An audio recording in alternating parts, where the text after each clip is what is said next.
And now, tonight's presentation of radio's outstanding theater of thrills, Suspense.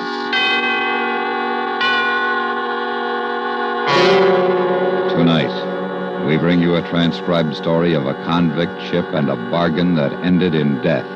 We call it A Sleeping Draught. So now, starring Ben Wright with Abraham Sofair, here is tonight's suspense play, A Sleeping Draught.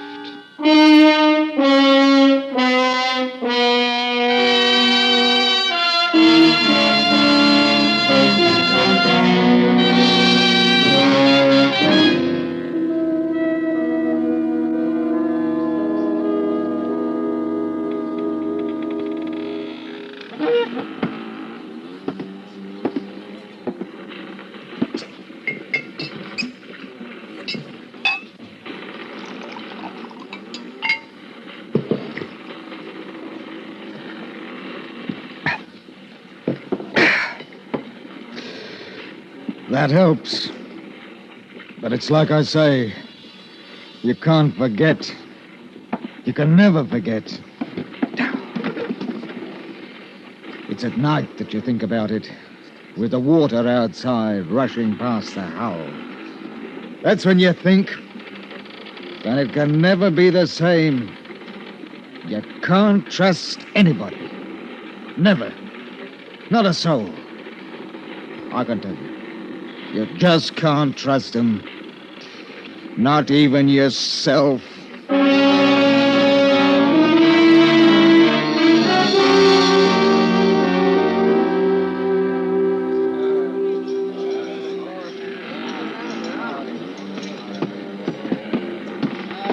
What is it, mister? Mr. Finch says he's ready to board, sir. Oh, he is, eh? All right, I'm not stopping him. Sir, he insists on bringing them aboard one at a time. What? Does he think I'm going to miss the tide? There's over 400 of them. It'll take hours. That's what I said, sir. Mr. Finch, come aboard if you please. I'm sorry, sir. I should have resigned. Stinking, filthy, poor devil cargo. Everything high cockalorum, Captain? No, everything is not high cockalorum. What in blazes do you mean ordering my mate about? Oh, no offence intended, none taken, I hope. I want those scurvy wretches aboard now. All of them. Put them below and we'll weigh anchor. One at a time, sir. One at a time. We got to search them, you know. Why didn't you do that before you took them out of jail? Oh, you'll be surprised what those swine can pick up between jail and the docks. We got to search them one at a time. Oh, they're murdering devils, every last one of them, and that's a fact. The convicts came aboard one by one. I watched them. They were going from London to a land they'd never seen. A colony had bought them. Australia. 400. The sweepings and scrapings sorted out from the muck of the jails, with Finch in charge of them. I've carried dirty cargoes. Dyewood, for instance, crawling with scorpions and spiders, not to mention snakes. Then there's cattle. But this... weeks and months at sea with a human cargo would as soon cut your throat as spit. And what made it worse was I felt sorry for the poor beggars. I watched them come aboard until there were two left. Name, Wilkes. Search him. Hey, now, take your bleeding hands off me. I ain't got nothing. They just stole me last farthing. Shut your jaw. That's enough, Finch. I won't have the cat used on my ship. I got enough of it where they're going. Oh, you are a trusting soul, you are, Captain. How'd you like that between your ribs, Captain? Touch of the cat's a lot better than letting this swine bring a knife aboard, eh? Take him below. I don't know how they do it. Help me, I don't know. You got to watch him for them, now. Next. Right. Oh, here's a terror. Look at the size of him, eh? Dangerous swine. 3 murders in Australia. Escaped. He's in for it when he gets back. Name? Abbey. Jonathan Abbey. Abbey. Well, a gentleman in chains. I am sorry, your worship. Forgive us for daring to lay hands on your highness. I'm sure as how you've been wrongly accused. That's enough, Finch. Search him, take him below. I want Mr. Jonathan Abbey shackled. He's a prize, he is. We mustn't let anything happen to him.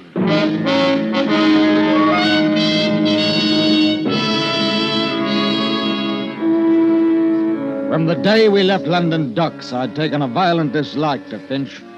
He seemed to be happiest when he was laying about him with his cat on the convicts herded like sheep below decks. He kept him quiet enough, but one night I decided to have it out with him in the cabin. I made it strong, I can tell you, so that even he could understand what I meant. You all finished, Captain? All right. Now you hear me out. They're a bad lot. 400 of them. All bound for Australia. They don't want to go. You follow me? Now, there's that bloke, Abbey. Soon as we touch Sydney, the game's up for him. They'll hang him, sure. That doesn't mean that you have the right to make life even worse for him here. No. We find out where do you think we'll be. What would you do if you was down there? I'll tell you. You'd get hold of the ship, that's what you'd do, and it'd be easy. They're locked in. We've got a guard. You don't know them like I do. There's another thing. When I searched them, there was 1 to 5 sovereigns stowed away on every man, earned or stolen. That'll come to over £1,000 by my figures. They're entitled to that money. It's little enough to take to a wild country. It's truth. But there's them down there what'd slit the gullet of any man for a shilling. And you asked me to be dainty with them. Ha! That's the way he talked to me. And I can tell you that I didn't feel easy anymore. I did something I hadn't done for a long time. I broke out 2 pistols from ship's stores and kept them under my pillow.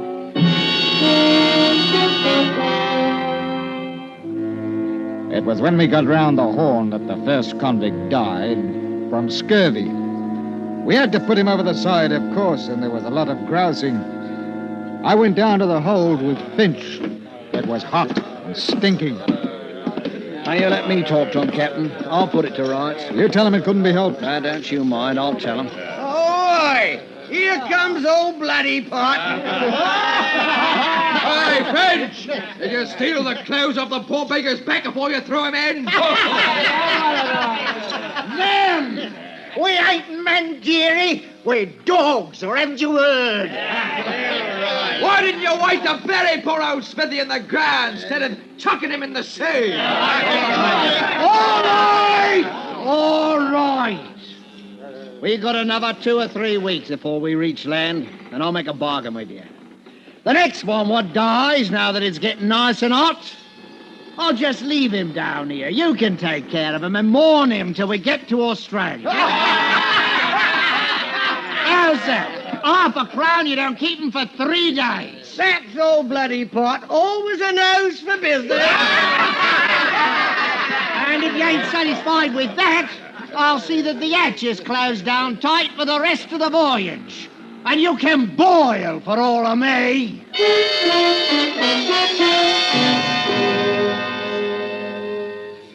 That seemed to settle it for a time. I began to see that in spite of Finch's hardness with him, the prisoners knew he was master and behaved themselves. That is, most of them did. But there were others. And that's what began the trouble. We were 2 days out of the Cook Islands when it happened. Yes? Captain, there's a man on deck. We brought him up from below. It's horrible. What happened? One of the convicts, sir. Oh? Fight? Yes, sir.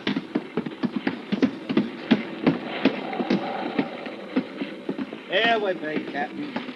Mr. Darling ain't much of a surgeon, I must say. Oh, I did what I could. He must have been dead before we got him up here. What? Why, he's been cut to pieces. Not half, he ain't. How did it happen? Well, I heard him shout and I went down into the hold, and there he was, propped up like against the bars with his arms through, holding them up. Poor devil. Oh, him? No, he's dead, he is. There's others in for it, though. What do you mean? How do you think he got cut up like that, eh? Knives, Captain, knives. But you searched them before they boarded. I did. In truth, I don't know how they done it. Small knives, Captain, small knives. We're getting close to Australia, that's what it is. Whoever's got them knives is after money. The £1,000 or more what's on this cursed ship. I don't see how... Oh, you are a trusting soul, you are, Captain. Maybe there's a dozen of them, maybe 20 with knives. You follow me? They'll run the others and rob them blind. Gold sovereigns, Captain. You didn't forget, did you? If anybody objects, cut him up into small pieces, just like this one. We've got to go down there and put a stop to it. Yes, I don't think. How many guns you got aboard? Well, 2 pistols and 4 muskets. That's a fat lot of good.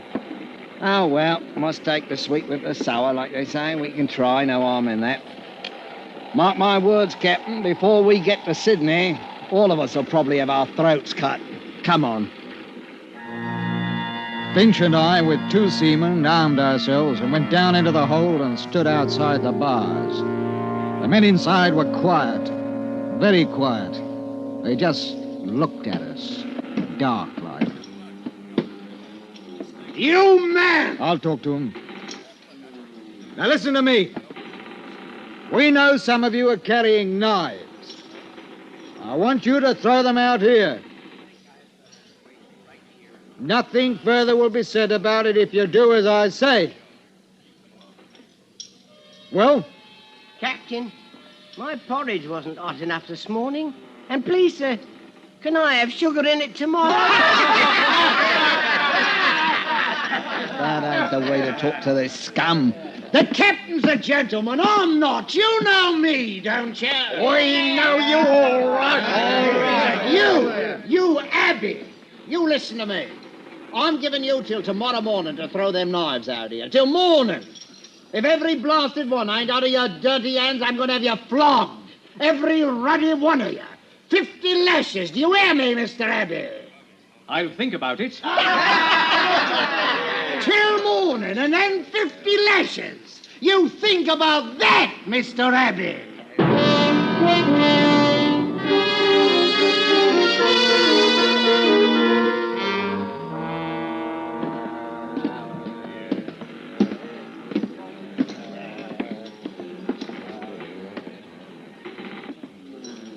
Good morning, Captain dear, and Mr. Finch. You filthy scum! Where's them knives? Where they'll do the most good. All right. I've given you a chance. I've played fair now. Mr. Finch, sir, may I have a word with you? Ah, come to your senses, then, yeah? Bend closer to the bars, 'cause what I got to say, I got to whisper. Well, what is it? What is it?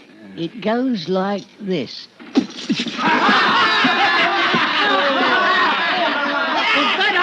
Hundred lashes, Wilkes. I'll take you first and handle the cat myself. Oh, no, sir. Why not take him first? He won't feel it like I will.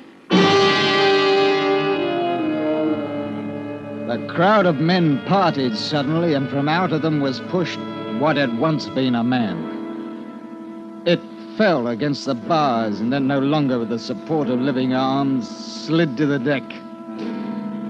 We looked at him, Finch and me. His life had been worth a sovereign, maybe 2. He hadn't either now. And the knives were still in the hold with them that had killed him.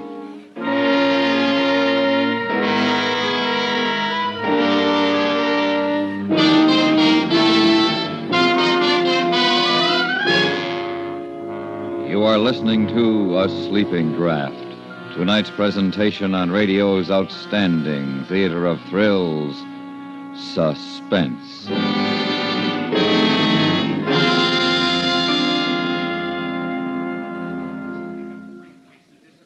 With omniscience as rare a faculty as it is, most listeners like to be sure that their sources of information are reliably accurate.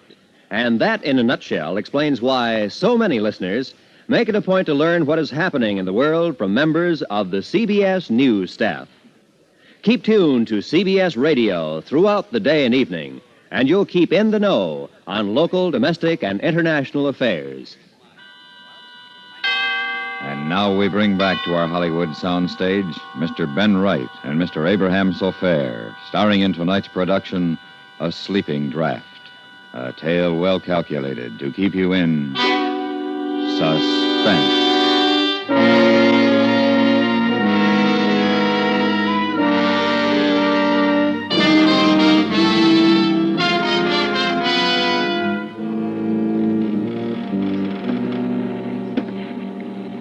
Sees it. We got to have a council of war, in a manner of speaking, Captain. I'll tell you one thing, Mr. Finch. There'll be no more flogging. Oh, I can see you are a sharper, you are. Well, that's right. That's right. It's too dangerous. We ain't armed for it, and they're in a nasty mood. We got to be artful, same as they. I wish we could spill the old lot of them overboard. Want to lose your contract for carry 'em? No, not bloody likely. Listen here. I'll get them knives. How? It's Abby. Abby is behind this. He tells them what's what. You get him out and the others will come round. You mark my words. Are you going into the hole to get him? Oh, not yet. Not yet. Wouldn't be safe now. Not for nobody to go in there. But in 4 or 5 days, Captain, after we cut off their water and food, seal the hatch, you see what happens. They die. Well, they'll die from the knives, then. Which do you want? They'll be begging you to take the ruddy knives in 3 days. And if they don't? We tell them to hand over Abby to us, that he's the one to blame for their misfortune. That'll do it. All right. If that's the only way, I'll give the order. Yeah, but not just yet, Captain. Not just yet. We'll let them sit down there and wonder, huh? Wonder what we're going to do about it. Some of them may get nervous. We'll let them wonder a bit.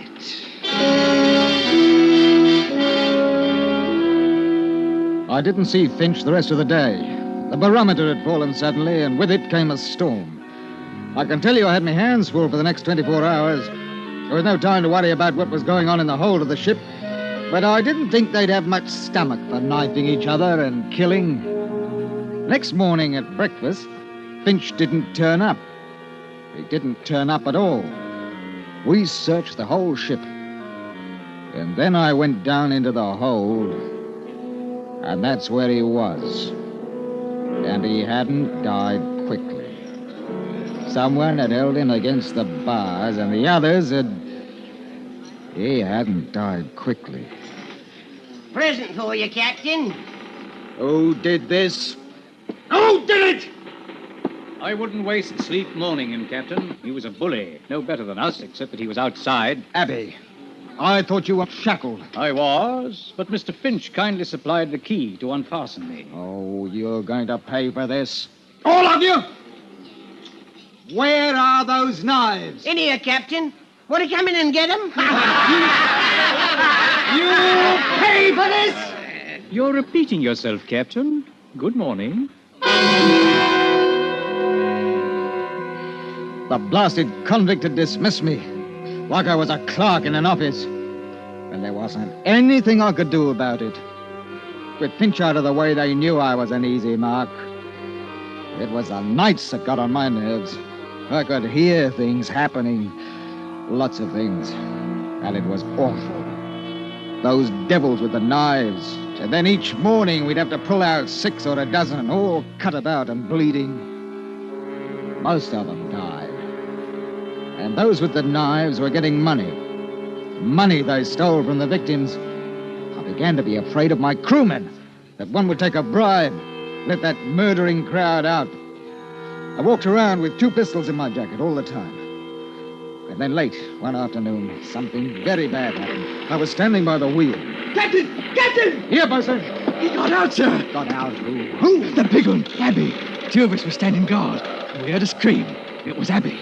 Said he'd been stabbed. Benson opened the grill to get him, and Abby bashed him on the head and bolted. What about the others? I got the grill closed in time. They're safe enough. He must be somewhere on the ship, sir. Unless he went overboard. Not that one. He's up to mischief. Take one of my pistols, mister. Aye, sir. Pass out the muskets. I want every inch of this ship searched. If he puts up a fight, shoot him. Do you hear me? Shoot him!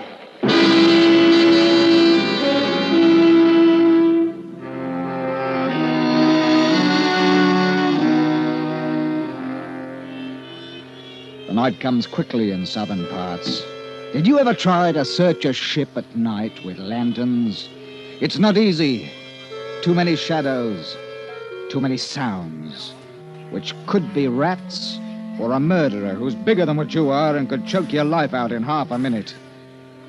We couldn't find him, but he was somewhere aboard, waiting his time. And because we were short-handed, what with the crew searching, I stood a watch and I thought about Abby. The man whom Finch said had committed 3 murders in Australia.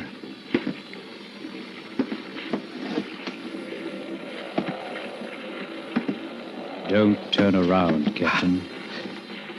It's only a little knife, but Don't move. What do you want? Talk. I've nothing to say to the likes of you. That may be. But I have an offer to make you. You know what I'm in for when we reach Sydney. Finch told me. I've no pity for you. I'm not asking for pity. I've an offer to make. Huh? The men below are planning to take the ship. I don't think they've got a chance, but they'll be killing. Those that have got the knives have got the money, too. It's £1,200. I'm aware of that, mister. I can get the knives for you. Ah? All I want is a chance to get away before the ship docks. How do I know it isn't a trick? Turn around, Captain. Here, my knife. Will that convince you? You must have a pistol. You can shoot me if you want. What makes you think that you can get the knives away from me? I can. That's all you need to know. I couldn't help you openly, you know that. You were put aboard as a murderer. You're in my charge, and it's my job to turn you over to the police as soon as we arrive. Then? If you could get the knives, though, I might be able to give you a chance to clear out. That's all I want. A chance. All right. I must have a pistol. What? A pistol. You take me for a fool? No, it's the only way to get the knives. Yes, I'll give you this pistol and you shoot me down. Not likely. If I'd wanted to do that, Captain, I'd have cut your throat 2 minutes ago. Yes. But you're a murderer. I know. No, you can't have it. It's either them or your ship, and probably your life. Well? You talk like a gentleman, but suppose you want my pistol so that you can free them. You just have to trust me, as I trust you, to give me a chance to get away. Take it. Here. What about the guards below? They'll shoot. I'll take you down. I'll say I caught you. How do I get out again when I've got the knives? Send word that you want to see me. All right. Captain, I'm trusting you now. I want that chance to get away. We'll talk about that if you get the knives. I'll take you below now and come back tomorrow.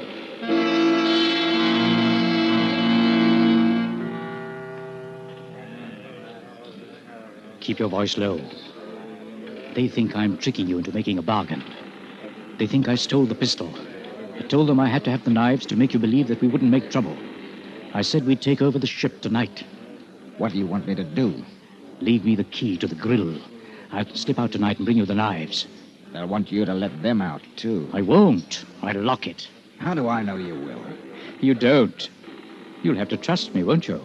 Yes. Do they know about this plan? All except for the fact that I'm going to lock them in once I'm out. Now, give me the knives now. No, they'd know something was wrong. I'd never get out alive. Give me the key. All right. Here. Tonight.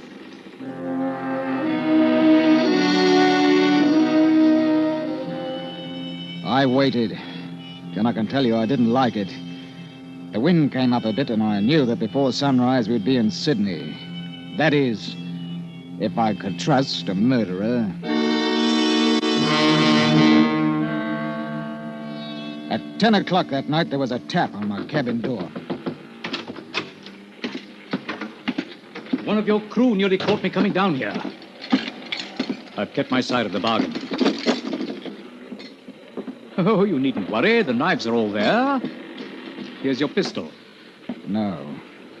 You may need it. Oh, thanks. Now, how do I get away? We'll be in port in about 6 hours if the wind holds. You stay aft in the longboat. Mm-hmm. When you hear the anchor go, drop over the side and swim for it. Very well.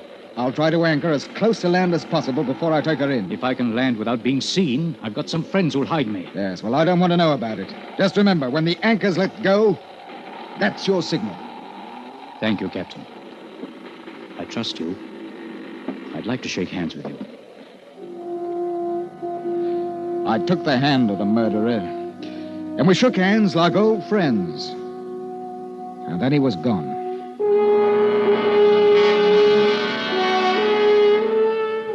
Two hours later, the wind went down, and in its place came fog, thick, mucky fog. I had me hands full, what with danger from other ships and the blasted current that knocks you about off the harbor entrance. By 3 o'clock, the fog had shut in properly. The blessed tide ran us all over the place. It's proper dangerous, I can tell you. We were about 15 miles offshore. I didn't like the look of things. There's shoals thereabout, and I sent the mate forward to heave the lead.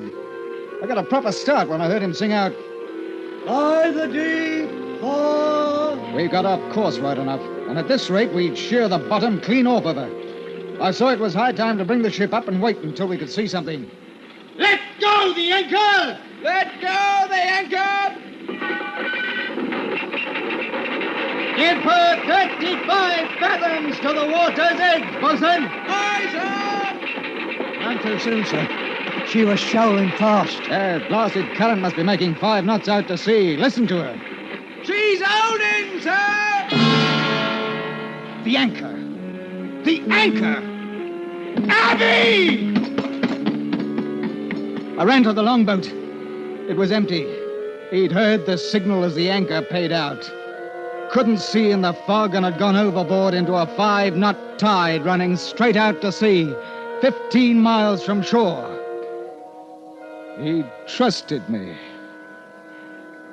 That's why I tell you, you shouldn't trust anybody.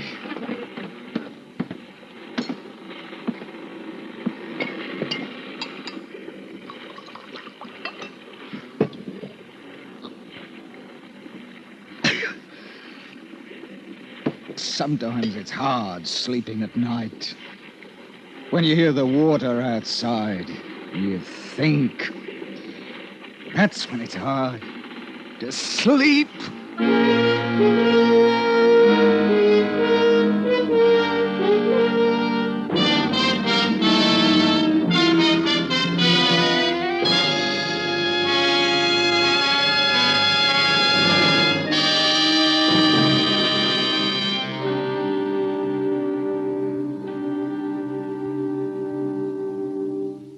Suspense, in which Mr. Ben Wright starred with Mr. Abraham Sofair in tonight's presentation of A Sleeping Draught.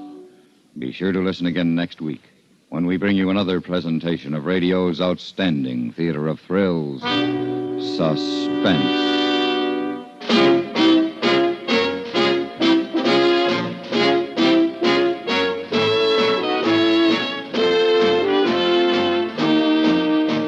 Suspense is transcribed in Hollywood by Anthony Ellis. Tonight's story was written by Weston Martyr and adapted for radio by Mr. Ellis. The music was composed by Rene Garrigank and conducted by Wilbur Hatch. Featured in the cast were Abraham Sofair, Eric Snowden, Hans Conried, Charlie Lung, Stan Jones, and Raymond Lawrence. Got money to burn? Well, neither has Uncle Sam. The nation cannot afford to let precious timber go up in smoke. As an American, you cannot afford to let a carelessly tossed cigarette start a forest fire that may cost millions of dollars and may even cost human life. Help keep our forest lands green and growing. Stay tuned now for 5 minutes of CBS News, to be followed on most of these same stations by My Son Jeep.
Get this and get it straight.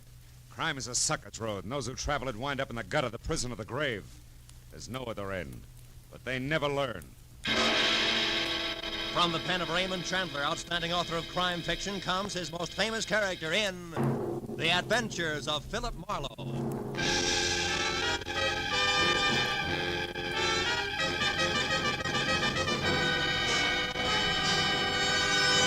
Now, with Gerald Moore, starred as Philip Marlowe, we bring you tonight's exciting story, The Final Payment.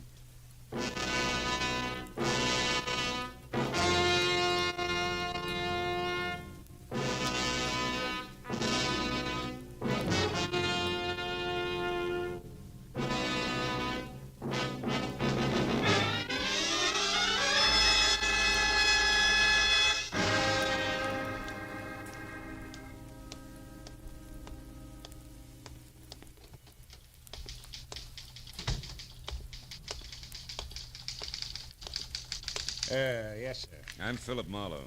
Warden Riker said he'd see me at noon. Oh, yes, Mr. Marlowe. The warden will be with you in just a minute. Excuse me, please. Sure. Warden's office, Sergeant Kennedy speaking. Who? Oh, the L.A. Tribune. Yeah. Sonero's execution? Okay, hold on. I got the dope here on my desk someplace. Excuse me, Mr. Marlowe. It'll be just a minute. It's all right. Press get hungry for the gory details about now. This is the third call this morning. Mm-hmm. Have a seat there. Oh, thanks. Yeah, here it is. Office of the Warden, State Penitentiary, 10 a.m., September 8, 1950. Subject, press release, paragraph 1. William Arthur Sonero, 24, tried and convicted of the robbery murder of Emil Negrato, Bakers Beach, California, last August 5, is scheduled to be executed in the manner prescribed by law at 11 o'clock post-meridian this date. At this time, no stay of execution is anticipated. Signed, Stanley M. Riker, Warden. That's it. Huh? No, you can't talk to the warden. That's why we go through all this press release junk. Yeah, well, we got our problems too, you know. Goodbye. Sorry, Mr. Marlowe. Now, your appointment with the warden, what was it about again? William Arthur Sonero, 24. I'm a friend of his. Oh, yes, of course. I forgot, sir. Well, I hope I haven't offended Mr. Marlowe. That is, I'll tell the warden you're here, sir. I knew I didn't have too much right to be mad at one Sergeant Kennedy. But today it didn't matter. Because I was mad at the whole world, and in particular what it had done to a used-to-be nice kid named Billy Sonero. And when I stood in Warden Riker's far from drab prison office and waited while a dapper man in gleaming Hickok cufflinks and soft gray gabardine got through talking to his wife in syrup-sticky tones, I began to get mad at him, too. But that drained out of me fast because when he hung up, he scraped the goo off his voice quickly, shook hands like he meant it, and told Kennedy we weren't to be disturbed. When he spoke of Sonero, a lot of sympathy crawled in between the words, even when he came to the point. It's a breach of regulations for a condemned man to have any visitor other than the prison chaplain on the day of his execution, Mr. Marlowe. So first of all, just how well do you know Sonero? Well, he sold papers on the corner near my office as a kid. We swapped gags twice a day. And when his father died and he quit selling papers? I never saw him again until a year ago when he got over-involved with some tin-horn gamblers. I managed to set him free. As a private detective? As a big brother. Went to work at a San Pedro boatyard after that. I haven't seen him since. And then you have no idea why he's asked to talk to you today? No, I don't. Do you, Warden? Mr. Marlowe, do you recall the details in this case? Well, yeah, more or less. Let's see, an old man named Emil Negrato and his wife were robbed of $100,000 worth of uninsured jewels at their summer place at, Baker's Beach. Yeah, that's it, yeah. And Emil Negrato was killed when he tried to interfere. Sonero was tied back to it by a single fingerprint and later identified by Mrs. Negrato. I believe she thought there were two more, huh? Yes, but Sonero denied this. Uh-huh. Also, Mr. Marlowe, you may recall that the jewels were never recovered. Sonero said they were lost at sea when the boat he fled in hit rough water on the way back to San Pedro. Now, Mr. Marlowe, do I begin to answer the question I just ignored? The jewels, I mean? Sonero may want to tell you that they weren't lost after all. He may want to tell you where they are. He may want you to do something about them. Sort of last will and testament, is that it? From his point of view, yes. And from mine? A very lucrative offer. Perhaps 50%, Mr. Marlowe. Why not 100%, Mr. Warden? Don't be a piker. I could always cross him up, you know. Anything else? Or were you just letting me know why the state is allowing this visit? I was just letting you know what the state knows, Mr. Marlowe. Uh-huh. I know a little more. I know that Billy Cenero is through as a criminal. In his heart, not just because he's behind bars with worse to come. He's ready to die, Mr. Marlowe. Almost anxious. Well, then why the session? Why all the statistics? Why the invitation for me to play informer? For two reasons. First, I may be wrong about the boy completely. Thus, his repentance is a fake. Which you don't believe. No. What's the other reason? Look, Marlowe, if anything goes wrong, you came in here as an informer. That's official. And unofficially? I want to give the boy a break. Cenero asked to get you because he wanted to talk to the only person in the world he thought he could trust. And right now, I think he has every right to just such a talk, whatever it's about. I only wanted to be sure he talked to the correct party, that's all. Sergeant Kennedy to show you the way, Mr. Marlowe, to Cenero's cell.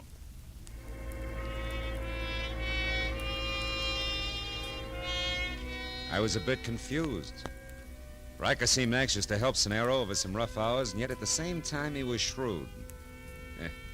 In no time he'd work me around to where I'd be the fastest, most courteous informer on record if Cenero was a fake. I thought. But I thought otherwise when I was alone with Cenero. I knew that the Negrado jewels did still exist. Mr. Marlowe, why are you looking at me that way?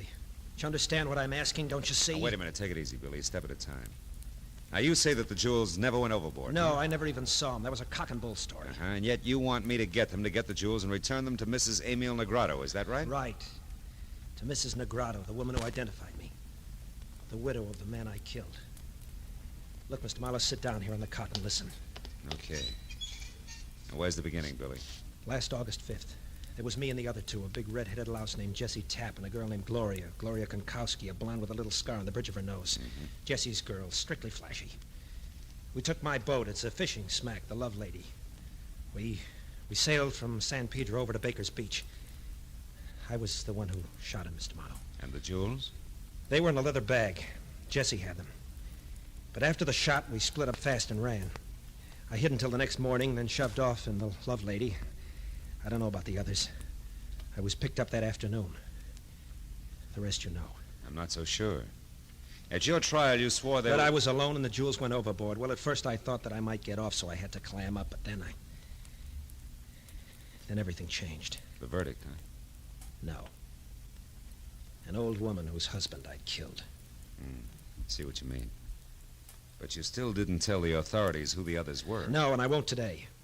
Both Jessie Tapp and that blonde can smell a cop a mile away. They'd only run and take the jewels with them. The law'd louse it up. I want the jewels back to the little old lady. I always liked you, Billy. I know how you work, Mr. Marlowe.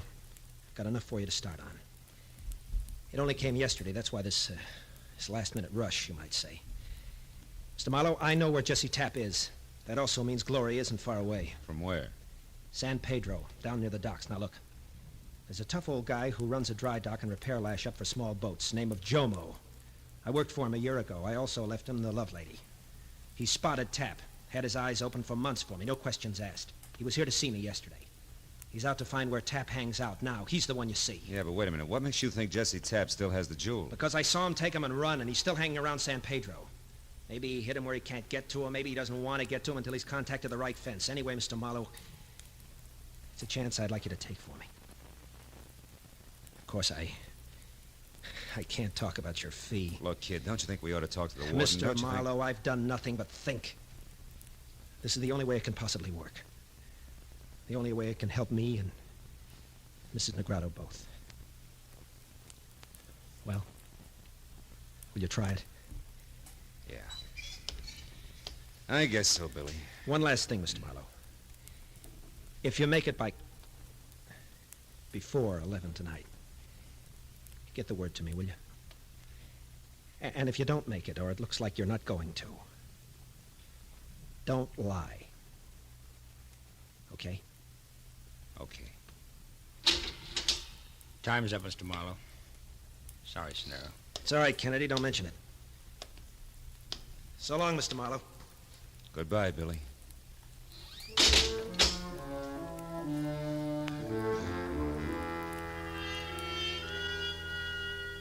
It took 5 minutes for me to walk back to the warden's office and 5 more to lie to him about what Cenero had wanted of me.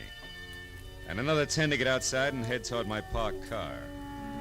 I was thinking about what the condemned man had told me when I suddenly realized I was in the middle of a busy street and right smack in the path of a speeding car. Hey, what's the matter with you? What is that?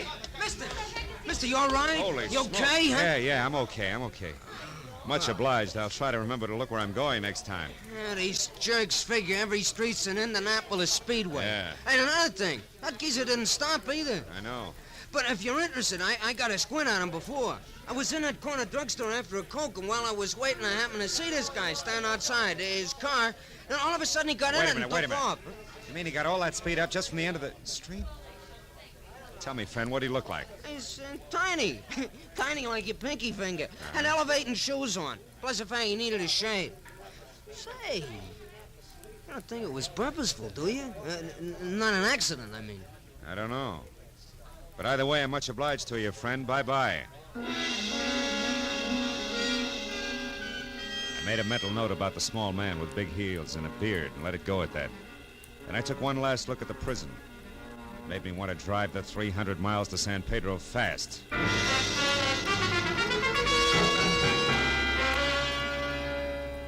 It was some hazy place between late twilight and early evening fog when I located Jomo in his Water's Edge dry dock and repair shop and told him who I was. I was fond of that Cenero lad, Marlowe. I'm glad I can help him some way. That boat here was his, you know, the love lady. Mm-hmm. Putting her back in the water tonight. Love lady. It might be what he needed to keep him out of trouble at that. It's hard to say, Jomo. But look, I don't have much time. Do you know where I can get next to this Jesse Tapp? Aye. I followed him just this morning from a bar on 3rd Street. He's hiding out in a warehouse on Lookout Hill Road. It's shut down now. It won't open up again until... Hold it, Jomo. That noise, that came from out here. There's someone there, Mr. Marlowe? No, not anymore, there isn't. And there probably wasn't. I got me a clumsy little cat, Marlowe, always falling over. Jomo, you said Lookout Hill Road, right? Aye. Yeah, this is only a block long, the highest point in town. You just head straight up King Street to the top. You can't miss the warehouse. Thanks. Jomo. You have no idea what this is all about, huh? Well, I wouldn't say that, Marlowe. But you see, I don't let myself think of some things too much. I keep my mind on boats more than people. Easier to understand. Easier to repair, too. Good luck, Marlowe.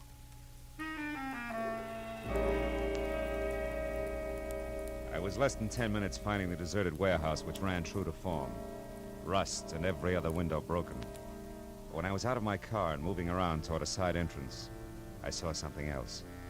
It was a girl, tall and blonde, standing in the deep shadow of a Fit Shampoo billboard. When I started for her, she threw one scared look my way, then scrambled into her pocket for a key. I made it just as she got it out and into the door lock. Let's not be hasty, honey. Get your dirty mitts off. When you stop kicking, I will. Not before, sweetheart.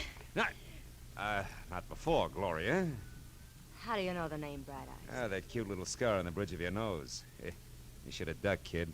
Not that it doesn't add character. Ah, go soak your head. I don't know you. You should. Jesse does. Who are you, anyway? Name's Marlowe. Here to see your boyfriend Tapp per schedule. It's a business appointment, Gloria. Business? Oh, yeah, sure.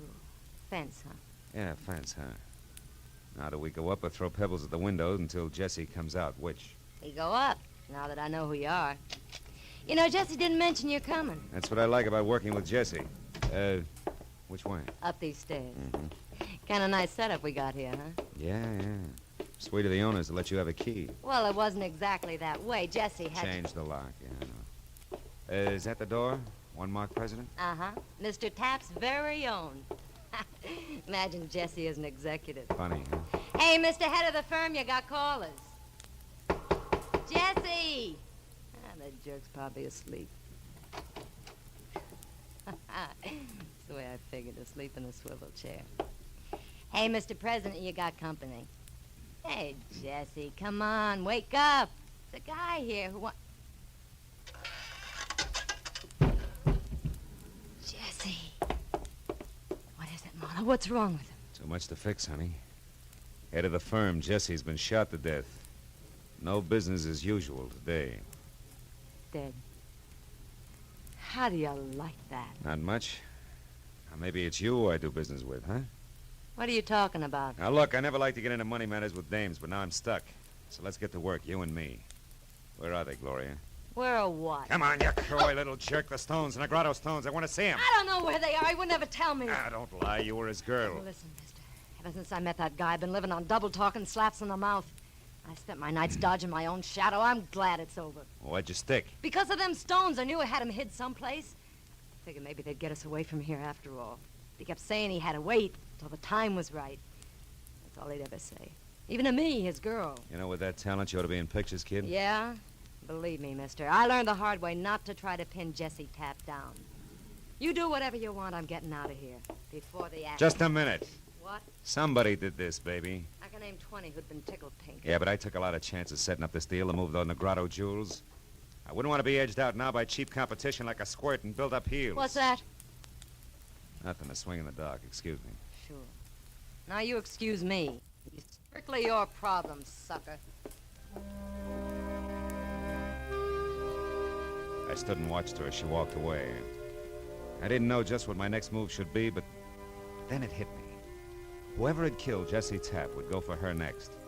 So when she hailed a cab at the foot of the hill, I ran to my car and I started after her. But by the time I got turned around, a switch engine playing shuffleboard with a string of boxcars cut in between us. When that was over, Gloria was gone. I spent the next hour and a half raking the neon-lighted muck along the docks looking for her with no success. Until finally, in a rancid backwash called the Reef, I got a break, but from another direction. The same unshaven little man with high heels who tried earlier to run me down was at the bar, blinking back the sting of a straight shot. I watched while he picked up a handful of small change from the bartender, and when he pranced toward a phone in the hallway at the rear, I followed him. It was too good to be a coincidence. Yeah. He had That's to right, tie in. operator. San Diego.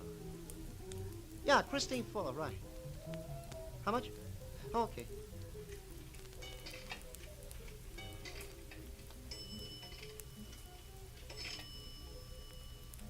Hello? Hello, Christine? Hiya, baby. This is Fritz. Hey, listen, honey, I got it all set up. Yeah, I'm going right now, right away, yeah. It's dark now and everything's ready. I said everything, didn't I? I'll have them in an hour and be out of here. But just be a good girl till I get there, understand? Yeah, I'll see you before morning. Oh, your little Fritz wouldn't let you down, you know that.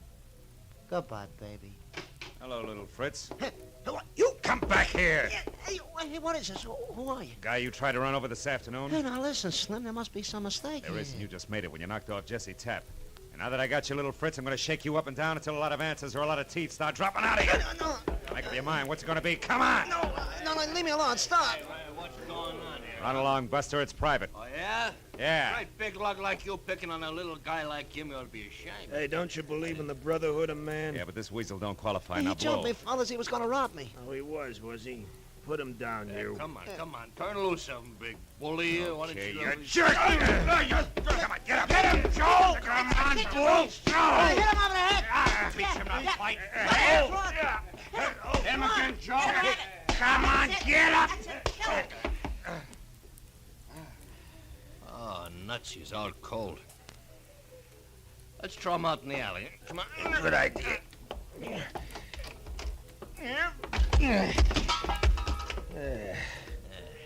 Hey, where'd the little guy go? Hey, he baited. Oh, you'd think he'd stick around long enough to buy us a drink, wouldn't you?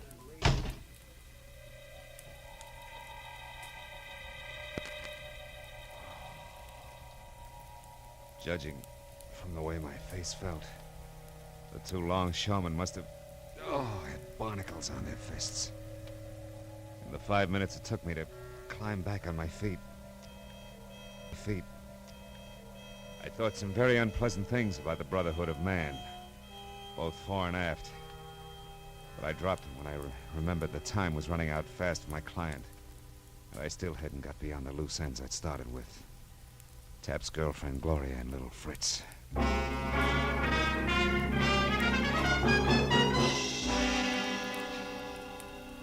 a hunch that took me up the hill of the old retired warehouse again. I parked a block away and started toward it on foot when the glow from a lonely cigarette said that it wasn't quite as deserted as it should have been. The cigarette belonged to a woman who was someplace under a lot of makeup. Wow. Interesting evening. You asking me or telling me? Well, either it is, it has been, or it could be. Take your pick. You look like a bright boy. Hey, you look like you fell into a meat grinder. No, just a philosophical discussion. Oh? Nice view from here. Not too bad. Girl like me needs a view once in a while. Keeps the past from crowding the future. Can see the whole waterfront from here without smelling it. Yeah. That's great, huh? Now, look, you haven't seen anybody hanging around here in the last few minutes, have you? You kidding? Nobody hangs around this old dump. First time I've been up here in a month. Nobody's hung around here since old Tom died. Used to be the night watchman. And there was a lot of laughs, poor old Tom. He had that upstairs room, that one up there. Mm-hmm. And he's the time I've been... Hey, that's queer. That's real queer. Look. What? Hey. Oh, a telescope. On it on the windowsill. Yeah, old Tom never had a thing like that up there. Who do you suppose put it there? I know who, honey. My question is why? A telescope. Well, it seems to be pointed down there toward the small boat anchorage. Yeah. Where a certain boat was in for paint and repairs. Tap could watch every step from here, and when the job was done... Holy smoke, it could be. Thanks, baby. You've been a big help. Sure. All things to all men. Have fun, Sonny.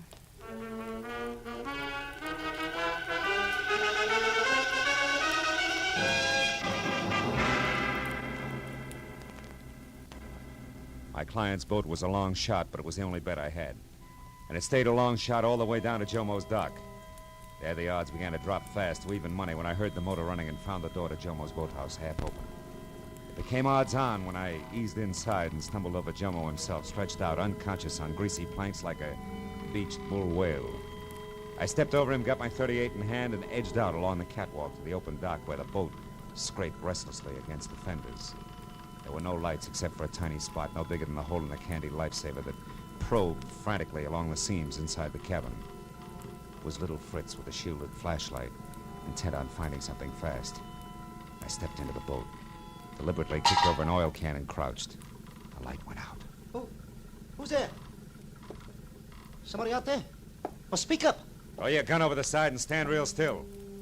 Do it now, little man, or I'll blow you in two. Hold on, wait. Yeah. Who are you? It's me, Fritzy Marlowe. So Tap hid the stones right here on Bill Sonero's boat, huh? Yeah, that's right. They're still here. Fortune. Hey, look, fella, if we play it smart, there's Shut plenty for up. both. I want a few things straight first. Correct me if I'm wrong. Tap hid the jewels aboard here after the robbery without Sonero's knowledge. But after Sonero was caught, he gave the boat to Jomo, who kept it locked up inside there. Which meant that Tap had to wait until Jomo had finished his repairs before he could get back the stones again, huh? Yeah, that's right. They were too hot to handle anyway. They had to be hid someplace. They were safe here, so I stir up another fuss. What else you want to know? Are you going to explain to your little sugar in San Diego that Christine Fuller you cooed to tonight when you don't show up for a few years? Marlowe, we can do business. And another thing. How'd you get into this act in the first place? I got ways, like a couple of friends on the inside. Oh, that figures. One of them must be on the inside of the state pen. That's how come you hooked onto me so fast with that car. Who is it? A guard named Kennedy. He's a pig, a cut-rate chump. And the other friend? He's behind you with a gun. Don't Oh, move. fine. Oh, that's my baby. I'll take your gun now, Mr. Marlowe. Oh! Stop it. Put it away, Fritz. Did you find the stones? Not yet, but it won't be long now, sugar. Marlowe, get in that cabin and run this boat. We're going out. Go on, move. Oh, no, wait a minute, baby. We don't know anything about boats. We're not taking any more chances here. Untie that rope at the back, Fritz. That's called cast off the stern line. Shut up! Get inside, Marlowe. Go on. Sure. Well, Skipper, where to? Just head for that open part out there. Hey, it's gonna be rough. Well, that won't matter to us, baby. We've been through plenty together, huh? Yeah, like putting Jesse Tapp out of the way for a starter. Sure, well, he asked for it. He was a pushover for Gloria here. Why, you... So it was little Gloria who killed him, eh? All right, so it was me. Fritz called me up and warned me you were coming here to Pedro, and I overheard you when you talked to Jomo. I knew you'd get to Jesse and make him spill, so I killed him. It's gonna have to be done sooner or later anyway. The old double cross. Yeah, the old double cross. So what? That's a game the smart ones always play with the suckers. Always win. Not always, Fritz. Oh, often enough to make a... What? Hey, Gloria. Gloria, what? No, don't, Gloria, no! Keep your hands on that wheel, Marlowe.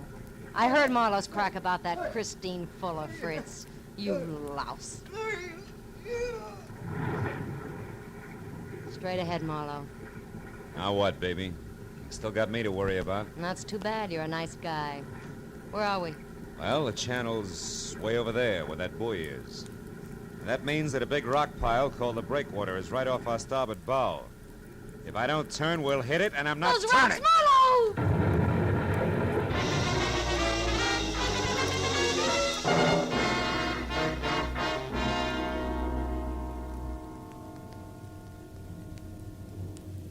Feeling better now, Mr. Marlowe? Yeah, thanks, Lieutenant. That water was awful cold. You said it. Have another cup of Coast Guard mud. Do you good. Oh, thanks. Look, I was wondering if... If we located the girl you told us about? Yeah. Yeah. She wasn't as lucky as you were. However, your boat hung up on the rocks. The boys found all that jewelry in the cabin, in this leather baggie. Well, we'll be in a couple of minutes. Good. I'll just have time to call a young guy and tell him he can close out his books. They balance now. He's paid up and full.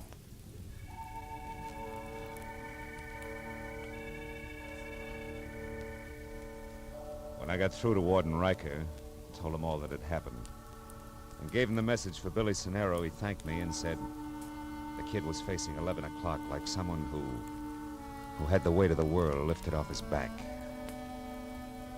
A back that should have been part of a football team. A back that should be tanned from the sun at the beach. A back whose arms should be around a lovely girl. A back knelt in prayer for a better world. A back...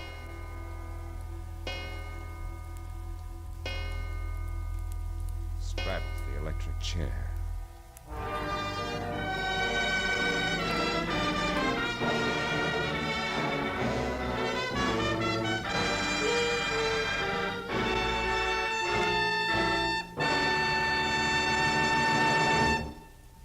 The Adventures of Philip Marlowe, bringing you Raymond Chandler's most famous character, star Gerald Moore, are produced and directed by Norman MacDonald and written for radio by Robert Mitchell and Gene Levitt. Featured in the cast were Wally Mayer, Bill Johnstone, David Ellis, Tom Holland, Larry Dobkin, Doris Singleton, Lou Krugman, and Michael Ann Barrett. The special music is composed and conducted by Richard Arant. Be sure and be with us again next week when Philip Marlowe says... This time I found a corpse in a flower shop. A gypsy who read her own fortune in dollar signs in a death struggle 20 feet from a crowded merry-go-round. All because a man forgot one white carnation.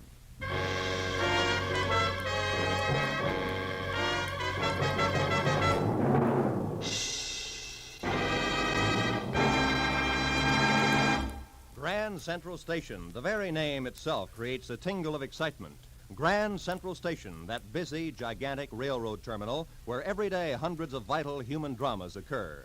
It is these human dramas you hear every Saturday over most of these same CBS stations. This is Roy Rowan speaking. And this is CBS, where you also enjoy Junior Miss every Saturday in the daytime on the Columbia Broadcasting System.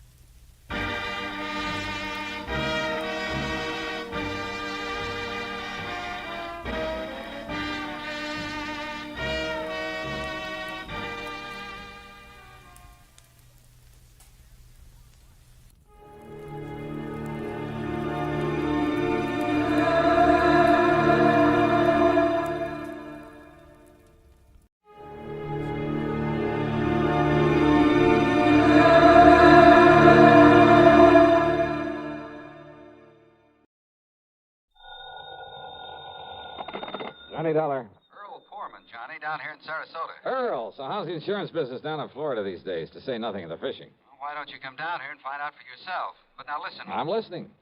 You remember how my home is situated out here on St. Armand's Key? Well, sure, I ought to. I've been there often enough. It's near the end of a long bayou that comes in from Sarasota Bay. Yeah, and the bayou is lined with expensive homes, private docks, and it's full of mullets, sea trout, sheep's head, flounder. So what about it? Johnny, what would you think if I told you I'd sold a man $50,000 worth of straight life insurance? Well, I think you were just doing your normal... Huh? Did you call to talk fishing or business? Listen, will you? Okay. What would I think if you sold a man a $50,000 policy? And? And then, 3 days later, just this morning, as a matter of fact, found his body floating under my dock. Oh. Okay, Earl. I think I'd better grab the first plane I can. That's what I think. And not to go fishing.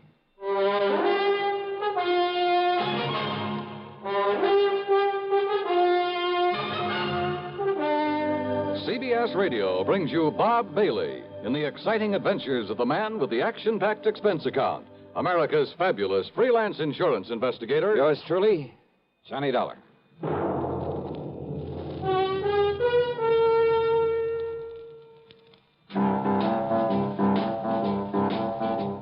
Talk about best-selling records. Here's a familiar tune about America's best-selling filter cigarette, Winston.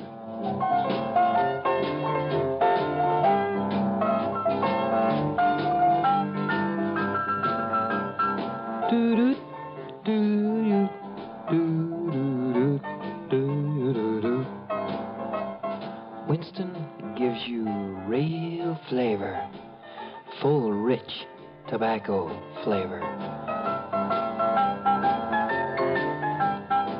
And you know, that's because only Winston has filter blend up front. Choice, flavorful tobaccos, specially selected and specially processed for filter smoking. No wonder Winston tastes good, like a cigarette should. Smoke Winston. And now, Act One of yours truly, Johnny Dollar.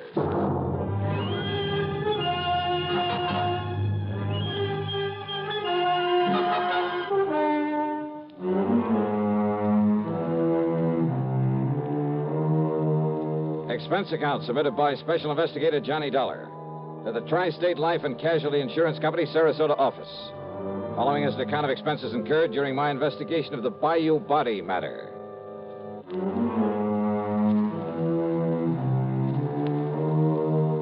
Expense account, item 1, $73.50, plane fare and incidentals, Hartford to Tampa, Florida.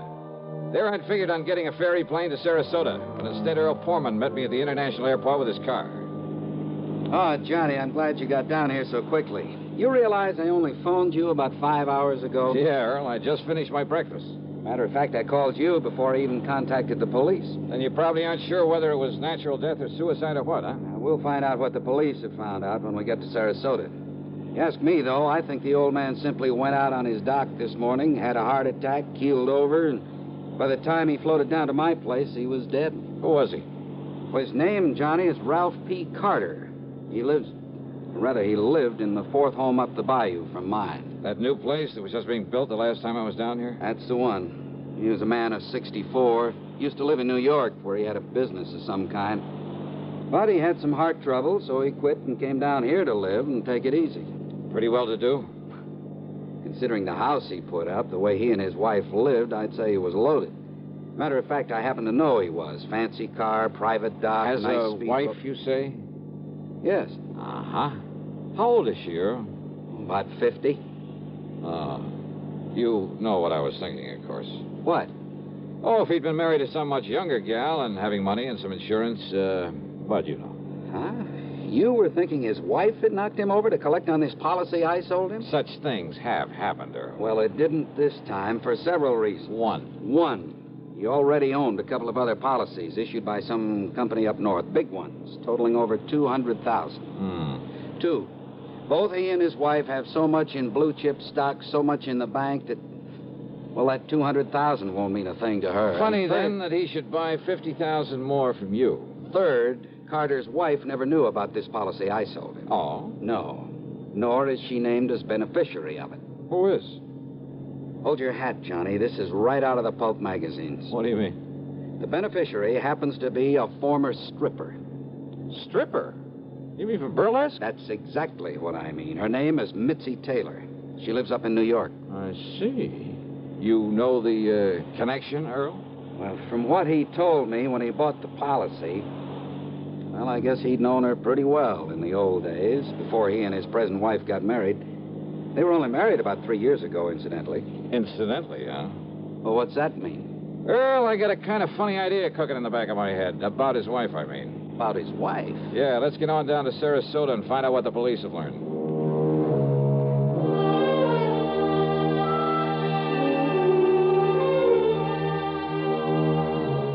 The police hadn't wasted any time. After recovering the body from the Bayou, they'd immediately turned it over to the coroner, Dr. Phillips. Sergeant Edwards, who was in charge of the case, made us cool our heels until the coroner could finish his preliminary examinations. But why an autopsy, Sergeant? You mean you suspect foul play, something like that? He was alone. He was unattended when he died, Mr. Pullman. That means an autopsy is mandatory. Oh. Hey, tell me this, Sergeant. Do you yourself have any reason to be suspicious of how Mr. Carter may have died? You don't mind, sir. I'd rather wait until Dr. Phillips is through before we talk about it. Which means you did find something suspicious. I didn't say that, sir. Well, you might just as well have. Did you talk to Mrs. Carter? No, sir. What? It happens she isn't home. Then she doesn't know her husband is dead? Looks that way, doesn't it? Oh, come on. Now, wait a minute. Sergeant, that's a pretty evasive answer.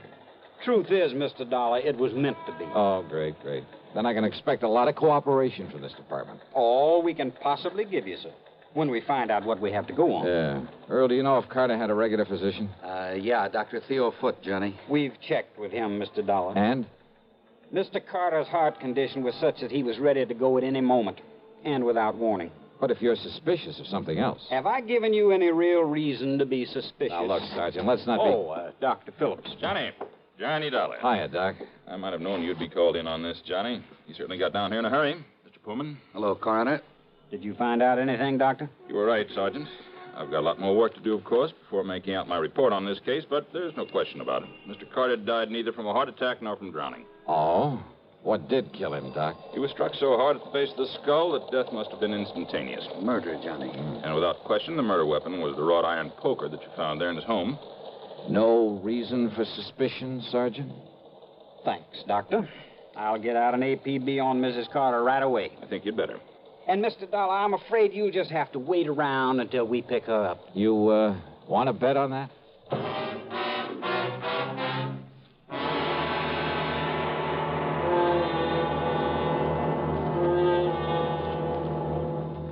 Act two of yours truly, Johnny Dollar, in a moment. Bonjour, I am Jacques Leroy, expert on the stereophonic phonograph. I will now clear up this whole subject. S'il vous plaît, listen to ordinary stereo. A girl crossing the street. Eh bien, now on Columbia Stereo 1. Ah, that was a pretty girl crossing the street. Quelle différence! The fantastic Columbia Stereo 1 phonograph gives you all the realism and excitement of a live performance. Oh, in a moment, mademoiselle. Oh la la. Oh, pardon. You see, only Columbia has exclusive stereo projection. Not just a few separated speakers, I know, but multiple speakers that send interlocking circles of sound through every inch of a room. See the Columbia phonograph, man, tout de suite. Columbia Stereo 1 portable start at $39.95. Consoles from $129.95. Attendez, ma chérie! Wait for me! And now, Act two of yours truly, Johnny Dollar and the Bayou Body Matter.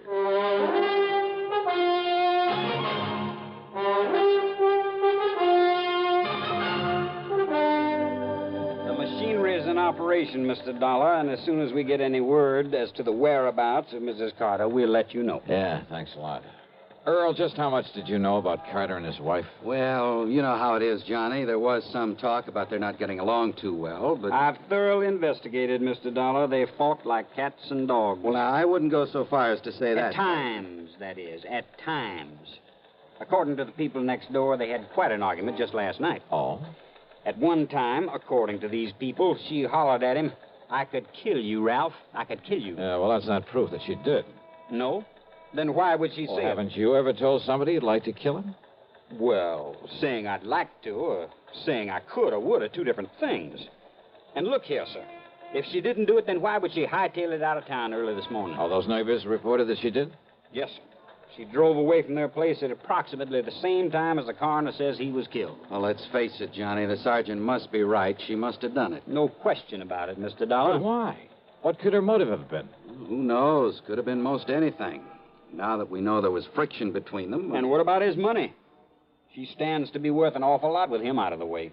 And don't you forget for 1 minute she's much younger than he was. Not only that, but she's a nice, healthy, attractive woman, too. And he, with his heart condition, well, he was probably just a millstone around her neck. Makes sense, Johnny. Sure it does. Did you or the coroner find any fingerprints on that poker that was used on him? No, sir. But there was some lint from a pair of cotton gloves on it. All right, then. Johnny. All right. I've seen Mrs. Carter many times. She prides herself on her dress. She can afford to. And I've never seen her outside that house without a hat and without a pair of gloves. And, of course, a lot of people wear gloves when they drive a car. Okay. Now, don't you worry, Mr. Dollar. The APB is out, and every highway north of Bradenton, south of Venice, and east of Arcadia is being watched for her. When we get her, I'll let you know. Yeah, you do that. Come on, Earl, let's have some lunch. Sure.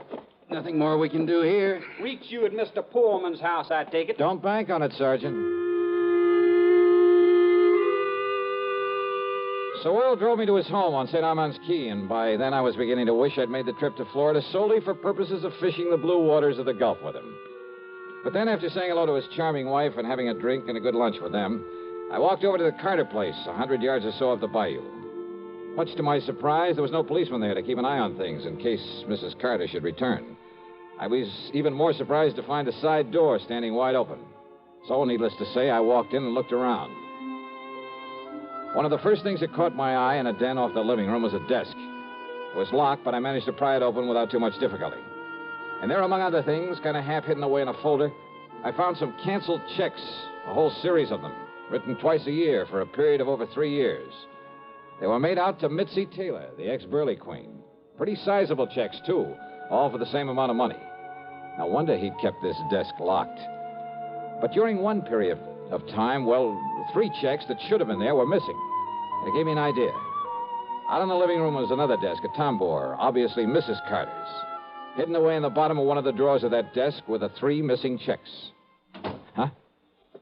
I beg your pardon. Mrs. Carter? That's right. Who are you? Johnny Dolar, special investigator for one of your husband's insurance companies. Special investigator? Yeah, here. My credentials. I see. And has my husband sent for you? Your husband? Of course. Where is he? You mind telling me where you've been since early this morning, Mrs. Carter? I don't know why not. I was somewhat upset this morning, and, well, being a woman, I chose to do something a man probably wouldn't understand. I've been at a beauty parlor. Where? Just this side of Bradenton. All right, now, Mrs. And Carter. if this is some kind of inquisition, I had a shampoo, a set, and a manicure. Tell me just one thing. Did you leave this house before or after your husband died? I don't believe Ralph was even up by the time. Ralph, dead. His body was found in the bayou this morning. Or did you know that? Oh, I am shocked, Mr. Dollar. Terribly shocked. I am not sorry. Go on, Mrs. Carter. I married Ralph 3 years ago. It was my second marriage. My first husband, though very wealthy, was I don't know why I'm telling you this. Go on, please. I thought that Ralph, because he was older than I would... Well, I thought that with my money, he'd be content to settle down to the quiet sort of home life I'd owe. Don't you see, it was only for my money that he married me. The only woman he ever cared about, whom he continued to support with my money, was a horrible... See, you've been through my desk. Yes. I'd known about her for some time, Mr. Dollar.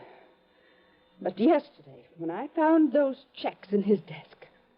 Would you call them motive for murder, Mrs. Carter? I told him I would divorce him.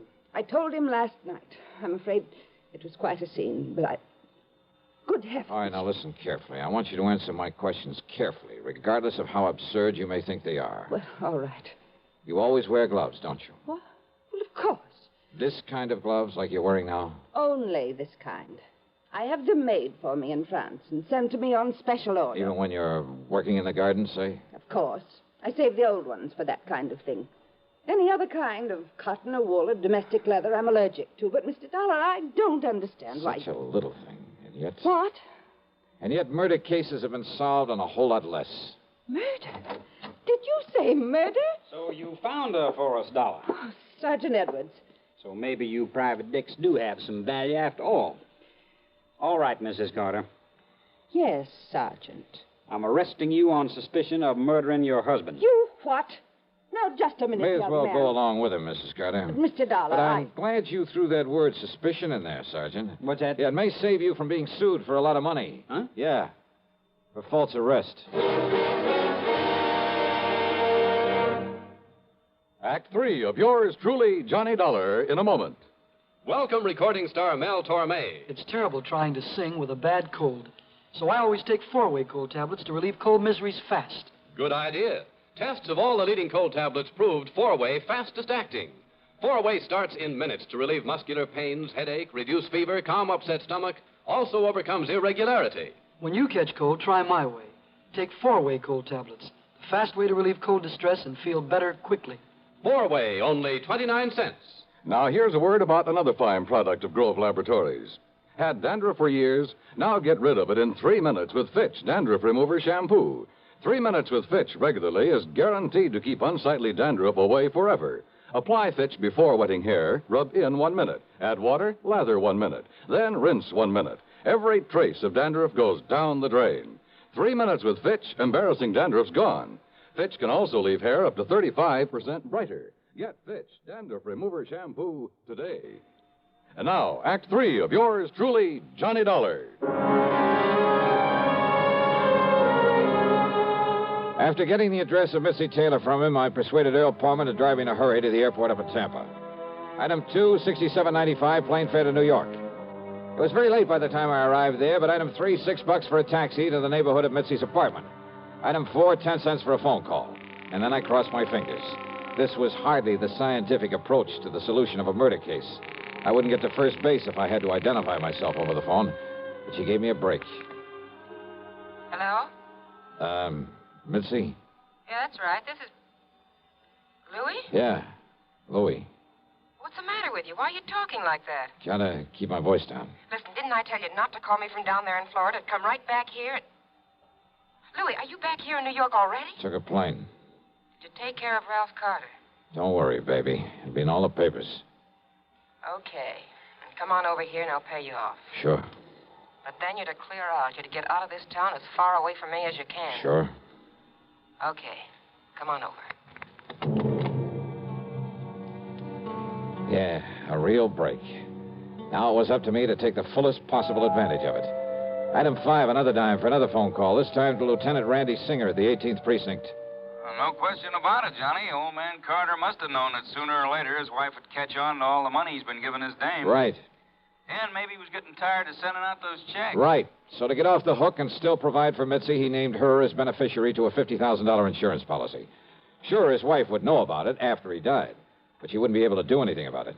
Yeah, but little Mitzi just couldn't wait, huh? Now, look, I don't anticipate any trouble with her, Randy, but if you're going to be around for a while, well, after I've wrapped it all up, I'll call you to come over and make the arrest, huh? Seems to me you have got it all wrapped up. Sit tight, Randy, and I'll call you.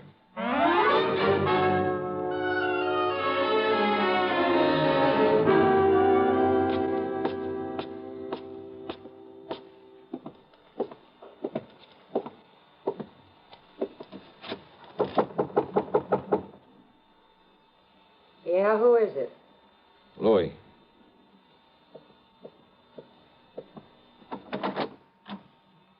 Louis, huh? Do you mind if I come in, Mitzi? Now, who are you? Johnny Dollar, special investigator. Yeah? For who? The company that issued that $50,000 policy you are not going to collect on. You know something, Johnny? That's where you're wrong. Oh, you think so? Did you see Ralph Carter's body floating around in that bayou down there in Florida? His body floating around in that bayou down there in Florida? I'm afraid I didn't. Well, you should have, Johnny. Because then you'd know what you're going to look like floating down the dirty East River. Sorry, Mitzi, but, hey, wait a minute. How did you know Carter's body was thrown into the bayou? You took too long getting over here, Johnny, after that phony phone call. Come on in, Louie. Take care of him. What? One move for a gun and I blow your head off, mister. Go ahead, Mitzi. Take his gun away. Okay, got it. Now keep it on him while I take him apart so we can feed the fish out in that river. No, wait a minute. Huh? Wait till I close the door to the corridor so that... What? That's right, Mitzi. Don't bother. Cops! The cops! Drop it, Louie!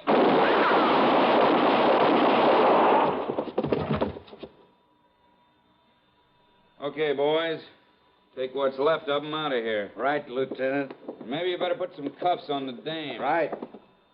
Come on, baby. Hiya, Johnny. Fancy meeting you here. Very funny. And, hey, what happened? I thought you were going to call me back. Oh, stop hamming it up, will you, Randy? But, thanks. Think nothing of it.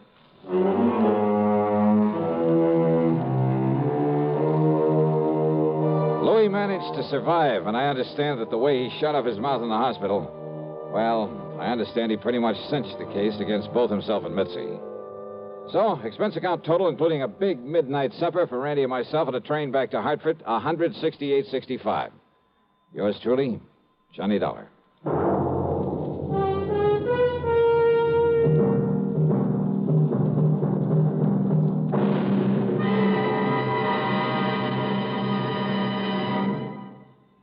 Our star will return in just a moment. This is the cold season. What do medical authorities say about the common cold? Doctors tell us there is no known drug which will cure a cold. There are effective medications for treating complications, accompanying or following a cold. If you've been taking sensible precautions and still have one cold after another, it's best to see your doctor. And here's more good advice. When you have a cold and need a laxative, that's the time to rely on gentle X-Lax. Pleasant-tasting, chocolated X-Lax helps you toward your normal regularity gently overnight. X-Lax gets along with any cold remedies you may be taking, and X-Lax works where nature wants, in the lower tract, not the stomach. Taken at bedtime, X-Lax won't disturb sleep, gives you the closest thing to natural action the next morning. You're well on your way toward your normal regularity, without upset or discomfort. So when you have a cold and need a laxative, take X-Lax, the laxative you can use with complete confidence. X-Lax helps you toward your normal regularity gently overnight. X-Lax. Now, here's our star to tell you about next week's story. Well, next week I take another trip to Florida, and I still don't get a chance to go fishing. Instead, a lesson in how not to commit a murder. Join us, won't you? Yours truly, Johnny Dollar.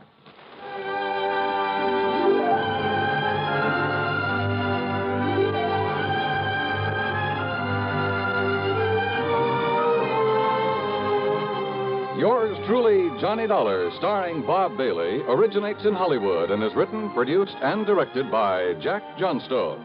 Heard in our cast were Virginia Gregg, Lillian Bayef, Vic Perrin, Sam Edwards, Barney Phillips, Herb Vigran, and Frank Gerstle.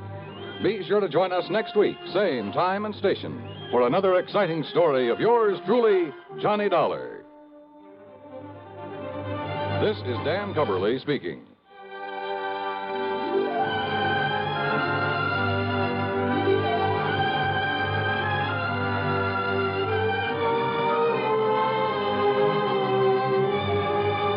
This is the CBS Radio Network. Gentlemen, your attention, please. Now, here's the problem. Your pilot is flying a 400,000-pound, 650-mile-per-hour B-52D Stratofortress.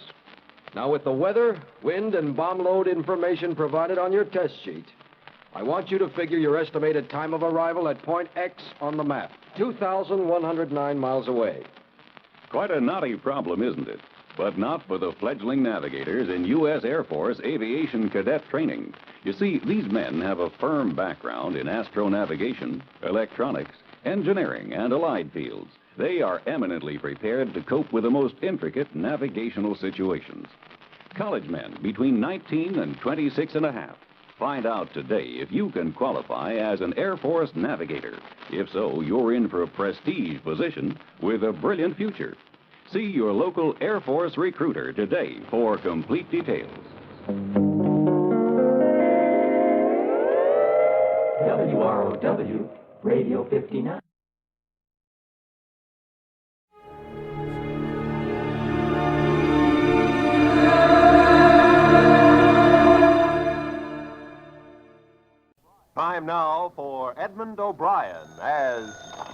Johnny Dollar.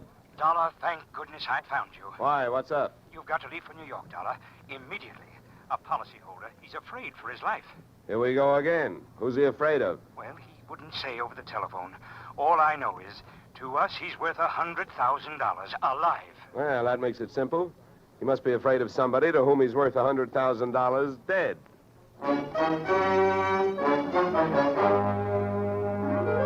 Edmund O'Brien in a transcribed adventure of the man with the action-packed expense account. America's fabulous freelance insurance investigator. Yours truly, Johnny Dollar.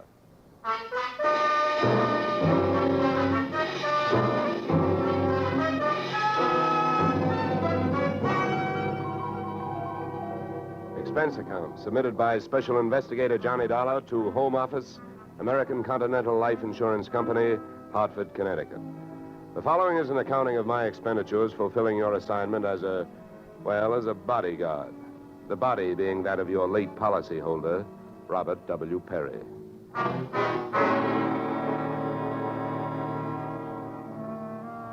Expense account. Item 1, fare on night train, Hartford to New York, $3.65. Expense account item 2, $1.80 taxi to Lower Manhattan following morning to officers Perry and Van Bruten, importers, arriving as promised at exactly 9 a.m. Good morning. May I help you? Yes, you certainly can. My name is Johnny Dollar. I have an appointment with Mr. Perry for 9 o'clock. Oh, yes. From the insurance company. Well, you're right on time. Yes, they told me I'd better be, and I'm glad that I am. Mr. Perry just came in. He's alone and waiting for you. I'll buzz him that you're here. Thanks. Come on!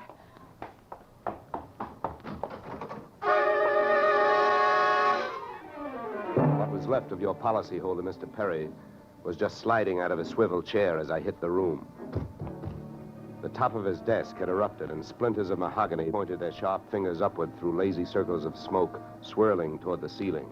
The buzzer from his secretary's desk had been rigged to a booby trap. Oh, no. Mr. Perry. Stay away from him. Come on, there's nothing you can do. He's dead. Oh. What happened? What happened? Whatever happened? Let's go. Let's get back out of here. Here you are. Sit down. I'll get you a drink of water.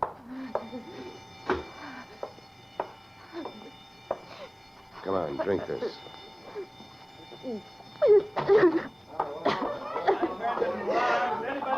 There's a doctor on the third floor. Shall I call him? Never mind the doctor. Go call the police. Nobody gets in here till they arrive. Now, the rest of you, go on, run along, beat it, will you? And have the building superintendent turn off that alarm. Okay, miss. Now, take it easy. It was all so sudden. What happened? Well, that's not hard to figure out. Somebody wanted to give your boss, Mr. Perry, a shortcut through life. So whoever it was figured out that a secretary would never buzz a boss unless he was at his desk. They rigged up a bomb somewhere in his desk that would go off when you buzzed him. Oh, then I killed him. Now, wait a minute, will you? Wait a minute. Don't go hysterical on me. There's excitement enough, and there'll be more when the police get here, so you keep cool. But I did it. You saw me do it. Look, honey, the way you put it, I killed him by coming in here and giving you my name so you would buzz him.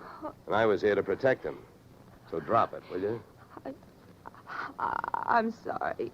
Now tell me, what about yesterday? Was Perry here?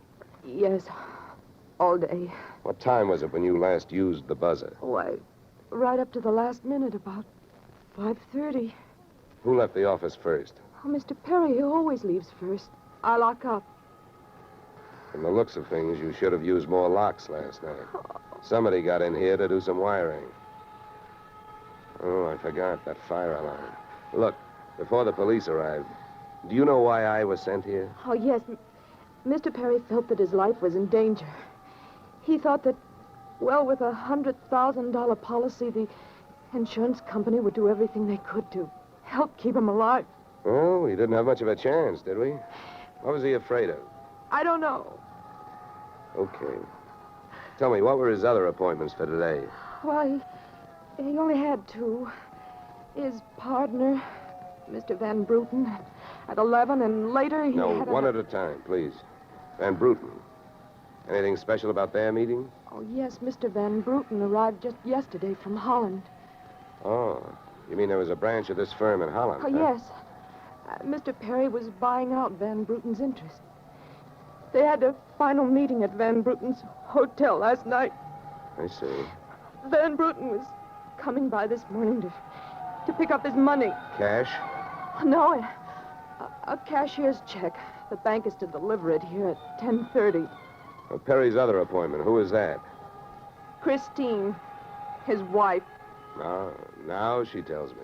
Christine, the beneficiary. Yes, she wouldn't have been the beneficiary in about another 2 weeks.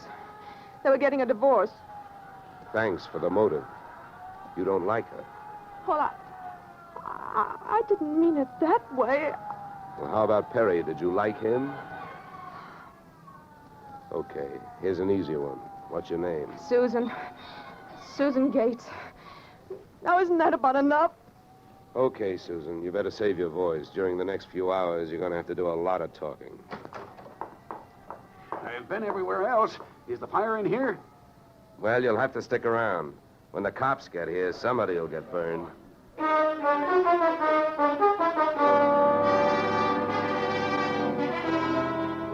The firemen should have stuck around because the cops arrived in a blaze of glory. It was a very high-class investigation, 2 lieutenants.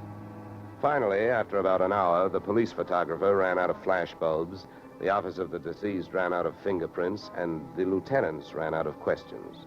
So the on-the-scene phase of the investigation was closed. At about 5 minutes of 11, I left the police packing up their notebooks, their clues, and the body, and went into the outer office. Susan looked like she could use a big, broad shoulder to weep on. But unfortunately, I was wearing my light gray suit. About then, a dark blue suit and a deep green voice entered the room from the corridor. There. There's a fellow out here says he belongs here. His name is Van Bruten. Well, what do you think? His name is on the door you just opened. Oh. Well, now, my name happens to be Murphy, and it's on bids all over the country. But that don't mean I'm stuffed with feathers, does it? Well, never cross tongues with an Irishman. All right, send him in, officer. All right, you can go in. There's a policeman out there. There's trouble here? I am Bramer Van Bruten. Where is Mr. Perry? What? He is waiting for me, no? No. But my appointment... He's not keeping any. He's dead. Dead? This is not possible. Last night I saw him. He was well. What happened? He was hit by a buzz bomb. A buzz bomb? Oh, please. You mean there was foul play? Yes, it was very foul. Oh, please. I may sit down. My first visit in all these years since before the war. It was to be so happy. But now tragedy like this. He was a good man, a good partner. I understand that as of last night, you were no longer partners. Yeah. I am glad you mentioned that. I realize, of course, that it is indelicate to speak of such things as money at a time like this, but that is why I am here, to receive my payment. Just because Perry got his, there's no reason for you not getting yours, huh? Oh, but you misunderstand me. I am deeply grieved, but, well, since the transaction was consummated, what is there to do? A delay would be a needless waste of money. I have already paid for passage back to Antwerp tomorrow. Your check is here, Mr. Van Bruten. Oh. Here you are. Thank you. In all of my years of business, this is indeed the saddest moment. Yeah. Well, if I didn't have some work to do, I'd sit down with you, and we'd all have a good cry.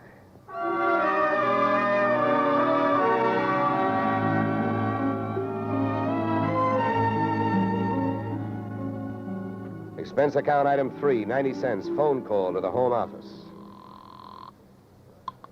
Mr. Gordon's office. Look, honey, this is Johnny Dollar. I want to speak to Mr. Gordon. While I'm telling him what I've got to tell him, maybe you'd better sit there in his lap with some smelling salts. I'm not that type of a secretary. Besides, he doesn't have a lap. Hello, Dollar. How are you making out? Out about $100,000. What's that? Yeah. You know, you should have sent me earlier. Somebody turned Mr. Perry into a firecracker just after I got here. He's dead. Oh, that's bad news. Big policy. Yeah, what I want to know is, shall I stay on the case? Well, certainly, Dollar, by all means. Is there a chance of proving suicide? There's a non-payment clause. Yeah, to make this one a suicide, there'd have to be a Santa Claus. Nobody could hate himself enough to do it this way. What are the fraud possibilities? Fair, there's an estranged wife. She's the beneficiary, but she wouldn't have been in a couple of weeks. Divorce coming up. I'll start with her. All right, Dollar. Good luck. But watch those expenses. Why, Gordon, I'm surprised. I think an insurance man would be the first to want to see a fellow live a little.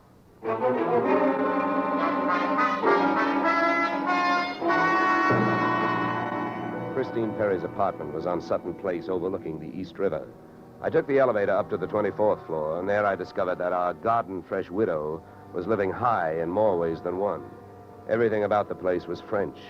The maid who led me into the living room through a long foyer, the decor, and the perfume which reminded you that breathing can be fun. I looked up from enjoying my nose to see Mrs. Perry looking down hers. Mr. Dollar? Mrs. Perry. I believe we can dispense with the social amenities. You're an insurance investigator, interested in the death of my husband. So naturally, you're here because you've jumped to the conclusion that I killed him. You're the one that's jumping to conclusions, lady. And careful you don't break your leg. What do you want? The policy's in order.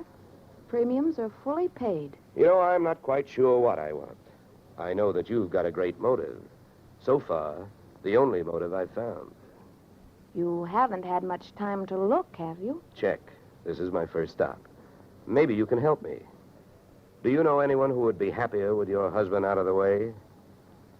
I know very little about my husband's friends. For that matter, his activities for the past 6 months. That's when I left him. Well, that's not much help for either of us. You know, without someone else to suspect, I may just have to concentrate on you. Mr. Dollar, I picked the men I want to concentrate on me. I hope you're as long on alibis as you are short on temper. Where were you last night? With a friend, Al Donovan. For a while, the same place my husband was. But I have witnesses to prove who was with him. Anybody at the Clover Club can tell you. Save me a trip. I can't afford the prices they get over there. Certainly. A pleasure. My husband was with his beautiful little secretary, Susan Gates. Well, I wouldn't be more surprised if your late husband walked through that door and said... All right, mister, that's enough. Al! Yeah. How much did you hear? I'm a big guy, baby, 6'4".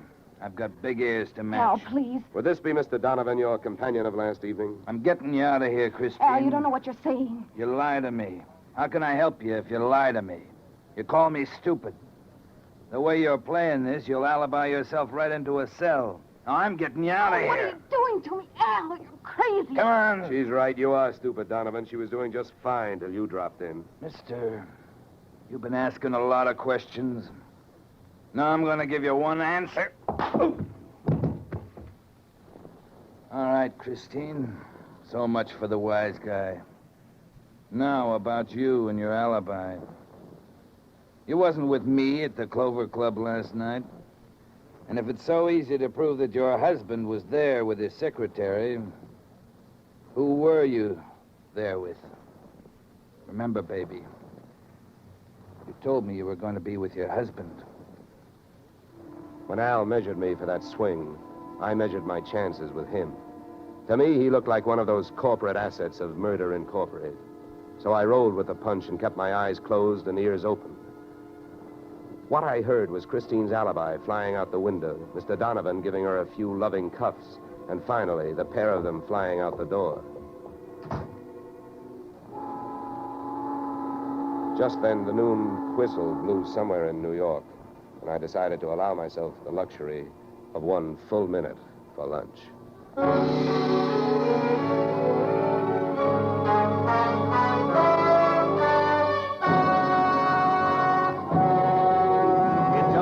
We'll return to the second act of Johnny Dollar. But first... And now we return to the second act of yours truly, Johnny Dollar, starring Edmund O'Brien.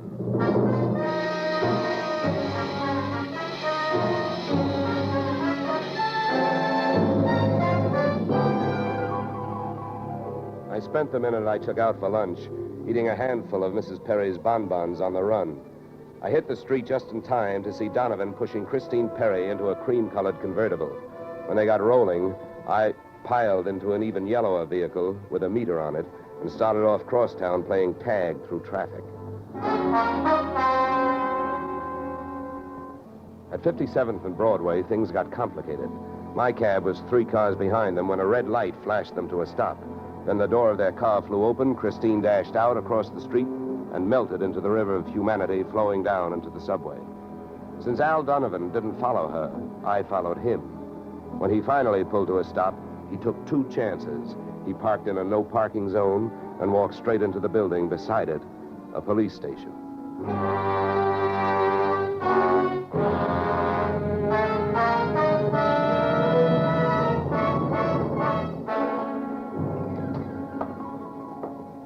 This is Mr. Dollar, Lieutenant. He's been waiting for you.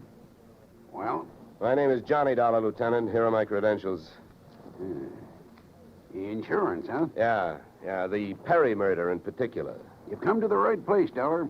A man named Donovan just walked in here and made a full confession. He what? That's right. My clerk's just typing it up. In the meantime, the gentleman is down in the tank having a bite of lunch on the city. He confessed. Well, does his story add up? As far as I know, I haven't heard too much about the case myself. It's not in my precinct. Yeah, but what did he use for a motive? Jealousy. Says he's in love, wanted to marry Perry's wife. Did he say how he managed it? Yeah, he stole a key to the office from the wife's apartment, entered the building last night, and wired the bomb to the buzzer system. Well, I guess guys do a lot of strange things in the name of love. It looks like Donovan did. Yeah, he either killed the man or he's trying to cover up for someone who did. Say, Lieutenant, don't execute him for a couple of days, will you? I spent the rest of the afternoon downtown in the offices of Perry and Van Bruten, importers. The partners' correspondents told me 2 things. They had been extremely friendly, and Van Bruten was extremely bald. Perry had been sending him toupees from a famous Hollywood makeup firm. At 4:30, I got to the employment files, which rocked me with 2 minor explosions of their own. First, I learned that Al Donovan had been employed over a period of years as Perry's bodyguard, and that he had been canned the day before the murder. That confession of his, which had been a little hard to swallow, was suddenly more digestible. On top of this came blast number 2. The employment application of Perry's secretary, Miss Susan Gates, informed me that during the war, she had worked in a munitions plant, her specialty, wiring bomb fuses. When Miss Susan Gates reached home at 8:30, she found a visitor, me.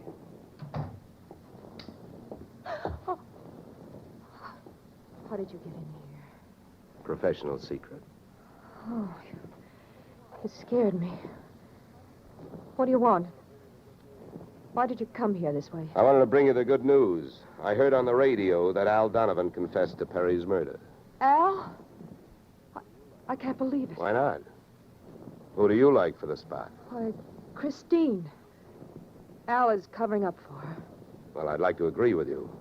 If it turns out that Christine wound up her husband's life with a bang, the company that hired me saves $100,000. But I don't know. She claims she has all kinds of alibis. One of them is you. Me? Yeah. Did you see her at the Clover Club last night? Well, yes, Yeah. I know who you were with. Your boss. There's nothing wrong with that. No. I'm not preaching a sermon. I want to know who she was with. I don't know. A man I'd never seen before. Mr. Perry knew him, but he wouldn't tell me who he was. Why not? I don't know. He said I might get the wrong idea. About what? I don't know. We didn't sit there and talk about it all night, so why should we sit here and talk about it all night? All right. Good heavens, when a census taker shows up and asks a lot of questions, people answer them. When an investigator tries to do his job, they make the proverbial clam look like a blabbermouth. Look, Mr. Dollar, believe me. This has been a greater shock to me than to anyone else. Yes, excepting, of course, your late employer, Mr. Perry. How long did you work for him? 4 years. Where'd you work before then? Well, I worked... Let me help you. Bombs, huh? Wiring fuses. Remember? All right. I remember. Good. Maybe you'll remember a little more. Let's go back to last night. The guy with Christine Perry, who was he? I tell you, I don't know. Was it Van Bruten? I don't know. You don't know? No. I'll get that. No, I'll go. Just make sure you don't keep going. Susan!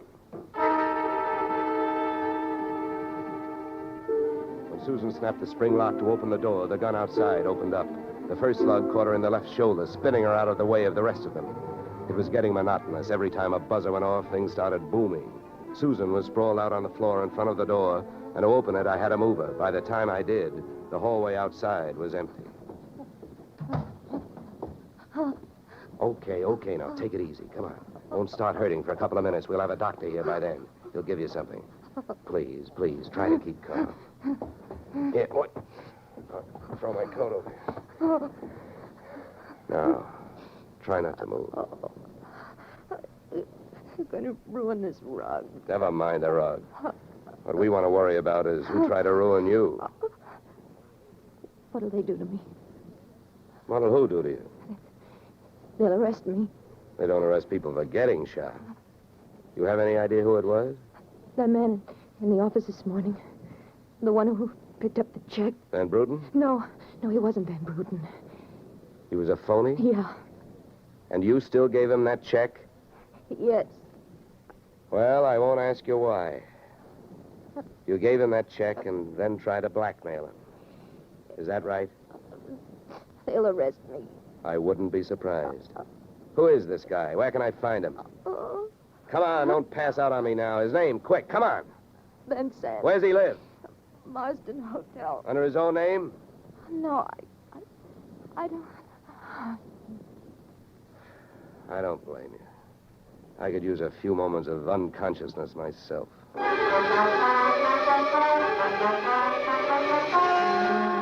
Marsden Hotel didn't have a Dutch name on the register. So I got a hold of the housekeeper and found out how many rooms her staff hadn't been able to make up all day because of no disturb signs on their doors. And then I went a-calling at those particular rooms. On the 9th floor, I wakened one old maid. On the 7th, I startled a bunch of poker players who thought they were being raided. And on the 4th, I struck the door of 427 and the jackpot. Who's there? Don't you see the sign? I do not wish to be disturbed. Sorry, I must have the wrong room. I started up the hall after the fire axe. When I got to it, I changed my mind. Out of the few things I learned about this guy, Van Sant, was that he loved to shoot people through doors. So I decided against trying to chop his down. Then I remembered the way those people came pouring out of those offices earlier in the day when they heard that fire alarm. So I picked up the little red hammer next to the big red fire axe, broke the little glass window, pulled the little brass hook, and set off a big brassy noise. And then I rushed back to 427. Fire! Fire! Hey, fire! Fire! There's the fire. Right here in my eyes, sweetheart.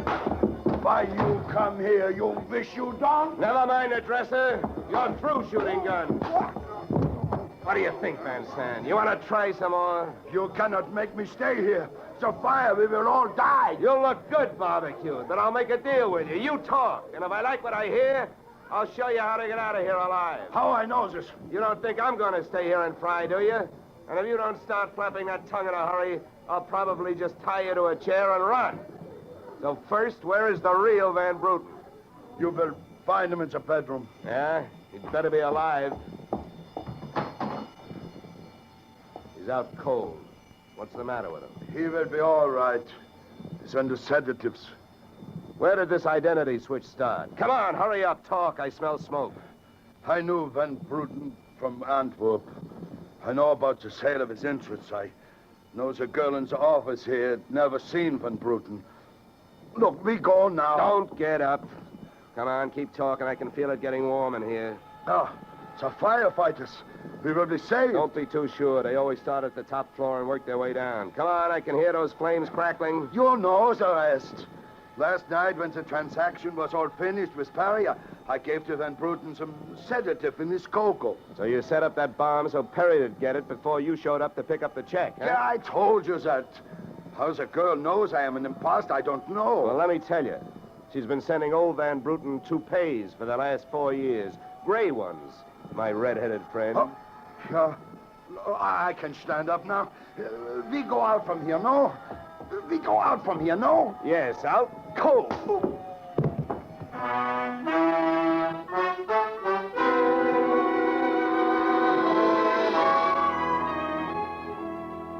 Expense account, item 4, $1.40. Night letter informing you that American Continental would have to meet payment of claim to Mrs. Christine Perry, innocent widow of the insured. The only thing she was guilty of was trying to stay on the right side of a hot-tempered boyfriend. She lied about who she was with at the Clover Club, not to fix herself an alibi, but to keep Al Donovan from learning that she'd been out with another man.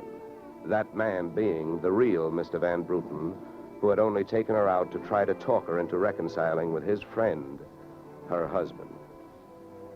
Expense account item 5, $100. Fine for turning in a false alarm, which, since you're paying it with me, is just fine. Expense account total, $463. Yours, truly, Johnny Dollar.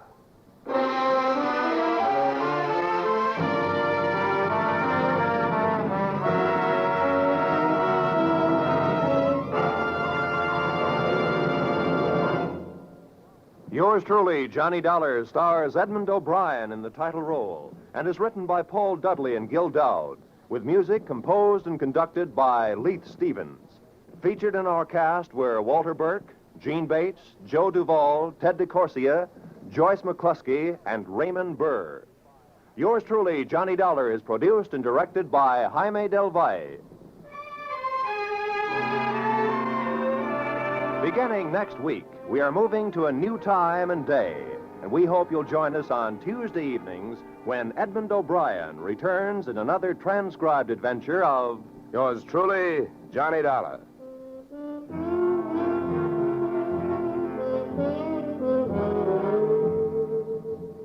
Yoo-hoo, Mrs. Bloom. Molly Goldberg's famous invitation to fun in the Bronx now echoes across the country each Saturday night on CBS. It's the same fine brand of comedy mixed with a tear now and then that's made Molly and her whole family, Jake, Sammy, Rosalie, and the others, favorites for many years. CBS invites you to hear the Goldbergs on most of these same CBS stations this Saturday and every Saturday. This is Roy Rowan speaking.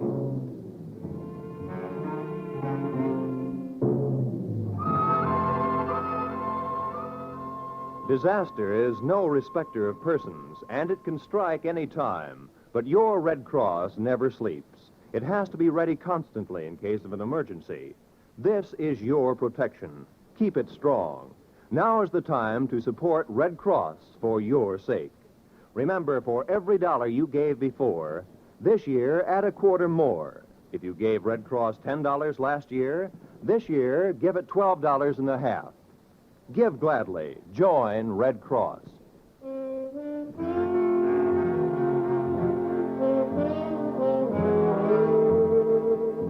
This is CBS, where yours truly, Johnny Dollar, meets adventure next Tuesday night, the Columbia Broadcasting System.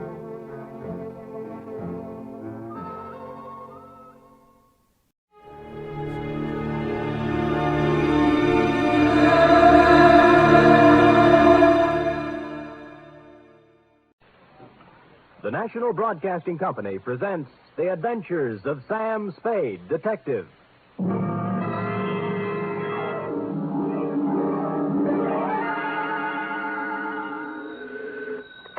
Sam Spade Detective Agency? Miss Perrine? Who did you think it was, Sam? Not a Harry? You don't know what a hot guess that is, Cherub. Really, Sam? Mm-hmm. You think I'm the femme fatale type? In a black velvet gown with a veil? What chance would I have? Sam, you've given me new heart. Deservedly so, Wonder Girl. And in femme fatale, you have hit upon what might be called the keynote of the saga, which even now I am itching to tell you. A saga? More, a tale, Effie, well calculated to keep you in Oh, no, we better put that another way. But while I mull a subtitle for this Oriental tapestry, find yourself a copy of something by Eric Ambler or E. Phillips Oppenheim and bone up on the ground rules of international intrigue. Ooh, international? Ooh, yes. The next 39 steps you hear will be me walking up to the door in my black Homburg and velvet collar, with my pockets bulging with plans for submarines, supersonic airplanes, and secret fortifications, and my tongue a wag with a report which will echo around the embassies of the world as the Cloak and Dagger caper.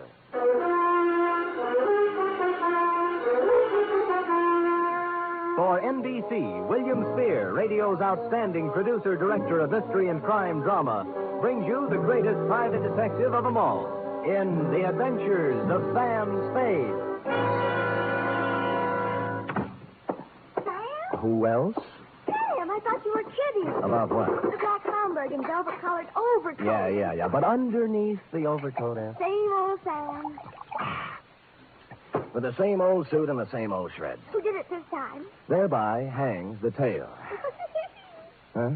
It's hanging out the back of your trousers, Sam. What? Your shirt tail. Well, better keep the coat on. Jawaharlal won't mind. Who? Jawaharlal Barra. It's his coat. We'll go into that right now. You ready? Yes, sir. To Jawaharlal Barra. Jawaharlal, Well, speaking. From Samuel Spade, license number 127596. Subject? The Cloak and Dagger caper. Dear Jawaharlal. I'd been out Friday night until 4 a.m. watching wedding presents. So when Saturday turned up rainy, I did the mad, impulsive thing and decided to stay home. I plugged the phone, built a fire and a tall drink, invited Freddie, the neighbor's cat, in for a short milk, put my feet up and my head down, and reached for a magazine. A picture of peace, Jawaharlal. Freddie lay on the coffee table, purred, and busied himself spinning the hand-rubbed Lazy Susan my unpredictable Aunt Adelaide gave me for Christmas. The magazine turned out to be Time, with a picture of an austere Asiatic gentleman on the cover. 2 pages, and I had the kind of headache you can only get from reading the news these days, so I turned it in on a slick pulp, with a breathless yarn about an international gumshoe and a satin-lined cloak who kept running into women with bosoms full of papers.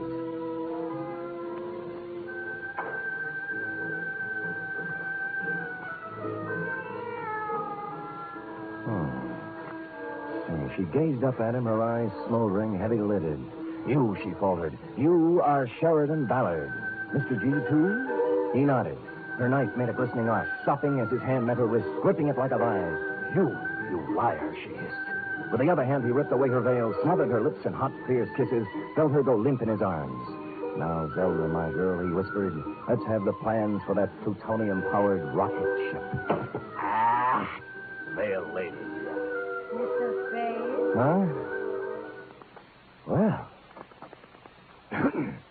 What can I do for you, Veil Lady? You do not mind that I come in so? How did you come in so? The door is open. I see sitting in chair an attractive man. So?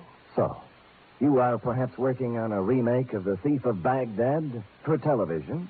Black tube, of course. Oh, you mean this what I have on? Also this what you haven't on. You keep out of this, Freddie. I saw her first. So, you just happened to be wandering past my door and popped in, is that it? Miss, You may call me Shalimar. No, I do not just pop in. I come by design. Well, just what kind of designs do you have in mind? Mr. Spade, you are Private Eyes? Shalimar, I am Private Eyes. You got troubles? Much. How much? I am beloved of Ahmed. Well, that's nice for Ahmed. Ahmed who? McClatchy. Ahmed McClatchy? How do you explain that? He has 2 American names. Oh, figure. You are a friend of Ahmed, too? Never heard of him. Oh, perhaps, Mr. Spade, perhaps you forget. Ahmed McClatchy? No. No? Never forget a face. What's the matter with Ahmed? Hashish. Dope? Much. He has the wild dream, the night horse, the what you call hallucination. You have told others of Ahmed's visit to you? I have told no one of Ahmed's visit to me for the simple reason that he... Oh. Huh? Do not pile upon one falsehood another. Well, Ahmed has to you paid a visit, this I know. Oh? Now, if you will be so kindly, I will join you in dream. Now, wait a minute. Why don't we... Sure. You do not want to talk with Shalimar? Well, I just think we ought to clear up this misunderstanding. Now? What do you have?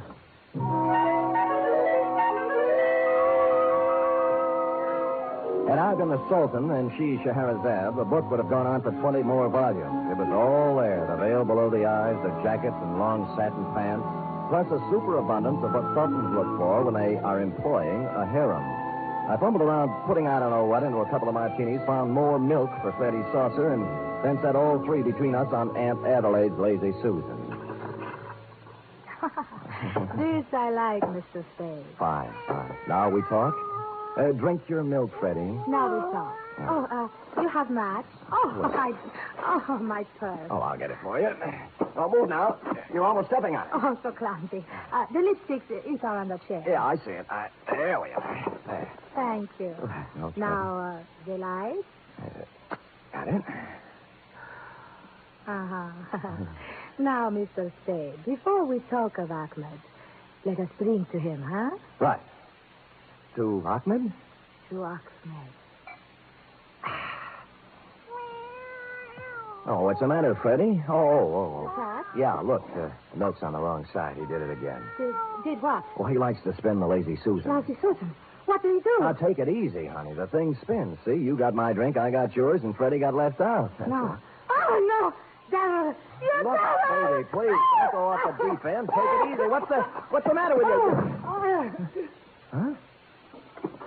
Shalimar. Oh, Shalimar, baby. Come out of it now, will you? Where's the glass? Oh. Cyanate.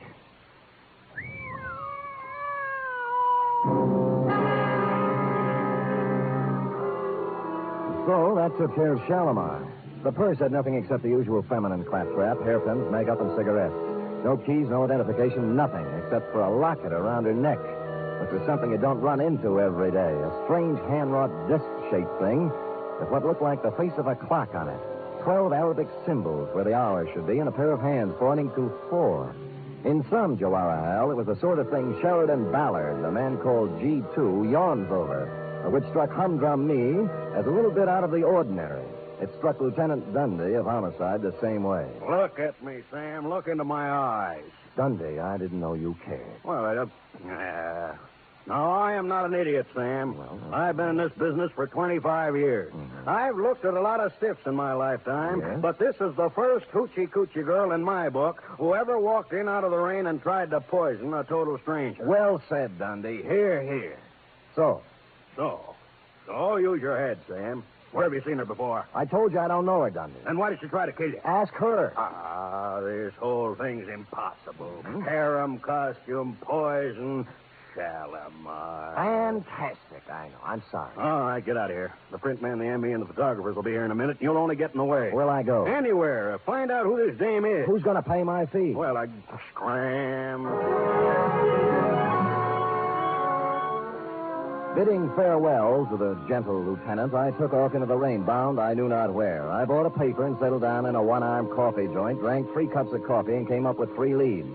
First, the ballet master at the Opera House.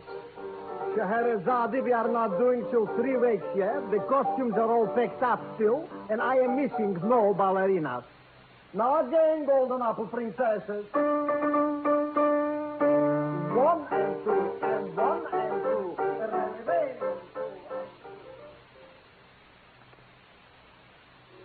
As she wiggles and waggles, she shimmies and shakes. You never saw anything like this, folks. So hurry. Direct from a Turkish harem, little Fatima, the girl with the double-jointed... Jack. Yeah, Jack? You sure she's in there, Jack? Wait a minute, Jack. Yeah, she's in there, man. Thanks, man. All right, folks, step in a little closer. Cheesecake? Sorry, but can't help you a bit. This here Turkish bat is 100% tagged.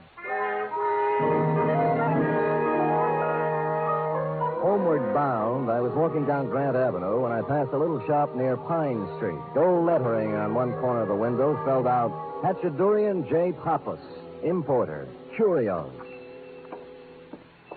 How do you do, sir? Hatchadurian J. Pappas? You get the pleasure. What's the J for? Never mind, kiddo. You can pronounce it. I accept your apology. Now, will you take a look at this? Huh? Oh, lucky, huh? Uh-huh. Yes, lucky this is. Where do you get this locket, sir? I found it. I thought you might recognize it. Hey, I think I do. Good. You know, strange you should have come here. And yet not so strange either, if you want to look on it. Well, which is it? Sure. I'm perhaps the only fellow in town who might have dealt in this kind of stuff here. He's quite genuine. Oh, you mean you sold this? Probably. Sure. Who to? I'm trying to remember. A girl? A girl. Or was it a fella? A young fella? Or old fella? Well, that leaves only one more category. Huh? An old woman. Oh, you know her then? No, I don't know her, no. You know, I wish I could remember to whom I sold it to. Yes. It's been such a long time, you know. Of course, I can look it up and call you, Sport. Good. Here's my card. Oh, Sam Sport. Well, if you want to look at it. You said it's genuine, huh? Oh, sure. Secret Society medallion. 16th century. It's from the Indian state of Kashmir. Kashmir? Sure, kiddo. Kashmir. What's the matter with you? Don't you understand English?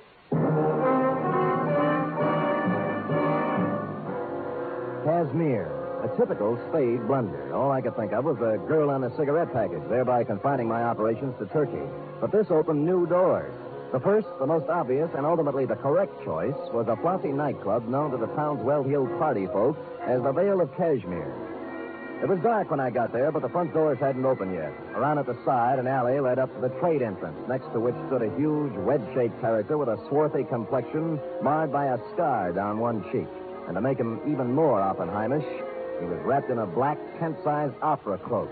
I nodded politely, he spat, and I went inside. The Vale of Cashmere is a sumptuous bistro even on ordinary nights, and this night was obviously to be more than ordinary.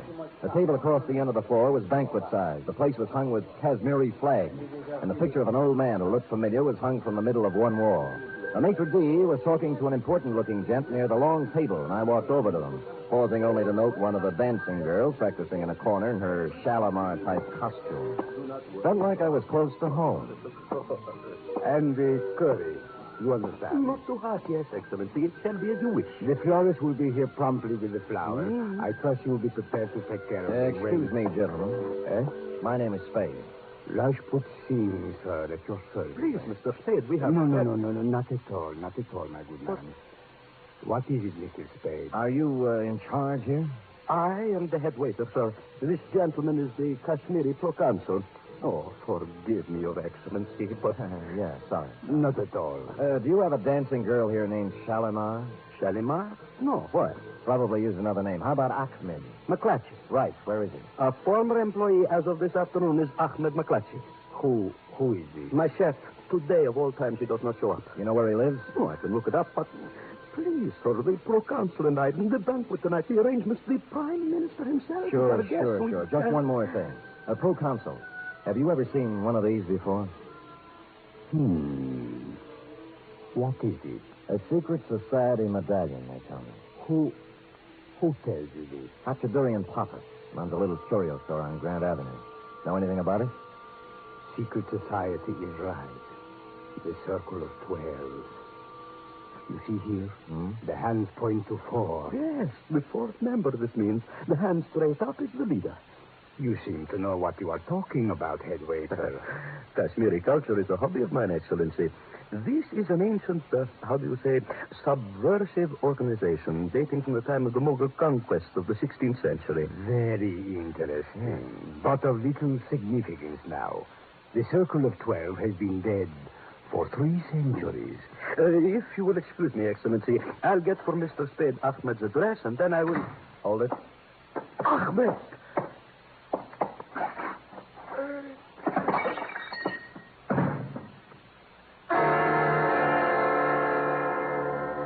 Just made it to the table, swept the sugar bowl off it, and followed it to the deck. When I saw the dagger in his back, I grabbed my gun and set sail for the alley, looking for the cloak that went with it, but he was gone. So was Ahmed. I bent down over him, took a closer look, and saw why he spilled the sugar. With his finger, he traced a design in it, a round design, the Circle of 12. You are listening to the weekly adventure of radio's most famous detective, Sam Spade.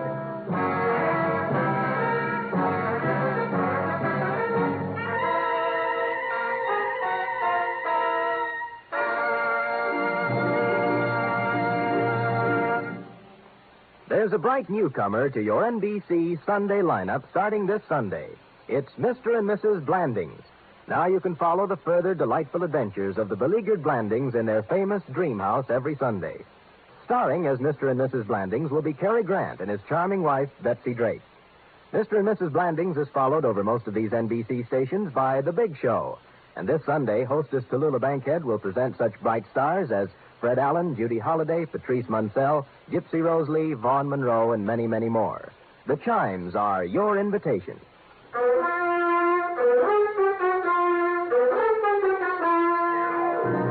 And now back to the Cloak and Dagger caper, tonight's adventure with Sam Spade.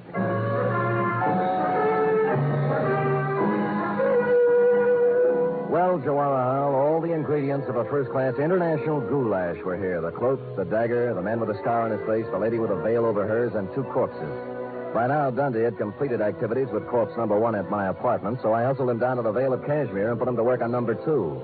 Then I hustled back to my office. The big question had yet to be answered. Now, another. Oh, Sam!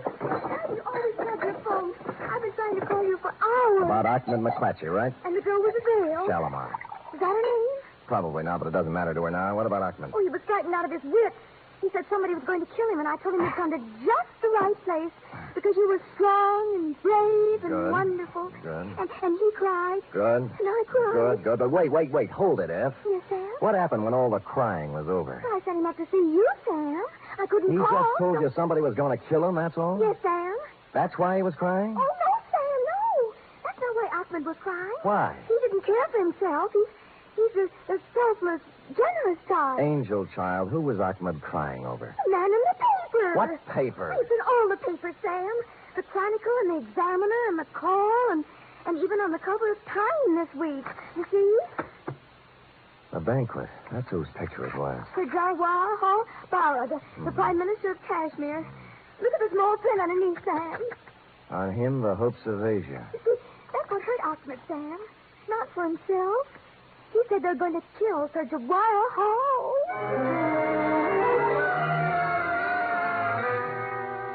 2 paragraphs later, my taciturn secretary let slip the information that Shalimar had arrived at the office 5 minutes after Ahmed left and departed for my home and hearth loaded for bear. The hullabaloo over you, Jawahar Hall, was due to the fact that you were at this moment arriving on the steamer Pacifica, en route to Washington with, as the article put it, the destiny of the Middle East in your briefcase. 10 minutes later, I was fighting my way through the mob at Pier 42.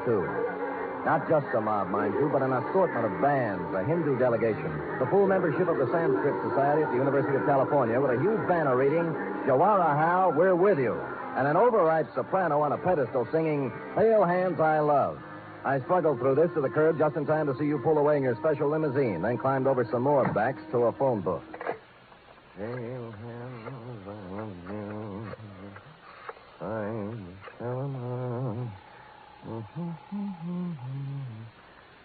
Kashmiri Consulate. Rajput Singh speaks. Look, this is Sam Spade, Mr. Singh. Oh, yes. Has the Prime Minister arrived there yet? He's due any minute. Why? Well, you better call out the guard. They're going to try to assassinate him tonight. My good man, do you realize My what good man, I know whereof I speak. The cook at the restaurant. Ahmed. Yes. That is what... Yes, you're getting the idea, all right. It's the old Circle of 12 with a brand new paint job. Now get on it. My next move may sound to you like a combination of negligence, indolence, and ennui, Jawahar Hal, but I must remind you that I was not employed on this caper, was receiving no stipend for risking my ever-loving neck, and had added up the figures in the problem of primary interest to me, namely, the lady who tried to kill me on page 2. I therefore entrusted responsibility for your health and that of the Middle East to the proconsul, made my way home, put on my slippers, and set the lazy Susan on the floor this time for Freddie to play with. Where was I? Oh, yeah. Now, Zelda, my girl, he whispered, let's have the plans for that plutonium-powered rocket ship. Somehow, this all seems logical now. Never, she breathed. Rather death, Mr. G2, than to betray my country. Quiet, Freddie. Oh, no, not the buddy.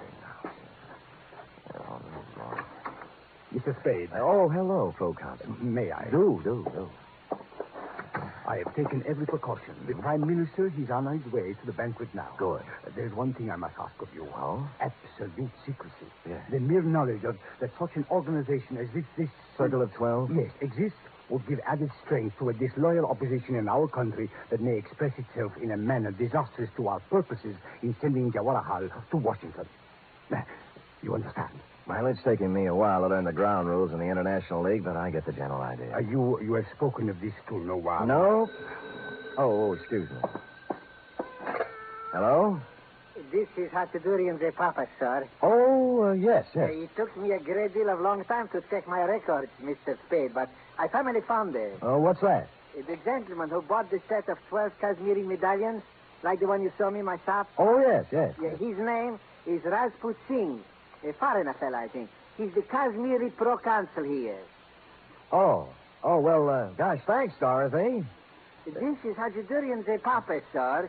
I found it just now. Look, Dorothy, after all you've done for Alice, the least she could do is thank you. And you can tell her that from me. Now, bye, honey. So long, kiddo. Silly kid. Silly. Let's see now, where were we? You had just given me your assurance you would maintain strictest secrecy in this unfortunate matter. Oh, yes. Now, I must go. They're expecting me at the banquet. Thank you again, sir. Not at all. Your service to our country and the world will find expression, I hope, on some later day. Good night. Good night. Freddie, please, not now. Down the phone. Well, Cloak and Dagger in the flesh. Going modern on me with that gun, Put down the phone. What if I told you I'd already made the call? I'd say you were lying. The line is tapped outside. You figure the angles, Hefty. In my business, I have to. When's it coming off? For the Prime Minister, any minute. For you, right now. Oh. He's got you fooled, too, huh? They're right there. Who? Rajput. You're a fall guy, you know, doing the heavy stuff. If it kicks back, you get it, and the other 10 laugh. You think you could talk me out of it, huh? Why, that's the last thing in my mind. I'd never...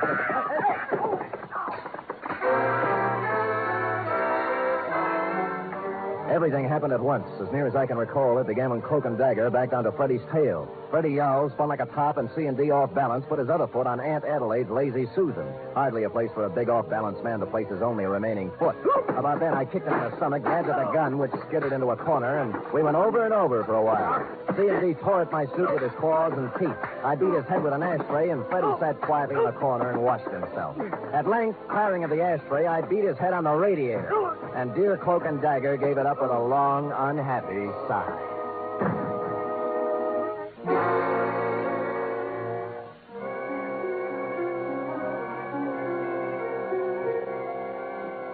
Mr. Spade, this is a dress-up affair. Get out of my way, head waiter, or I'll walk right over that white shirt front. Please, I cannot... Have they been served anything yet? The drinks are just coming on. Wait. And now, my countrymen, before we introduce our guest of honor, Sir Jawaharlal Bara, our beloved Prime Minister, I suggest we rise and toast our country. To Kashmir, may she... Go ahead, Pro-Consul. Don't let me interrupt. Please, not here. The standard remark is, what is the meaning of this? Aren't you going to ask me? I'm supposed to be dead. Is that what's throwing you? Mr. Spade, please, a toast is about to be drunk. Where's my drink, Pro-Consul? Gentlemen, there was at one time a custom in our country for the host to exchange glasses with the guest of honor. Permit me, Jawaharlal. To Kashmir.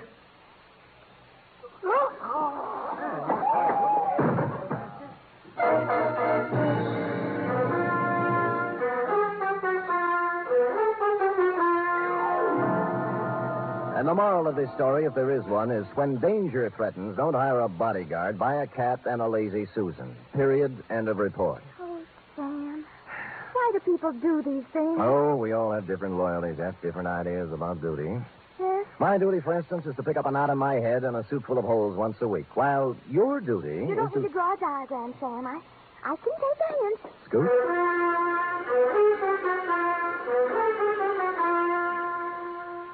3 chimes mean good times on NBC. This Sunday, Theater Guild on the Air presents a light, laughable, lovable comedy. It's The Fortune Hunter, and it stars Gene Crane and John Lund. You're invited Sunday to another outstanding 1-hour production by Theater Guild on the Air.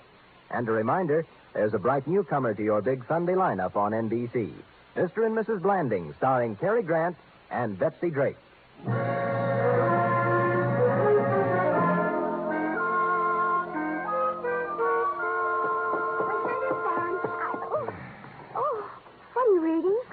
How can I do this? Something wrong? Wrong, the papers. The plutonium-powered rocket ship? What else? A dumper if I ever read one, F. The plans turned out sour. Oh, what were they? The Veil lady had entered a breakfast cereal contest.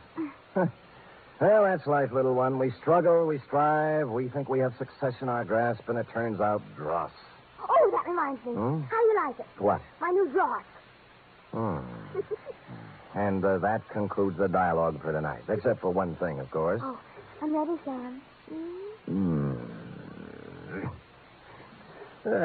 Who wants to be the man called X? He has a different one every week. I am the man called Spade. Constant, faithful, semper fidelis. That's me. Good night, Mr. Fidelis. Good night, sweetheart.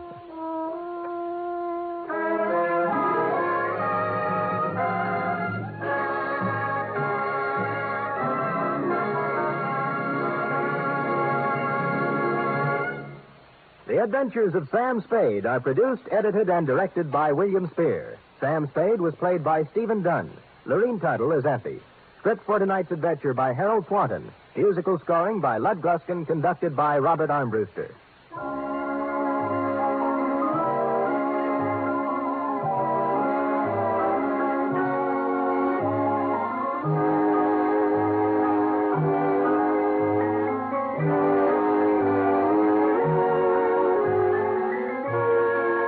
Join us again next week, same time, for another adventure with Sam Spade. The Magnificent Montague next, then it's Duffy's Tavern on NBC.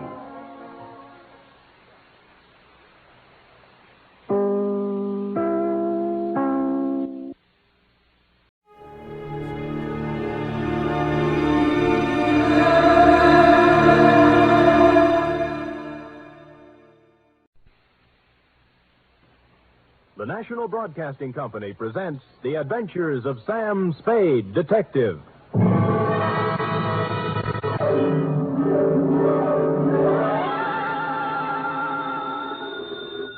Sam Spade Detective Agency? Me, sweetheart. Sam, would you mind telling me where you are? Not at all, Effie, not at all. Let's see. I'm at the Ilrig Dana Rab Etile Seagrod. I don't understand it, Sam, but I think I caught the word grog. Oh, you're shrewd, Effie. You see, I'm on the inside, and the lettering is printed on the outside. Now, if you'll wait, I'll go outside and read it the right way, and then come inside and... Never mind, I've already guessed. You're at George's Elite Bar and Grill. Trapped. Say, answer me. You promised me you wouldn't. I am? Me? I promised? Me? You did, Sam. You promised faithfully to stay away from bars. You know how hard television is on your eyes. Have you got your glasses? One in each hand. Fill them up, George. Oh, Sam, I heard that. What will people think? They'll never know, Effie. I always drink here under another name. Oh. Just a little of the hair of the dog that bit me, Effie. But don't worry about me. Although it's true I have been dogging it and have been hounded from tree to tree, I am frisky as ever and will be in to unleash my canine chronicle, namely the dog bed caper, or he who lies down with dogs gets up with murder, or, condensed for easy reading,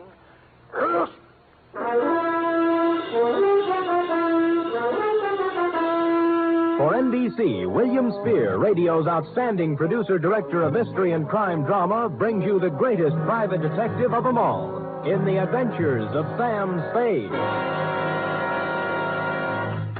Effie? Here I am, Sam. Here I am, Sam. Effie, did you ever write poetry in school? Well, I was known as Emily Dickinson of Central High. I thought you had a touch of internal rhyme scheme there. I doodled a little poem about you today. Really? Well, redoodle. There was a detective named Spade with oodles of brains in his head. Clever, clever. But when he took up drinking, he forgot about thinking. Now give me the punchline. And Effie has stayed quite unpaid. Well, a little rough, but cute. Did you get the idea, Sam? Never could make any sense out of poetry. Ready? It's getting close to Christmas, Sam, and I... Pencil point? I've used my last pencil, and I don't really have enough money to buy any... Please, Effie, I have no head for figures. All right. I give up. From Samuel Spade, license number 137596. Subject, the dog bed caper. Oh, Sam, I hope this is going to be all about dogs. I belong to the tail waggers, you know. Yeah. And I've read all the books by Jack London. Yeah. I just think... Down, Effie. Strangely enough, you will not meet a single dog in this story. Actually, this narrative has little indeed to do with our four-footed friends or their beds. And I'd change the title now, except that it's already gone out for publicity. Dear Dundee, it all started with a phone call to my secretary, Miss Effie Perrine, a doll, requesting my inimitable services at the investment counseling firm of Cameron Incorporated. Clearing everything off my desk, 2 shoes with feet in them, my own, I went over. The firm of Cameron Incorporated was obviously not for the pushcart set. It was plush, ankle-deep rugs, imported drapes, and the receptionist. She had a plushness all of her own. I said hello in my plushiest voice, and she liked it. She said so.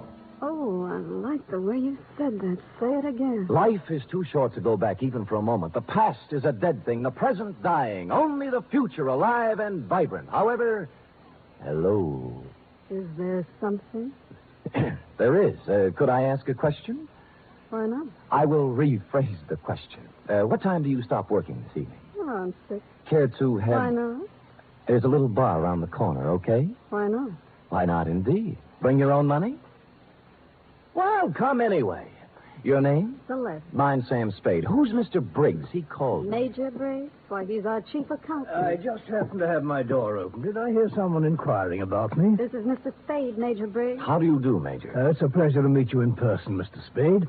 I'm the man who called you, you know. I'm grateful, sir. Now, what is it I can do for you and Mr. Cameron? Oh, it's not for me that I called. I haven't a worry in the world, and it's Miss Cameron. Oh. Old Cameron's been dead for many years now. I see. Whatever she wants, Mr. Spade, do a good job. We are all counting on you. Will you please announce Mr. Spade, Miss Roberts? Certainly, Major. If you'd excuse me. Nice to have met you, Major.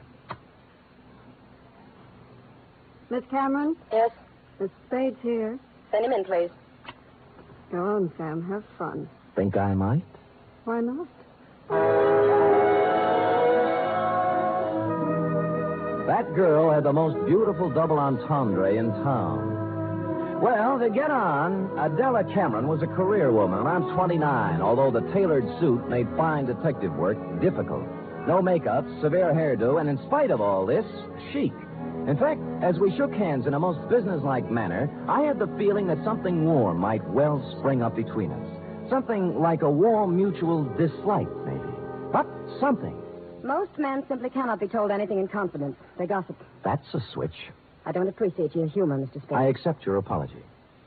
I will tolerate you because of your reputation. All right. I'm going to give you a very difficult job to do. Miss Cameron. What is it, Major? I'm sorry to interrupt you, but Courtney Pierce is on the phone. Mr. Spade, this is Major Briggs, our chief accountant. We've already met. Mr. Spade. Now, Adela, Pierce wants us to unload his short-term governments and buy American cattle. He's dividend crazy. AMCAT's declaring one in January, and he wants it. Well, let him do it. Well, I just want to protect your interests. You know what will happen to AMCAT after February.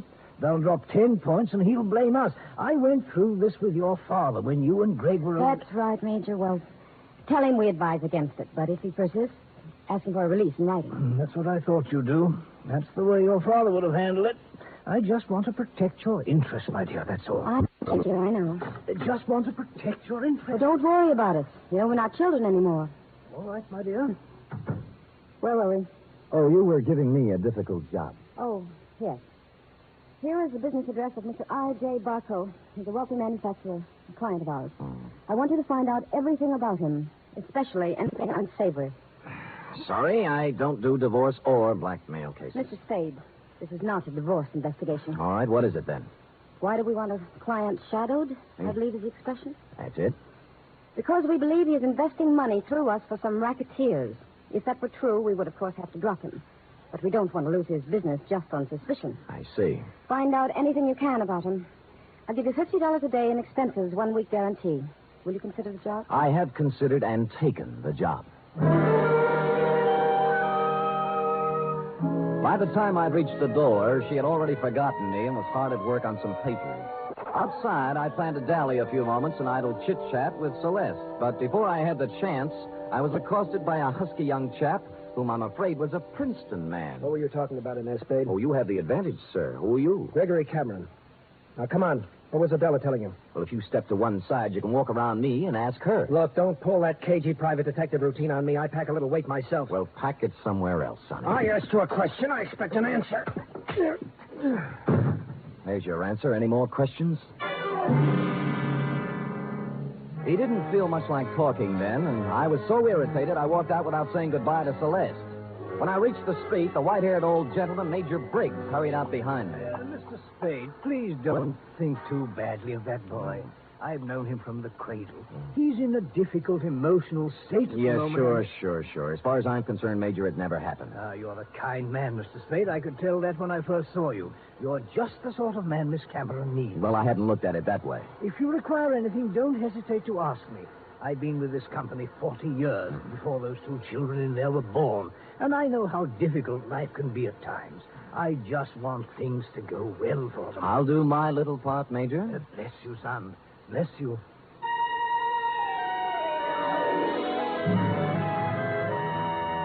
I started to work. The card Adela Cameron had given me revealed that my quarry, Mr. I.J. Barco, was of all things a manufacturer of dog beds. I sat down on a hydrant to think this over and then followed the scent of horse meat on over to his factory on South Dolores. It was built in the shape of a large doghouse, and outside stood a billboard with the message, "A survey of independent dog tracks, kennels, and canine corps proves that dogs choose Barco beds 2-to-1. I had to get a look at Barco himself, and so ruffling up the hair on the back of my neck, I trotted into the building, sniffing and wagging my tail in a very friendly manner. It was very easy to see Mr. Barco after I lied a little about my connection. What was that name again? Senor Don Jose Martinez Sada Morales, but you may call me Sam. And you represent a group of retail outlets in South America. Oh, I do indeed. We have our eye on your dog beds, Mr. Barco. Well, now, let's take a look at our catalog here. Now, say you had a Great Dane. You'd want something regal like this Louis XIV. Ever see a more beautiful bed? Well, not lately, but Mr. Barco... Down, boy, down. Now, here's a number that's very big this season with English Bulldogs, a Sheraton, natural wood finish. Lovely, huh? Arriba. And, of course, if it's an Irish Terrier, here's a purely gag present for his sense of humor. A Murphy bed. Get it, Sam? Irish Terrier? See.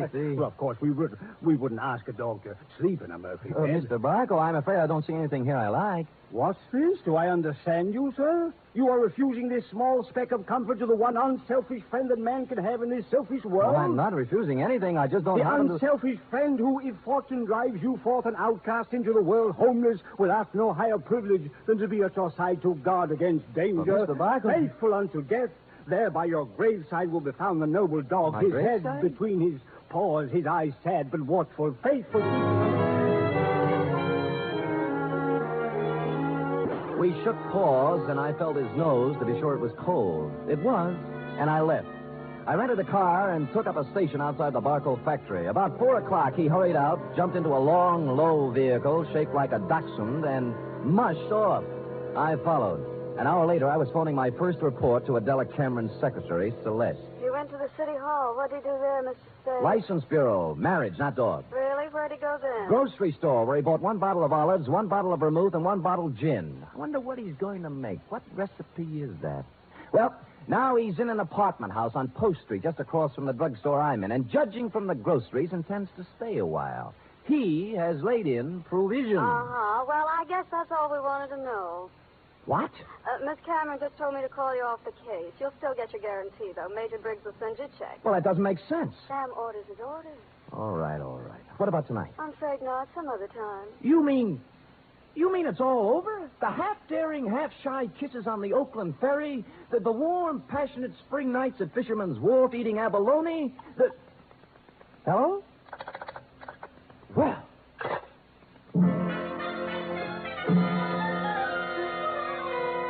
Puzzled, as who wouldn't be, I walked slowly back to my car. But before I had a chance to get in, I saw I.J. Barco hurry out of his apartment house. But he didn't enter his car. He came right for me. Spade! Just a minute, Spade. So sorry, my name is Don Jose Martinez, Sada Morales, yet. Don't kid me, Spade. I'm not as stupid as I acted today. Huh. Look, I know why Adela Cameron is following me, and you don't. And you'll never find out, any more than the other 4 detectives did. I was the 5th choice? Well, I shall speak with my agent about this. I'm going to tell her in person that this foolishness has to stop. If it doesn't, she'll live to regret it. One more thing. I presume you're going to follow me. Well, I'm turning right on Market and heading out to 1217 Ridgewood Place. You shouldn't have any trouble.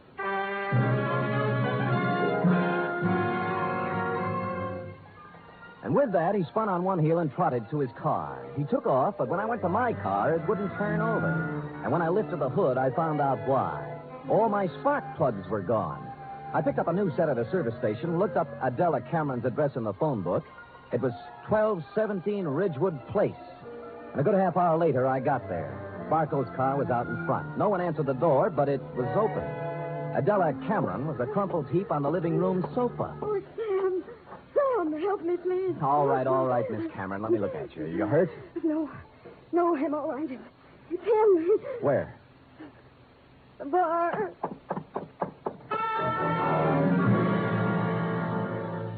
I hurried into the bar and was met with a strong odor of scotch. A bottle of it had been broken, and holding the neck of the bottle in one hand was I.J. Barco. He was on the floor, his hands slowly opened.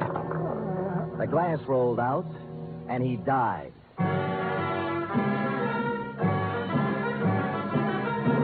You are listening to the weekly adventure of radio's most famous detective, Sam Spade.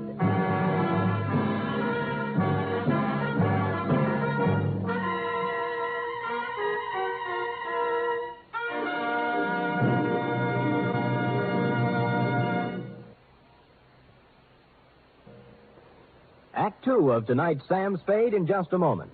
Meanwhile, here's news of other goings-on on NBC. There's no doubt about it, it's the big show. Not just any big show, but the big show. Brought to you every Sunday night over most of these NBC stations. An hour and a half of the very best in comedy, music, and drama. Your stars this Sunday on the big show include Fred Allen, Margaret Truman, Douglas Fairbanks, Danny Thomas, Mindy Carson, and many more. All presided over by the glamorous Tallulah. No wonder it's the big show.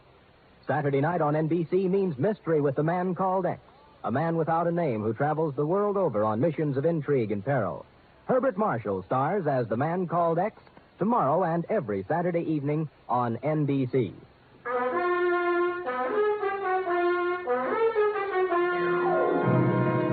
And now back to the dog bed caper, tonight's adventure with Sam Spade.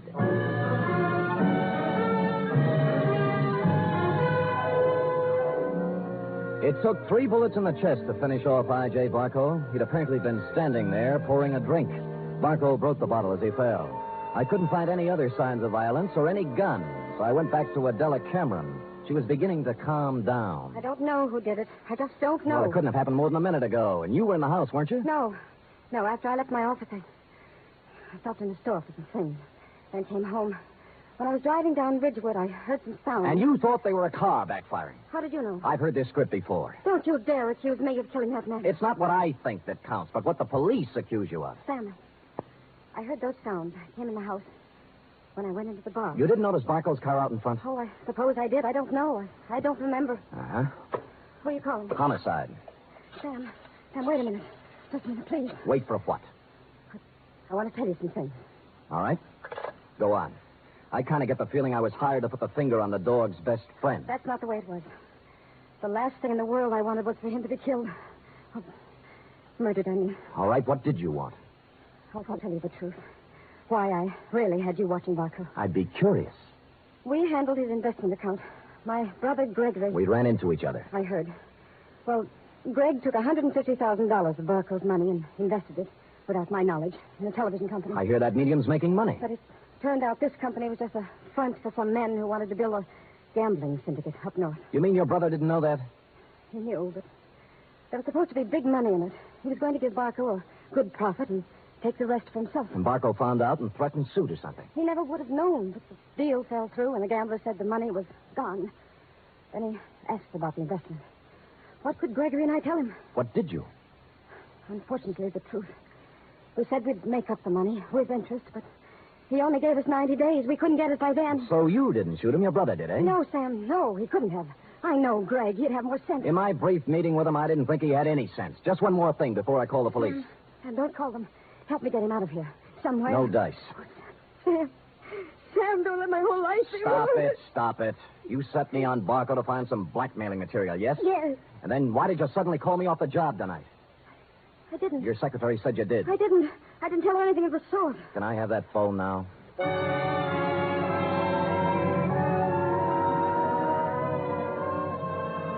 So I called you, Dundee.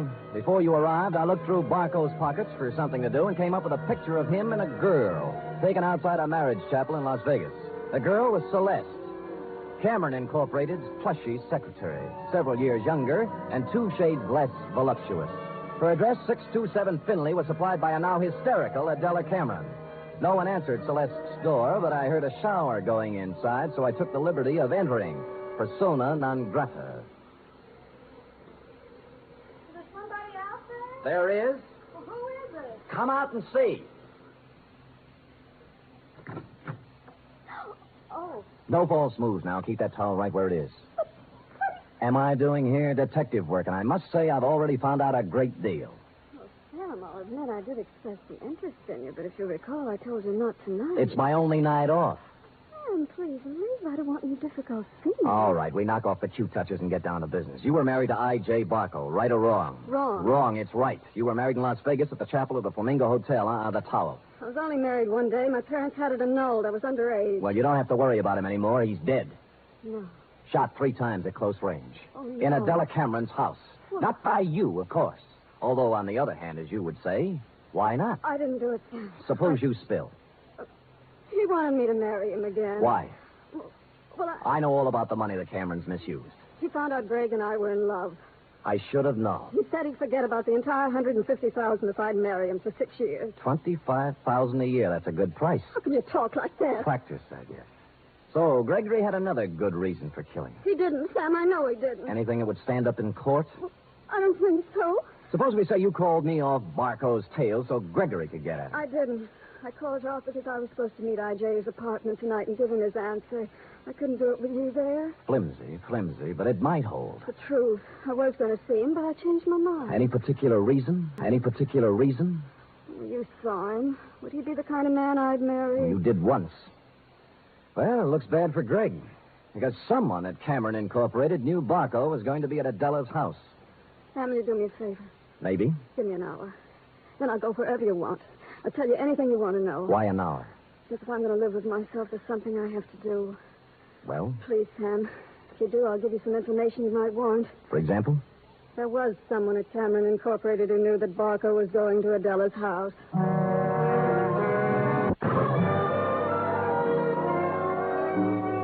She must have known I was going to wait outside and tail her, but she didn't, because without once looking over her shoulder, she emerged from her apartment house, slithered into her car, and led me directly down to the railroad station. She met a man in the waiting room, threw her arms around him, whispered something in his ear, and they hurried out to track 7. There was a transcontinental train getting up steam. She kissed him, and he climbed quickly up into a Pullman named Aurora Fall. And almost as quickly, I climbed in the other end. We met in the middle. What are you doing here? I came to take you off the train, Greg, before you made a big mistake and left town. Now, look here, Let's not Spade. go through the intercollegiate tough talk again. Are you coming off, or am I going to carry you off? You're going to carry me off?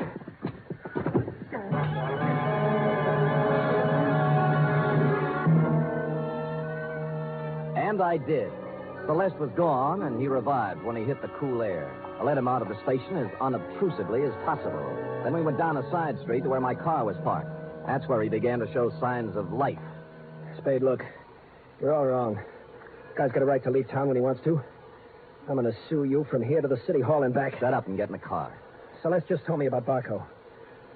You don't think I did that, do you? As I get it, you and Celeste were leaving town together, right? Yeah, she told me to go on and she'd come later. That was unwise of both of you. Come on, get in. Spade, I didn't kill Barco. Nobody said you did. Now, if you kindly get in the car and give me an address I want, and you know, we'll go see who did kill I.J. Barco.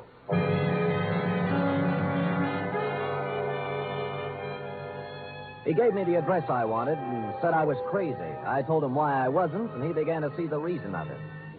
Never have I gone to pick up a murderer with more distaste. When we knocked at the door, I had a gun in my hand, but it wasn't necessary. Oh, come in, Mr. Spade. I knew you'd be along sooner or later. I don't like what I have to do, Major. Major, it can't be true. It just can't be. Come in, Gregory, my boy. Come in. A little Madeira first before we start to talk. Madeira? How can you talk about wine when a man's accusing you of murder? Oh, I don't think it's so unreasonable, Greg. After all, I did kill the unfortunate Mr. Barco, and this might be the last Madeira I shall ever have. Mr. Spade. Thank you, sir. Greg? I don't want any wine. Spadey's out of his mind, and so are you. I'm afraid not, Gregory. Oh, that was a vintage 1900 Madeira you wasted, Greg. Twice as old as you. Stop it. I'm sorry about what happened, Greg. I would have spared you and your sister this unhappiness if I could have. But destiny was against us all. You knew he was going to Miss Cameron's house, didn't you? Yes. Just before I left for the bank with the weekly deposit, he called for Miss Cameron, and I took the call. I told him she was gone, and he said he was going to her house. It was to be an ultimatum. The money in 24 hours or exposure. But you didn't have to... Kill him? Certainly not. It was a crime of passion. I take the weekly deposit to the bank every Friday, and I always carry a gun. Silly me carrying a gun. Never had to use it, but the bonding company requires I carry it. Well, I went directly from the bank to Miss Cameron's house. I wanted to help her face Barco. Was she there? Oh, no, Mr. Spade. She'd apparently stopped downtown to do some shopping. So I faced Barco alone. I asked him point blank to give these young people more time, but he just laughed at me. He said the only time they'd get would be in jail, so... It happened. Well, I hadn't intended to, but I became angry. Suddenly found the gun in my hand, and the thought crossed my mind, my life is just about over, and yours, Greg, is just beginning. It was easier to pull the trigger than I would have realized. Oh, Lord. More Madeira, Mr. Spade? Thank you, Major, but no. Well, allow me to present the bottle to you as a gift. I'll get my hat and coat. Greg, my boy, I'm sorry. You're sorry. Major, I wish I'd never been born.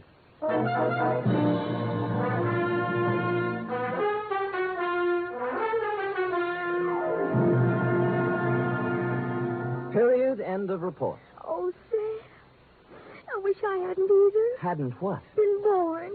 That poor, poor man. Yes, our racket. It is. And poor Gregory. He'll have to go to jail for something, too. He will, F. He will. How about typing it up? I hate to, but I guess it's my duty.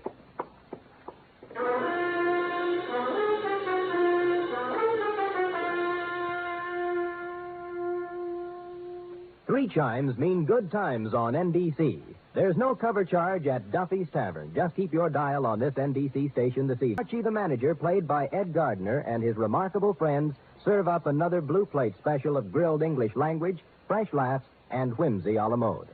Another Friday fun favorite is The Delightful Life of Riley, starring William Bendix as the beleaguered Chester A. Riley.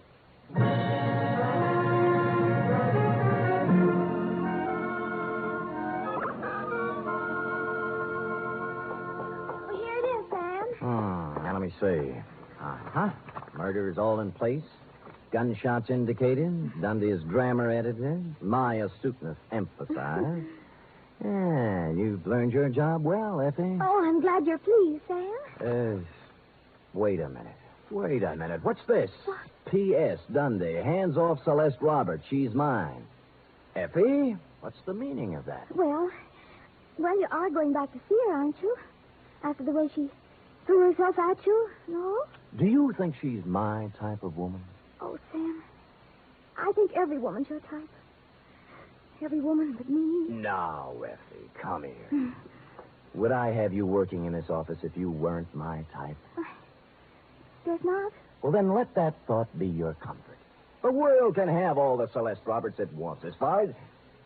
Oh, I can't go through with it. You see, Sam, you can have her if you want to. But in the end, I know you'll come back to me. I never doubted it once. Oh, Sam, you don't know how much you mean to me. Yes, I do, Effie. 3 weeks back salary. Oh, you... Good night, Sam. Good night, sweetheart.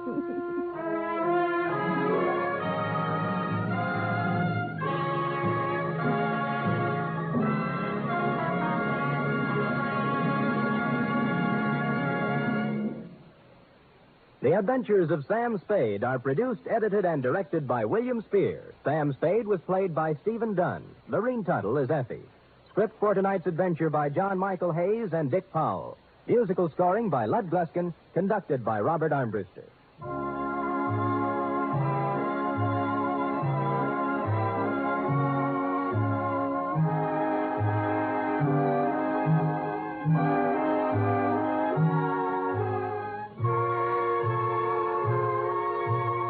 Join us again next week, same time, for another adventure with Sam Spade.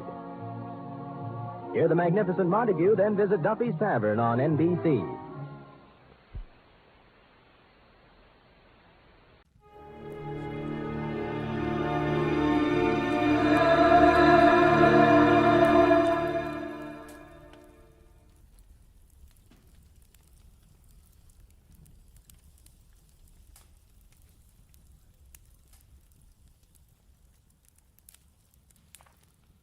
Get this and get it straight. Crime is a sucker's road, and those who travel it wind up in the gutter, the prison, or the grave. I didn't know it, but I was caught in a smokeout that led from a search for a lady in black, past murder at a highway inn, to gunfire at a warehouse, for a girl already dead in the morgue. From the pen of Raymond Chandler, outstanding author of crime fiction, comes his most famous character in The Adventures of Philip Marlowe.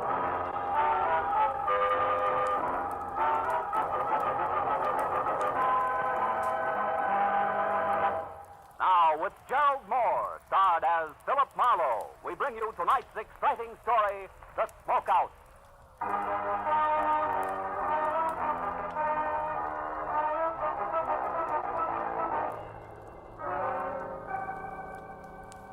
It never seems to fail. A sleepless night that leaves you with raw nerves and sandpaper eyelids is always followed by a day that never ends.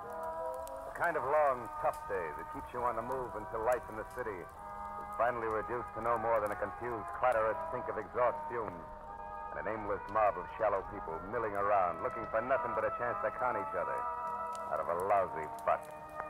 And this was no exception. Because when I finally decided to quit, to get out of it, to go someplace quiet and relaxed, I found myself instead in a hurry all over again. I was on my way to a very public building on Spring Street at the stubborn instigation of one Detective Lieutenant Matthews of Homicide, whose phone call 20 minutes ago had caught me as soon as I opened my apartment door. Where you been, Marlowe? Don't you ever check in at that office of yours? And on days like this, Matthews, they don't give me a chance. What's up? Tell me all you know about Vera Hamlin, Phil. Who's Vera Hamlin? A girl. No fooling. Are you real sure you don't know her? Positive. Am I supposed to? Maybe she used another name. Pretty, blonde, about 5'6", a sweet kid, apparently. I can think of a lot of women who fit that description, Matthews. Yeah, you could. But this one wrote you a letter yesterday. I didn't get it. Then I haven't been to my office at all today. Why? She wanted your help. How do you know? Well, we picked it up from the imprint in an open pack of stationery in her apartment. Oh? Better come down and take a look at her, Phil. Take a look at her. Where is she? In the morgue. Oh. She was struck by a car last night. Accident? What makes you ask that, Marlowe? Your dubious tone of voice, Matthews. Well, was it an accident? I guess so. Maybe I've been a cop too long. I get suspicious myself on dark nights. Can understand it. Come on down, Phil. Right away. I'll meet you there.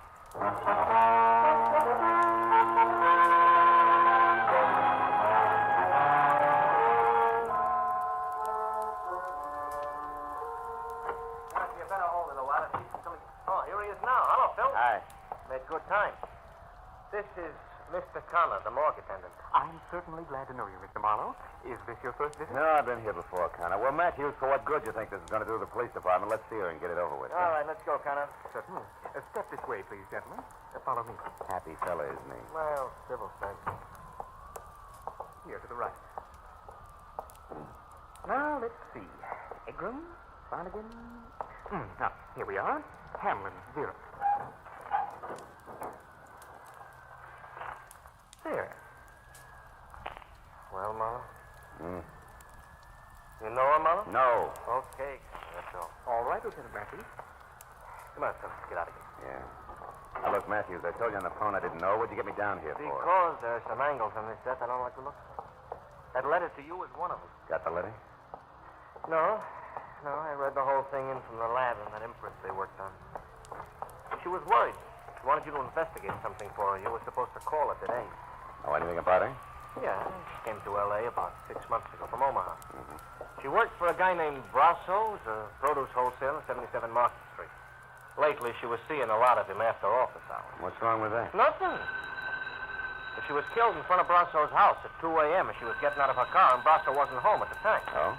He has a fair alibi, puts him out on Highway 101 north of Santa Monica when it happened. Excuse me, gentlemen. I better get the phone. Yeah, do that. What about the motives, Matthew? No motives. Well, then why are you so upset? Why was she so upset? What did she want you for? That's not enough for you to If I go had on. that one answered, I'd know where to go from there. I know, but you're pinning a murder rap on What do somebody. you mean murder rap? I'm not up to that. for yet. you, Lieutenant. All right, thank you. Excuse me a minute, Bill. Hello, this is Matthew. Yeah. A witness. Says it was murder. Phil, get a load of this. What? Yeah, give me that again. Yeah, a woman.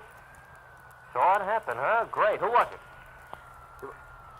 The lady in black. Where'd you get that? It sounds corny. Where did you get that? It sounds... What? You mean there's a story about it out now in the L.A. Journal?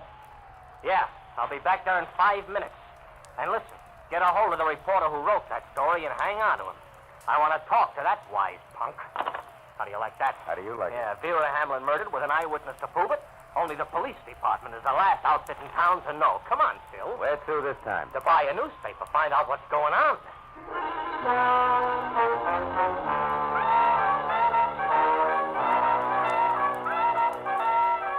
Matthews was boiling as we left the morgue and headed to police headquarters.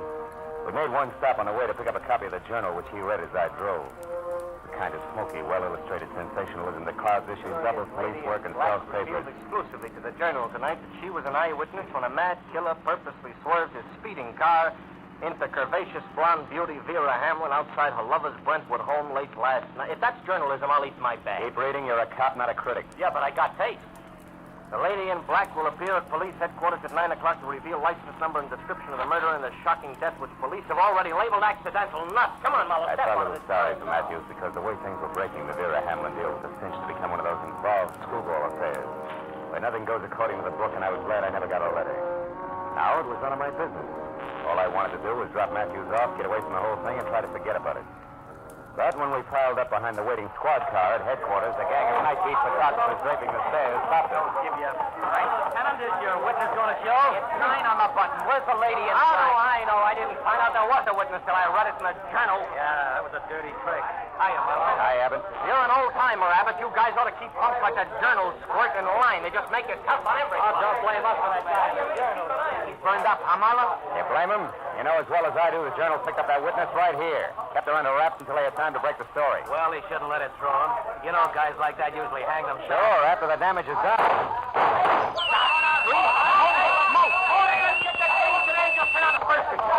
Now, I've had enough today, Matthews. Besides, nobody in City Hall signs my check. Good night.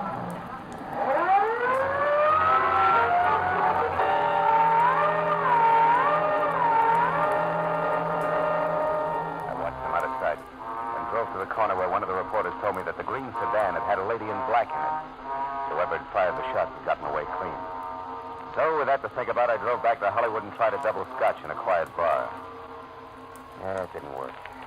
Half hour later, I ended up in my office with Vera Hamlin's letter open on my desk. Enclosed were 5 $10 bills and a souvenir postcard from a place called Moon's Point on Highway 101. Penciled across the back with a word. I think this place means trouble to Dave Brasso. I don't know why, Vera. Maybe it was the memory of the girl's face in the morgue. Or maybe it was a stack of wrinkled tens on my desk that made me do it. But whatever it was, I went to my car, drove out past Santa Monica, and it took me an hour to get to Moon's Point on Highway 101. An isolated huddle of grimy filling station, rickety 6-cabin auto court, and weather-beaten lunch counter and bar, squatting beside the highway. I pulled up at the parking lot and went into the bar where the source of the quaint name Moon's Point met me. Moon himself. He was round, pale, and soft as a lump of green cheese. What can I do for you, mister? Dave around? Dave who? Brasso. Want to see him on business. What kind Private of business. Okay. Sure, Brasso's here. Out in cabin number 4 there with Mr. Stipple. Oh? You can get that back there if you want her. But I don't think they'll have much time for you, fella. Why not? The late paper just come in, the L.A. Journal. Is that all? I got much later news than that for him.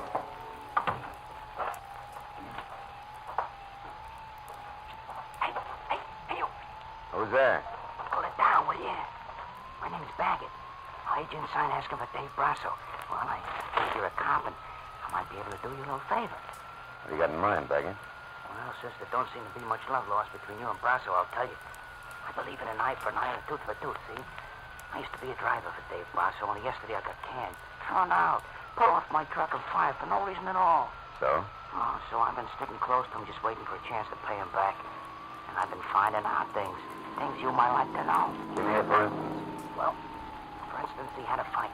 A knockdown, drag-out argument with that Vera Hamlin girl last night, just an hour or so before she was run over. She claimed he was seeing another woman. What's that prove, Baggett? She was found dead in front of his house, Bud. You added up. And that's not all either. I know why he's hanging around out here. Also, why it ain't gonna do him one bit of good. I got plenty to tell him. Wait a minute. Hold it. Okay. Yeah. That's Monty Stipple who opened the door to number 4 here. I gotta get out of here. But I got plenty to tell, Bud, so when you're finished in there, come on over behind the grease rack at the filling station. I'll be waiting for you. I don't know how you feel, Dave. You're on edge. You got reason to be, but running back into town won't help you any. So they got a witness. She's already told it. Wait a minute. There's somebody outside here.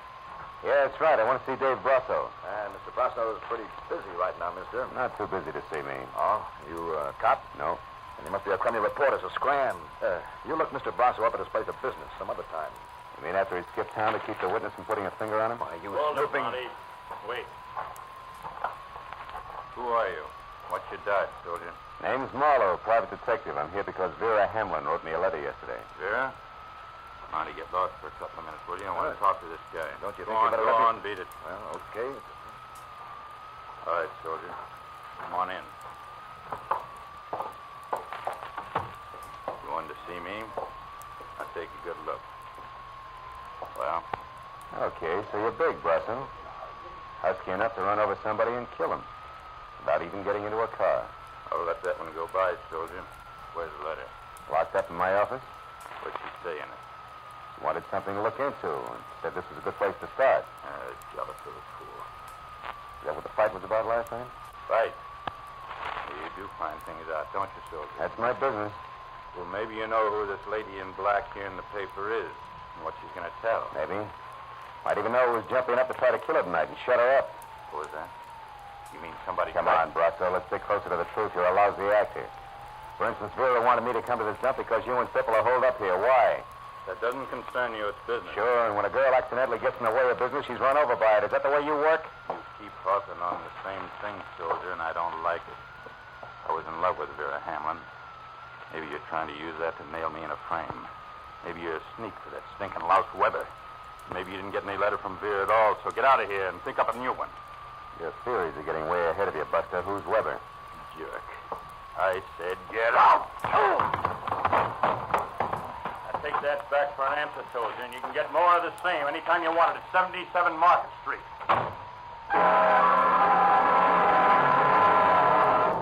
Brasso's hair trigger left with 200 pounds of shoulder behind it. Piled me out of the door and flat on my back in the gravel. Which tallied my interview with him at 0 with one minor exception. My spiteful informer, Baggett, had some basis intact for his story, so I dusted myself off and made for the rear of the deserted filling station where the grease rack stood. There was nobody around. I waited a few minutes for him, and then I skirted wide around the auto court and looked in at the scaly window at the bar. Stipple was there with his nose in a beer glass, but no Baggett. I circled the building quietly, found nothing but indignant spiders and dark corners, and decided to try the grease rack again. When the back door to the bar opened, and Moon came out with a flashlight and a pail of garbage. He was halfway to a rack of cans when he froze. Like a bird dog with one foot in the air. Holy mackerel. His flashlight stabbing at a man's hand, hanging out over the edge of a shallow ditch. Look there. There's somebody laid in the ditch. Yeah. No wonder I couldn't find him. It's Baggett with a knife in his back.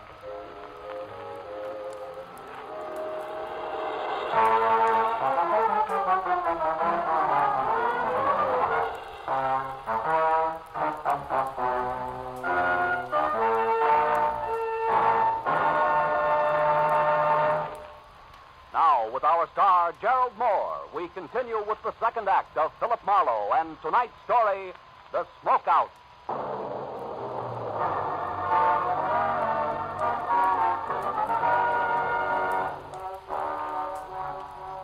Even his death quietly hardened the hand at the edge of the ditch, the wheezing, pudgy circle known as Moon was already worrying less about why murder was sprawled at his feet and more about what the violent slaying of the truck driver was going to do to his roadhouse business as usual.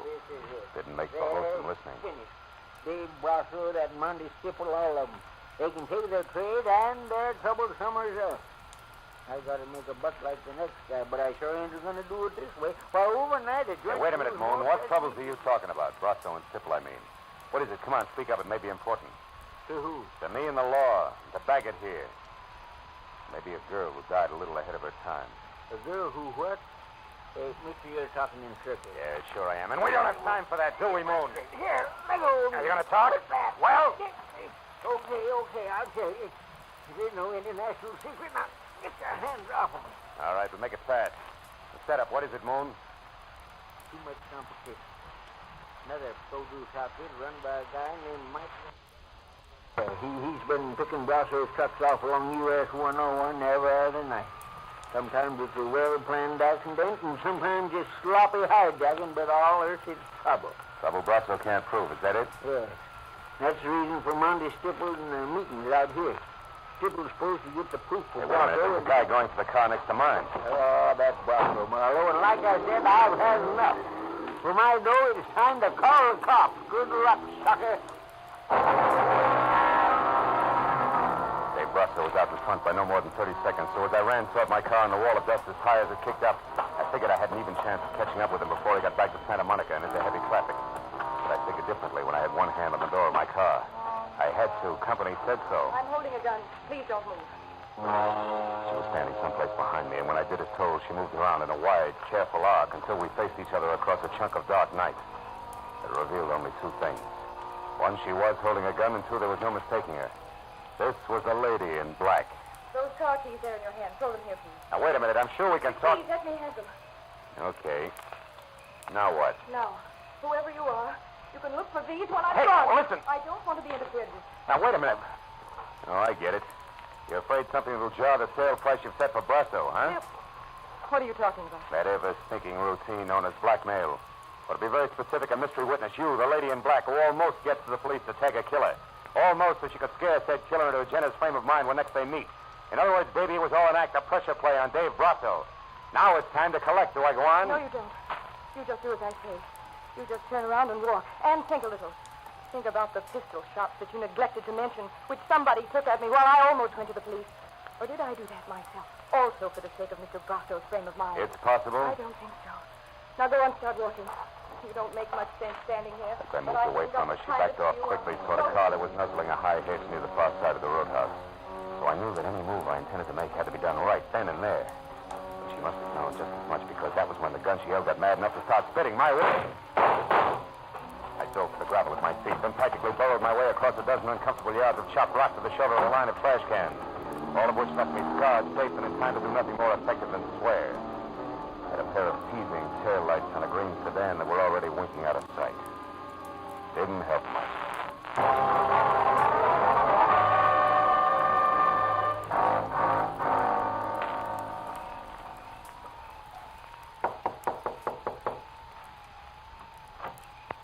Well, what do you know? The private detective again. Well, what's it this time? Bill Brasso, Stipple, is he in? Oh, he isn't. That's funny. No, I don't think so. I only think you're funny. The panic, Marlowe. Moon and I have been watching you comb that gravel out there searching for the key. We couldn't catch the chatter, but she certainly made you look stupid. And just so you don't go on looking that way, don't bother playing so wide-eyed about Brasso being in here either. You see, I know you know he isn't. It won't work, sonny boy. Maybe a little pressure will. I doubt it. I don't bend easy, Marlowe. Also, I don't happen to know where Brasso went. But just so nobody gets too upset or quick with a gun, maybe we have to go back over to the bar to chat. Moon's expecting me. Besides, it's cozier there. It won't be. Once the cops start pouring in. Incidentally, it makes it your turn not to play dumb. I mean Ernie Baggett being very dead out in the back. Even Stephen, huh, Marlowe? Yeah. Okay. I know about Baggett. From Brasso? I heard you. Nice night. Marlowe?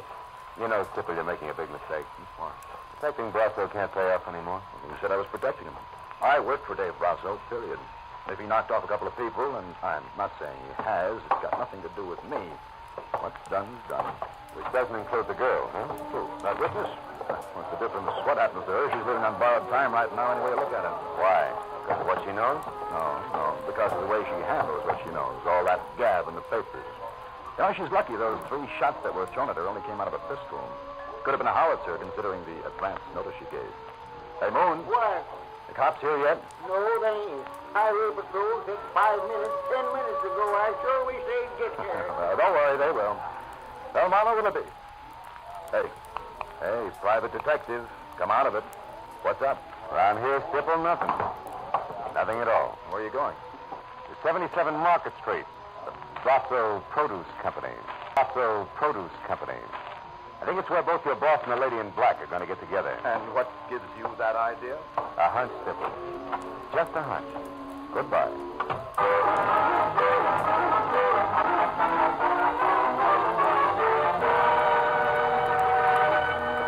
Produce Company was a half a block of corrugated metal warehouse crouched behind a wide loading ramp, which at 2 a.m. bustled with enough noisy, fresh vegetable business to turn night into day. And when I was out of my car, clear of the whirring electric hand carts, making my way in between sided lettuce crates toward a cage marked dispatcher, I kept wondering how a guy who built an outfit like this single-handed could have possibly made the mistake I figured was his. I stopped wondering when a face that had been stolen from a hawk pressed itself close to the inside of the cage and yelled at me. Well, what is it, mister? Talk up fast, will you? I'm busy here. Wait, please. 681 out now. I want to see Dave Brasso. Who doesn't? He isn't here. Dispatcher. Yes. 21 a bushel. Right. Brasso's not in his office, mister. I'm not sure where he is. I'm not sure. You a cop? No, private detective. With expense account. Will 5 help? He just paid 10. Oh, let it ring. Come on, Buster, this counts. Here's 10. The lady in black? Yeah. Keep it down, will you? She stood around for maybe 20 minutes before she got talking to me. Not a bad-looking doll. All right. Now, where'd you send her? Come on, you got your 10 talk. Hang on just a minute. Where? The old shed in the back. Used to be a warehouse. They've got a real private office there. You'll probably catch up there if you run. I'll probably try. Thanks. The ex-warehouse turned out to be an ugly huddle of parched cobblers teetering at the edge of a deserted cobblestone alley, and quietly dying of old age. And except for a flicker of light from an open door deep inside, it was as dark and as quiet as the lining of a frock coat. Until I stepped in front of a gun, it was no surprise.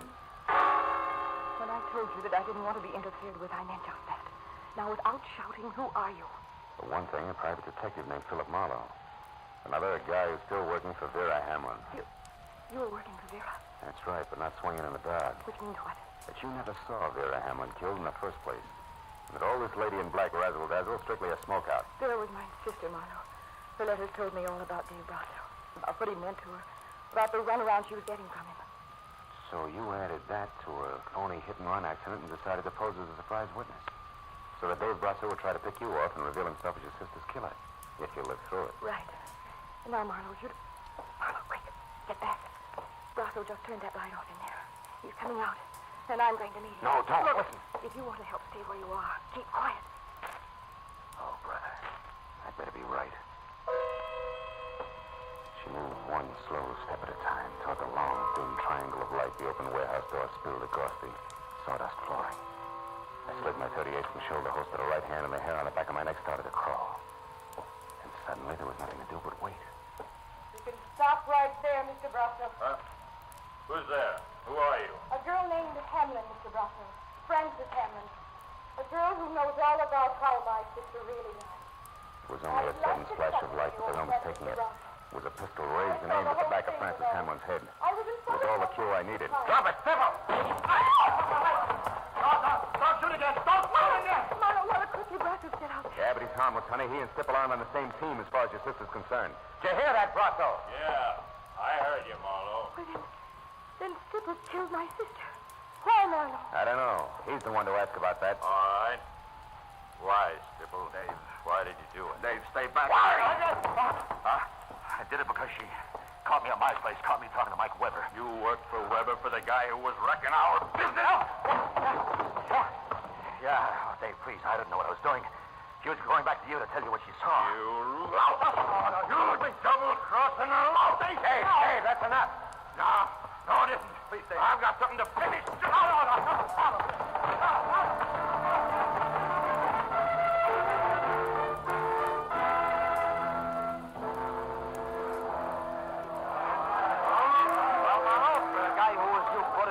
On the city payroll? You did all right tonight. Hey, but tell me... Where's Doc Matthews? Oh, hey, Lieutenant, how about the story? We're pushing our deadline on a bulldog edition. Yeah, we work for daily papers, Matthews. You've been holed up in that warehouse with Marlowe and that heavy for a half hour now. What gives? Hey, how bad is Stipple's wound? Look, the wound is nothing. It's a scratch, although I wouldn't say he ain't hurt. But the story, you'll have to wait until I'm down at headquarters. I haven't got it all myself. Oh, Lieutenant, you're kidding. Sure, I got lots of time for it. Listen, Abbott. Monty Stipple killed both Vera Hamlin and Ernie Baggett. He killed the lady because she found that he was crooked, and he killed Baggett because he was afraid Baggett knew too much. And now, so long. Oh, but Lieutenant, tonight I got something less than love for the gentleman of the press. Hey, Phil, come on. Miss Hamlin's over there. All right. Hey, look, Marlowe, before it's impossible for me to stay away from those dear boys any longer. Tell me, where did you run across the switch? I mean, what the heck's Monty Stipple for? Mistake he made, Lieutenant, calling the shots when he was blindfolded. Or in other words, what? Matthews, I'm tired. Tomorrow, huh? No. We can talk then. Come on, Marlowe, friend. please. Okay. Well, it's something like this. Back at Moon's Point, Stipple told me how lucky the lady in black was. Only 3 shots were thrown at him. And he had no way of knowing how many shots had been thrown, huh? Attaboy. Unless, of course, he threw them himself. Sure. Francis had a smokeout plan, which was an inspiration to me because knowing Stipple was a liar and proving it were 2 different things. So you led him to the warehouse, and while Miss Hamlin here gunned for Brosco, Stipple gunned for her. You're so right, and good night, Lieutenant Matthews. No, listen, Marlowe, Good night, Lieutenant. Okay. Good night, Phil. Good night, Miss Hamlin. Good night, Lieutenant. Thanks, Marlowe. And what? More questions? Uh-huh. But not under vital statistics. No. Marlowe, one way or another, my crazy plan has worked, right? I guess so. Well, then tell me. Now that Stipple's caught and, well, it's all over, am I supposed to feel good? I don't know, baby. Maybe that's what's so screwy about revenge. It's got all the permanence of a smoke ring, even when you're positive it's justified. Cigarette?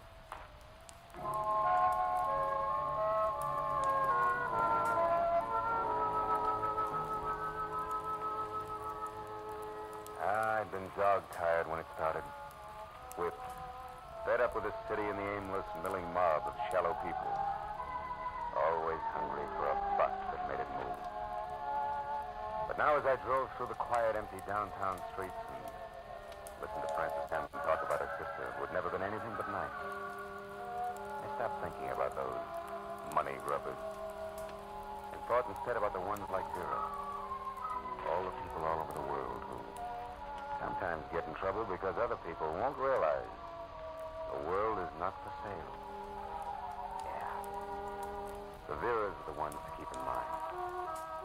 And that was when I decided that I was only tired, not whipped, not fed up.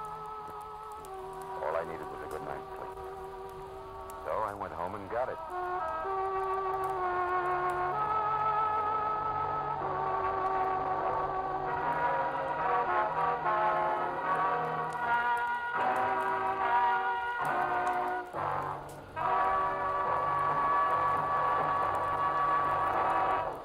The Adventures of Philip Marlowe, bringing you Raymond Chandler's most famous character, star Gerald Moore, and are produced and directed by Norman McDonald. Script is by Robert Mitchell and Gene Levitt. Featured in the cast were Lynn Allen, Barney Phillips, John Daner, Jack Crucian, Parley Bear, Edgar Barrier, Byron Kane, Hugh Thomas, and Bill Raleigh. Detective Lieutenant Matthews is played by Larry Dobkin. The special music is composed and conducted by Richard Oron. Be sure and be with us next week when Philip Marlowe says...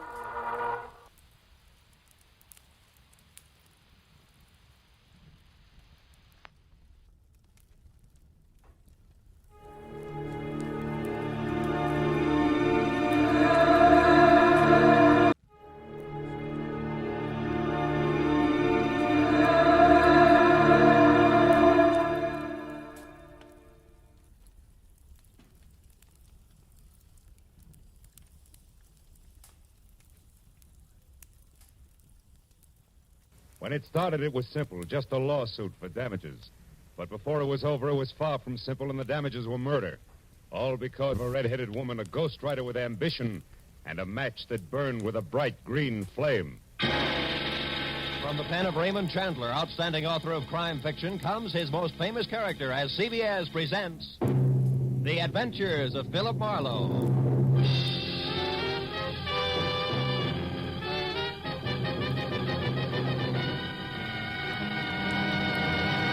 Now, with Gerald Moore starred as Philip Marlowe, we bring you tonight's exciting story, The Green Flame.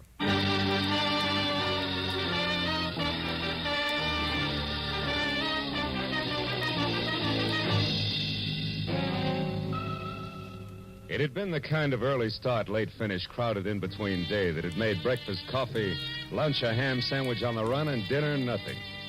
So by the time it finally ended, it was pushing 9 o'clock, and I was both a little tired and a lot hungry. All of which made the feast I could imagine spread out in front of me over an emerald green tablecloth something better than good enough to eat. Blue Point oysters on a half shell, a Caesar salad, veal scallopini topped with mushrooms the size of silver dollars. Oh, I was ready for it. Yes, well, the oysters once again became a blue ashtray. The scallopini a notebook. A green cloth underneath all. My desk blotter. Hello, Marlowe speaking. Dodie Whitmore, Marlowe. Ever hear of me? I have. I've also heard you own half a dozen screen magazines, a local radio station, and a daily published for the motion picture industry called the Hollywood Trades. Does that cover it? Not quite. Today I acquired something else. A libel suit for $100,000 that was just slapped against the trades by a has-been actor named Bradford Colby, which, Marlowe, is the reason I'm calling you. Oh? So drop whatever you're doing, boy, and get over here to the Whitmore building. Whitmore building? We're on El Centro near Gower, and closed tomorrow Sunday, no addition. Figures. When the night watchman lets you in, turn left, keep walking till you get to an office numbered 116. You got that? Yeah, 116. But if you don't mind, Miss Whitmore, I'd like to do something. I'd like to eat first. Make it coffee and a ham sandwich at the outside and get over here fast. Coffee. Look, Miss Whitmore, I'm starving. Marlowe, how much do you get a day? 25 in expenses. Why? I'm willing to pay 125, and you keep track of the expenses. Now what do you say, boy? Boy says coffee and a ham sandwich will leave him stuffed. Goodbye, Miss Whitmore.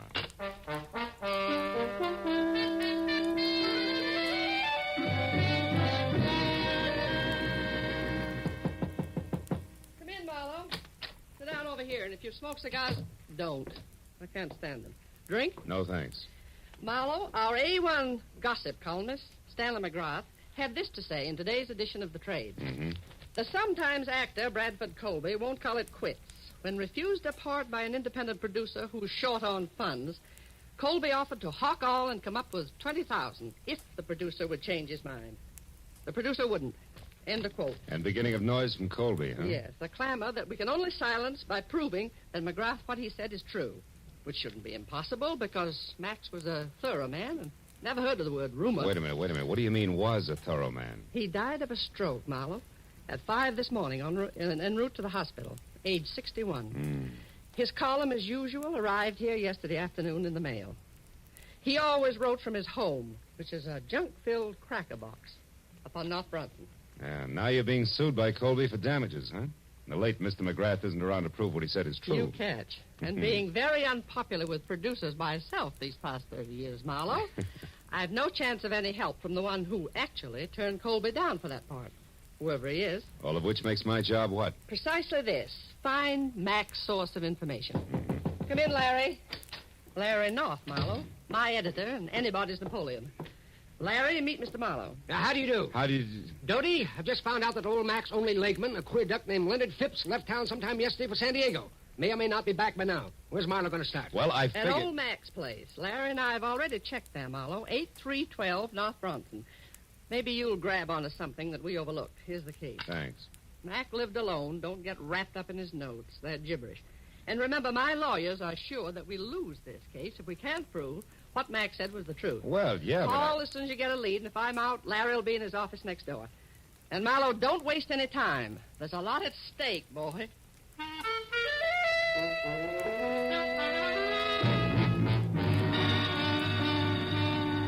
What Dodie Whitmer had labeled a cracker box turned out to be a 5-room, slightly beat down, almost square house set back some 50 carelessly landscaped feet from a high stucco wall that said the late Mr. McGrath had lived alone and liked it.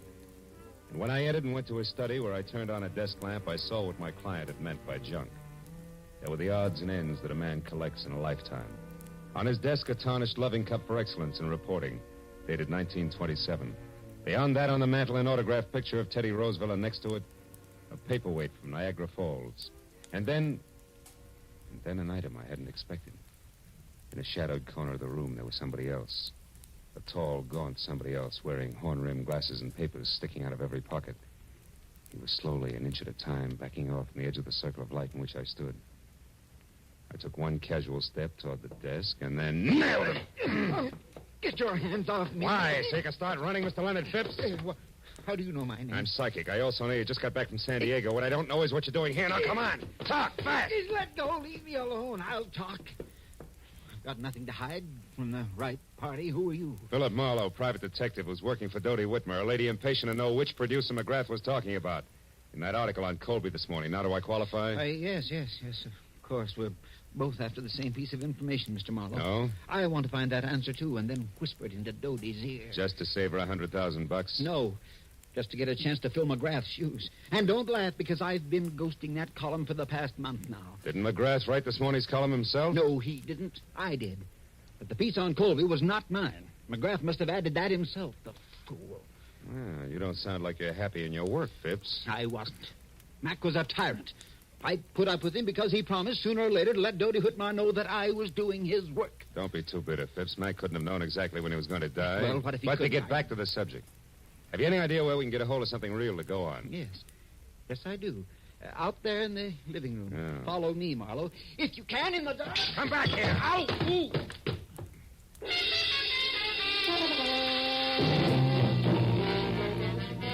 By the time I got to my feet, Phipps was gone. I found another lamp in the dark, turned it on, and started for the telephone. But then I stopped. In the center of the floor, where it must have fallen when the leg man made his wild break, was a wrinkled piece of paper. When I picked it up and turned it over, I was suddenly glad that Mr. Phipps had gotten away because, in his hurry to leave, he had dropped his checkoff list for Operation Bradford Colby. There were a half a dozen producers crossed off above the notation Mac's Place, but below that, and not yet discounted, was a name I'd never heard before, Sherry Sheldon. At that, I called Dodie Whitmer, gave her a quick rundown on what had happened with Phipps, and then tossed the name Sherry Sheldon in. She talked it over with Larry North before she answered. But when she did, I knew that finally we were all getting someplace. Marlowe, this is good. Larry tells me that Sherry Sheldon is the ex-Mrs. Bradford Colby. Oh? And better than that, a redhead with temperament to match. That kind'll talk. Mm-hmm. Any idea where this item lives? Yes, a bungalow on Cherimoya, 5800. 5800, huh? Larry says it's a quiet, dead-end street, but not to let that throw you. Because from what he's heard about the lady herself, she's very much alive. So play it smart, boy. You're probably in the big time now. Good luck.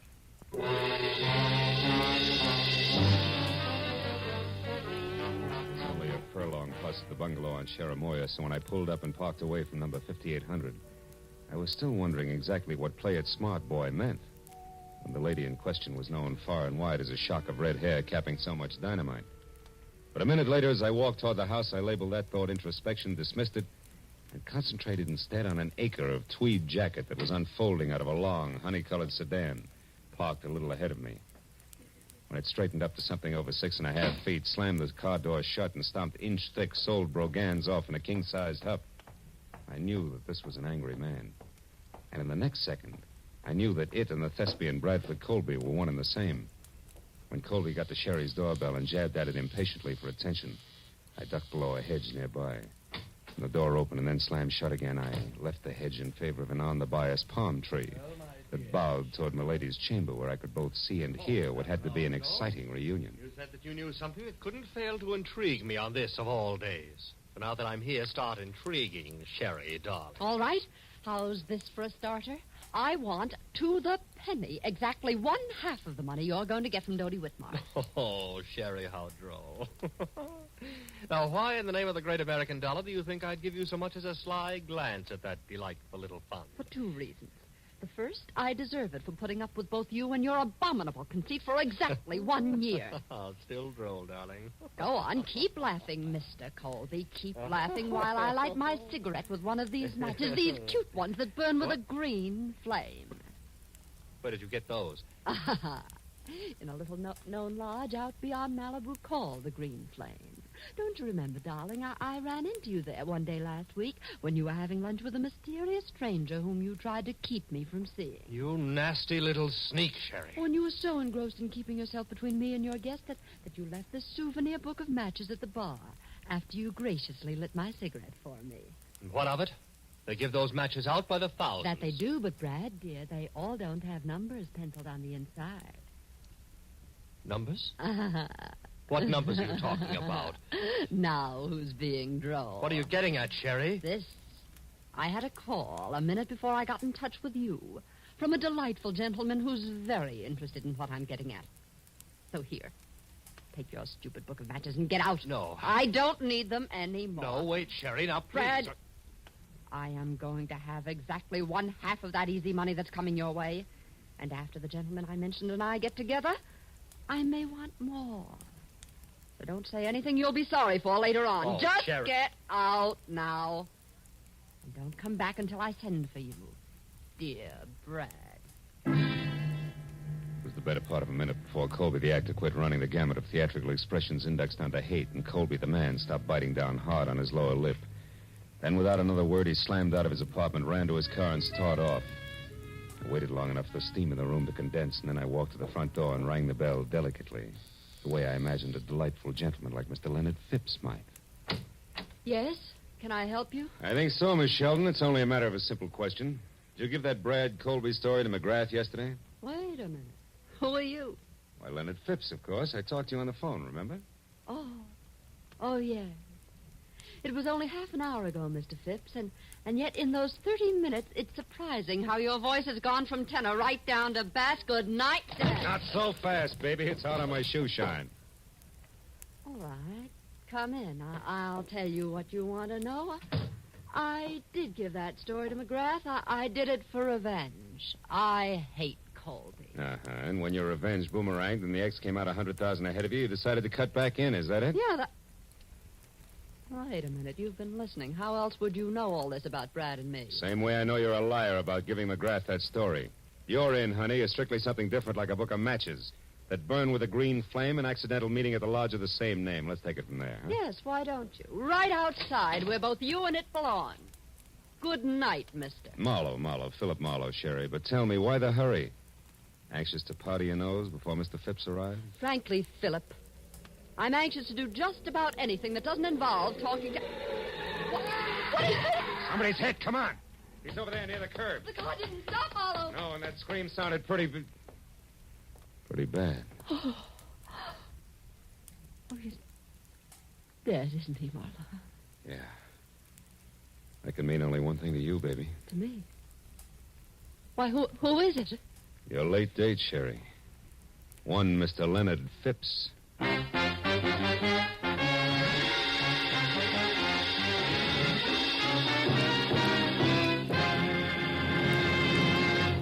In just a moment, the second act of The Adventures of Philip Marlowe. But first, on the special program, One Great Hour, later tonight on CBS, President Harry S. Truman will be joined by Gregory Peck, Ila Lupino, and Quentin Reynolds to tell the story of what American religious groups are doing to bring relief to the world's war-stricken people. Be sure to hear One Great Hour tonight at 10 o'clock Eastern Standard Time over most of these same CBS network stations. Now, with our star, Gerald Moore, we return to the second act of Philip Marlowe and tonight's story, The Green Flame.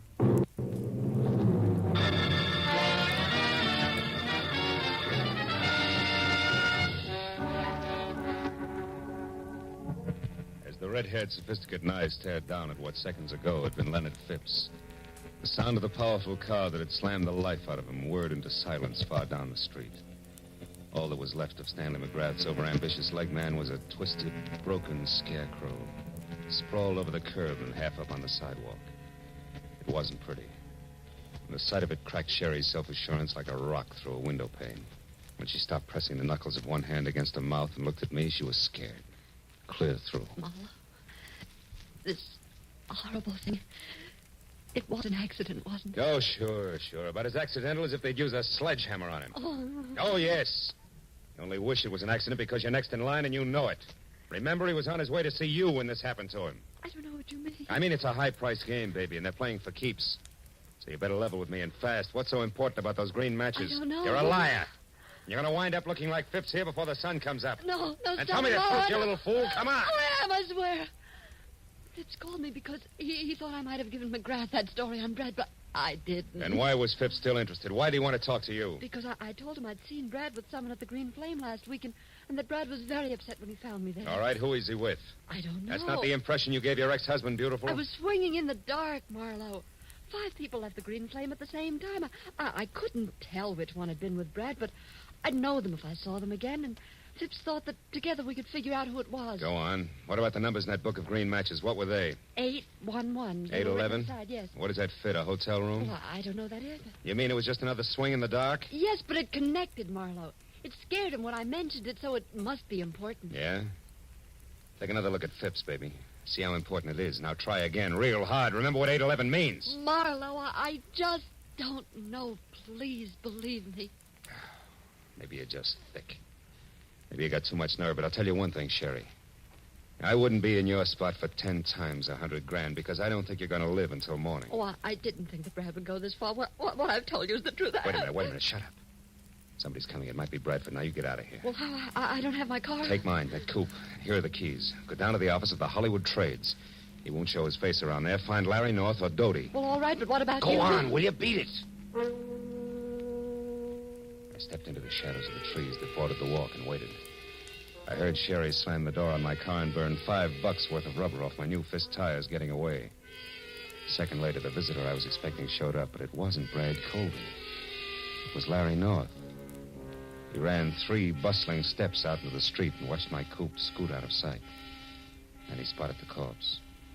His mouth fell open and he tiptoed slowly toward it like he was afraid he might wake it up. When I moved out into the light, he saw me and turned. Marlowe! Do you know about this? Who is it? It's Leonard Phipps. Phipps? McGrath's leg man? Yeah. Driver didn't so much as look back. What a stinking break. Phipps in a hit-and-run accident at a time like this. Look, you jump to your conclusions, North, and I'll jump to mine. Eh? What do you mean? Phipps knew something fishy about that item in McGrath's column. And Sherry Sheldon knew something fishy about Colby. So from where I stand, Colby couldn't afford to let them get together. No accident? That's a daring observation, Marlowe. For $100,000, I know plenty of guys who do a thing like this every day in the week. You can buy a lot of distance with that kind of money. Hey, you're right, of course. What exactly does the Sheldon girl know? Did you find out? Only partly. Bradford's mixed up with someone else on this deal. Sherry doesn't know who, but if we can get the other tie-in, she'll be able to identify that person on sight. Yeah. Well, did she have anything else? Number 811 in a book of matches. Mean anything? 811? No. Hey, come on, North. Quit staring at him. You're making yourself sick. Let's get out of here. Yes, all right. Well, I guess I better. Bradford Colby must be out of his mind. Maybe. I'll let you know. I'm going to drop in on him now before the cops do and check my theory over with him. Where does he live? Yeah, on Wilcox, a villa in the Midcliff Gardens. Marlowe, I'm going in and talk to Sherry. Maybe I can find out who Colby's working with. She's not here. I sent her down to the paper in my car to stay with you or Doty until things cool off. Yes, but Doty isn't there. She went out for some reason right after you called. There's no one there now but the night watchman. Oh, great. Now, look. Drop me off at Colby's place, and you get down there and find Sherry. She's worth $100,000 to Doty Whitmer, but only if she lives. Now, let's go.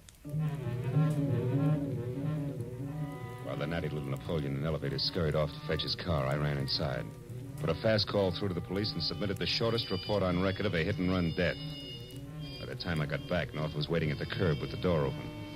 I piled in beside him, and 10 minutes later we glided to a stealthy stop on Wilcox at the ivy-covered archway over the Midcliff Garden gate. Neat slices of amber light poured through a big Venetian blind on the window of a villa at the rear of the court, which North identified as Colby's. And in the same breath reminded me that the actor was a strapping 6'6" and a desperate man.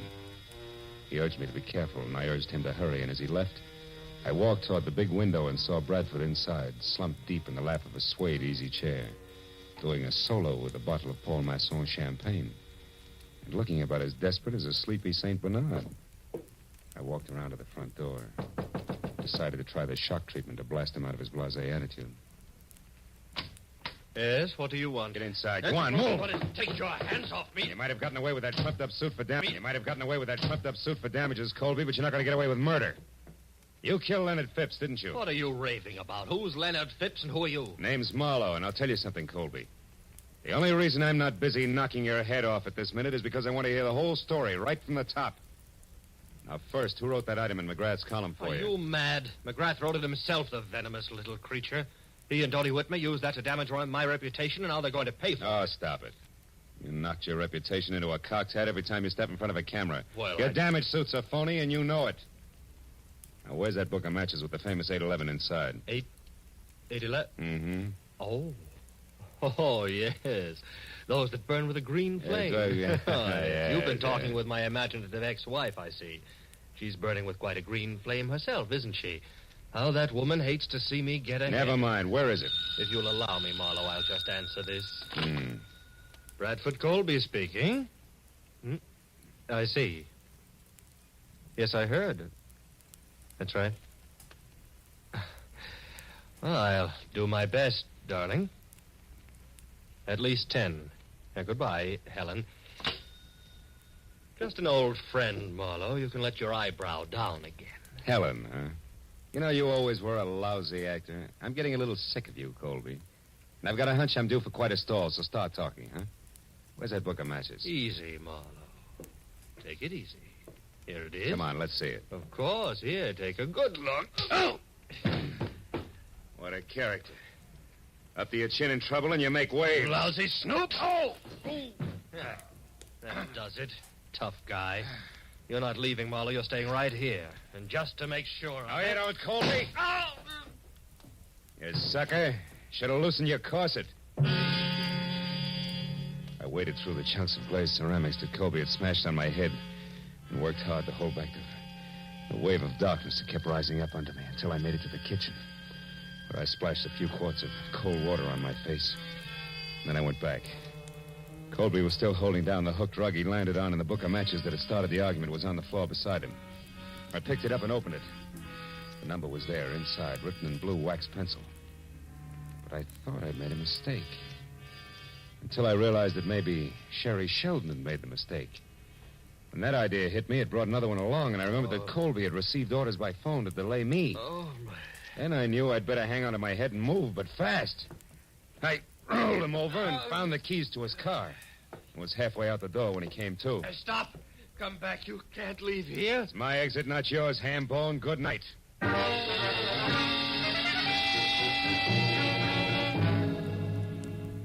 It took all of 5 minutes to get from Wilcox to El Centro in Colby's long, honey-colored sedan.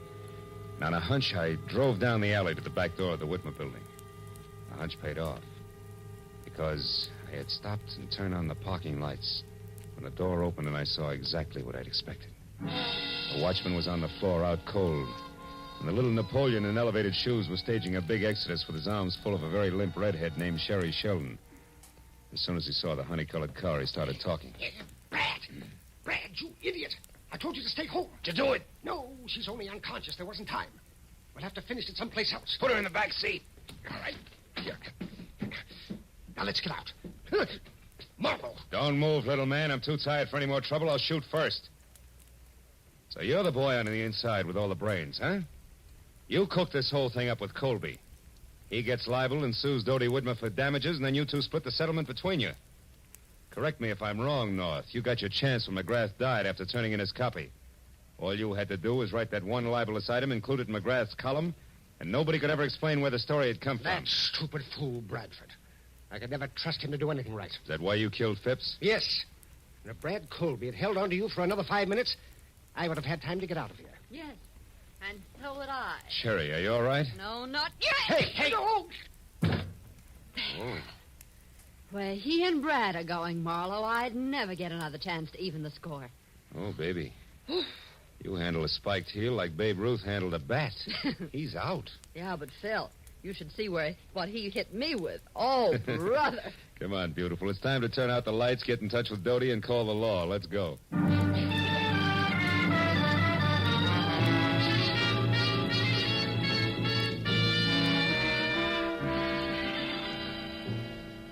Well, let's go, Sergeant. Yes, Inspector. Thank you, Miss Whitmore. Good night. Good night.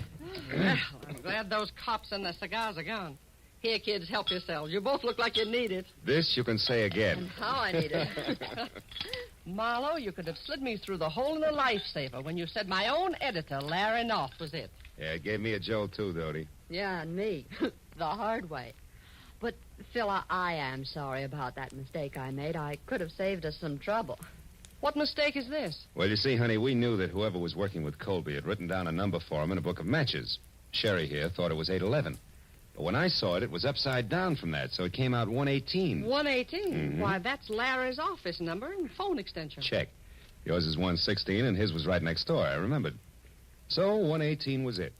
That, coupled with the fact that it was written in blue pencil, which is standard equipment for all editors, gave me the tip. Honest now, Phil. Hmm? Did you figure that out, or was it luck? Well, it's a trade secret. Hey, you know something? I missed dinner tonight. You know I'm starving? Well, I know a wonderful place. Uh-huh. They have matches like this, see? It burns with a green flame. Will you join us, Dodie? Yes, we would love to have you. You'd rather have whooping cough. Go on, you. Get out of here and good night. Good night, Dodie. Oh, and it will be from here on in. I guarantee it.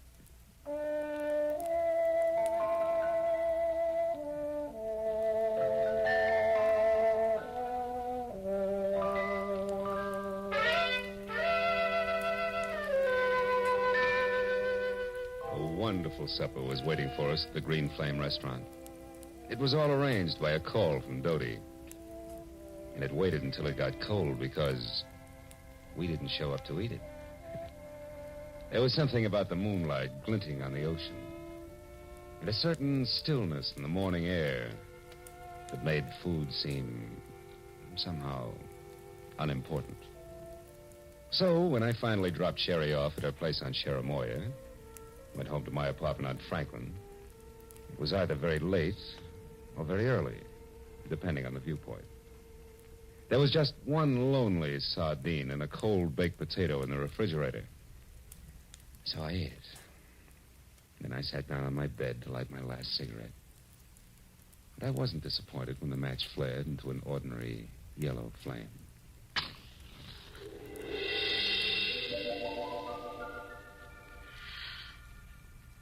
Good night, Phil.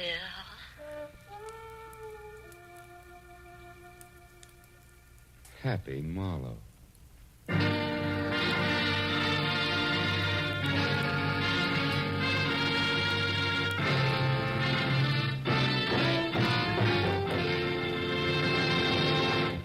The Adventures of Philip Marlowe, created by Raymond Chandler, star Gerald Moore, and are produced and directed by Norman McDonald. Script is by Mel Donnelly, Robert Mitchell, and Gene Levitt. Featured in the cast were Fay Baker, Larry Dobkin, Myra Marsh, Howard McNear, and Parley Bear. The special music is by Richard O'Runt. Be sure and be with us again next week when Philip Marlowe says... It was a grim joke that started when 6 heirs came to an ugly house on a rain-swept island to hear a madman's will. But the joke soon turned to murder. And in the end, it was hard to tell who had the last laugh.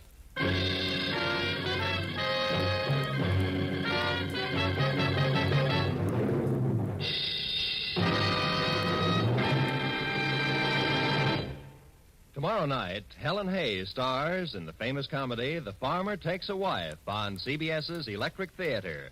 And Eve Arden stars as America's favorite schoolmistress, our Miss Brooks. You'll delight in the expert comedy of these two great feminine stars when the Electric Theater and our Miss Brooks come your way tomorrow night over most of these same CBS network stations. This is Roy Rowan speaking. Now, stay tuned for Gangbusters, which follows immediately over most of these same stations.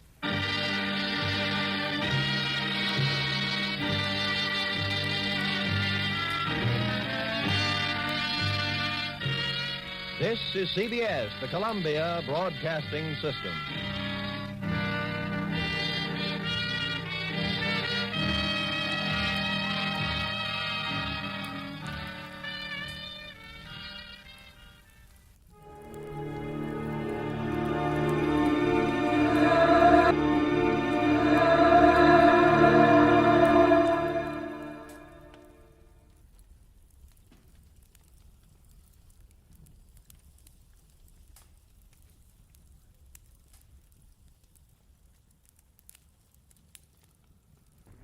Get this and get it straight. Crime is a sucker's road. And those who travel it wind up in the gut of the prison of the grave. This time a nervous breakdown in a driving rain. A cape with a high collar and a tiny sliver of glass led me from the ballet and a beautiful dancer to the edge of a cliff and death. It happened like this. From the pen of Raymond Chandler, outstanding author of crime fiction, comes his most famous character in The Adventures of Philip Marlowe.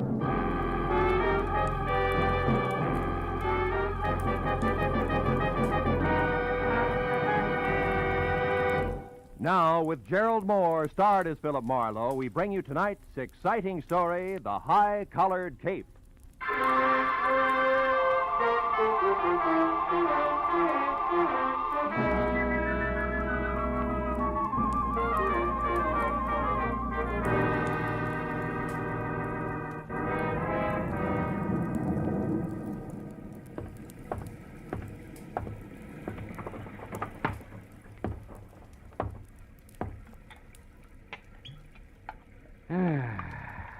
Nothing like a drink and a good book on a rainy night. And what a night. Oh, no. All right. Don't sprain your finger. I'm most sorry to intrude on you this time at night, but I may have waited too long already. Yeah, well, look, miss, my office hours are 9 to... poor Andre, I felt something dreadful was going to happen to him, and now I'm sure of it. You must find him for me, the poor man. Lady, wait a minute. Hold it, will you? Who is Andre? And for that matter, who are you? I am Vivian Ordway, prima ballerina ballet du monde. Prima ballerina? The impresario of the company, my dear old friend, my teacher, the man who's been like a father to me. That is Andre Ledoux. We must help him at once. Well, listen, Miss Ordway, why don't you... Mr. Marlowe, I feared for some time that Andre was on the brink of losing his mind. Yeah, I can understand it. He's a genius. Tormented by 1,000 frustrations, he will never dance. He isn't crippled, but he is consumed with a passion for dancing and drives himself to express his genius to the clumsy feet of others. Yeah, well, that's very interesting. You've no idea, but I don't see why you came to me tonight, Miss Ordway. What can I do? Help me to find him. Yesterday, something else happened to Andre. I don't know what, but it upset him. Then today at noon, when this awful rain started, he disappeared and... Oh, good heavens. Huh? 8:05. Yeah, what about it? I'll be late for the performance. Here, take this ticket and please come to the theater, Mr. Marlowe. I beg you. I'll pay you anything you ask. Only promise me you'll come. Well, please. Okay, Miss Ordway. I'll be there as soon as I can.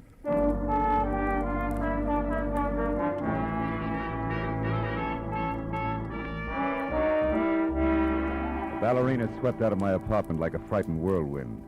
As I got dressed all over again for an evening ballet, which I needed like acute appendicitis, I saw that the ticket she'd left was number 27J at the Great Arts Theater, showing Ballet of the World, sponsored by one Mrs. Imogene Wyatt.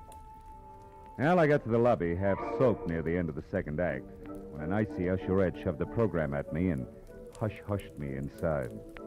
The audience was a small cluster of Artie diehards down front, which left me in 27J feeling like Midway Island. My client, Vivian Ordway, was the whole show. When I saw the finale coming, I slipped down a side aisle and into the wings, just in time to catch a beef at the stage door between a long, wolf-faced intruder and a pudgy doorman. Here, Scully Haskell. But even if she was, you wouldn't get in. She left strict orders. You're finished. Now get out and stay out. Okay, but let me tell you something. I broke my back getting publicity for that diamond-studded widow in this outfit. Imogene Wyatt's going to be sorry she fired me. I'm going to see to it personally. Get out of the theater, Scully. You're nuts. You and this whole troop of stuck-up grasshoppers.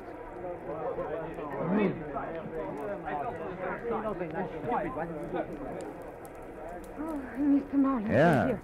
Come this way to my dressing room. Tell me, have you heard from Andre Ledoux, Vivian? No, nothing. But I did remember something that may help. Oh? Andre once mentioned that he had a friend here in Los Angeles, a Mr. Baker, who lived at the Winthrop Arms, the Winthrop Hotel, the Winthrop something. Come in, Mr. Marlowe. Thank you. Andre may be there. I'm grasping at straws, I know, but if his mind is gone and he is lost, oh, I'm so afraid for him. Oh, now take it easy, honey. Take it easy. Vivian, is there news of Andre? Oh, no, George, nothing. Mr. Marlowe here is going to find him for us. He's a private detective. Oh, I see. Wonderful. I am George Melikov. Glad to know you. Vivian, I'll be at the hotel. If I can help, please do call on me. And, oh, My dear, you shone as beautifully tonight as the full moon. Как красивая луна. We mere stars were hardly visible beside you. До свидания, душа. Fast man with a compliment, huh? He's very sweet. Yeah, what hotel did he mean? The Wilshire Gardens, most of the ballet stay there. Oh. How about you, Miss Ordway? I have a house, a studio on Lookout Mountain, 857. 857. Yeah. Can I reach you there? No, I'm going to wait here in the theater. If Andre should remember and come back, I'd want to be here. He's a very sick man.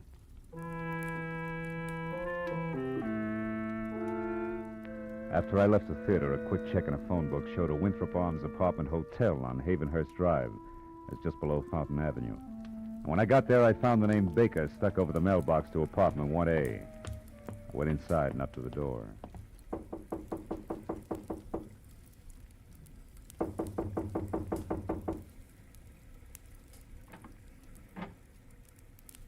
Yes? Andre Ledoux? What do you want? Well, your friends at the theater are worried about you. My friend, I have no friends. George Melikoff's worried about you. George Melikoff, my friend, worried. So is Vivian Ordway. Vivian. Uh-huh. Oh, that dear child. What will become of her now? Well, what do you mean? What's happened? Who are you? Miss Ordway sent me to find you. She's waiting for you at the theater. Waiting at the theater? Why? Why? The ballet is finished. What's that? Mrs. Imogen Wyatt withdraws her support completely. There is no more Ballet du Monde. I'm penniless. And all our work has been for nothing. I tried to reason with her, but... Oh, it was hateful. Afterward, I drove here on the dark street. The rain slashing, clawing at me. Rain. Andre, where's your friend, Mr. Baker? Hmm? This place is packed in mothballs. Oh, he is in Europe. It is all right that I am here. He sent me the keys long ago. Said I could use his apartment and his car. I came here to be alone, to think. My head aches. Andre, what time was it when you left Mrs. Wyatt's yesterday? Do you remember? I can't remember. Only that it was dark. Very dark. And it was such a difficult drive. Yeah, tomorrow she will notify her lawyer to alter the papers and order that imbecile. I wish she were dead. You hear me? I wish that Imogen Wyatt were dead. What was that? Stay where you are.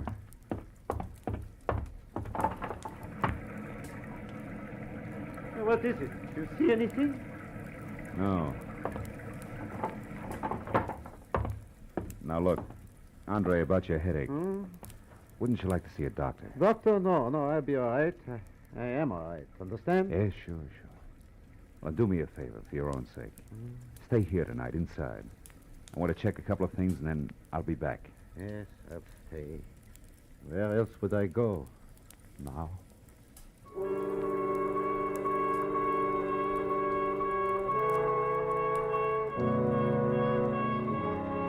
When I left, I was convinced that if the ballet impresario hadn't already slipped his trolley, another slight bump would do it.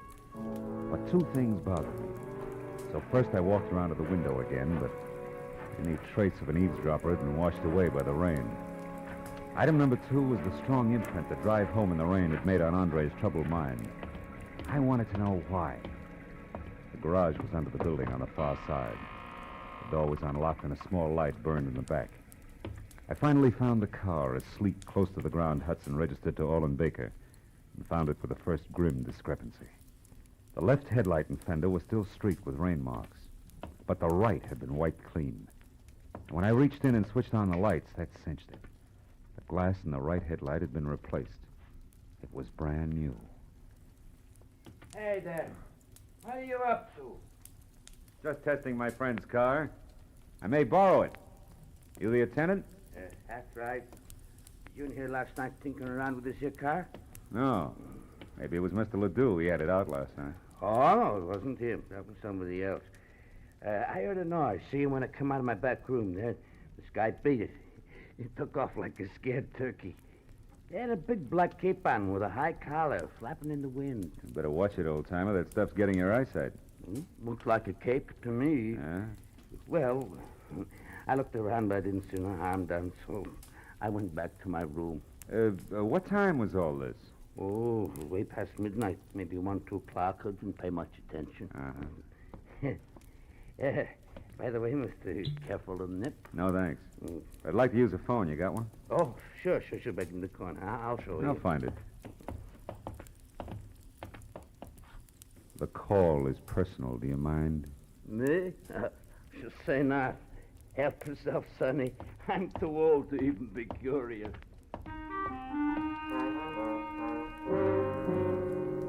My first call was to a desk sergeant in the police traffic bureau. When I identified myself and asked about a hit-and-run accident possibly on Fountain sometime before midnight yesterday, there was a pause while he checked the record. And then... On the button, Mr. Marlowe. We identified him by his Blue Shield medical card. Oh? One Lyle Kretschauer. Uh-huh. Apparently stepped out from between parked cars on Fountain Avenue between Orange Drive and Roxbury. Was struck by an unidentified vehicle at about 11:10 last night. Conditions serious. Now, what do you know about this, Mr. Marlowe? I'll get in touch with you later, Sergeant. Thanks. Stepped out from between parked cars.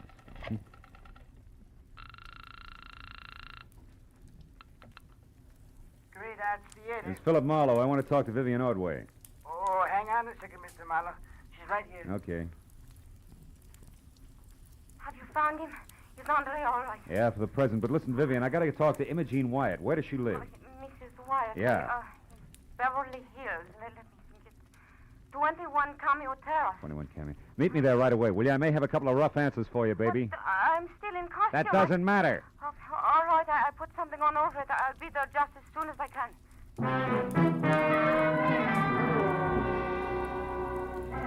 Between slick streets and visibility zero, it was a solid half-hour drive from the Winthrop Arms out to the swank Cameo Terrace. When I pulled up at number 21, I wondered what the wealthy widow had spent her money on.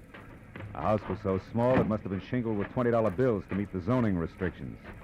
I just started up the soggy gravel path toward the door when it came. As I started to run for the house, a green convertible I hadn't noticed before roared to life suddenly and disappeared down a side street. But I didn't have time to worry about it. Inside, I found Mrs. Wyatt on the dining room floor, fighting a losing battle with the distance to the telephone. Last night, I was going to ruin it all.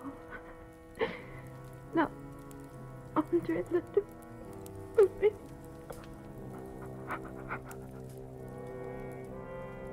She was dead. I looked through the rest of the small and now silent house in a hurry, but found nothing more constructive than the rear door wide open. I got back to the living room just in time to see my client, Vivian Ordway, bizarre in a short, frothy ballet skirt and long white hose, standing in the front door. Something's wrong, isn't it? It's one way to put it. How'd you get here, Vivian? In a cab. What do you know that drives a green convertible? Green. With Scully Haskell, a publicity man, but why? The guy I saw in a beef at the theater tonight. What's happened? Imogene Wyatt was just shot to death. And that puts 2 items of business up on deck. First, a check call to Andre Ledoux. Andre? Why Andre? On the off chance that he can drive faster than I can. After that, a personal call on Mr. Haskell. You can fill that one in yourself. Marlowe, Andre couldn't have. He couldn't have We'll done... see. Now, hang on tight, baby. Let's get it over with.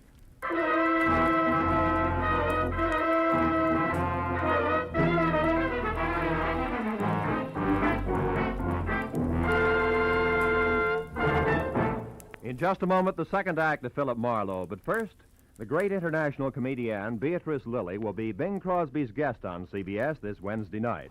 The CBS Bing Crosby Show always guarantees enjoyment. So be listening when B. Lilly joins Bing on most of these same CBS stations this Wednesday night. And now with our star, Gerald Moore, the second act of Philip Marlowe. And tonight's story, The High-Collared Cape.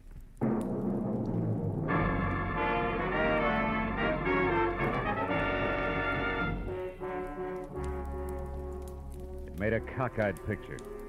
A beautiful ballerina miles away from the stage, yet in full color-drenched costume and gaping through tear-streaked grease paint. Sudden death. It's a good time for me to start checking up. Andre Ledoux, the high-strung impresario, was first. If he was still at the apartment, I could cross him off as having done it personally.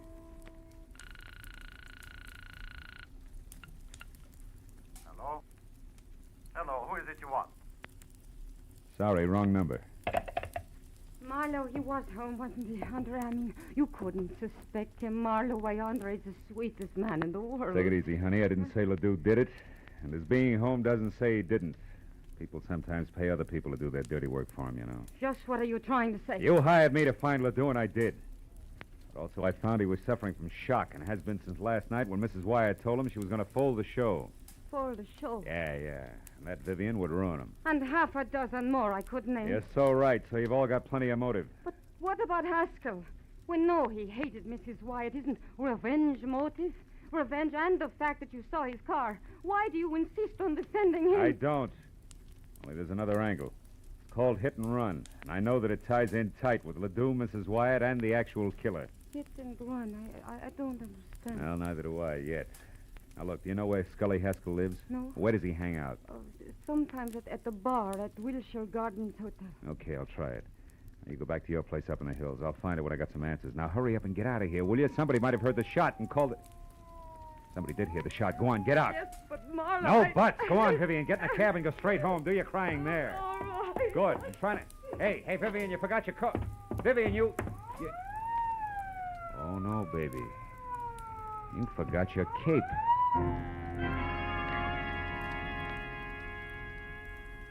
For a long second, I just held it tight and stared. High Elizabethan collar, enough gathered cloth to rig old Ironsides. It could have been what the garage attendant thought he had seen running away from the car Ledoux had used.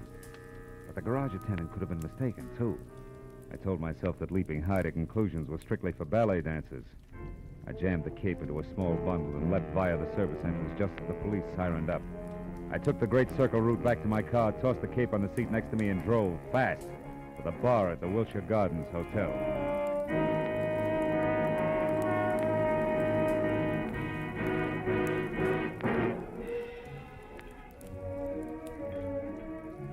It was a kind of flattering pink mirrored place where the hors d'oeuvre had long ago replaced the pretzel.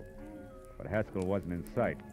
And the only person around who could possibly be of any help to me was the delicate George Milikoff. Mr. Marlowe, have you seen Vivian? I am beside myself with worry. She's all right, Milikoff. She's not. I know. It is Monsieur Ledoux that she still worries about him. Yeah, him and a little bit more, George. Now tell me, you know where I can find Scully Haskell? Why, yes, I do. He was just here for a drink. Where'd he go? You're being very brusque, Mr. Marlowe.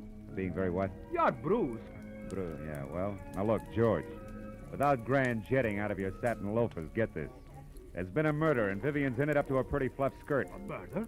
How is Vivian concerned? Come on, Butch, let's get out of here. Where are we going, Mr. Marlowe? Out to my car where we can talk. The rain stopped, come on. Over here. You said somebody was murdered. Who was that? Mrs. Wyatt, she was shot, and it might have been Haskell. Because she discharged him? Maybe. Or maybe something more complicated, like a hit-and-run accident that belongs to Ledoux, but somebody wants to cover. Does that make any sense to you? Here's the car. No. Should it? No. What's more, it shouldn't to Vivian, either. What are you getting at? There isn't time to explain. Call it thinking out loud. Thinking about this cape, for example, that belongs to Vivian. And about the testimony of a whiskeyed garage attendant. All of which makes me hope real hard that Haskell's the boy. More thinking out loud? Yeah, maybe. Now, look, where can I find Haskell? The Paradise Court Motel on Vine. He has a bungalow there, number 3. Oh, thanks. Well, if you're really worried about Vivian, George, go on up to a place on Lookout Mountain Road. She's not in good shape. Now, here, take this cape with you. Ooh. What? Why, you cut yourself. Your finger's bleeding. Yeah. On a sliver of glass, George. Glass that could have come from a broken headlight, huh? From a broken what? What are you talking about, Mr. Marlowe? The benefit of the doubt, George. Keeps getting harder to give it away.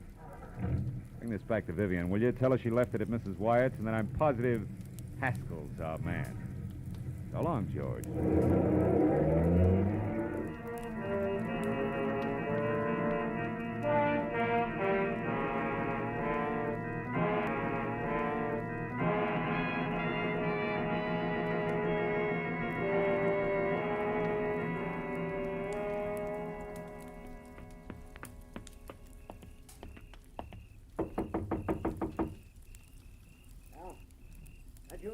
Not quite. The name's Marlowe. I want to talk to you, Haskell.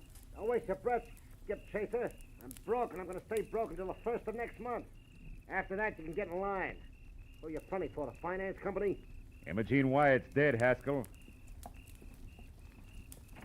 What did you say it? What's a gun for? You lousy temper. Get back. Hey, wait a minute. I saw you at the theater tonight. And I heard you, which puts me out in front. Now do we talk, Haskell? About what? Mrs. Wyatt's murder. You were sloppy. And you're off your nut. I didn't shoot her. I didn't even... Slips, huh, kid? So I know she was shot. Doesn't prove I did it. Come on, why'd you kill Mrs. Wyatt? I did. How'd you know she was shot? Because it happened just as I got out of my car and started toward her place. I was going up there to read her off. The shot scared me away. Use your head, Marlowe. I was sore, but I didn't kill her. No, but interference on that hit and run you were covering was plenty of reason. What are you talking about, hit and run? Hit and run! Don't move, Haskell. Nuts. I said don't move! Congratulations, handsome. That's just what I had in mind. Close the door and stand still. Sure. Now what? The name's Nancy Connick. Occupation? Ex-friend of the unconscious. Don't look so worried, handsome. I'm on your side. I had something in mind exactly like that left cross you just threw. Is that cold, Yeah. What's your beef? I took this louse to a party with me last night, and he got so stinking drunk that I'm still apologizing to people. He was with you last night? Mm-hmm. Me and a couple of fifths of bourbon. From 8:30 till 5 a.m. And on Malibu. He never left? Not for a second. The loudmouth was positive. Nobody could get along without him. What's that got to do with you? Too much. Tell Haskell I'll be in touch, will you? I gotta run. Oh. What are you looking at? Just a program from the ballet, isn't it? Yeah. Oh, Haskell has them all over the place, after all. Yeah, sure. So? Oh, so like I said, Nancy, I gotta run.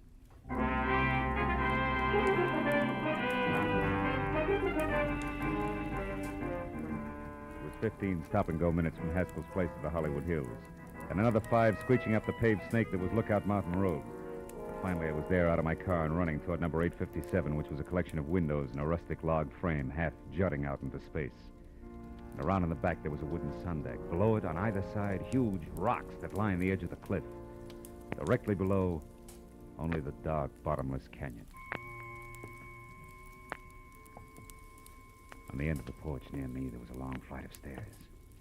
I started up, one careful, noiseless step at a time. My hand tight around the 38. Suddenly, in the weak light of the thin slice of moon, I saw Vivian Ordway. Her back to the flimsy porch rail, her face an ugly knot of terror. No, George. And only inches away from her and brandishing the gun he'd used to kill Mrs. Wyatt was the half-crazed answer to everything.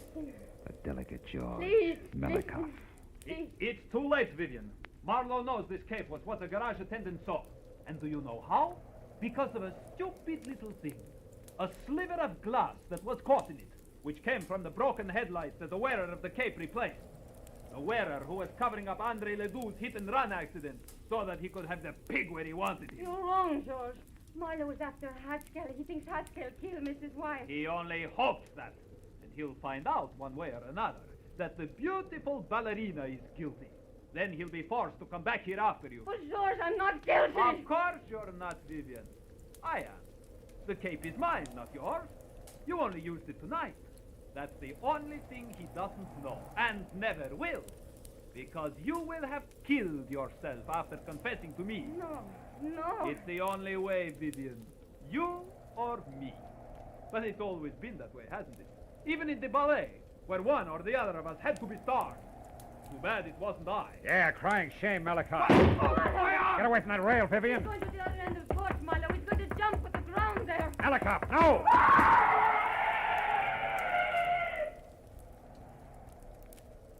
Oh, no. Too great a leap. Even for a ballet dancer. Let's get out of here.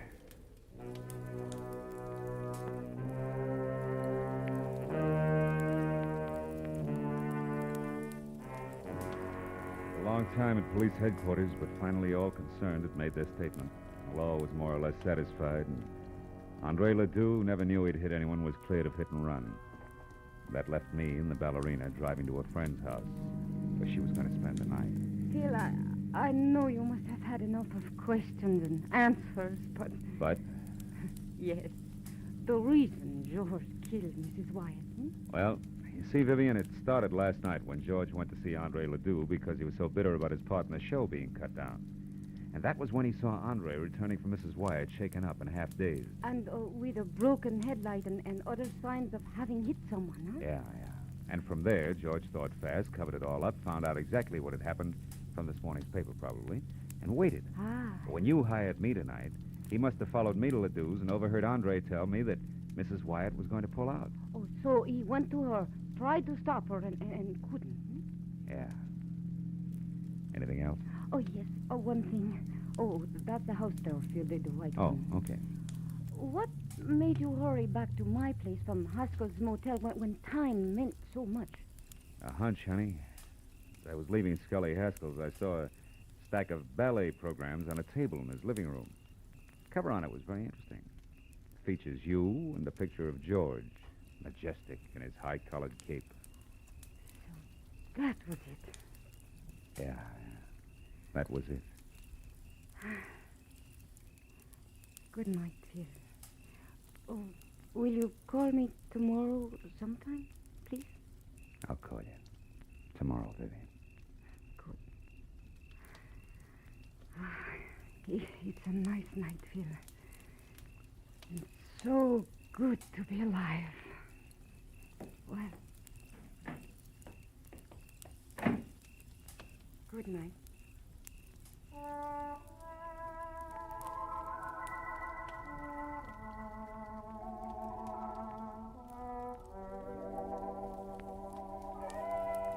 And I drove straight home in the quiet, empty hour through the quiet, empty streets, thinking all the way about ballet, which to me had always been something very delicate. You know, for the long hairs, strictly the arty side. And I thought about the people I'd met who were connected with it. The ballerina with a lot of courage when courage counted. The high-strung Andre Ledoux, Haskell the muscle man, and George. As vicious as anything I'd ever met on Skid Row. And I was still thinking about them when I got out of my car. But then for the first time, I noticed a little white envelope on the seat next to me. It had my name on it. And inside was a ticket for tomorrow's matinee. Same seat I had before. Yeah, well, I figured I'd go. You know, those leaps they do, they're pretty good. What do you call them?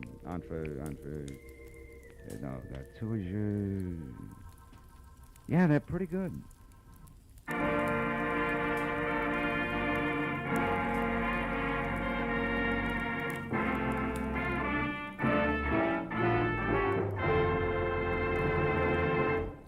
The Adventures of Philip Marlowe, bringing you Raymond Chandler's most famous character, star Gerald Moore, are produced and directed by Norman MacDonald and are written for radio by Robert Mitchell and Gene Levitt.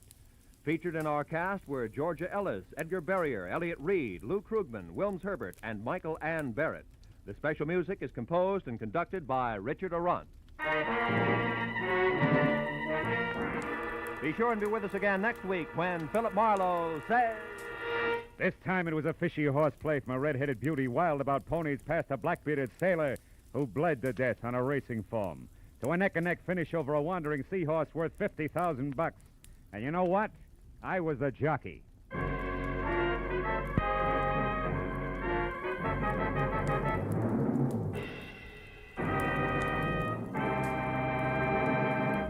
Remember, every Wednesday night, CBS brings you Groucho Marx with his wonderful quiz, You Bet Your Life. It's one of the brightest, most spontaneous, most genuinely funny shows on the air, so be listening this Wednesday night on CBS. This is Roy Rowan speaking. Now, stay tuned for Pursuit, which follows immediately on most of these same CBS stations. This is CBS, where Burns and Allen are heard every Wednesday night, the Columbia Broadcasting System.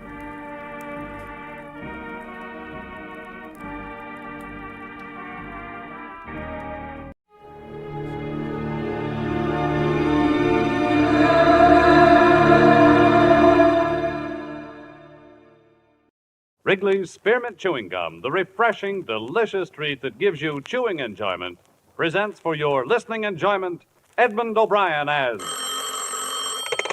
Johnny Dollar. Are you the insurance detective? That's right. Who's this? Johnny Doe for now. Do you want to crack the Calgary job? What? Calgary Products down in Camden. 300,000 payroll robbery on the first of the month. This isn't my kind of a gag. Try it on somebody else, Wait a minute. This is no gag. Check the Alliance Bonding Company in New York. They've kept it out of the papers. If you're interested, be at the same phone tomorrow night at 10. I'll call you.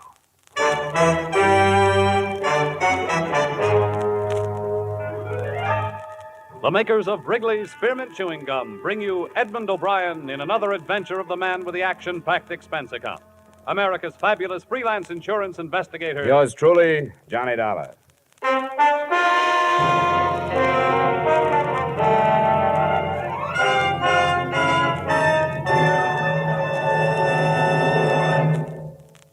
To make every day more enjoyable, treat yourself often to refreshing, delicious Wrigley's Spearmint Chewing Gum. Here's a taste treat you can enjoy indoors, outdoors, at work, or at play. The cool, long-lasting mint flavor refreshes you. The smooth, steady chewing helps keep you fresh and alert. Adds enjoyment to whatever you're doing.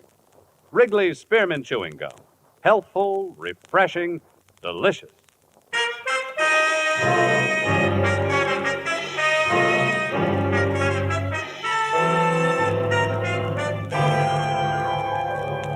Expense account submitted by Special Investigator Johnny Dollar to Alliance Bonding Company, New York City, New York.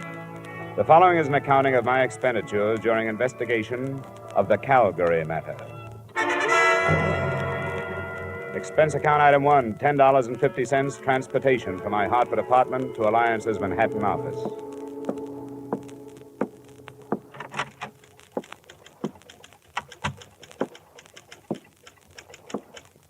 Good afternoon, sir. Hello. I think Mr. Matthews is expecting me. The name is Dollar? Oh, yes, Mr. Dollar. That door. Just go right in. Thank you. Yes. All right, Al. That'll be fine. The first bout starts at 8, but we don't care if we miss that. All right, I'll see you then. Sorry, but you can't hurry a son, you know. That's all right. I'm Johnny Dollar, Mr. Matthews. Yes, so I thought. Sit down, won't you? Uh-huh. Yes, sir? I don't want to be interrupted for the next hour, Miss Mills. Yes, sir. Mr. Dollar, do you put any stock in that telephone call? Oh, I haven't any idea. I don't know anything about it. I've done a lot of thinking since you phoned me about it, and of course there's nothing for us to do except to follow it up. But I can't help wondering if this man isn't a crank of some kind. Well, that's what I thought, too, until you bore him out by telling me there'd been a robbery that had been held from the press. Why has it been kept a secret? Well, all concerned thought it was the best idea. There's a possibility that the group involved is the same one that carried off the Brink robbery. But any publicity would only give away our hunch that the same gang pulled both jobs. What makes you think the Brink crowd might have pulled this one? Because of the way it was executed. Simple perfection. The knowledge the criminals had of our operations. You see, one of our armored cars was to deliver a cash deposit to the Barton Bank in Camden to cover the Calgary Products payroll. The truck simply didn't arrive. It was found later, wrecked and empty. The driver and the guards? They were found 3 miles away, bound and gagged. Their descriptions matched those at Brink's, masks and so on. Yes, it was perfection. They knew exactly when and where. What do you want me to do? I've talked it over with the rest of the Alliance executives. We want you to follow that call through, but we must insist that you make every effort to maintain the security we have established. Here are the details.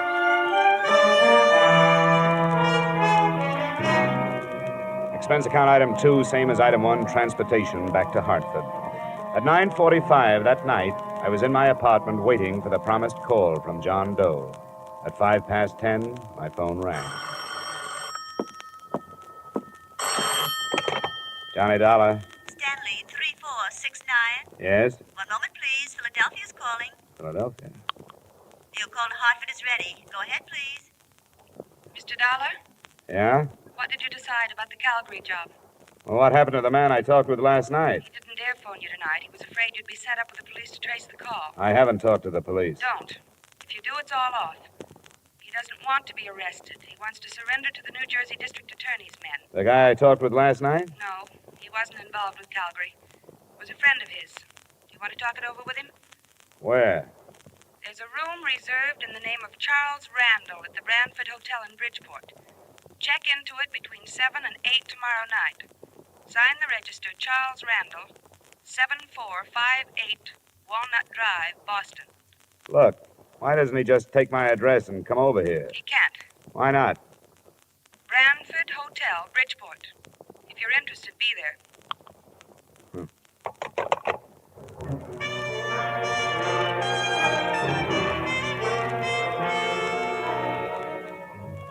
Expense account item 3, $5, mileage to Bridgeport and the Brantford Hotel. It was a weathered frame building in the Harbor District. I felt conspicuous walking across the lobby to the desk because I was the only man in sight who was wearing a tie. I wondered, since I was so out of place, why that address had been picked for a meeting that I assumed was not supposed to attract attention. My room was in the rear on the ground floor. I'd no more than opened a single window to air the room of the traces left by its previous tenant when I was signaled to the door.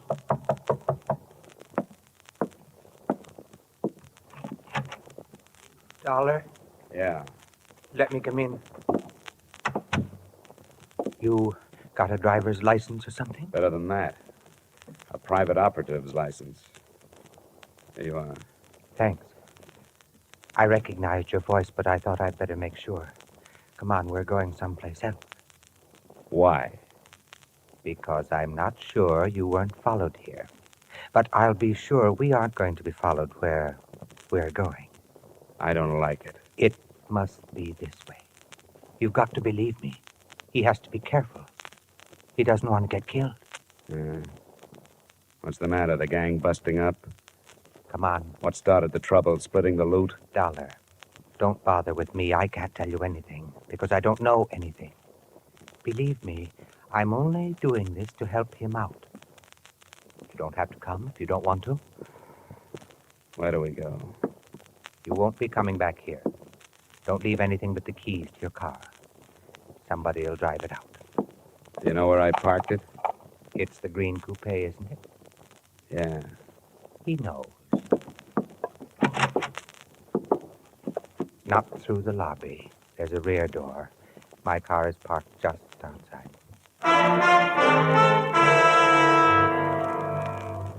We drove without speaking, crisscrossing town and backtracking until he was satisfied there were no followers, and then out of town in roughly an easterly direction, following the shore of Long Island Sound. I clocked 3 4/10 miles on the speedometer, starting at the city limits. Then he switched off the lights and turned right into a pair of ruts. Finally, we bounced to a stop in front of a cabin near the water. Watch your step. There are a couple of roots in the path.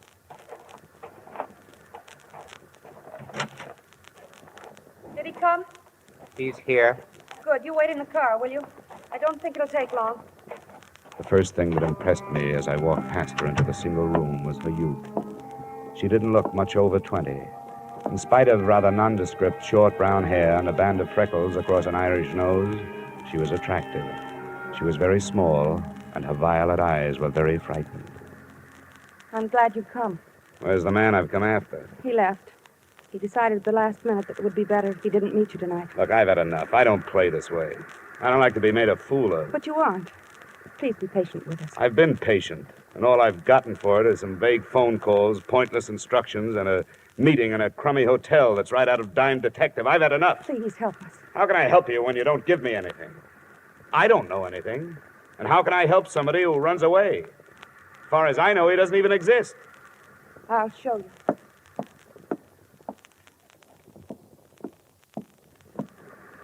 Open it. His share of the Calgary money's in it. If you can take the wrappers off. I can take this with me? Yes. I don't get it. Does it matter? He wants to give himself up. Why this way? I told you on the phone. He doesn't want to be arrested in this state. He wants to go directly to the district attorney's office in New Jersey where the robbery was committed. He'll turn state's witness? Yes. But he has a demand. Promise of immunity. It won't work. Any promise like that destroys the value of testimony. Might even bar it from the trial. It's been done. It's never promised. You'll have to take his chances on that. It doesn't have to be public. You can try, can't you? Sure, I can try it, but I won't get it. Anything else? Yes. He wants to be placed in protective custody until after the trial. How many other men were in on the job? He wouldn't tell me. I can't tell you anymore. Will you go to New Jersey? I'll have to have 2 days. I may not be able to see anybody tomorrow. All right. We'll call your Hartford number both nights at 10. You'll have to go now. Please do your best.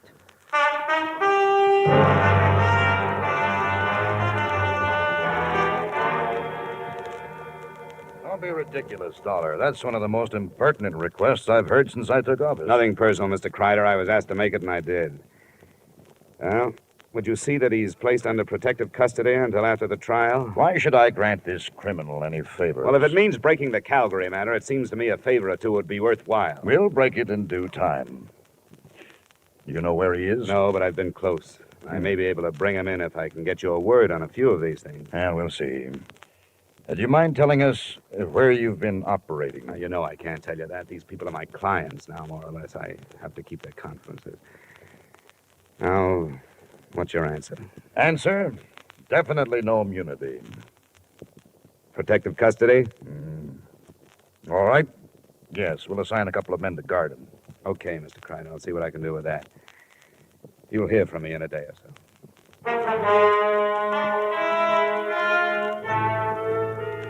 Expense account items 4 and 5, $40 traveled from New Haven to Trenton, New Jersey, and from Trenton back to Hartford. I reached home too late for the phone call that first night, but it came the next, promptly at 10, from Boston this time.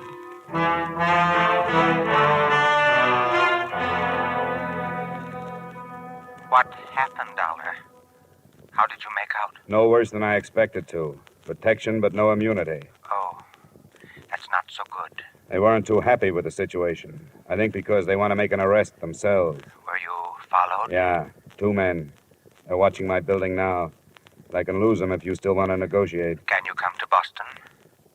Tonight? Yes, if you're sure you can shake the New Jersey men. Where do we meet? You're sure your line is intact? They haven't had time, but they will if you don't quit stalling. Drive up through Springfield and Worcester. Just outside Boston, you'll pass through Auburndale. On the other side of it, there are 2 bridges. After you've crossed the second one, pull off the road and wait. All right, I'll be there. Well, let me tell you something. This is the last trip. Get your man off the dime. I can't spend the summer touring New England.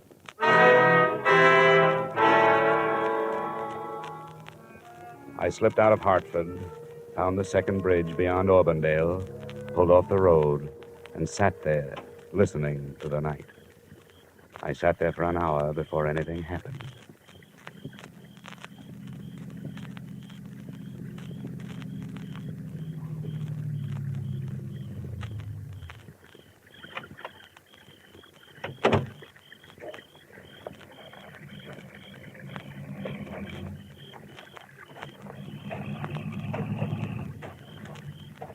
My name is Gannett, Mr. Dolar. Oh?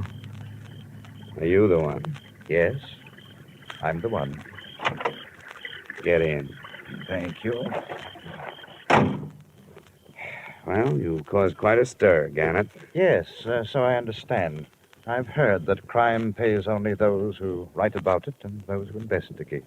Are you armed? No, but satisfy yourself. The DA in Trenton?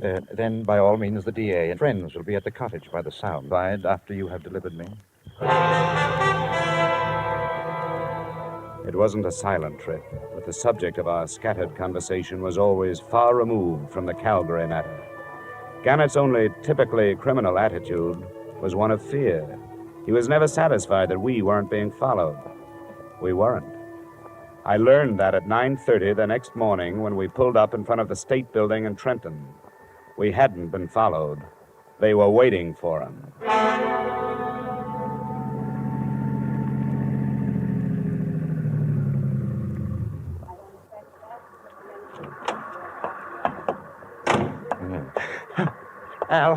Al, no, don't.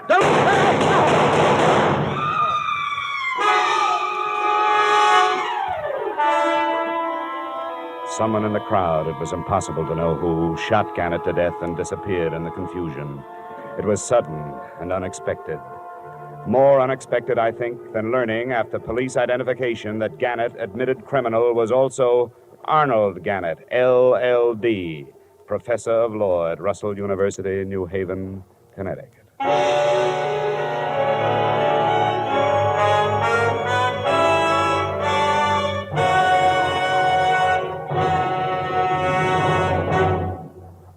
To make every day more enjoyable, treat yourself often to refreshing, delicious Wrigley's Spearmint Chewing Gum.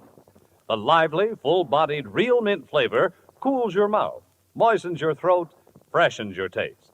And the chewing itself gives you a little lift, helps you keep going at your best. So for real chewing enjoyment that's refreshing and long-lasting, always keep Wrigley's Spearmint Chewing Gum handy. Healthful, delicious Wrigley's Spearmint Gum will make every day more enjoyable. And now, with our star, Edmund O'Brien, we return you to the second act of yours truly, Johnny Dollar.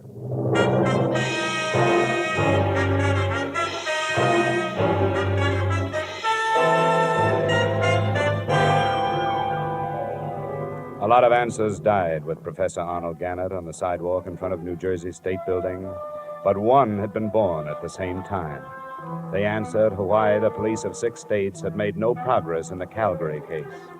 They'd been following usual procedures, carrying out their investigations in criminal circles. There was nothing for me in Trenton except the possibility of a session of questioning by the district attorney's men, so I faded out of sight and started back towards the cottage on Long Island Sound.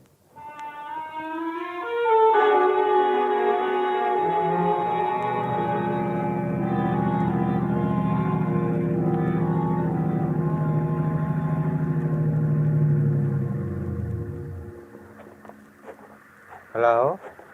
Hi. Did it go all right? No, it didn't. It blew up. Somebody was waiting for us in Trenton. He killed Gannett as he got out of the car. I thought we were careful enough. You were careful here and in Boston, but nobody was following you. They knew where he was going and waited for him. How did they find out? I don't know. He never told me anything about it. Where's the girl? She's asleep. She stayed awake all night. I don't know what this is going to do to her. She's his wife. She'll have to know. You're right. It'll be in the papers tomorrow, won't it? She was going back to New Haven in the morning. But I can't do it. I don't want to go in. I think you'd better. I don't know who you are, and so I don't want to lose track of you. Come on in with me. Very well.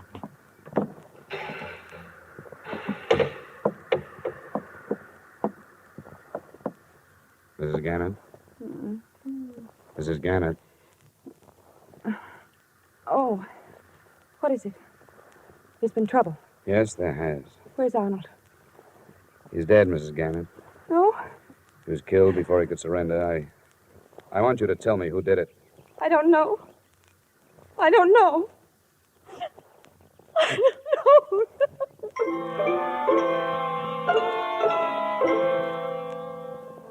I gave her an hour to get hold of herself.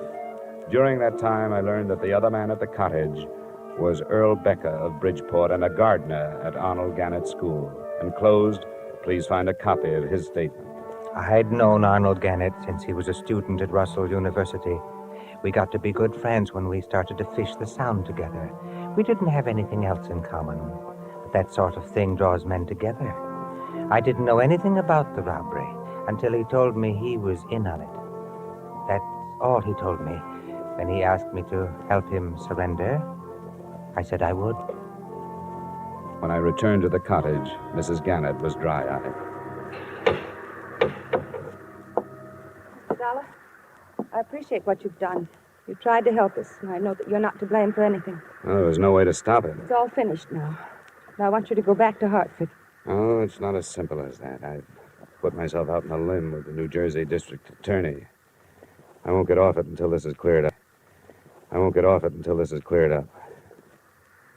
Are you telling me the truth when you say you don't know who your husband was teamed up with? I don't know. He wouldn't tell me. He said it was safer if I didn't know. What did he tell you? Nothing until after it was all over. 2 weeks after. And I knew he was awake at night because something was troubling him. He couldn't lie to me. Your husband was a brilliant man, a doctor of letters. How did he get mixed up in this thing? On Tuesdays, he taught criminal psychology. Before the end of the semester, there was a lot of discussion on the Brink robbery in Boston. And he thought he had the best theory of all. That the men who robbed Brinks had never been criminals before? Yes. And were able to come back to their respectable lives and hide in them. Did he offer that theory to his classes? No. That's what started it. He couldn't get it out of his mind. He told you this? Not until afterwards. It grew into a challenge that he had to do something about. So he did it. And was successful. When he told me, I made him promise to give himself up. I made him do it. I'm sorry I have to keep after you, but there are things I have to know. These classes of his, how many students? It was a large enrollment this year. There were hundreds. Did your husband ever mention a man named Al? Oh, there were so many. I can't remember. Well, he must have kept records. Where can I find a list of his students? At our house in New Haven. Well, then we'll have to go there. I'll be outside. Please let me know as soon as you feel able to leave.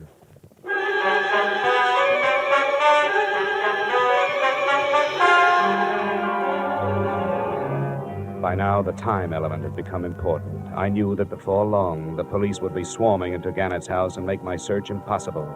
I also knew I'd be dragged back to New Jersey for questioning. On the way into town, I tried to get some more information from Mrs. Gannett, but no luck. She apparently knew nothing of her husband's actions. It was 6 p.m. when she opened the door of Professor Gannett's office. Across one wall stretched a row of file cabinets, his records and lists of students.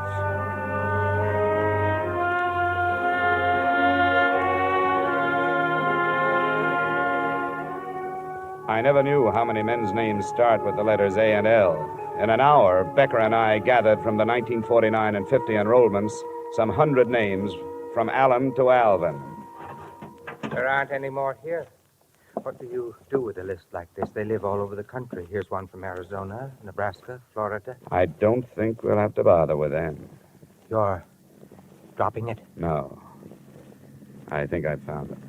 Which one? Hey, that car. Check the window, will you? See if it's police.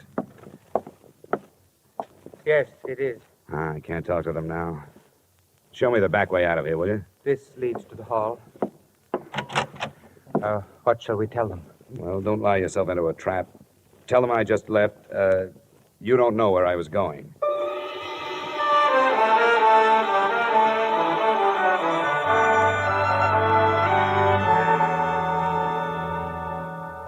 Have you read the papers, Mr. Matthews? Professor Gannett? Yes, it's hard to believe. You knew him? Yes, I'd met him. I'm awfully sorry about this. But now you know how the robbery was carried off with such perfection, don't you? What do you mean? You mentioned it yourself. They knew exactly where the armored truck would be and when. Your son Albert was a student of Professor Gannett's. What are you intimating? Well, there are thousands of students at Russell. I don't know of any other who has connections with the company that was robbed. I won't stand for this. The crime was committed because of a fixation Professor Gannett had about the Brink robbery. He felt he had to prove that respectable people could commit a crime and get away with it. He did it. But he couldn't have without knowing where your truck was going and approximately when it left New York. Where is your son? Strangely enough, this possibility had crossed my mind, too, but I just can't believe Where it. is he? He's in his room, packing for a canoe trip up in Vermont. Which one is his room? I'll show you. Come on, it's upstairs. Your suspicions are very strong, aren't they? Yes, they are, Mr. Matthews. What have you learned about my son? That his name is Albert. Then there is no proof. I don't know. I want to find out. But he would have no reason to do anything like this. I have always given him everything he wanted. But he's a brilliant boy, much too intelligent. Here's his room. Al? Yes, Dad? What is it? May we come in? Well, I was just finishing... Oh, I'm sorry. Al, this is Mr. Dolar. I'm the investigator working on the Calgary matter. Oh? Well, excuse the room. My stuff's all over the place. I'm going up north. Where were you this morning at 9 o'clock? Why, What is this? Where were you? I don't see that it makes any difference. It does. Because I was with Professor Arnold Gannett at 9 o'clock. Before he was killed, he called to somebody named Al. What does he mean, Dad? I don't understand. Mind if I look over your room? For what? For a gun. A .38 from the sound of it. The police will be able to check the slugs that killed Gannett. Dad. Yes, Albert? Dad, I did it. I don't know why. I don't... What'll I do? I don't know. Dad, it wasn't supposed to end like this. Dad. I can't help you now, son. All right. All right, then I'll get away. No, you don't. It's no use. Get away from me. Oh. I'm sorry, Mr. Matthews. Yes, Mr. Dollar. I'm sorry, too.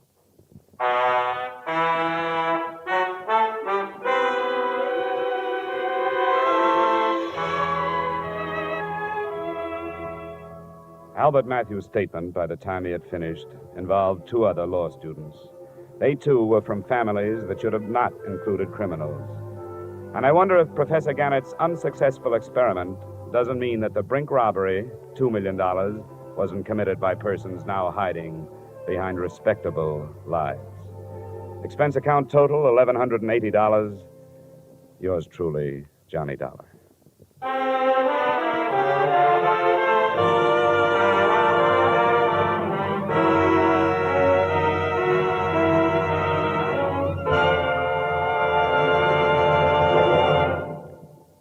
Remember, friends, to make every day more enjoyable, treat yourself often to refreshing, delicious Wrigley's Spearmint Chewing Gum. There's lots of cooling, real mint flavor in every stick. And chewing Wrigley's Spearmint helps keep you feeling fresh and alert. You feel better, work better, get more fun out of doing things. So indoors, outdoors, wherever you go, keep some healthful, refreshing Wrigley's Spearmint Chewing Gum handy. To make every day more enjoyable, treat yourself often to delicious Wrigley's Spearmint Chewing Gum.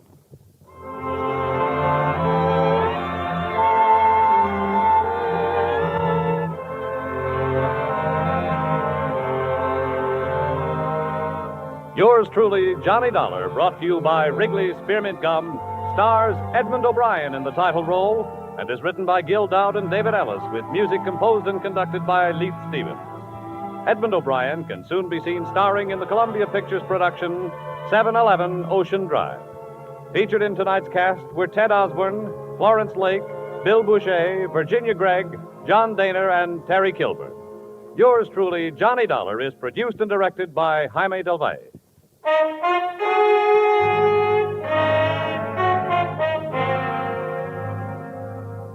The makers of Wrigley's Spearmint Chewing Gum hope you've enjoyed tonight's story of Johnny Dollar and that you're enjoying delicious Wrigley Spearmint Chewing Gum every day. We invite you to join us again next week at the same time when, from Hollywood, Edmund O'Brien returns in another adventure of... Yours truly, Johnny Dollar.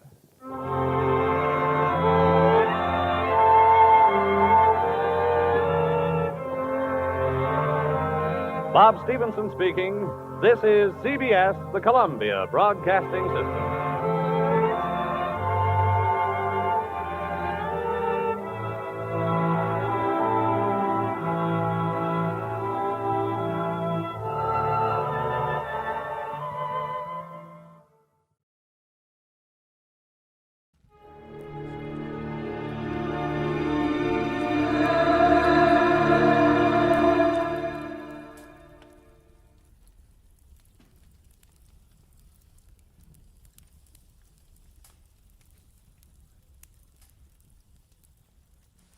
Get this and get it straight. Crime is a sucker's road, and those who travel it wind up in the gutter, the prison, or the grave. This started with a wreck and went from there to double murder over $75,000 worth of glitter that nobody got in the end. Because I found out just in time what was fishy about the tale of the mermaid. From the pen of Raymond Chandler, outstanding author of crime fiction, comes his most famous character in The Adventures of Philip Marlowe.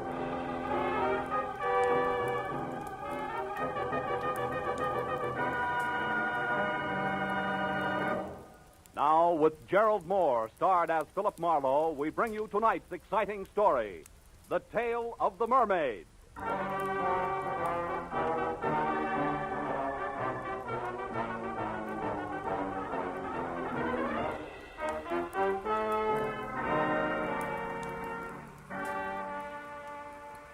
9:30, I was still in my office, tucking in the loose ends on a report, while I listened with half an ear to the fabric of city sounds rising from the street below.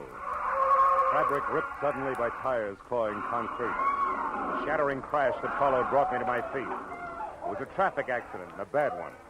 I ran to the window, but it had happened around the corner out of sight from my office. So I watched others run for it and remembered grimly that every 30 seconds, somewhere in the country, a thing like that happened. And 1 out of every 16 minutes was fatal. I wondered who had been chewed up in a chromium meat grinder this time as I listened to first the police, then the emergency ambulance, and finally the scavenger truck cleaned the wreck off the street. After that, I went back to my report again and tried to forget about it. But an hour later, that same accident came back into my office. Mr. Marlowe, Yeah? this is Corey Riggs. Yes, Miss Riggs? I'm a nurse at the Warwick Emergency Hospital. Uh-huh. About an hour ago, a man named Stanley Ott was brought in, and he's been calling for you. For me? He was badly injured in an automobile accident on Cahuenga on his way to your office. Wait a minute, who did you say this was? I'm the nurse assigned to Mr. Ott at the hospital. I just got off duty, and I had to wait until I was relieved before I could call you. I see. Well, look, Miss Riggs, I'd like to help in any way I can, but it's 9:30. Mr. Marlowe, Mr. Ott gave me $250 and told me to call you. Yeah, I know, but And you... he said that I should give you $200 and keep the $50 for myself. Oh, fine. Now I get clients by proxy. I beg your pardon? Nothing. I'll be right over, Miss Riggs.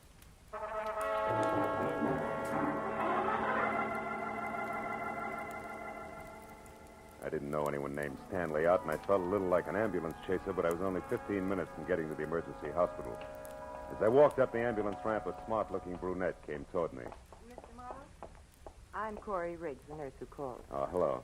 Can I see him now? It wouldn't do any good. You see, he went into a coma a few minutes after I called. Oh, too late, is that it? Let's move away from the door, shall we? Sure. You see, Mr. Marlowe, before he went into the coma, Ott wasn't rational. He was raving. About what sort of thing? About you and a girl. Oh? As near as I could make out, she's supposed to meet someone tonight at 2 o'clock and collect $75,000. It's quite an assignment. Who's the girl? I don't know. All Ott said was something about a plaid coat as identification. Plaid coat, huh? Any idea what he wanted me to do? Chaperone, maybe? No, he kept pleading, stop her, she can't do it. So I'm sure that he wanted you to prevent this girl from keeping that appointment. For some reason that seems absolutely imperative to him. Where was this 2 o'clock meeting supposed to take place?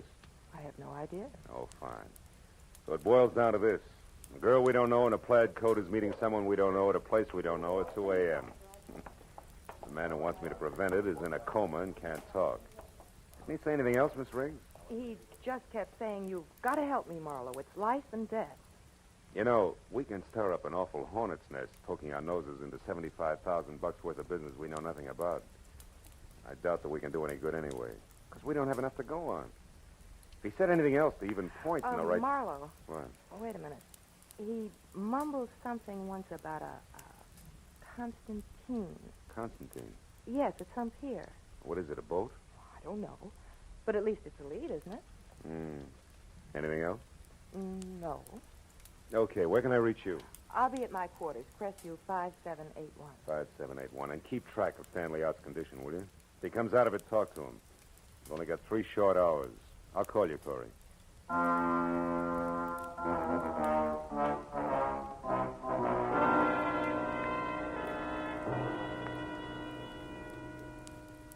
I felt a little weird as I left the hospital because I was traveling on strictly second-hand information as to what had gone on in a delirious mind. But in spite of that, there was still enough coherence in what Corey Riggs told me to make a case. My first stop was a phone booth and a call to the police. where I found out from the accident report that Stanley Out was 30, unmarried, small-time lawyer, and an L.A. resident with a clean police record. My next call was the harbor master's office in San Pedro. Constantine? No, don't remember no vessel by that name, sonny. Just a minute, I'll look her up in the registry. Let's see, Constantine. Only one listed is a four-masted schooner sunk off Pirates Point near Monterey in 1870. A little before my time.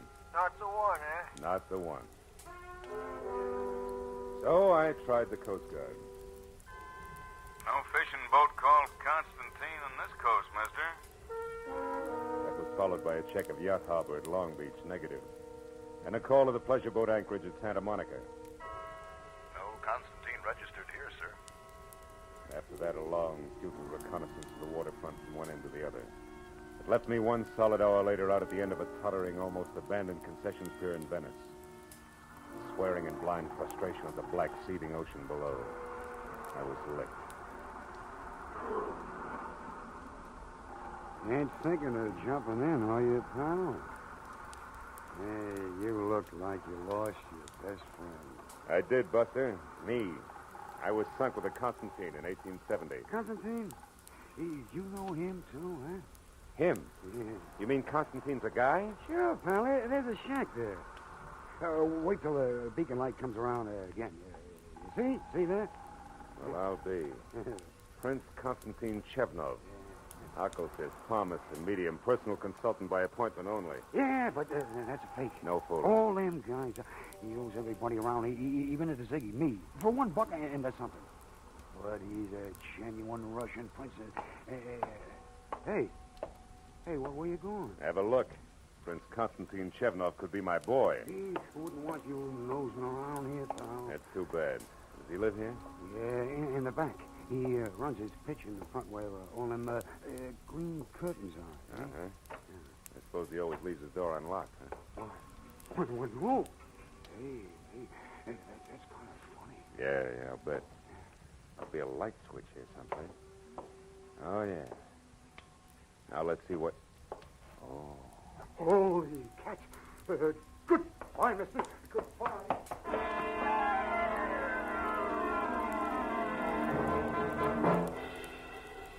As the little wharf rat darted through the door and scampered away into the darkness, I went over to the body, face up on the cheap, gaudy carpet of the seance room. He was about 35 in a substantial gray business suit stained red in front where the bullets had gone in. His wallet was missing. There was no other identification on him. His gray, snap-brim hat was spilled a few feet away, so I picked it up to look for initials and found instead a small file card stuck into the sweatband. Typed at the top was the heading, The Mermaid. Owner Otis Van Owen, only relative Evelyn Van Owen, niece. Mermaid stolen November 12, 1948. Insurance paid in full. In ink, Van Owen died August 1949, and under that in pencil, Constantine Chevnov, Venice Pier, and Louis Paradise, 913 Seacrest Road, Pacific Palisades. It took 20 minutes to find 913 Seacrest. And when I stopped and got close enough, what I saw through an open window made Constantine's trap I just left look as reliable as a post office by comparison. It was a miniature Egyptian temple, exotic and dainty, sickening lushness of red velvet and yellow silk. And in the center of the room was a bloated little man, balancing a long cigarette holder in one hand, while he simpered into a honey-colored French phone in the other. I moved up quietly until I could hear him. A sentimental agreement. That is right, Evelyn. Your Uncle Otis and I were the best of friends for years. Well, thank you, child. Where are you now? Oh, the observatory. Good.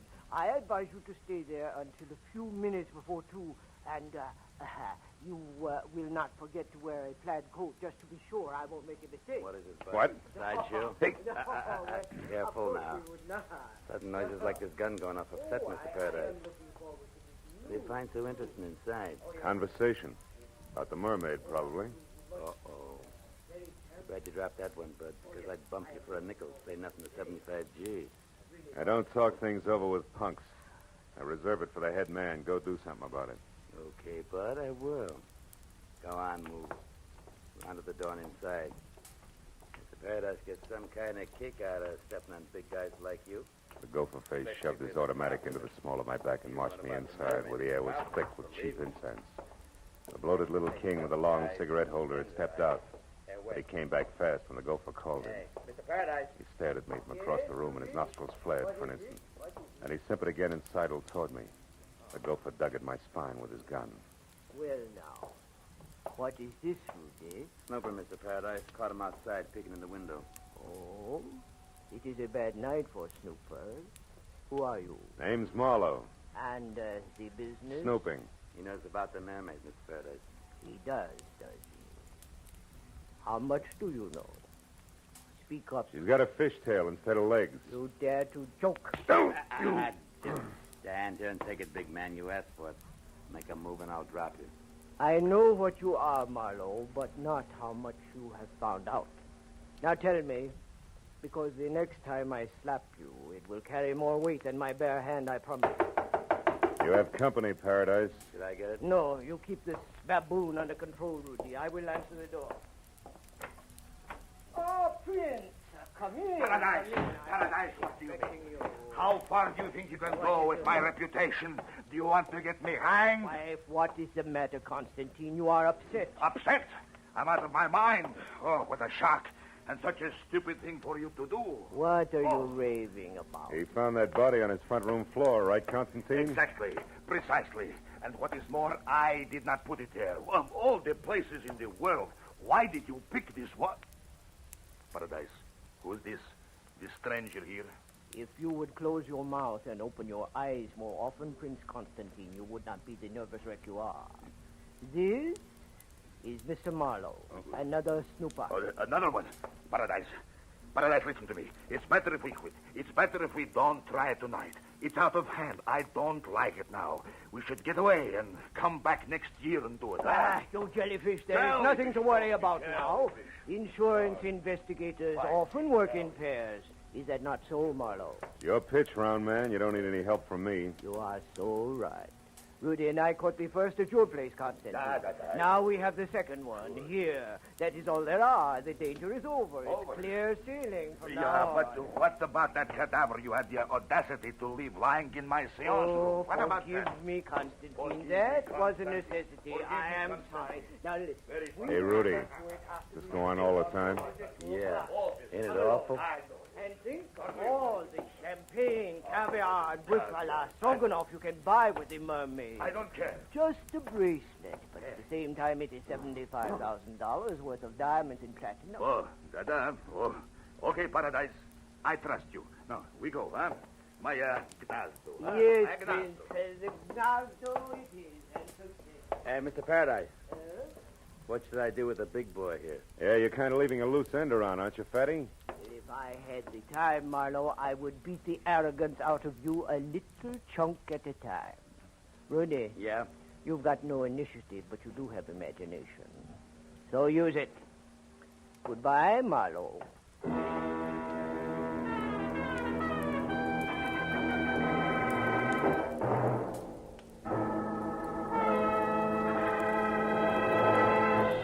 In just a moment, the second act of Philip Marlowe. But first, it's a big break in entertainment for you and a big break in a career for some talented youngsters when Horace Height's original youth opportunity program opens the door to fame and fortune every Sunday evening on CBS. Popular Horace Height is host to young folks who want to break into show business. And every Sunday evening, one lucky winner does break in, to his delight and your listening pleasure.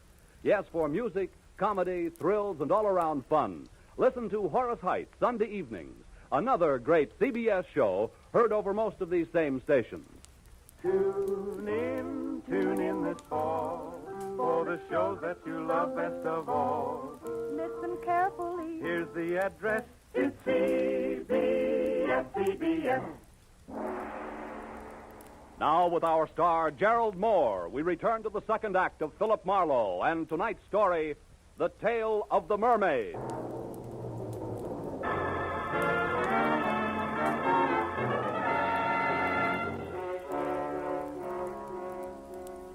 When Louis Paradise hesitated at the door, snarled the suggestion that this henchman use his imagination in disposing of me, and left in lockstep with the white Russian screwball, I got the point.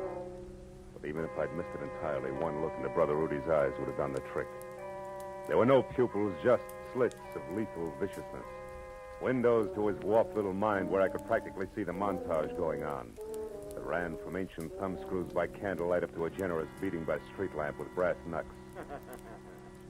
I felt a cold knot grow in the pit of my stomach as Rudy, with a cannon in his hand, pointed at my head, started toward me. And from someplace outside, I got a break. Two romantic cats. Rudy spun toward the sound. One chance to a customer, Rudy, and you missed.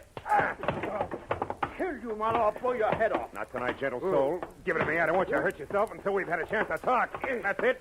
Now, lie down. I knew there was some reason why I like cats, their voices. Okay, Rudy, you've had enough rest. Now let's get back to business. Now, wait a minute. Come on, get up. We're going to talk. Wait, hold it, please. No reason for any more rough stuff. I'll cooperate. That's better. Where did Paradise and His Highness head for? The Gnazdo. Where is it? I don't know. Come on, you said there was no reason for rough stuff, remember? Ow! Yeah, I remember. That Gnazdo, that's something I never heard of. An unhappy coincidence, Rudy. It's one thing I'm interested in. Yeah, wait. Must be something else you want to know. Something else I could tell you that... Hey, what are you going to do? You mean you can't tell, Rudy? That's Keep funny. away. All it takes is a little imagination.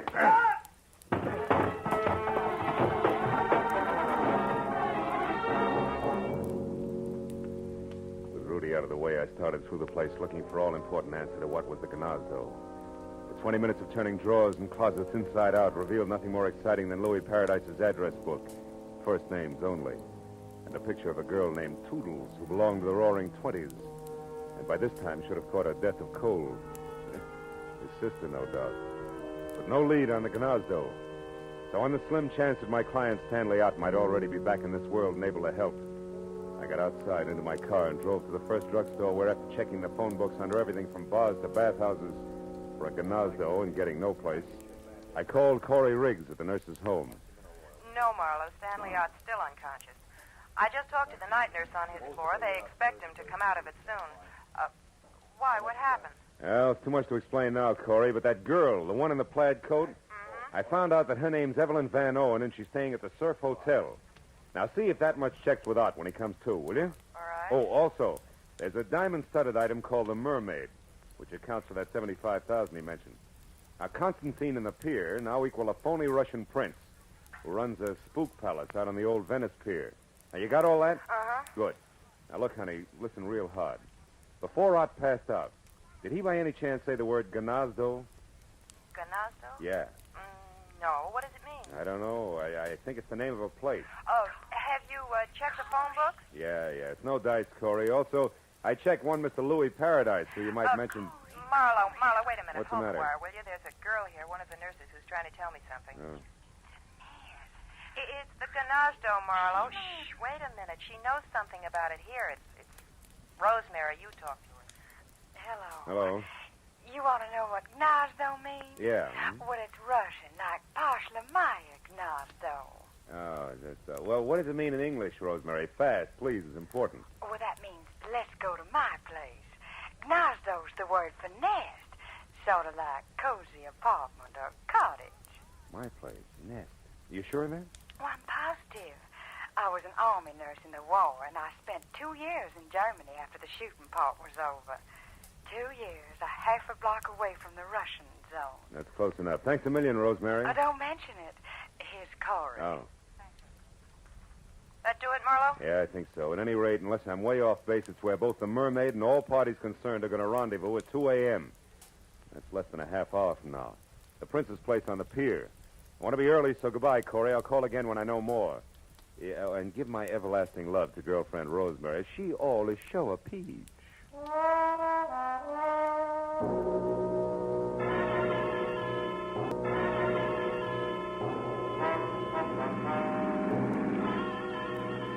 There was still a few parts missing, the way there always are.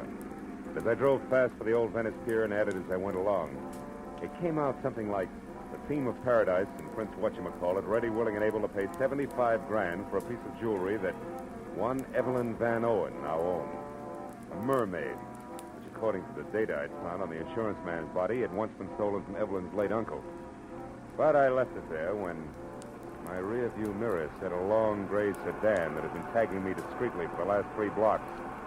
Now being indelicate about it and closing fast. The driver was old pal Rudy, and as he came abreast, he headed for me.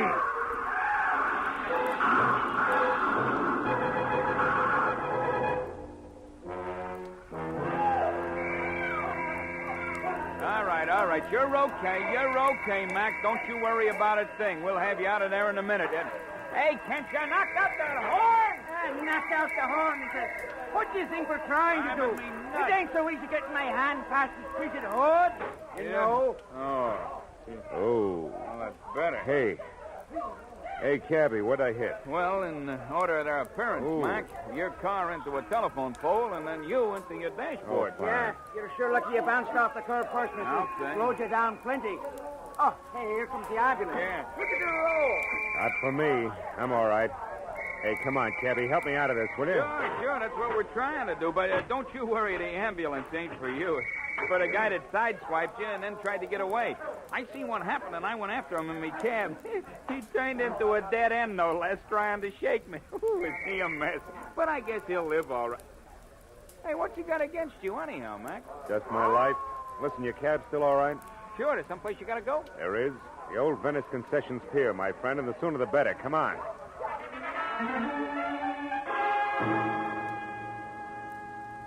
Maybe my head against the dashboard was exactly what I needed. Because right then and there, the method of Rudy's handiwork made me think of an angle that I'd neglected almost completely. My unconscious client had not wanted me to get the Mermaid or the $75,000, but to stop Evelyn from keeping her rendezvous, which at this point I figured could mean but one thing. It was exactly 2 o'clock when the cab slammed to a stop near the pier. And I piled out and ran onto the empty, fog-dampened flanking that led to Prince Constantine's shack. Nothing but mist moved over the pier. No unusual sound broke the pattern of waterfront noises. But I thought momentarily that I was still in time to prevent what Stanley Out somehow knew was going to happen. That Louis Paradise and his eccentric sidekick intended to get the Mermaid from Evelyn, but pay off in only one way.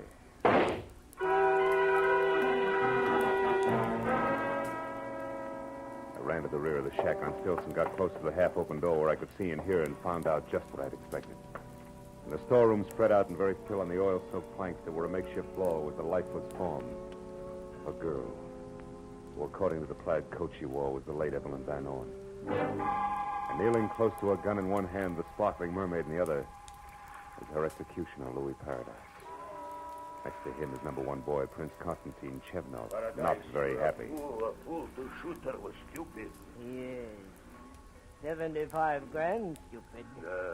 Or would you have preferred that I pay Miss Van Owen in cash? I had to kill her. Yes, Paradise, but the gun, so much noise. We can't afford to attract attention. There's 2 corpses on hand. I should say not, Fristy. Don't try it, Louis. Oh, the Mermaid. The space between the boards. The Mermaid. Oh. It's in the water, Chevnov. Shame. Yes, it's a shame. We did so much, worked so hard. Yeah, killed so often. Gonna run for it, Your Highness? Run? Nah. No, Paradise is dead there. Without Paradise, I am not so brave. I will do as you say. Keep quiet. Don't make a sound, Chevnov. We got company. Quiet! Pardon me. Can you please tell me where Louis Paradise can be... It's Louis Paradise there. Who are you? Evelyn Van Owen. What? Van Owen? The woman who was supposed to sell the Mermaid to Paradise? That's right. But on my way over here, just after I left my hotel, somebody struck me, knocked me out. He took my coat there and my purse and ran. Your purse with the Mermaid, no doubt. Yes. And that, Miss Van Owen, makes this angle shooter here. Yeah. The very dead nurse, Corey Riggs. Let's get out of here.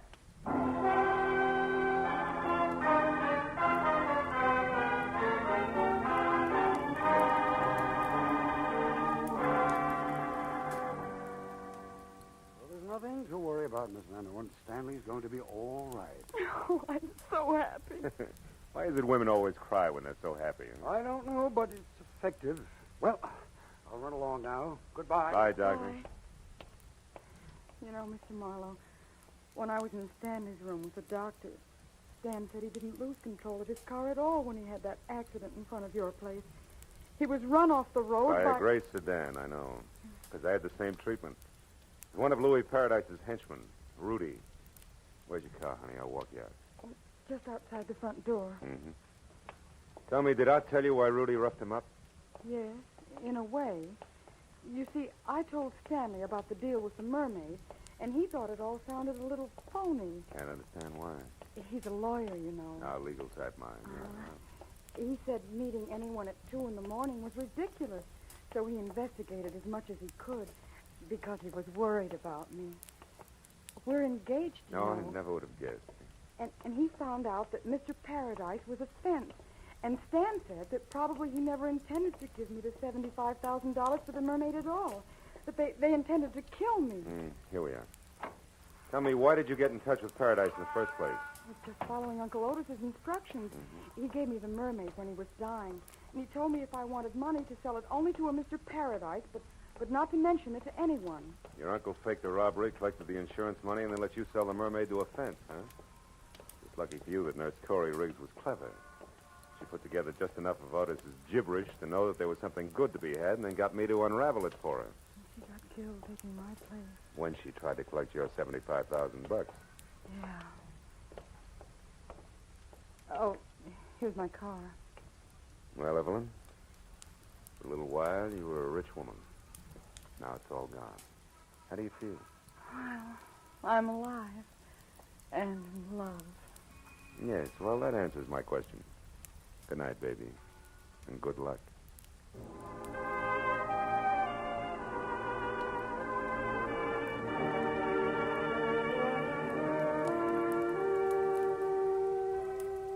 When I left the hospital, I wandered back to the old Venice Pier in Prince Constantine's Gnazdo. It was 5 in the morning, and the police had finished cleaning the place up. But the word had gotten out. A crowd had gathered. They always do. Curious, restless, sordid crowd, equipped with everything from grappling hooks to homemade diving helmets, all climbing over each other for a chance to fish for the Mermaid. She who had brought death to 3 people, injury to 2 others in the course of one night. And suppose they found her. What then? A lot of glittering pieces of white coal set in a metal frame we call precious. Look at the suckers grab. That's all, Marlowe. Home and to bed.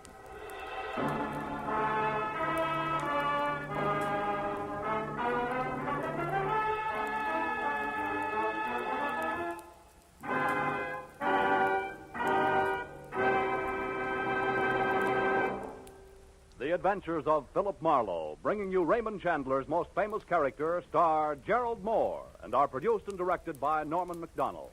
Script is by Mel Donnelly, Robert Mitchell, and Gene Levitt. Featured in the cast were Rita Lynn, John Daner, Michael Ann Barrett, Wilms Herbert, Junius Matthews, Herb Vigran, and Mark Lawrence.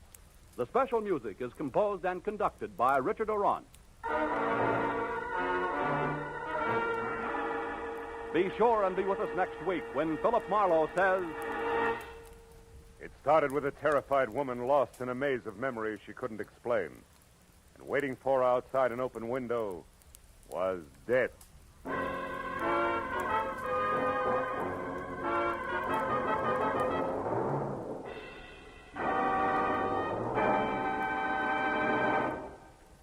Another show has joined the CBS Sunday Night Parade. It's The Contented Hour, starring Buddy Clark and featuring the finest in popular and semi-classical music. It comes to you on most of these CBS stations for the first time tomorrow night, making its debut on CBS the same night as Red Skelton and Edgar Bergen and Charles McCarthy.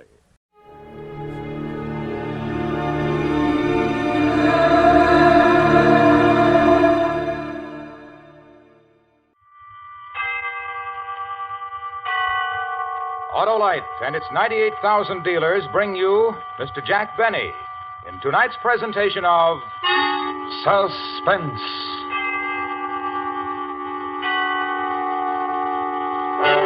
Tonight, Autolite presents a story about a man who worked for 30 years to prepare a most unique personal retirement plan. The story is called A Good and Faithful Servant. Our star, Mr. Jack Benny.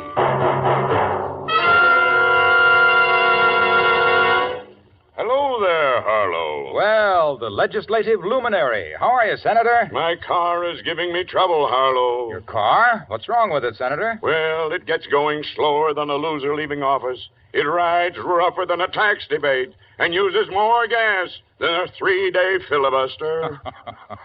Well, it may be spark plug trouble, Senator. Spark plugs should be checked every 3,000 to 4,000 miles, so see your nearest Autolite spark plug dealer.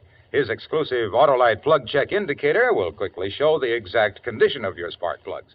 If they're worn out or wrong for your style of driving, he'll recommend resistor or standard type, ignition engineered Autolite spark plugs for smoother performance, quick starts, and gas savings. Sounds like a propitious proposal, Harlow. How do I find this Autolite spark plug dealer? Why, just phone Western Union by number and ask for Operator 25. She'll quickly tell you the name of your nearest Autolite spark plug dealer where you can get the finest spark plug service money can buy.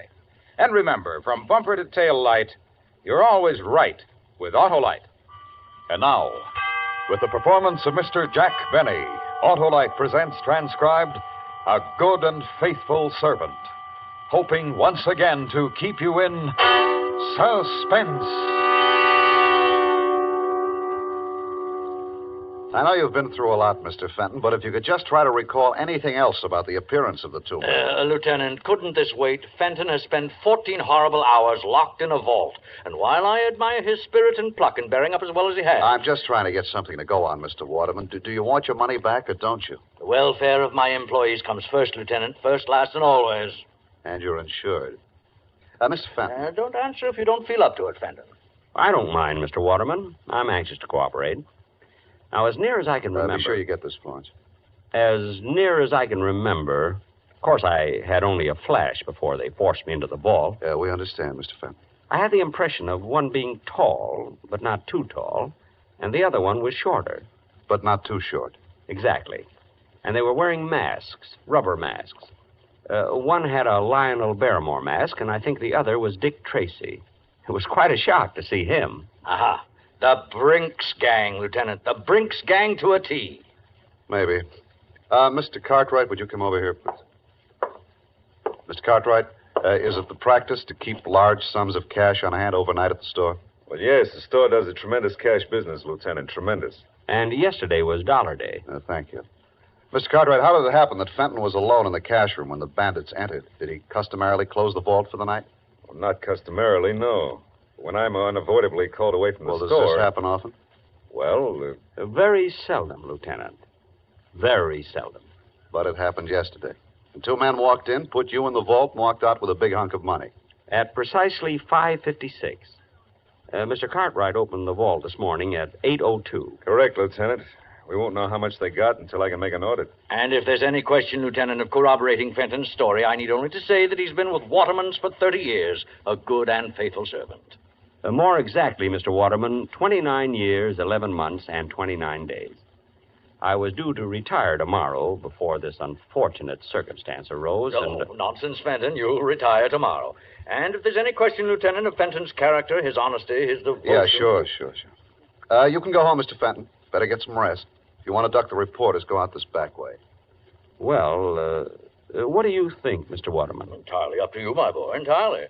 But in these days of doubt, of confusion, and dishonesty in high places, I believe your simple story of courage and devotion to duty will be an inspiration everywhere. Mr. Waterman, I am ready to face the press.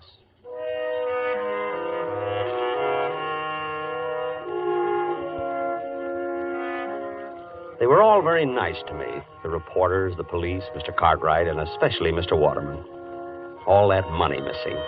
$50,000. Yet his only concern was for me. I thought that if I could afford it, I'd like to buy him some little token of gratitude. Then I thought again.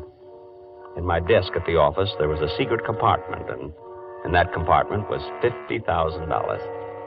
I guess I could afford it.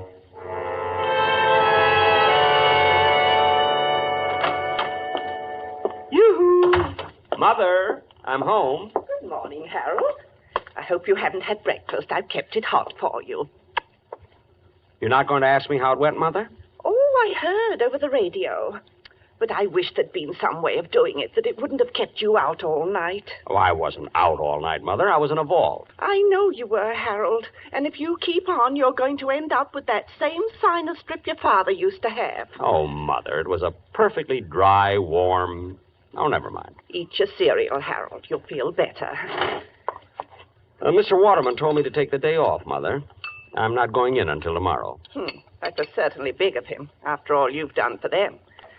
How much did you get? $50,000. It's in my desk at the office, in the drawer with the false bottom. In your desk? Will it be safe there, Harold? Well, no one will be looking for it. Harold, you don't think you'll have any trouble getting the money out of your desk? I think things will work out all right. See, according to my plan, Harold, you see, I told you from the beginning you weren't strong enough for this type of thing.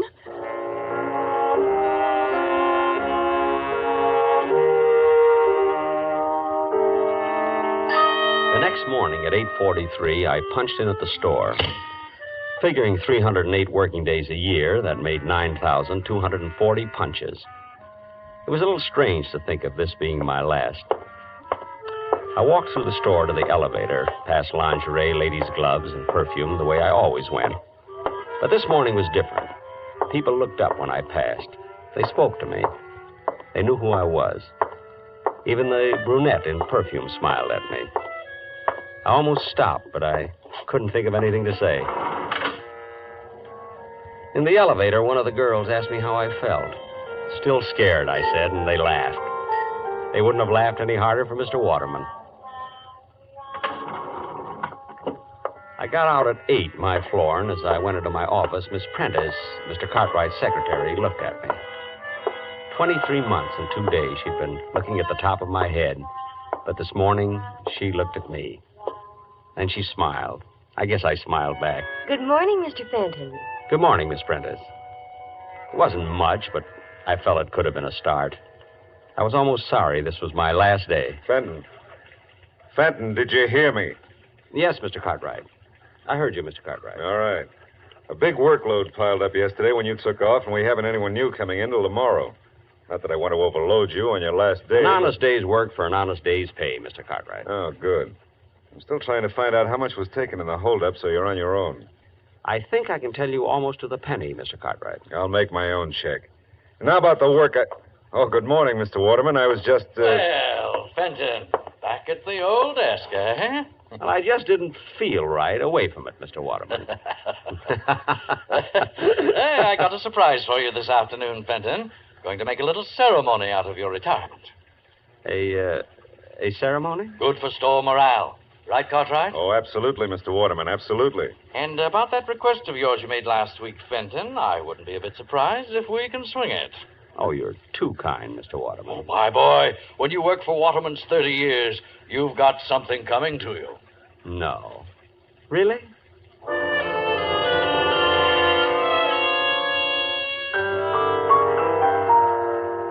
I ate my usual lunch that day, the Thursday Blue Plate Special at Elmo's Grotto. 70 cents plus the usual 10% tip. 7 cents. With the usual 20 minutes left in my lunch hour, I headed for the park with a nickel bag of peanuts. The squirrels were going to miss me. No, Mr. Waterman. You've had 3 already. Give Mr. Cartwright a chance. Sit up, Mr. Cartwright. Sit. That's it. That's it. Excuse me. Would you mind if I join you, Mr. Fenton? Why, Miss Prentice. Of course. Of course not. Sit down. Thank you. Move over, Mr. Waterman. He does look a little pompous, doesn't he? Which one is Mr. Cartwright? There, with the small mustache. He bites. And, is there a Miss Prentice? Well, there is, but I believe she is, well... Nesting? Well... How long have you been feeding them, Mr. Fenton? They seem so friendly. 30 years, Miss Prentice. My favorite animal. You give a squirrel a nut, and does he eat it? No. He runs away and stores it in a hole.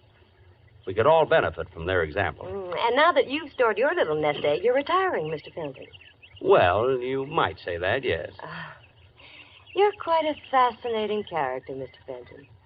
Me? I'm sorry I didn't know you sooner. You know, the whole store is talking about your ordeal in that vault. Oh, it wasn't so bad. In fact, I've always rather liked the vault. What an odd thing to say. Well, chacun est son goût, Miss Prentice. That's French for each to his own taste.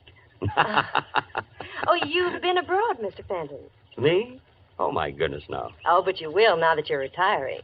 No, I've got my eye on a little cottage by a lake and woods. Lots of squirrels there. And no time clocks. You and your wife? Mother. Oh, I hope you get it, Mr. Fenton. Thank you, Miss Prentice. I wonder what the robbers are going to do with all that money. I wonder. It's 5-1. Shall we go back and punch in, Miss Prentice?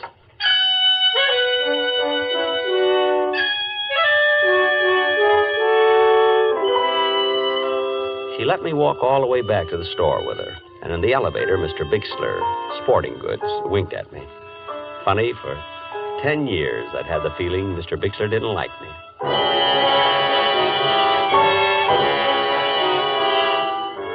There was quite a gathering in the cashier's office when we arrived. All the executives from Mr. Waterman's down, and the editor of the store paper wandering through Waterman's. I'd sent an item to him last summer. Mr. Fenton of Cashier's Department spending his 2-week vacation at home. But he never printed it. Well, come in, Fenton. We've been waiting for our, shall we say, a guest of honor. Me, Mr. Waterman? You, Fenton. We have a little ceremony which I'd hope to conclude before the lunch hour was over. Oh, I'm sorry, Mr. Waterman. Think nothing of it. This is your day, Fenton, your day. Oh, going to get a shot of the two of us, Wolf? Yes, sir, Mr. Waterman. Over by the door. Oh, if you don't mind, I'd like it sitting at my desk. I feel more, secure there. By your desk. How's this?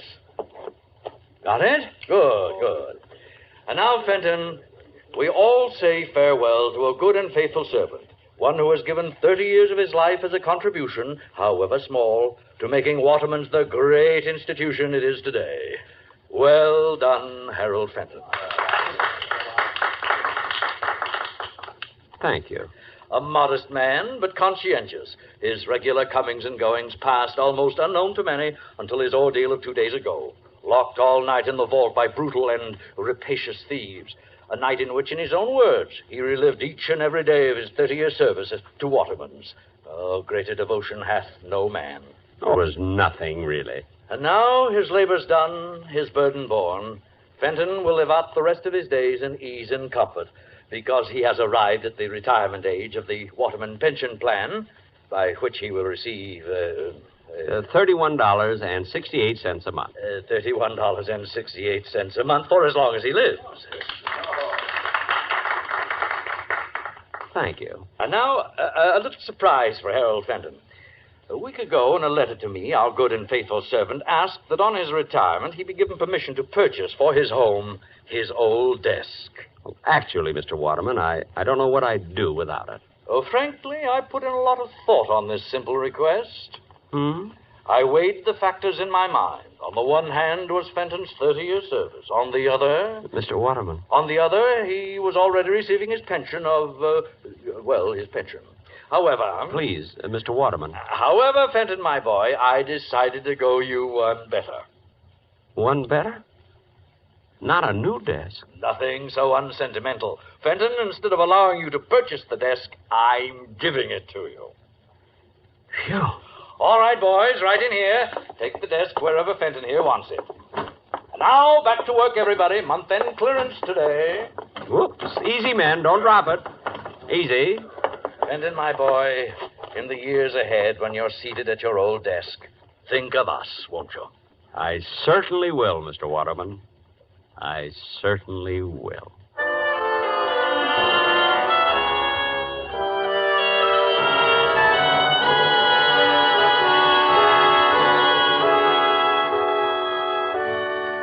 Autolite is bringing you Mr. Jack Benny in A Good and Faithful Servant. Tonight's presentation in radio's outstanding theater of thrills, Suspense.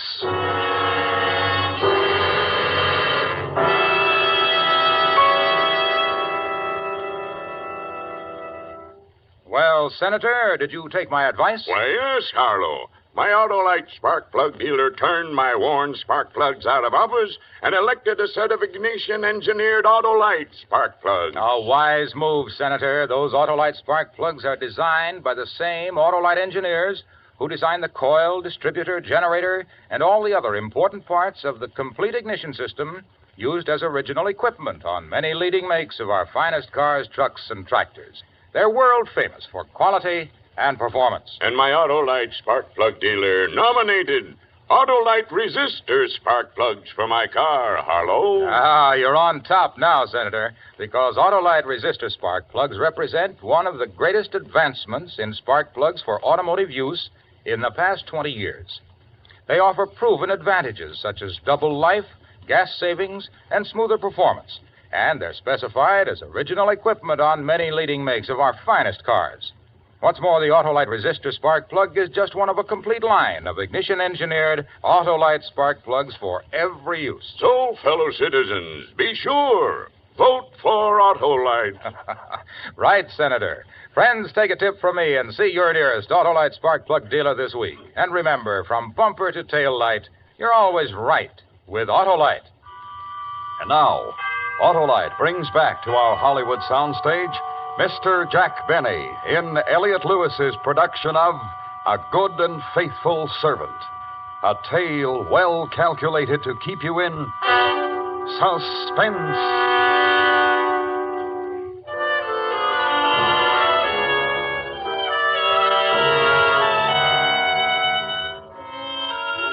Retirement agreed with me. A walk to the park to see my friends when I felt like it. A leisurely lunch at Elmo's Grotto when I felt like it. And when the need arose, a little gardening. Mother and I were very happy. You've done enough for one morning, Harold. Your back will go out again. All through, Mother. Just cleaning off the spade. What were you planting this morning, Harold? Mother, if anything should happen to me, knock wood, Knock wood. right in between the beets and the radishes, there's a very rich patch of dirt. Son, aren't we going to get our little cottage by the lake? I have to go in town today, Mother. I might just inquire around. Oh, good. You know, Mr. Waterman is really a very sweet man. The Waterman pension plan. I just wish I could tell him how happy it's made me.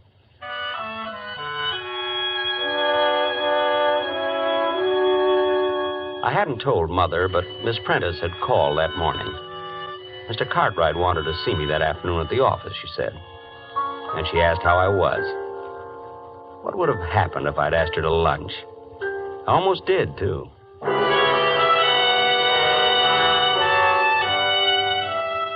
In the cashier's office at the store, Miss Prentice smiled when she saw me, and I smiled back. In fact, we struck up quite a conversation. Oh, Mr. Fenton, how are you? Fine. Just fine, Miss Prentice. Retirement agree with you? Yes, indeed. Fine. You notice we haven't filled your old job. No? Oh, yes, indeed. Haven't been able to find another man of your type.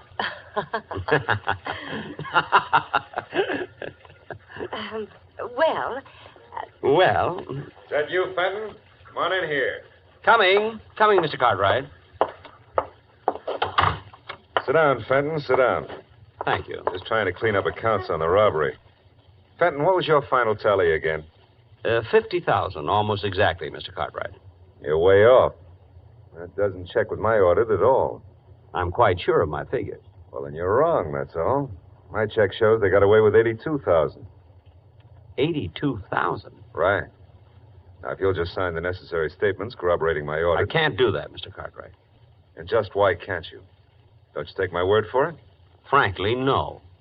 Fenton, look. You're retired. It's nothing to you one way or the other. You just made a little mistake in your figures, that's all. Mr. Cartwright, are you asking me to help cover up a shortage in your accounts? All right, Fenton, I'll lay it on the line. Temporarily, I'm a bit short. Involvement with a woman and... you wouldn't understand. I most certainly wouldn't. Look, I'll make it worth your while. Shortages are found out sooner or later, Mr. Cartwright. All right, if that's your attitude, let me tell you something, Fenton. I don't like the smell of this robbery of yours. I don't like it at all. What do you think of that? You're implying that I made off with $50,000 belonging to Waterman's? I think it's highly possible. And how are you so sure it was $50,000? Supposing me, for one instant, capable of such a thing, Mr. Cartwright, wouldn't I be much too clever to put my head in a noose by covering up for you? Fenton, if I was talking to an honest man, wouldn't he have taken my story right to Mr. Waterman? I'll give you 5 minutes. Either sign my audit or I go to the police and accuse you of stealing $82,000. Think it over, Fenton.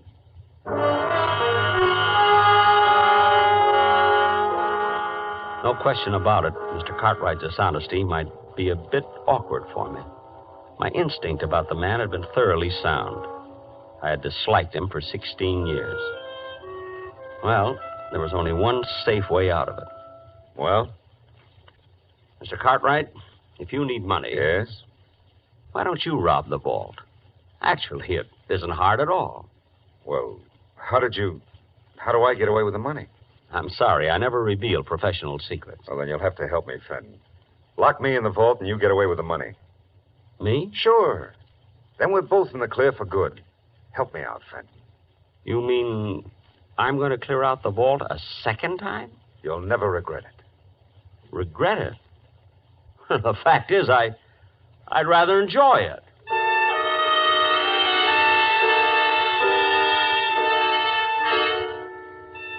We settled on the following Friday. Friday nights, the store stayed open till 9, and they were having a big white sale that day. The money was already stacked on Mr. Cartwright's desk when I got there. It was a juicy haul. I didn't see Mr. Cartwright around, but... Hello, Mr. Fenton. Miss Prentice. But the money. I was listening when you and Mr. Cartwright made your plans, Mr. Fenton, and he caught me and forced me to help him. You understand, Harold. I mean, Mr. Fenton. Harold. Times like these draw people together quickly, don't you think? Oh, I do. I really do. Miss Prentice. Helen. Thank you. Helen. Miss Prentice. Mr. Cartwright mentioned a woman in his life. You're not the one? Harold, of course not. Excuse me. I just thought... You remember the office party last Christmas? Oh, that? Well, that was just because he was under the mistletoe. And if you'd been under it instead of Mr. Cartwright... Really? Well... Oh, Fenton, you're here. Good. Anybody see you come up? It doesn't matter, really, Mr. Cartwright. Might even be better that way. Then you and Miss Prentice can say that I left minutes before the bandits arrived. You're right, of course, Harold. Thank you. Are you ready, Mr. Cartwright? I brought some wrapping paper for the money. Even brought along a handle with care sticker. That's the Fenton touch, you know. Get on with it, will you? No need to be nervous. There. Neat? I spent 8 years in wrapping and mailing. All right. You know what to do with it, Helen. I know. Just a minute, Mr. Cartwright. I'm to take the money, remember? There's been a change, Fenton. We rewrote the script. You think that's wise? To fly in the face of my experience? Now, look, Fenton, we're not children. You lock us in the vault and take off with the money. You think we'd ever see you again? Well, you're questioning my honesty? I'm sure Miss Prentice will vouch for me. We're rather good friends. Miss Prentice, Helen. Unfortunately for you, Fenton, Helen's on my side. Now, if you wouldn't mind getting into the vault, huh? Me? In the vault? But... This is a loaded gun, Fenton. Get in the vault. But... You came back for a second helping, that's all. The Confederate got away with the money, but I courageously slammed the vault door on you and went for help. But... Will they believe me? I imagine they'll find $50,000 somewhere around your house. They'll believe me. Helen. I see. I'm sorry, Harold. It's a nasty trick, but we're nasty people. You should have stuck to squirrels. Just one thing, Fenton. How did you ever get that $50,000 out of here the first time? How? Well, I didn't, Mr. Cartwright. You didn't? Then where is it? It's still in the vault. I don't believe it. Oh, it's quite cleverly hidden. It took me most of that night. I was locked in. Get in there and show me. I'm sorry, Mr. Cartwright. Get in there. No. I went through a lot for that money, Mr. Cartwright. 30 years. I just as soon you shot me. Helen, hold the gun on him. I'm going in and look. Well, don't be long. What if somebody should walk in? I'll be able to see if he's lying. Just watch him. You see anything? Not yet. I don't think it's possible that... Open the door so I can get some more light. Must be true. Crime changes people. I had never lied, yet I lied to Cartwright. I never used violence, yet I got behind Helen and... Hey! I guess I'll go home. Mother will be wondering what's happened to me.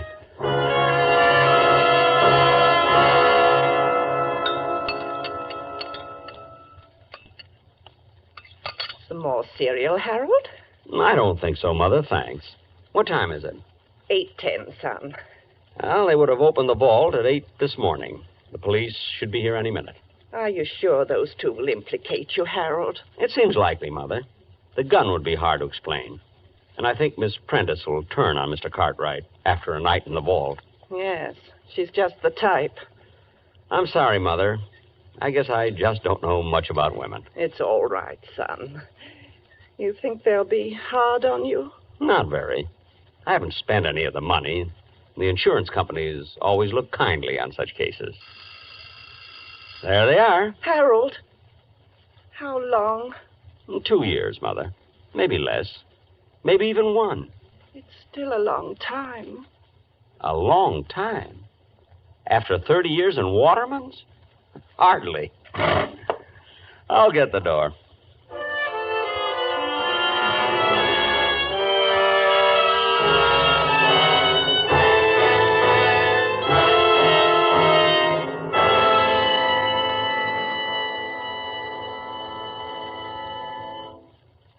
Suspense, presented by Autolite. Tonight's star, Mr. Jack Benny.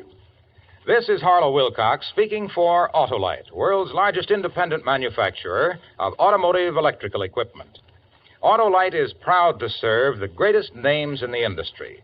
They are members of the Autolite family, as are the 98,000 Autolite distributors and dealers in the United States and thousands more in Canada and throughout the world. Our family also includes the nearly 30,000 men and women in 28 great Autolite plants from coast to coast and in still other Autolite plants in many foreign countries, as well as the 18,000 people who have invested a portion of their savings in Autolite. Every Autolite product is backed by constant research and precision built to the highest standards of quality and performance. So remember, from bumper to tail light, you're always right with Autolite.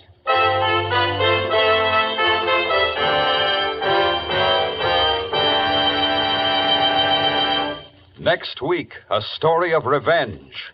The desperate effort of a murderer to destroy the man who had committed him to prison. The story is called Concerto for Killer and Eyewitnesses. Our star, the director of Suspense, Mr. Elliot Lewis. That's next week on Suspense. Suspense is produced and directed by Elliot Lewis, with music composed by Lucian Morowick and conducted by Lud Gluskin. A Good and Faithful Servant was written for Suspense by Richard M. Powell. Portions of this program were transcribed.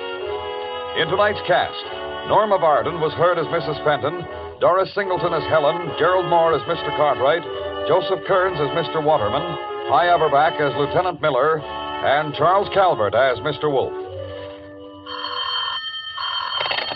For the location of your nearest Autolite spark plug or Autolite battery dealer, or your nearest authorized Autolite service station, phone Western Union by number and ask for operator 25. Switch to Autolite. Good night. This is the CBS Radio Network.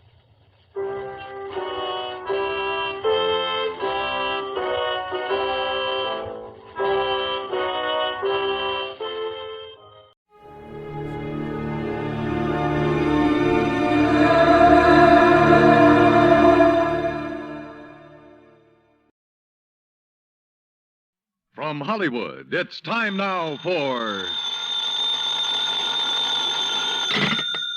Johnny Dollar. Earl Portman here. Poorman?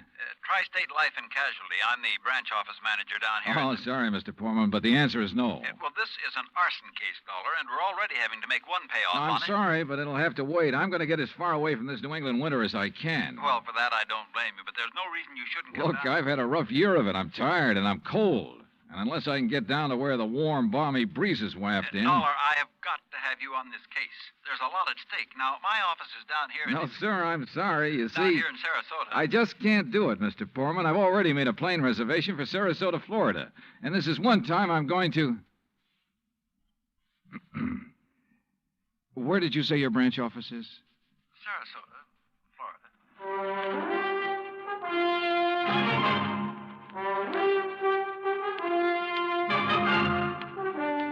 Bob Bailey in the exciting adventures of the man with the action-packed expense account. America's fabulous freelance insurance investigator. Yours truly, Johnny Dollar.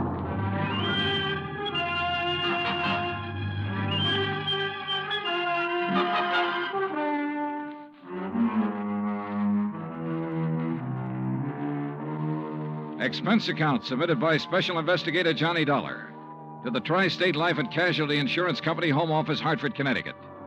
Following is an account of expenses incurred during my investigation of the burning Carr matter. Expense account item 1, which I'd thought I was going to have to absorb myself. $129, transportation and incidentals to Sarasota, Florida. It was nearly 5 p.m. when I got there, so instead of checking into a hotel, I taxied, that's item 2, $1 even. I taxied to Earl Poorman's office in the Conroy building. He turned out to be a tall, lanky, easygoing fellow with clear blue eyes and a ready smile. Sit in an office and talk business this time of day? You're in Florida now, Johnny. Well, I thought from your call this was a pretty urgent matter, Mr. Poorman. It is. Arson, you said. Yeah, probably, but here's no reason we can't go out to my little shack on the quay and be comfortable while we talk about it. Besides, Michael wants you for dinner. Mike? My wife, Gertrude. Oh. Come on, my jalopy's right out at the curb. Come on, Johnny. Poor man was a misnomer for this man because his jalopy turned out to be a spanking new Cadillac, complete with air conditioning and all the fixings. And the shack, anything but. It was on St. Armand's Key across Sarasota Bay from the mainland, a beautiful 2-story concrete and stucco job. The big yard backed on a quiet bayou, and there, tied up at a private dock, was a 24-foot lap-strake speedboat, ideal for fishing the Gulf of Mexico. After all, as long as you're down here on expense account. Yeah, but it's charged to your company, remember? Oh. Hey, there she is at the door. Huh? The big, fat, overbearing broad I'm married to. This was another switch. For Earl's wife standing in the doorway was the cutest little trick I'd seen in a long time. Petite, pretty, and blonde, and with eyes that you noticed right away because they were almost green. Eyes that suddenly narrowed as she looked at me. And I wondered why. Johnny? Dollar, did you say? That's right. Insurance investigator down here to look into those fires. Oh. Any objections? No. Oh, of course not. Just set your bags here in the hall, Johnny. All right, thanks. And wouldn't you like a drink after your long trip? Yeah, and you can get me one, too. Scotch, Johnny? Martin's VVO. Oh, great. Well, soda, please. Sit down, sit down.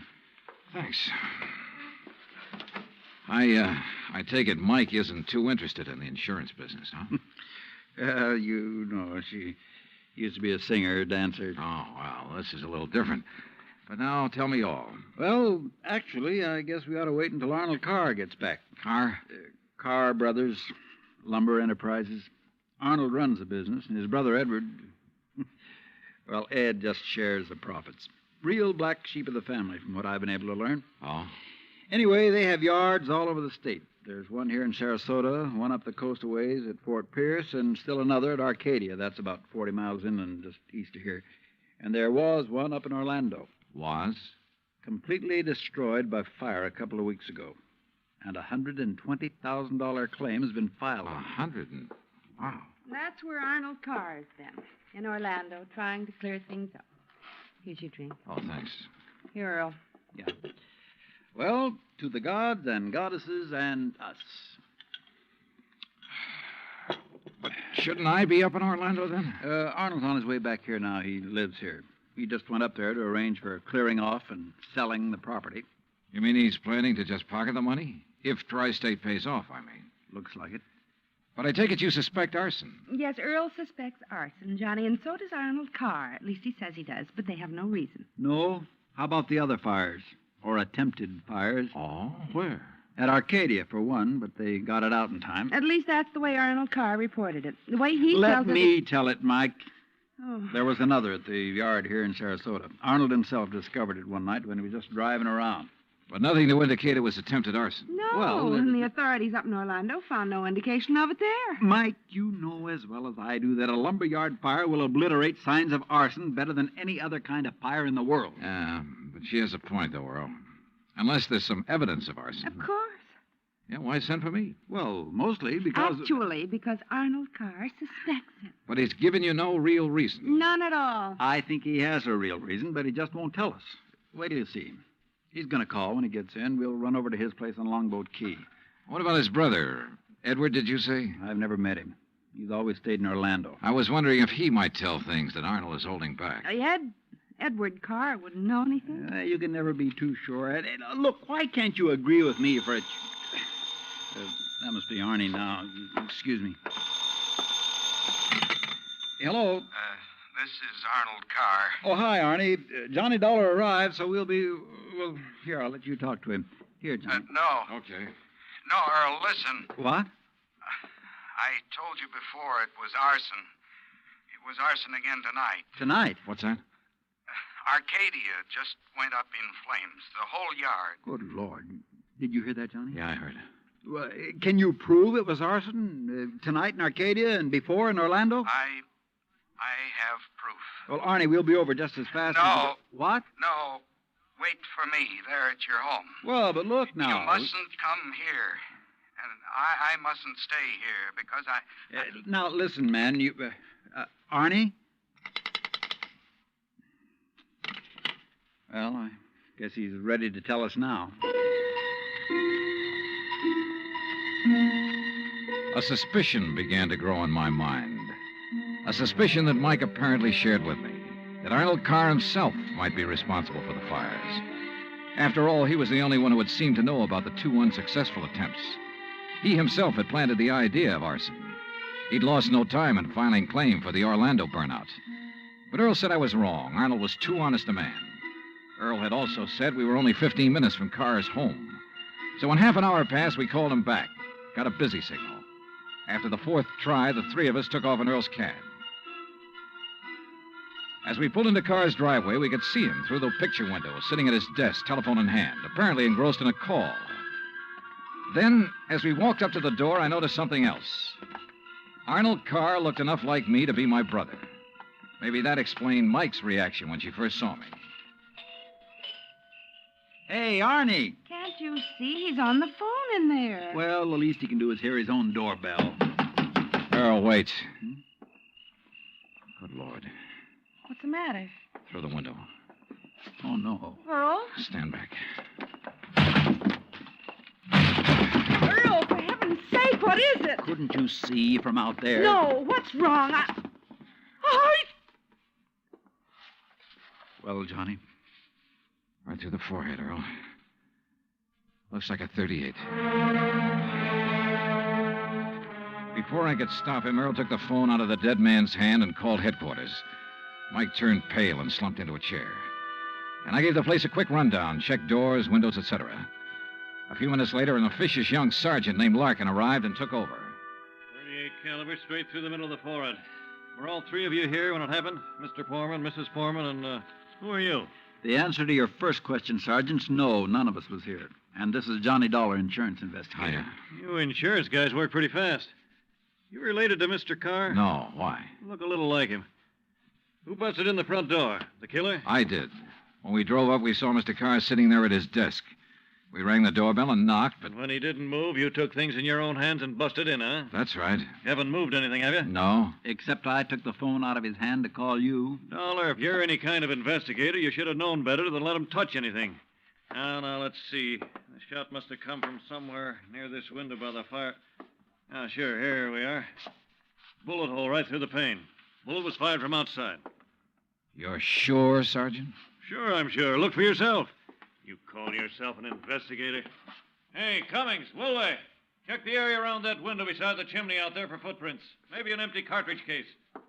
Now, you folks get out of here so I can call Doc Hanley over and get on with my investigation. And no, Dolar, I don't need any of your help. Well, thank you, Sergeant. Your job is fires, not... Hey, where did Mrs. Poorman go? Out to the car. Why? Who told her she could leave? Who told her she had to sit here looking at a corpse? All right, Dolar, all right. Just be sure the three of you stick around town in case I decide to question you further. Oh, of course, Sergeant. Yeah.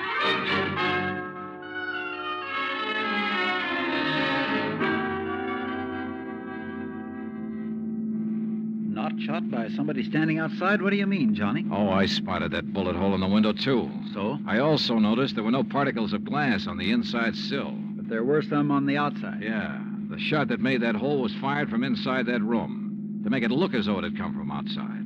Then somebody was in there with Arnold Carr. Yeah. Either somebody he let in or who had normal access to the house. And he had to stop Arnold from talking about the fire in Arcadia. Hey, how much do you know about his brother, Edward? Nothing, really, outside of what Arnold told me. Was either of them married? Family of any sort? Arnie wasn't, but Arnold's death means Edward will own the business, then. Well, yes. And he lives up in Orlando, scene of the first big fire. Yes, very good heavens. Johnny, you don't think his own brother... Where can I rent a car? Take Mike's Chevy. It's in the carport at the house. But what are you going to do? Drive up to Orlando by way of Arcadia.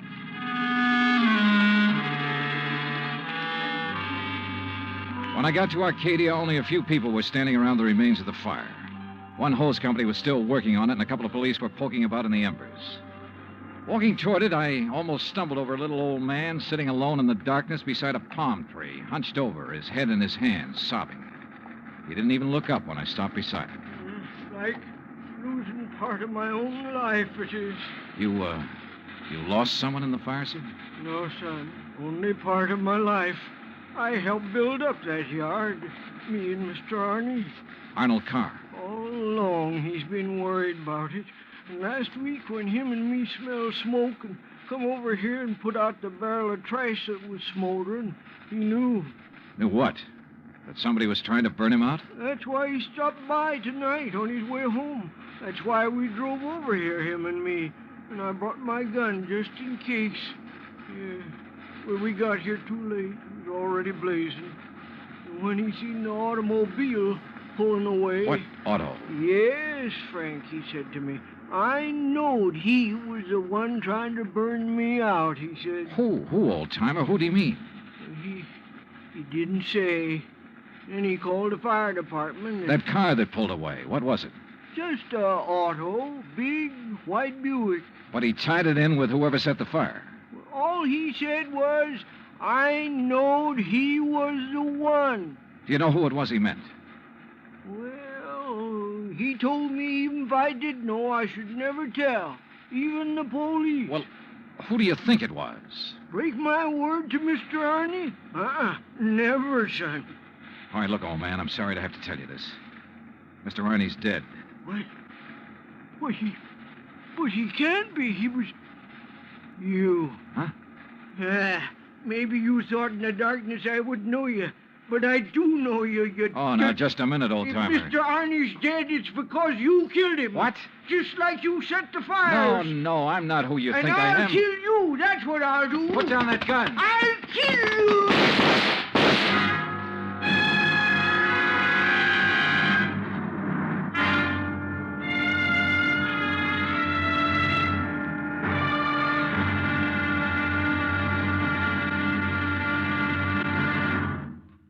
Act Two of yours truly, Johnny Dollar, in just a moment.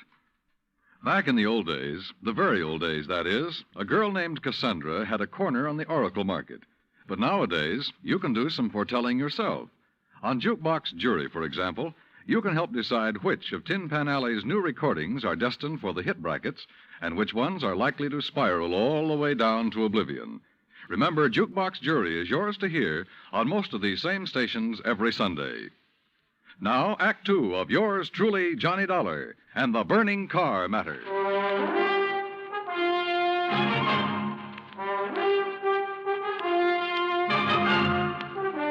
Expense account, item 3, $5.15, gas for the borrowed Chevy to keep me going to Orlando. Either the old man's eyesight was bad or he was just a lousy shot. Either way, it was okay by me. I hated to slap him down, but there was no point hanging around Arcadia trying to explain things to the local authorities. So after making sure I hadn't really hurt him, I appropriated his gun and took off fast. He'd thought I was someone else. Even I had noticed a family-type resemblance to myself and Arnold Carr.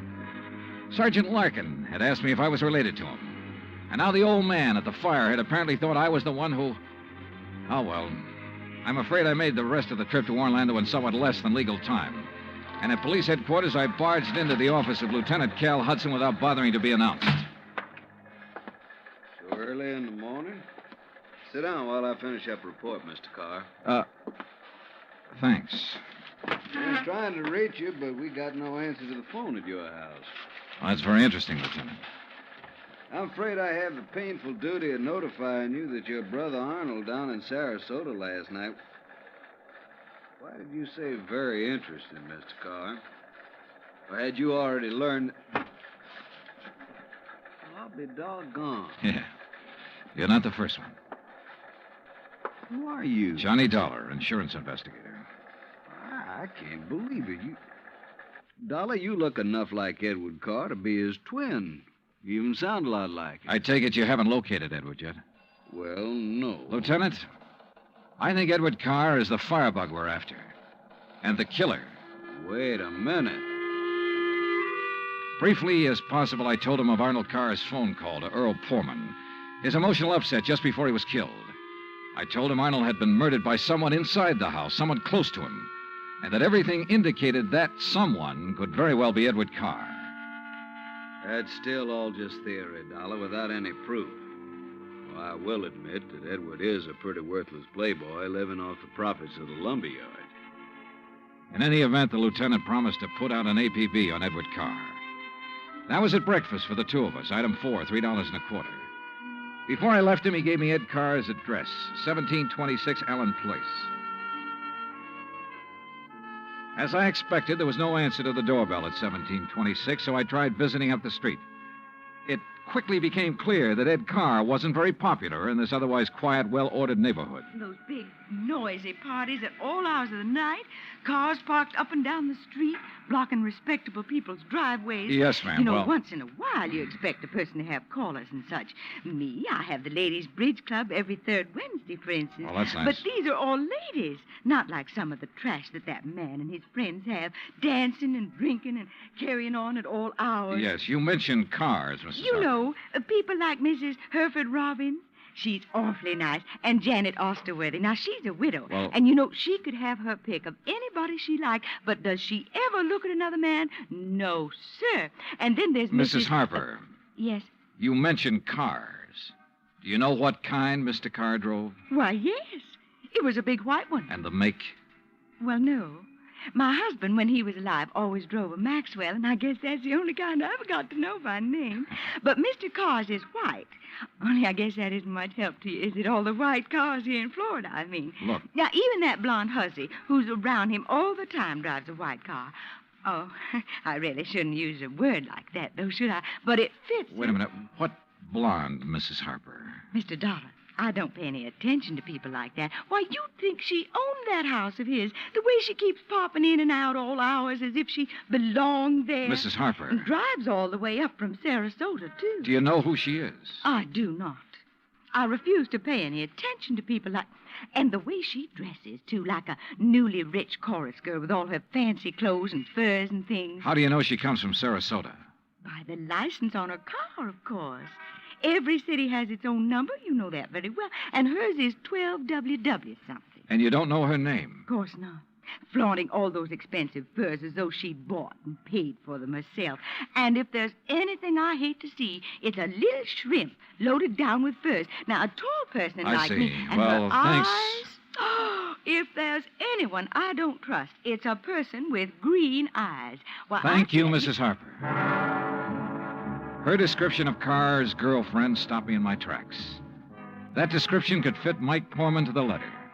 Petite, blonde, green eyes. Petite, blonde, green eyes. And she came from Sarasota. And then I remembered Mike's reaction when she first saw me. Her dismissal of Edward as a possible suspect. There was obvious friction between Earl and Mike, too.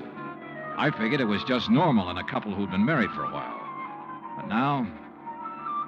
Item 5, $1.30 phone call from the nearest booth I could find to Earl Poorman at his office in Sarasota. No, she isn't, Johnny. Why? Well, do you know where Mike is? When I woke up this morning, I could hear her talking to her girlfriend, Betty, on the phone downstairs. Betty? Betty lives here in Sarasota. They used to be on the stage together, sister act, you know. Yeah, well, Well, then when I went down for breakfast, she was gone. Took my car, too. I had to come here to the office in a taxi. Yeah, well, okay, Earl. Thanks a lot. Hey, now, wait a minute. How are you doing? You found out anything I ought to know about this arson and murder business? No, Earl. Nothing that you need to worry about. Liar. I sat down at a corner drugstore. That's item 5, 80 cents, over a sandwich and a Coke to try to think things out. But I'm afraid I didn't like anything that I thought. Finally, I drove over to Allen Place again. I parked a couple of blocks away and walked to 1726. I rang the front doorbell, knocked a couple of times. Then I slipped around to the back door, finagled the lock on it with a little celluloid pocket calendar, finally got it open. I left it open for the sake of a quick exit if such became necessary. But I guess that was a mistake. For a couple of minutes later, as I rounded the corner from the den into the living room, I felt the barrel of a gun poked into my back. Out of town, huh? Now, wait a minute. Don't move, Eddie boy. Trying to stall off pay me the $5,000 by saying you're going to be out of town, huh? Okay, so you think I'm Edward Carr? You kidding? Don't you know what happens when somebody tries to stall me? I don't know exactly how long I was out, but when I came to, it was dark. Except for the glow from a streetlight outside. And what roused me was the sound of footsteps, feminine steps, cautiously entering the back door. Then, briefly, silhouetted against a window, I saw a trim, petite figure that was all too familiar coming toward me. Then she saw me, too. Darling, you're hurt. What happened? What do you think? Who did this? Who struck you? You don't know? Yes, of course. It was Tony. Because you didn't pay him soon enough for the Arcadia job. Here, Eddie, let me help you. No, just let me rest for a minute. I thought that was Tony I passed on the road in from Sarasota. Why'd you come over from Sarasota? To see you. I knew you'd be here. Oh, why? Why, so the police could surprise you with the news of your poor dear brother's death.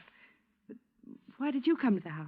Because I hoped you'd come here, I guess. Eddie, you should have waited until I could raise the money to pay off Tony. You mean for killing Arnold, too? Of course. No. Are you trying to say you didn't kill Arnold? But I saw you from outside in the Buick. You'd swear to that, wouldn't you? I don't know what you... Eddie, you sound like you don't trust me. We're in this thing together. Yeah, you sure of that? What are you talking about? Whose idea was it to knock off Arnold? But you had to. When he saw you at Arcadia, he knew that you were having the yards burned up. That's the way you figured it from the beginning, wasn't it? Now, look, baby. First burn up the lumber yards and collect the insurance on them. Then convince me that you and I should have it all by putting Arnold out of the way. But you had to kill Arnold. I don't understand you, Eddie. Yeah. And I wish I didn't understand you, Mike.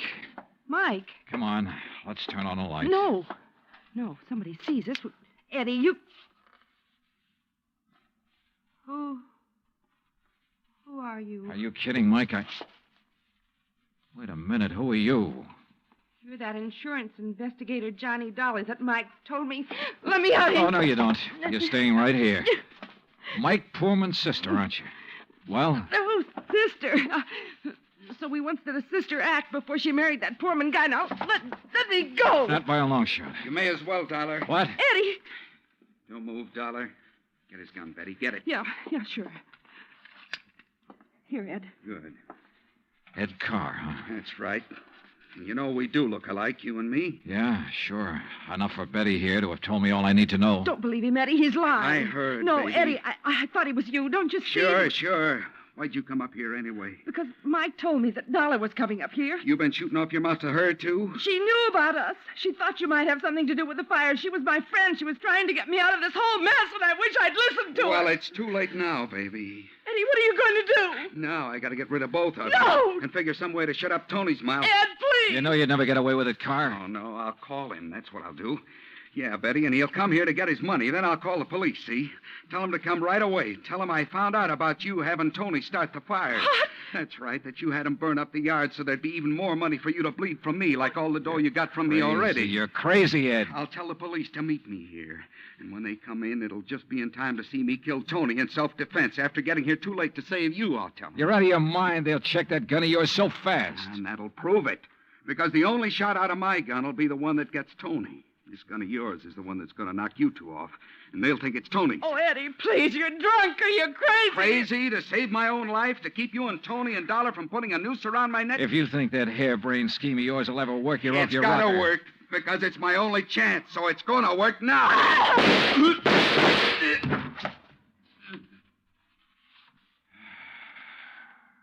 Thanks, Lieutenant. I'm afraid I was too late to save her, Johnny. Yeah. But Eddie Carr will live to face a jury. What brought you here, anyhow? I did, Johnny. Mike, stay there.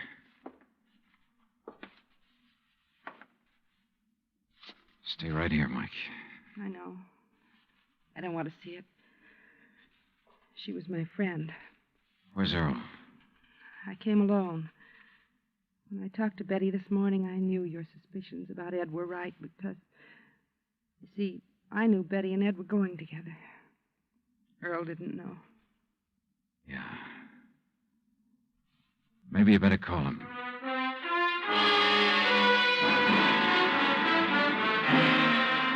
Expense account item 6, $9.80, gas and incidentals for the drive for the two of us back to Sarasota. Remarks? Betty, of course, has already paid for her part in the deal, and I guess it's pretty obvious what'll happen to Ed Carr and Tony Ricardo. The insurance money in the Carr estates will be distributed according to Florida law. Further remarks? The apparent friction between Earl and Mike was only part of a normal married life. They're a pretty nice pair. Oh, and I thoroughly enjoyed 3 days of fishing in the Gulf, thanks to Earl. Expense account total, including all the incidentals I could think of, $385.26. Yours truly, Johnny Dollar.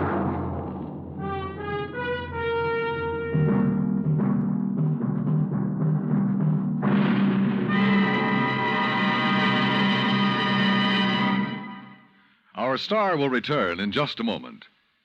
You don't have to be an efficiency expert to figure out that it's easier to lend your support to several worthwhile fundraising campaigns all at once than it would be helping one campaign at a time.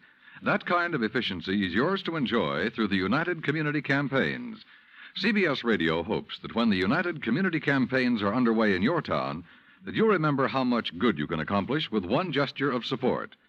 Now, here is our star to tell you about next week's story. Next week, a case with a real twist. One that I think will just about tear your heart out. Join us, won't you? Yours truly, Johnny Dollar.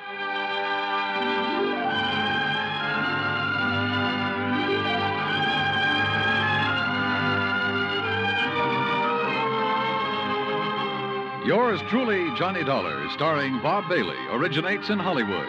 It is produced and directed by Jack Johnstone, who also wrote tonight's story. Heard in our cast were Virginia Gregg, Harley Bear, Victor Perrin, Bob Bruce, Harry Bartell, Vivi Janis, Tony Barrett, and Junius Matthews. Musical supervision is by Amerigo Marino. Be sure to join us next week, same time and station, for another exciting story of yours truly, Johnny Dollar. Dan Cubberly speaking.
Get this and get it straight.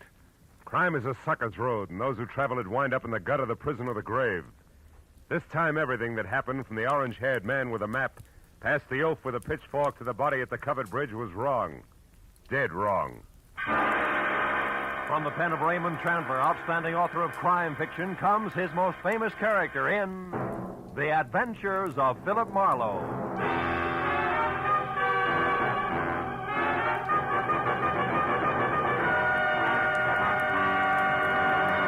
Now, with Gerald Moore starred as Philip Marlowe, we bring you tonight's exciting story, The Covered Bridge.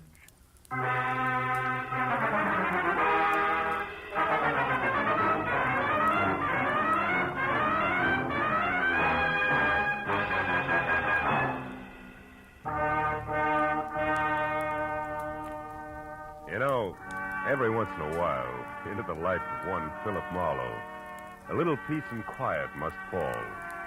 A day marked by neither murder nor mayhem. No phone calls. Just nothing. I was just beginning to like it, too, when the door opened and a head full of slick orange hair walked in.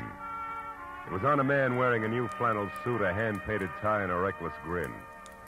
He shoved the telephone out of his way, sat down on the corner of my desk, and sized me up with a pair of careful gray eyes. Got a proposition for you, laddie. Tell me about it. Let you know if I'm interested. You should be. There's good money in it. It's not always the answer. Go ahead. You got a good car? Good enough. I don't keep it in the office. You like Mexico? Look, is this a social call or a quiz program? Well, this is business. I asked you a question. Yeah, I like Mexico. I don't like you. Oh, that's good, because you're going to drive a couple of friends of me down there. Name your price. Not interested. $1,000? Not interested. That's too bad. Would have been nicer to work this out without a gun. Listen, you two-bit Talk jerk. easy, laddie. This gun is bigger than both of us. Now, you're going to drive across the Mexican border tonight with 3 passengers. And there won't be any difficult questions. Because you are the well-known Senor Philip Marlowe, a respectable private detective. Somewhere below the border, your fellow travelers will catch a boat. But this you don't have to worry about. Now, look, just a minute. Look, laddie, I came to you for several reasons, one of which is that you're smart enough to know when to quit fighting the problem. You got to make a stop first, so let's go. And leave your artillery in the drawer. Come on. Yeah, sure.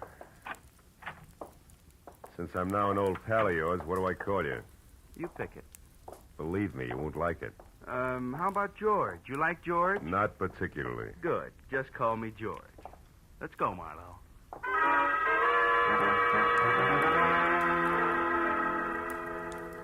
We nodded at the elevator girl, waved goodbye to the kid in the parking lot, and headed south on Highway 101. All with the front of that Mauser nudging my kidney.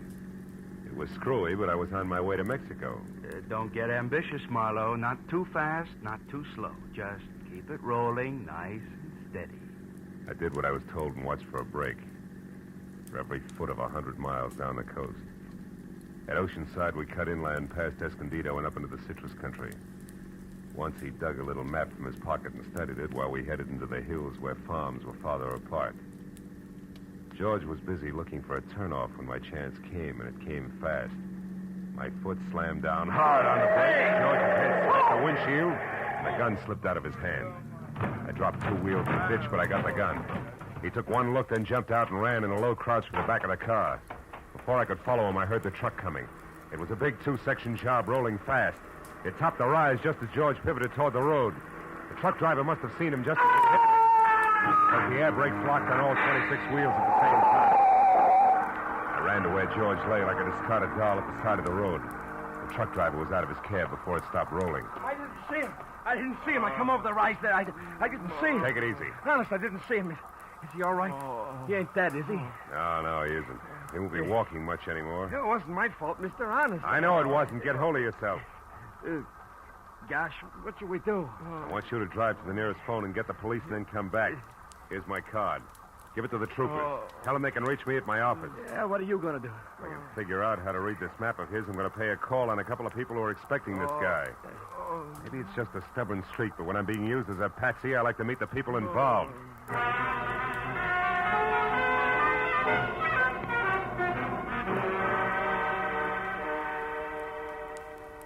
As I drove, I studied the map, and 2 miles down the highway, I found the first landmark, a dead tree.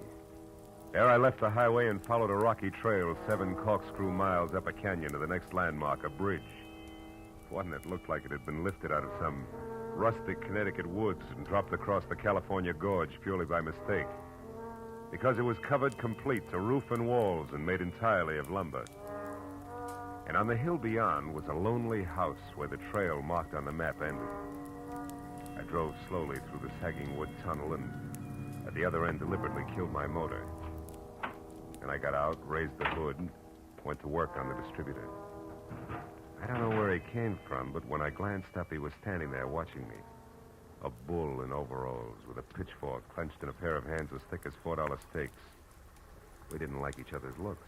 You picked a bad place for trouble, mister. That's so. Why? Nobody almost never comes up this road, especially strangers.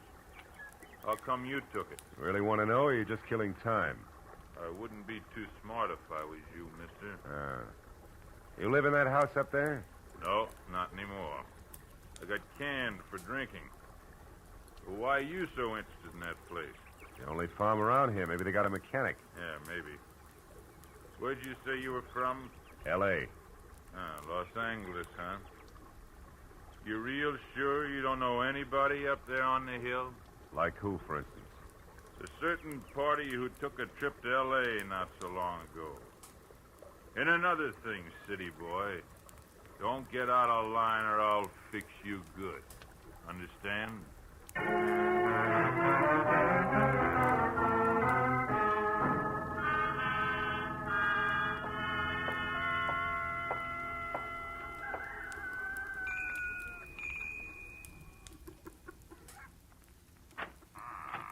Yes? Oh, yes. Now, I mean, how do you do? You want something? Yes, my car stalled at the bottom of the hill. Dolly, who is it? Who's there? A man, Uncle Walter. He says his car broke down. What's that? Your car broke down, you say? Yeah, I don't know what went wrong, Mr. My name is Brule, Walter Brule. Oh, I'm glad to know you. I'm Philip Marlowe. What are you doing on this road, Mr. Marlowe? I thought it was a shortcut. Did you? Well, you were wrong. It's a dead end. Oh. You come inside. Thanks.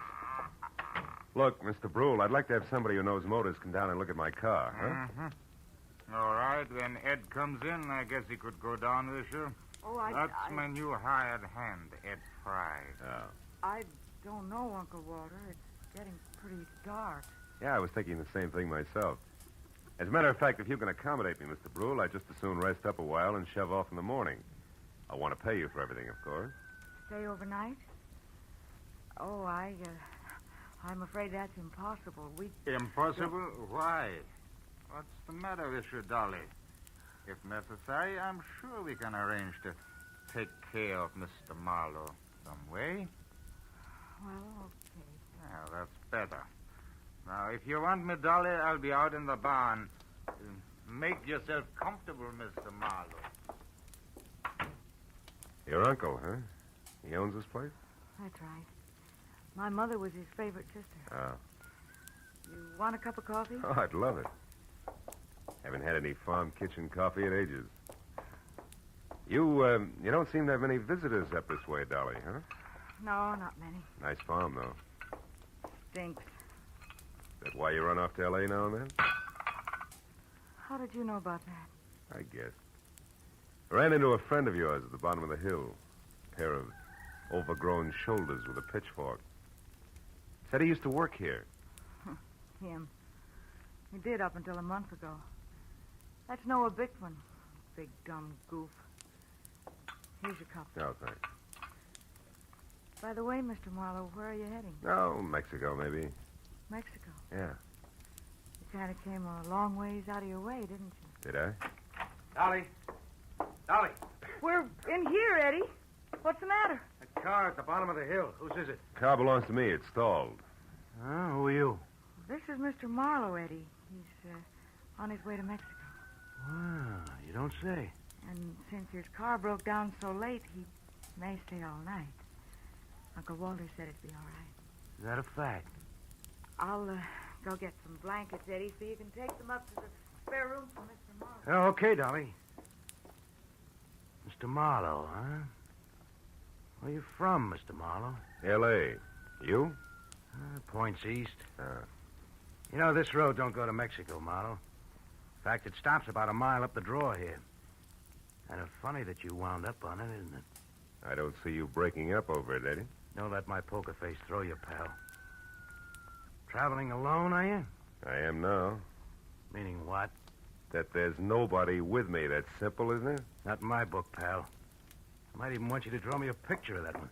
Here's the blankets, Eddie. Sheet. Oh, okay, it's fine. Come on upstairs, Marlowe. I'll show you the room. You want me to go with you and make the bed? No, you stay here and put up some more coffee, Dolly. All right. Got a hunch I may want lots of it tonight. Let's go, Marlowe. Right behind you, Eddie. How's the weather been in L.A.? Some might call it hot. Uh-huh. Get the door, will you? Sure.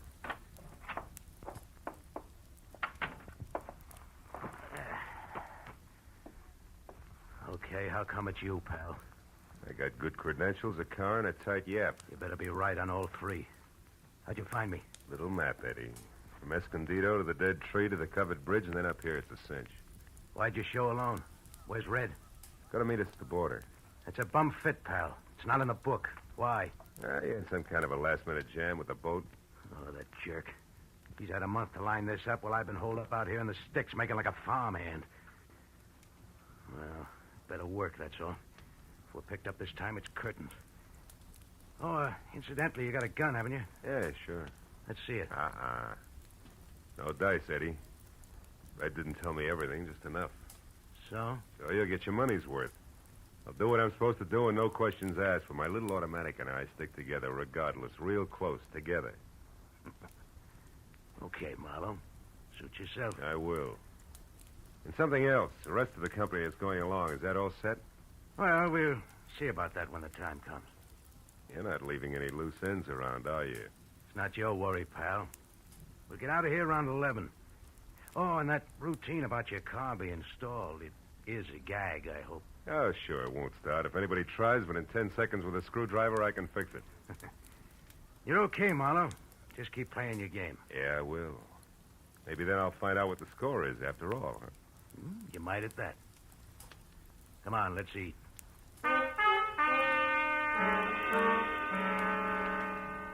Dinner at the Brule farm was as loaded with gay chatter as a bad case of lockjaw. And when it was over, the participants scattered like everybody else was contagious. I wound up alone in a dark spare room on the second floor, which had one advantage. Windows that viewed both the front and the rear. The moon was bright, so I didn't bother with a lamp. I listened to Dolly rattle dishes in the kitchen until that stopped, and then I watched old man Brule pace his front yard. Once Ed Fry went out and talked to him briefly, and then headed for the front door again. For a long hour after that, the big house was silent until from somewhere out in the back, there was a soft, metallic tapping. Eventually, I spotted a heavy figure outside tossing pebbles against a window pane downstairs. And he edged back through the shadows to the barn. A moment later, I saw the girl slip out a rear door and run across the backyard to join him. I went down the back stairs and out along the house to a hedge, and I followed that until I was close enough to It's hear. true, I tell you. He's an escaped convict, a killer. He's been hiding out here on your place. Can't believe it, no, I just can't. Are you sure? Of course I am. I read it by accident just tonight in an old newspaper from Denver. The whole story with pictures. There's no doubt about it. Ed Fry is really Eddie Fillmore. He's a murderer plenty of times over. What'll we do? Should we call the police? No, not on your life. Listen, you want to get off this farm, don't you? More than anything in the world. Okay. Then we'll do it. Together, Dolly. I didn't tell another soul about this. You know why? Because they put out a reward. A big one for him. $2,500. And we're gonna get it. Just us, you and me. But how, Noah? How can we possibly... What's that? Did you hear that, Noah? That's nothing. It's one of the cats, maybe. Look. You've been taking walks with him lately, Dolly. Well, Yes, I have, Noah, but... Well, never mind that now. Just get him to take another one right away. Get him to walk you down to Pritchard's house. I'll be waiting there, and as soon as you get inside, I'll jump him. You'll never know what hit him. Will you do it? Pritchard's house? Yeah. Well, I'll try. You give me some time to persuade him. Sure. Oh, I knew you'd see things my way, honey. No. Oh, boy, with that reward money, there'll be no stopping us. You better go in now before they miss you. Okay. I'll get him there just as soon as I can. Hey, Bickman. What? Who's there? Marlowe. Listen, I gotta You talk to were you. here listening all the time, weren't you? Yeah, and believe me, you're making a mistake. You're playing with dynamite, Bickman. You two are nuts to tackle that guy alone. He's too tough for you. So you want to help so you can cut yourself in on the reward, that's all. Well, it ain't gonna work. Don't be a sap. He's covered himself. There's somebody else in with him. Somebody around here. He's got an ally. You two try to grab him, and you're gonna be in trouble. You're lying. He's been hiding out all alone, and we're gonna get him, Dolly and me, by ourselves. And if you try to horn in, mister, so help me, I'll beat your brains. Cut it out. Reward or no reward, you gotta listen to me. I got to nothing. Oh! Maybe that'll teach you not to stick your nose in, city boy.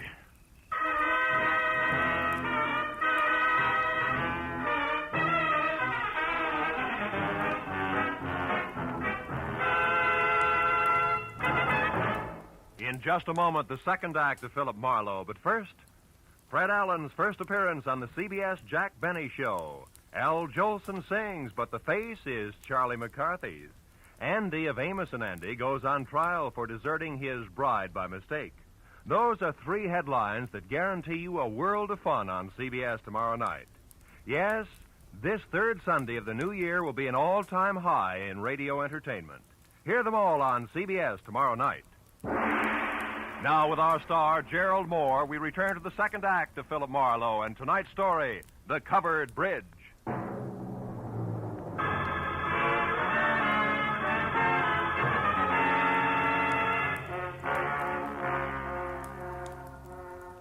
I didn't pass out. But my jaw hurt and my legs moved like they were rubber. Now I had to find the roving Walter Brule because he should know where Pritchard's house was, where the ambitious team of Dolly and Noir might be biting off a lot more than they could chew, healthy 4H teeth notwithstanding. Mr. Brule! Mr. Brule! Yeah? Hello? Who is it? Marlowe! Come here a minute, will you? It's important. Yeah, it's important. What is it, Mr. Marlowe? Your face. What's this? It's your friend Noah. We had a few words. Noah Bickman? He was no friend of mine. Yeah, he's no friend of mine either.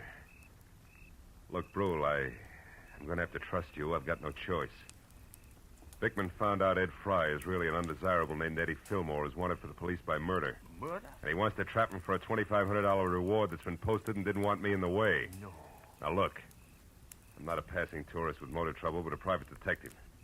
Tell me, who is Pritchard and where does he live? Pritchard? Where does he live? Mr. Marlowe, somebody has been making a joke on you. Elihu Pritchard died 20 years ago. He lived right in this house where I do today. This is Pritchard's house here? Oh, Pritchard's house? No. That is down the road near your car. The covered bridge. That is Pritchard's house. The bridge?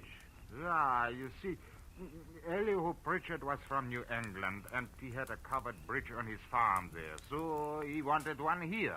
He built it himself day by day, a board here, a nail there. Oh, and since he spent so much time at it, people call the bridge his house. Is that it? Yeah, exactly. But then, why is it important? Because of a meeting, Mr. Brule, a get-together that I don't think is going to be on the quiet side. Let me borrow your flashlight, will you? Sure. Now get back inside and call the police. But what are you going to do? Reinforce the reward happy sweethearts and keep an eye out for someone I haven't met yet. A third party Eddie Fillmore plans to tour Mexico with.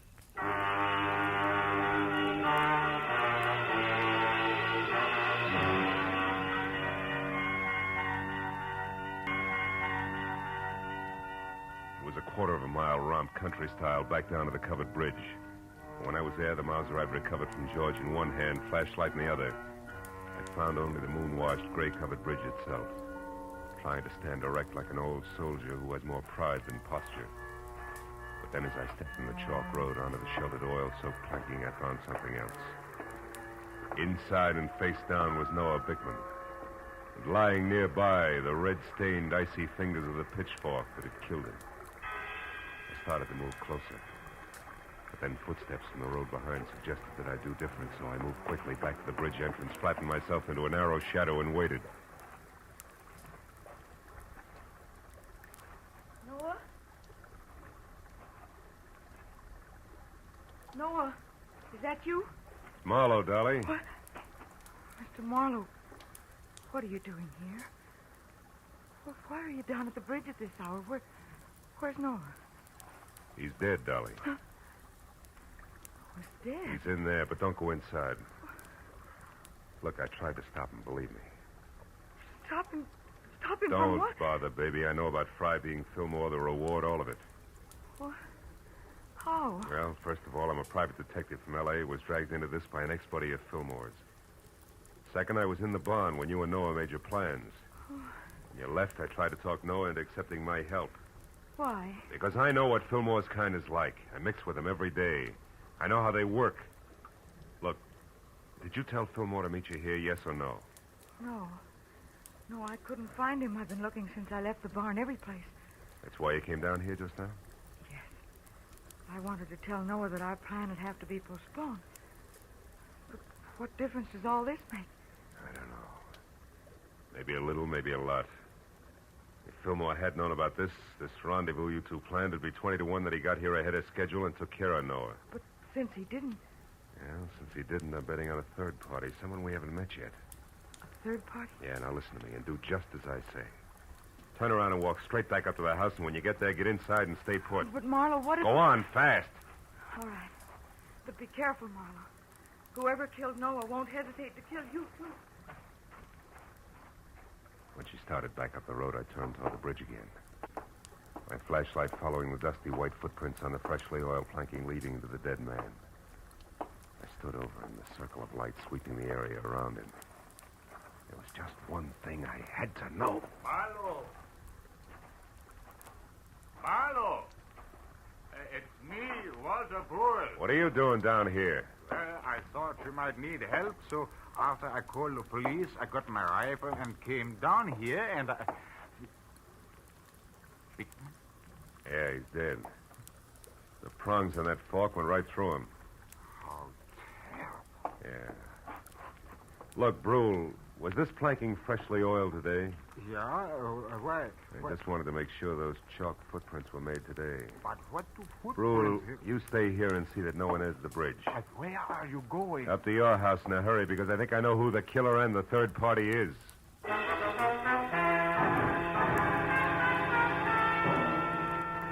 City-bred legs and smog-fed lungs, I made it up to the house in record time.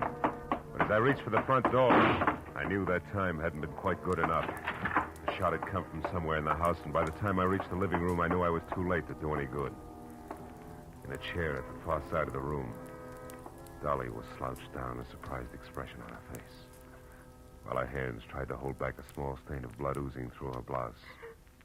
Little frightened words whispered out of her mouth. You shouldn't have done it, Eddie. Stand where you are, Marlowe. She had it coming to her, the two-timing louse. Eddie, I'm trying to tell you. You don't understand. I understand plenty, you no good little... Eddie. I was in the barn, heard the whole thing. You and that Bickman planning a switch with me out. No, you're wrong, Eddie.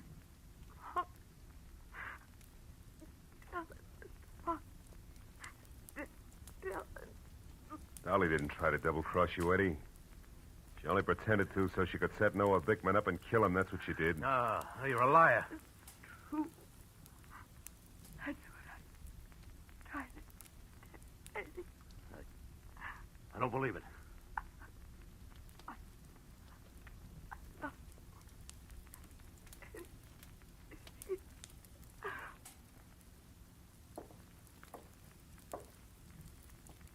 Dolly.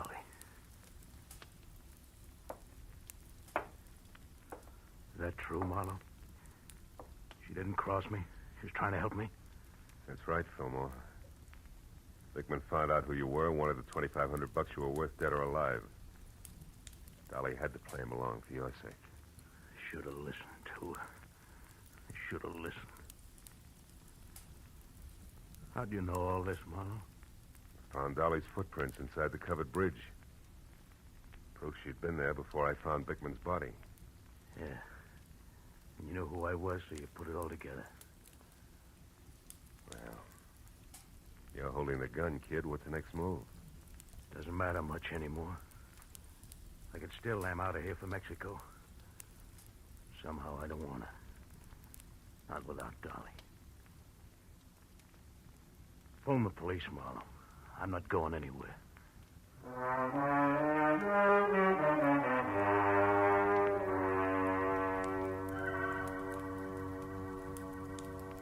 It was several hours before the county police and Eddie Fillmore had gone. Walter Brule and I sat at the long wooden table watching the light from the fire dance across the hanging skillets and pans by the grate. And nobody said anything for a long time.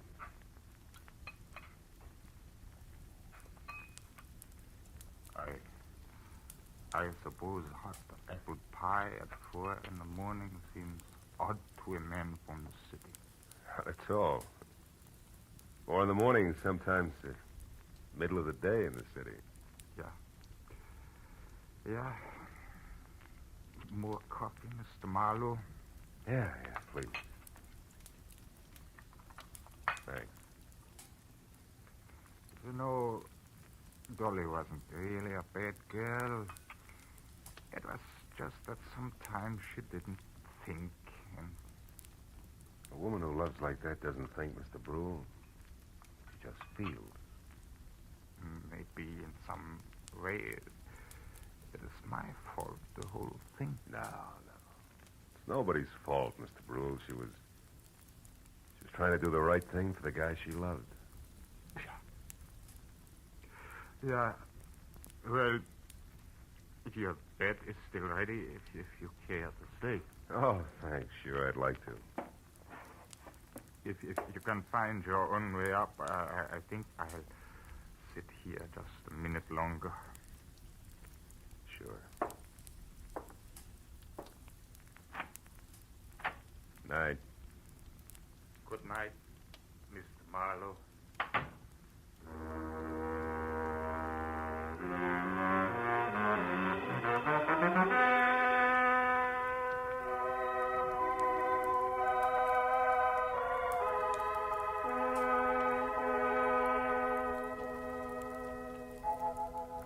As I sat looking out over the starlit countryside, I thought of all the great love stories written about the good people who love, live, and suffer. And then the pathetic face of Dolly and the pain-racked face of Eddie said, what about us? And I had no answer. Yeah, chalk up another one, Marlowe. Another one of those things for which there is no answer.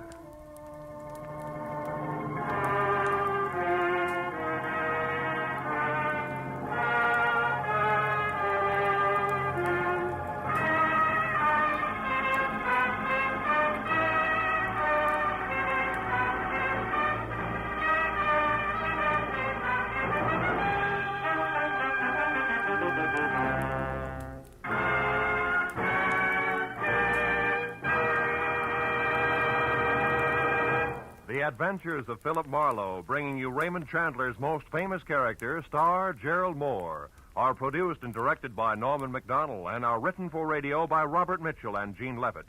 Featured in the cast were Vivi Janis, Ben Wright, Jack Moyles, Wilms Herbert, Jack Crucian, and Barney Phillips. The special music is composed and conducted by Richard Arant.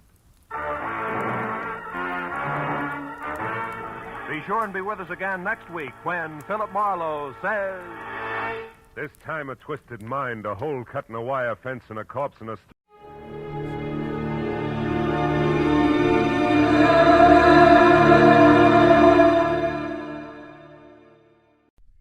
Wrigley's Wrigley's Spearmint Chewing Gum, the refreshing, delicious treat that gives you chewing enjoyment, presents for your listening enjoyment John Lund as...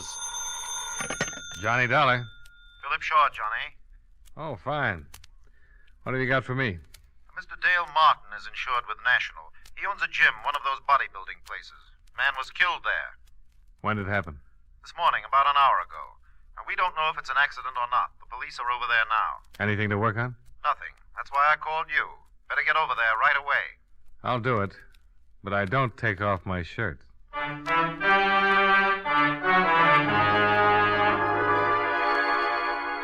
The makers of Wrigley's Spearmint Chewing Gum bring you John Lund in a transcribed adventure of the man with the action-packed expense account, America's fabulous freelance insurance investigator. Yours truly, Johnny Dollar.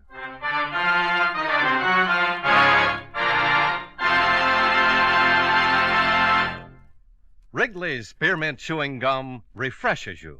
Wrigley's Spearmint Chewing Gum gives you real chewing enjoyment. Yes, for chewing enjoyment plus refreshment, it's Wrigley's Spearmint Chewing Gum. The lively, delicious flavor of Wrigley's Spearmint cools your mouth, helps keep your throat moist, and gives you a nice little lift. The good, smooth chewing of Wrigley's Spearmint helps keep you feeling fresh and alert, adds enjoyment to whatever you're doing. So for chewing enjoyment plus refreshment, treat yourself often to Wrigley's Spearmint Chewing Gum. Healthful, refreshing, delicious.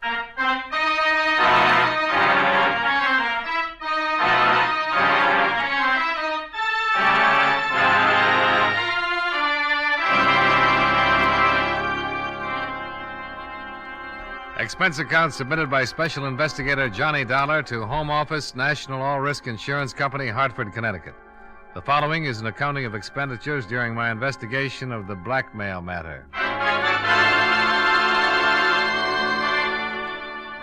Expense account item 1, $1.40. Cab fare and tip for ride from my office to Martin's gym. After receiving what little information there was from you by phone, I arrived at 1215 at 1084 6th Avenue in the heart of downtown. On the second floor, I found Dale Martin, a very nervous Adonis, seated at a desk in his office. A policeman at the door informed me that a Lieutenant Nathan of the Homicide detail had stepped out for a minute and the coroner was expected soon. Mr. Martin? Yeah? I'm Johnny Dollar from the National Insurance Company. Oh, that's the outfit I'm insured with. Yeah, I know. That's why I'm here. I want to get the facts in case there's any claim. Now, tell me, what happened? I don't know. I went back to the locker room to check on the towels, and I found him lying on the floor. Found who? His name's Royal, Frederick Royal. He's been coming up here for over a year. Well, why did you call the police and not a doctor? Because I think he was murdered. Why murdered? I've seen a lot of accidents around this gym, but never saw anything like this. It wasn't an accident. What makes you so sure? Well, it looked like his neck was broken. I don't know how it happened, so I called the police. Now, the publicity's going to ruin what little business I have. Murder always ruins something. You got any idea who might have done it? No. Who was in the place when you discovered the body? My 3 assistants and 3 fellas working out. They all still here? Yeah, all of them. Nobody else left or came in? Just the cops. Business is real slow. Does everybody know about it? No, I took the body and put it back in the rub-down room. Haven't even told my boys. Well, the officer at the door won't let anybody leave, so let's have a look at the body and see what we can find out.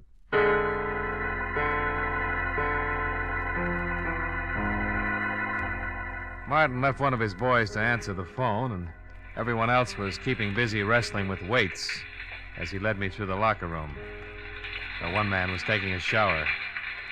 At the end of the room, he unlocked the door, and we walked in. The smell of rubbing alcohol was strong enough to give you a hangover. There were white curtains separating 2 rubbing tables. The first one was empty. In back of that curtain, Mr. Dollar. Okay. Not very pretty. Circus rubber man would need vulcanizing if he turned his head that far. Busted neck, all right. I wish the coroner would get in and take him away. It hurts me seeing his head hanging like that. Why don't you move him? Oh, no, sir, not me. I caught it good from a lieutenant for moving him in here. Well, don't worry about Mr. Royal. He can't feel a thing.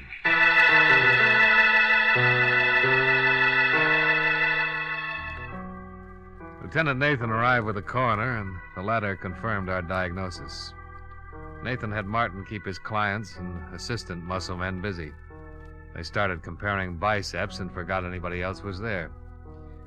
Nathan was an old friend, so I didn't have to convince him that I was there on business. You saw the corpse, huh, Dolar? Yeah, it took a pair of pretty strong hands to do a job like that. Yeah, that makes everybody around here a suspect. Got any ideas? You'd have to know a man pretty well to let him get that close to you without starting something. Yeah, somebody could have been rubbing a kink out of his neck and got carried away with his work. Yeah. Why don't we start asking some questions? Yeah, I'll go out and round up everybody. Might as well start at the beginning.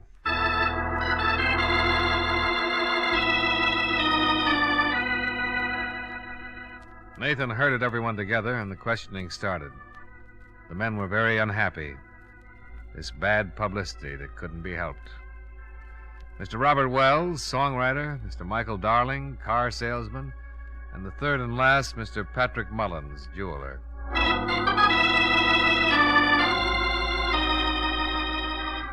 Three prosperous men, three prosperous denials. The assistants came next, the three men who worked for Martin. First, Bernie Carroll, the man who'd instructed Fred Royal, the one who'd put him through his exercises and sent him in to take a shower before he cooled off and got stiff. Sure. I worked him out and sent him in the shower like always. We tell him to take a good long hot shower to relax the muscles. Isn't that right, Dale? That's right, Lieutenant. That's the way it works. Bernie left him, went over to start on Mr. Wells. Bernie's a pretty strong boy. Yeah. Any one of us could have gone to the locker room at one time or another, Lieutenant. You found him, didn't you, Mr. Martin? Yeah. Why did you happen to go back to the locker room at that particular time? Well, I do it every day. Check on the towels, soap, see that everybody has everything he needs.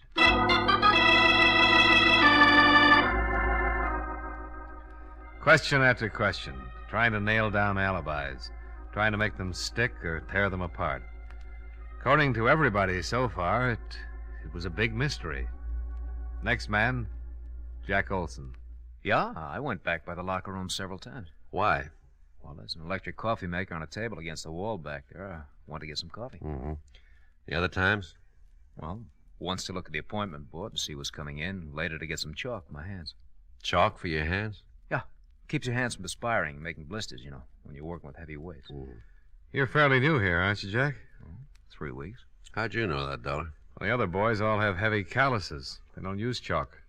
You know quite a bit about this weightlifting stuff, huh? Oh, sure. I used to lift candy bars when I was a kid. All right. Call in the last one. The last man, Johnny Morgan, and his story was no different than the others. Yes, he'd walked back past the locker room. No, he had not slipped in and popped Mr. Royal's neck while he was preparing to take his shower. The coroner removed the body, and all the rest went down to the precinct to sign formal statements. They were all released and sent home, pending further investigation. I hailed a cab and rode home with Dale Martin. Would you like some apple or carrot juice? Well, I'll try anything once. Good for you. Yeah, I figured that. You didn't kill him, did you, Martin? Don't be silly. He was the best customer I had. I wouldn't kill off my business. Here. Thanks. You have any ideas, Dollar? Nope. How long did you say Fred Royal had been coming to your gym? Over a year. What do you know about him? Not much. He was a wolf, like the girls. Always talking about the gal he was out with the night before. I got tired of his gab. I put him straight. You know what business he was in? Whatever it was, he had a lot of money. Wore a new suit every time he came around. Oh, excuse me. Hello? Oh, just a minute. For you, Dollar. Oh, thanks. Hello? I got something on the dead man. Got a record. Blackmail. You know where he lived? We're checking. Oh, wait a minute. Martin, you wouldn't by any chance know where Fred Royal lived, would you? Well, I send a bill to him every month. I got my books here in the apartment. I'll get the address. Oh, Nathan, Martin's got his address. I found something else in his personal effects. Key to a safety deposit box. Boys are checking to see which bank. Here's the address, Dollar. Fred Royal, 673 East Weeping Willow Circle. I told Nathan I'd meet him at Royal's place. I downed my liquefied carrots, said goodbye to Martin. Half an hour later, the lieutenant and yours truly, Johnny Dollar, were tearing Mr. Fred Royal's apartment to pieces. Nothing. Yeah, I came up empty, too. Hey, What's the matter? here's a date book. Good. Maybe we've been working on a holiday. See, here's a name, Barbara Carroll. Carroll. That's the name of one of Martin's muscle trainers, Bernie Carroll. Same name on some of the other pages. The 5th, Barbara, 6 o'clock. Again on the 2nd, Barbara, 8 o'clock. Again on the 28th and the 22nd. Wonder if there's any connection. Oh, might be his sister. Let's give it a try. Bernie and Barbara Carroll. Sounds like something they'd play at the Palace. Well, let's go see their act.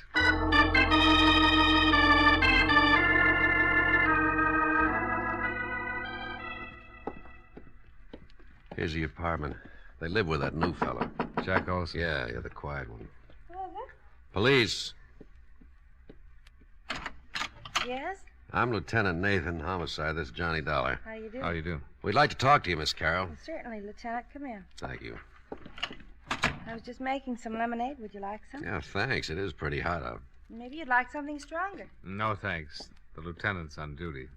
I guess you've heard about the accident. Like your lemonade sweet, Lieutenant? Medium, please. Here you are. Oh, thank you. Your brother didn't mention anything about your going out with Royal. He was probably protecting his little sister. The lieutenant found your name written in Royal's date book. I've been out with him 6 or 7 times. You know what his business was? He never discussed it. Did you ever meet any of his friends? No. Did he ever mention any of the other fellows at the gym? At the gym? I don't think so. Mm-hmm. Jack Olson lives here, doesn't he? That's right. Whose picture is that on the piano? Oh, that's Jack's father. You don't have any idea why anyone would want to kill Royal, do you? No. How did Jack Olson happen to move in here with you and your brother? Bernie asked him to. When he went to work for Martin, he was living in a terrible place. One small room. I told Bernie he could move in here if he shared the rent. Mm-hmm. How well did Olson know Royal? He'd seen him at the gym. Seen him here when he came to pick me up. Where's Olson now? Working, I think. Well, thanks, Miss Carroll. We'll be talking to you again. More lemonade? Later, maybe, Miss Carroll.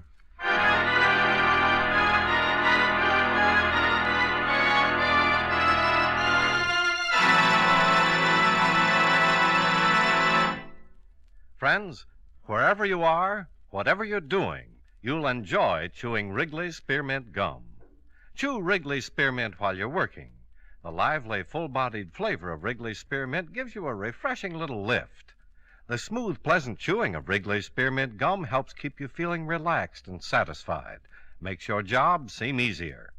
Chew Wrigley's Spearmint Gum in your home, when you're out walking or driving, when you're enjoying sports and other activities. Wrigley's Spearmint Gum tastes good anytime, and the natural chewing aids digestion and helps keep your teeth bright and attractive. Yes, wherever you are, whatever you're doing, you'll enjoy chewing Wrigley's Spearmint Chewing Gum. Healthful, refreshing, delicious.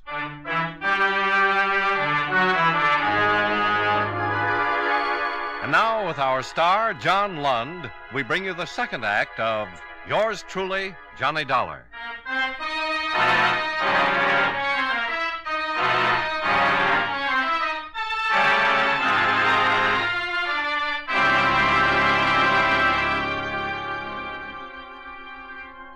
Three in the afternoon.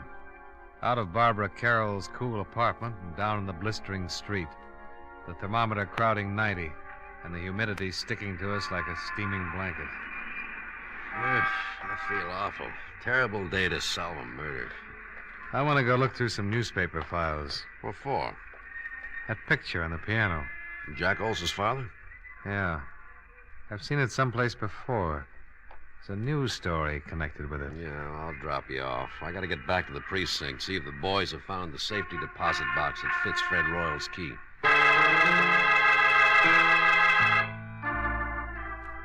Nathan dropped me off at the newspaper, and I went down to the morgue to do some hunting.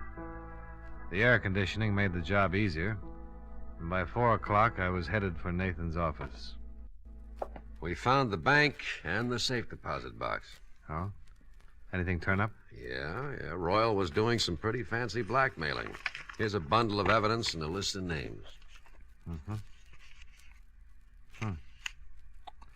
Well, I can understand why someone would pay to keep these out of circulation. Yeah. Lousy photography. What'd you find out? Here. Newspaper clipping. Oh, picture of Jack Olson's father. Same as the one on the piano. Prominent banker leaps to death. William Barrett. The boy's name is Olson. That's what he calls himself. William Barrett. Barrett. Give me that list we got out of the deposit box. I've just been looking at it. William Barrett's name is on here, all right. Ooh. That article you've got on his suicide mentions that he left a son and a wife. Yeah. Well, let's go pick up Jack Olson, or Barrett, or whatever his name is.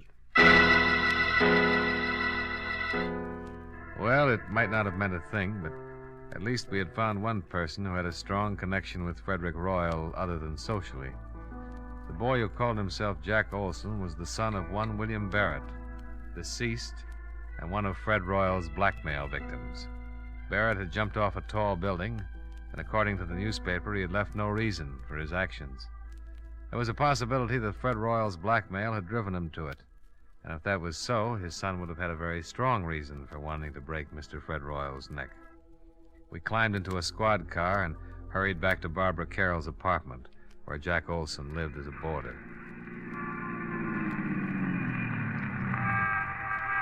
Now, let's go. Hey, wait a minute. Oh, what's wrong?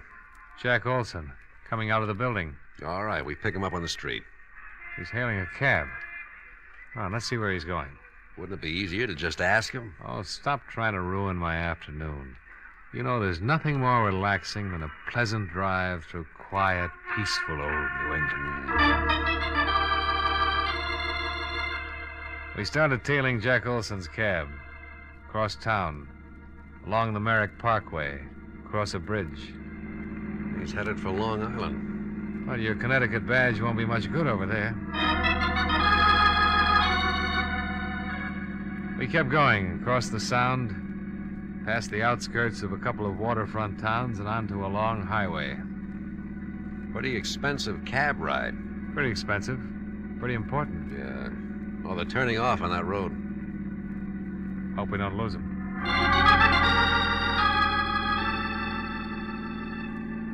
We took the road to the right off the highway and spotted the cab up ahead, pulling into the entrance of a large white building. The sign over the tall iron gate read, Lakeview Sanitarium. We waited for him to go in.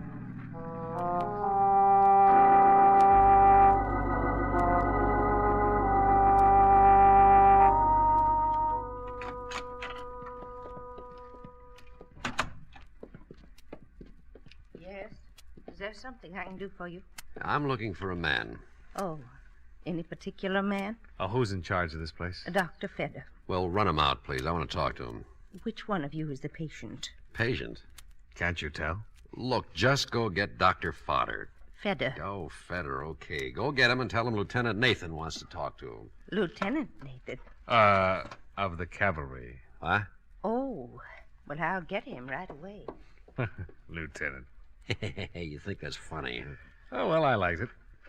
Let's see what kind of a reaction it gets out of Dr. Fedder. Cavalry. Nice thing to say in a place like this. Lieutenant Nathan? Yeah, that's right. I'm Dr. Fedder. Oh, this is Mr. Dolar. How do you do? How do you do? Now, are you related? No, but we've been friends a long, long time, haven't we, Nate? Yeah, I'm a police officer, Doctor. Oh. We've been following a man. He came in here a few minutes ago. Is that right?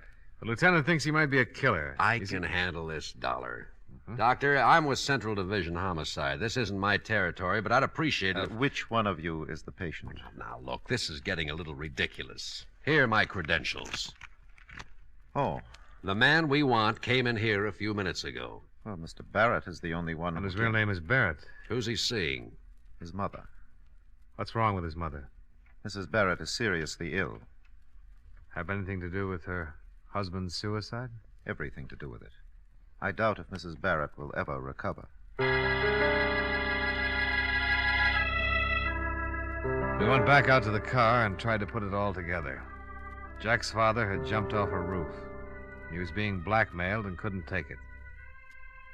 The shock of his suicide had driven Mrs. Barrett into a permanent breakdown. And Fred Royal had been responsible for the whole thing. Motive enough for Jack to get a job with Dale Martin so he could get his hands on Fred Royal's neck. Cavalry. Oh, stop groaning. Tell me what you think of my theory. We still need a confession. We'll get it. Mind if I make a pest of myself and ask how? Let's ride back to town and see Dale Martin.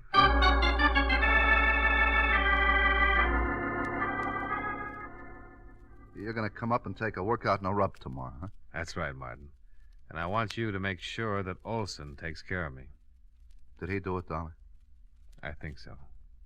But why? He seems like such a nice kid. He had a pretty good reason. But we need a confession, and Dollar has an idea how to get it. I want Olson working on me through the whole workout, especially when I get on the rubbing table.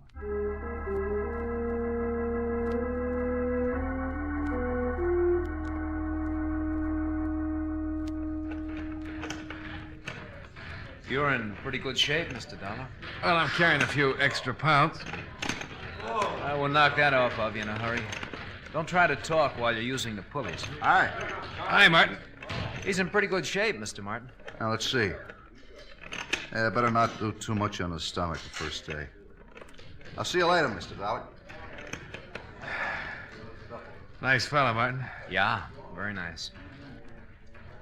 Tell me, have you found out anything about Mr. Royal's death? Oh, the police have got a few ideas. Lieutenant and I went up to see your roommate's sister. Yeah, Barbara told me. I hope you don't suspect her. She kind of liked Mr. Royal. She wouldn't have any reason to kill him. All right, let's go back to the rub table before you cool off. Huh?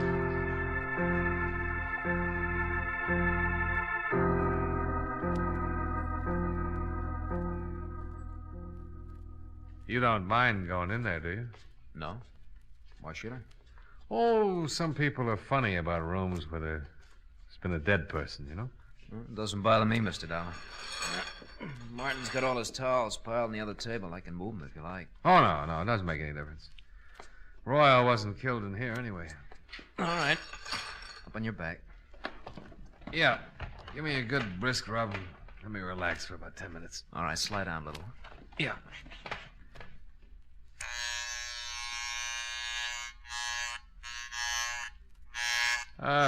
What'd you do before you came to work for Martin, Jack? Oh, not much. Went to school, finally decided to look for a job. Found this one. You ever study this sort of thing? No, there's really not much to it. Martin shows us how to use the machines, to help the clients, and rub the neck and back.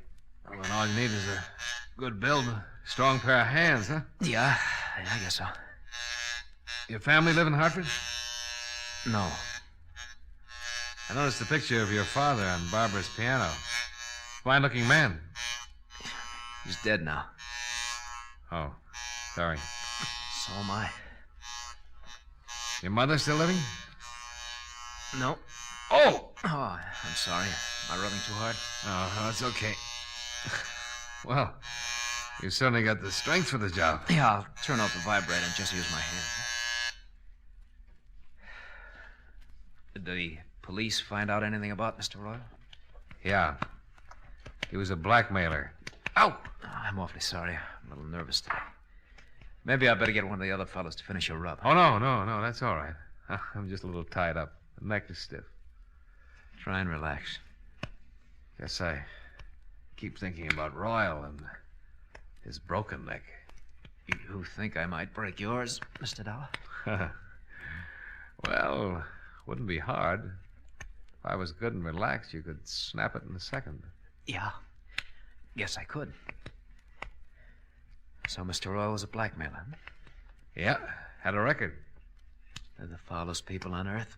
Yeah, they certainly are. Could ruin a lot of lives.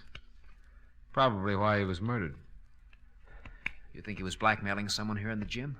Oh, not necessarily. Well, if he wasn't, then no one in the shop would have a motive for killing him. Well, I've got a theory about that. I think someone in this gym hated him so much that they waited until no one was looking and Royal was all alone. And they slipped in on him and twisted his neck until it broke and he strangled. Well, why would they hate him so much if he wasn't blackmailing him? He might have been blackmailing someone very close and dear to the killer. Maybe the person Royal was blackmailing couldn't stand it. committed suicide.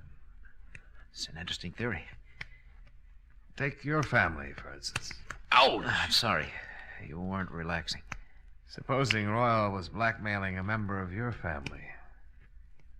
Your father, for instance. I can't rub your neck unless you relax more.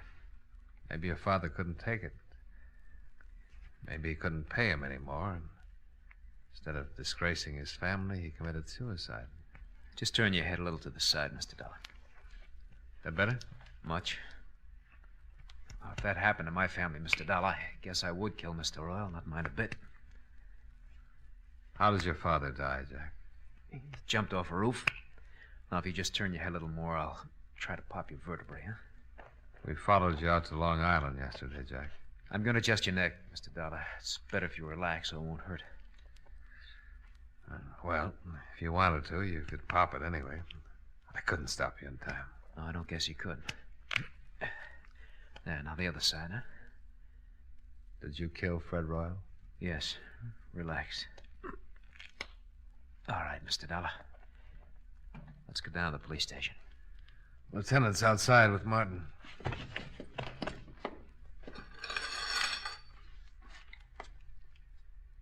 After you, Mr. Barrett.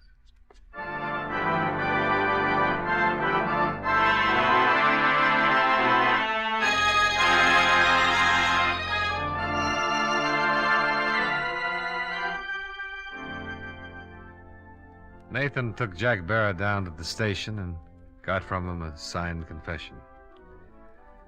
I went with Martin, and with every drink I saw another Barrett. So finally I gave it up and came up here to my office. Expense account. Item 2, $4.53. 1/5 of very dry gin. Martin forgot his health and hygiene for a couple of hours and finished what I didn't drink. Item 3, $16.75. Cab fare for a ride up through the country, all by myself. Expense account total, $22.68. Yours truly, Johnny Dollar.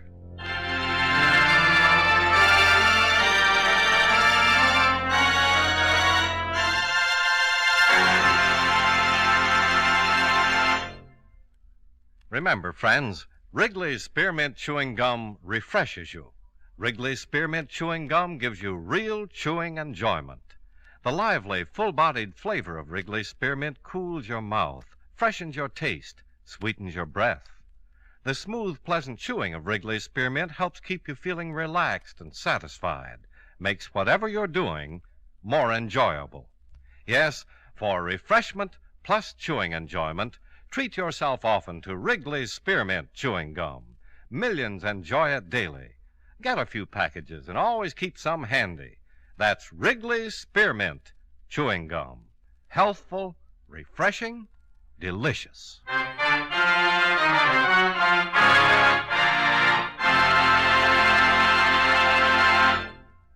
Yours truly, Johnny Dollar, brought to you by Wrigley's Spearmint Chewing Gum, stars John Lund in the title role and was written by Blake Edwards with music by Milton Charles.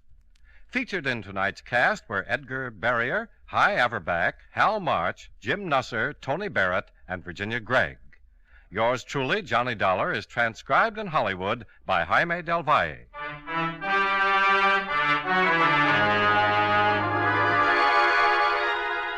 The makers of Wrigley's Spearmint Chewing Gum hope you enjoyed tonight's story of Johnny Dollar and that you're enjoying delicious Wrigley's Spearmint Gum every day. This is Charles Lyon, inviting you to join us again next week at this same time when, from Hollywood, John Lund returns as... Yours truly, Johnny Dollar.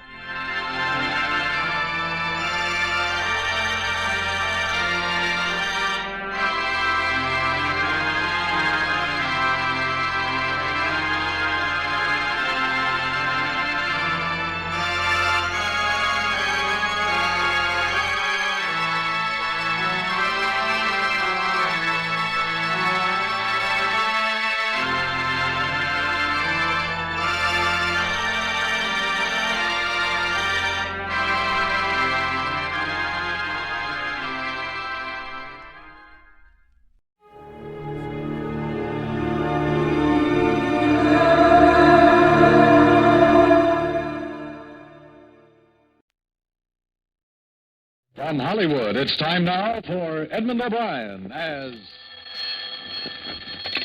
Johnny Dollar. Philip Martin, Johnny, I've got a job for you. Fine. What is it? Mr. Carl Baskerville is insured with us. I've heard the name. Retired, wealthy. That's the best way. His brother is the beneficiary. Baskerville called us a little while ago and said he wanted the money to go to a charity in case of his death. What made him change his mind? He thinks his brother's out to kill him. Oh, that's charming. What do you want me to do? He's insured for $500,000, Johnny. You just made me a bodyguard. At least until we found out how true Baskerville's story is. We did some checking. 6 years ago, he sent his brother William to prison for absconding with company funds. William was released from state prison a week ago. Oh, yeah. That's where I've heard the name. I remember the case. Now, it's a strange setup. Sends his brother to jail, names him as beneficiary, wants it changed because he says his brother's going to kill him. Cain and Abel really started something, didn't they?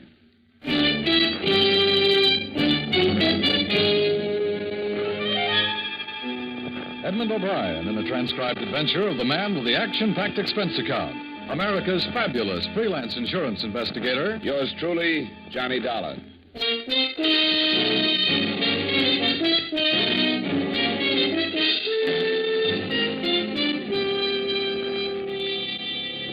Expense account submitted by Special Investigator Johnny Dollar to Home Office, Columbia All Risk Insurance Company, Hartford, Connecticut. The following is an accounting of expenditures during my investigation of the Baskerville matter. Expense account item 1, 3887, train fare and incidentals between Hartford and New York, after receiving from you the necessary information concerning Mr. Carl Baskerville. Expense account item 2, 750, cab fare between Grand Central and Baskerville's home on Long Island. The house was set back from the road, hidden by tall trees, and surrounded by several acres of well-kept lawns and gardens. I walked up the long gravel path to the front door and knocked. I lit a cigarette and waited. The afternoon sun was warm on the back of my neck, and the air smelled of wet grass and bright flowers. Yes? I turned around to see the biggest man since Goliath. He was close to 7 feet and must have weighed in at about 280. He was nice-looking and wearing a well-cut blue suit, probably made from the best part of a tent. Can I do something for you? Bend over. I'm getting a stiff neck. I'm Johnny Dollar. I'm here representing... Oh, yes, Columbia All Risk. They called and said you were on your way. Come in. I'm Mr. Baskerville's personal secretary. Mr. Baskerville is expecting you. The big man led the way through the big house, through the big French doors that opened on the big garden. Carl Baskerville was sitting in a chair, feeding the birds. He was reaching his late 50s with the sour look of a man that didn't want to. As he tossed the breadcrumbs out on the gravel walk, a big diamond on his little finger flashed in the sun. Mr. Baskerville. Oh, Collins. Who's that with you? The man from the insurance company. Pull up a chair and sit down, young man. Thanks. What's your name? Dollar, Johnny Dollar, Mr. Baskerville. Yes, your company called me, eh? I'm just feeding the little birds. Here, Birdy. Birdy! I've been doing it for some time now. Swell. What are you standing around for, Collins? I want to talk to Mr. Dollar in private. Oh, yes, sir. Yes. If you need me, I'll be in the study. I won't need you. Yes. How tall is he? 6 feet 9 inches. He's been with me for some time. I've been retired for 5 years, Mr. Dollar. I always wanted to spend my afternoons in the garden feeding the birds. I used to get up at 6 and go to work and have breakfast and look out of that window right over there. I used to see the little birds. I always said that someday I'd spend my afternoons out here feeding the little fellow. Glad you made it. I don't. Mr. Baskerville, I was sent here. I know why you were sent. Sit down. Mr. Dollar, I'm 57.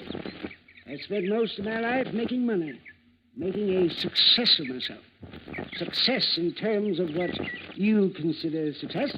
That's an interesting statement. How is it? Why do you say that? How do you know what I consider the norm of success? Isn't money important to you? Sure, it has to be. How important? Very, but not all important. Oh, yes, sir. Well, what else is important to you, Mr. Dollar? A lot of things. Don't be evasive. Tell me something. A philosophy. Oh, philosophy. I see. What kind of a philosophy? Not taking people for granted. Oh, I see. Here, you feed the birds for a while. Go on.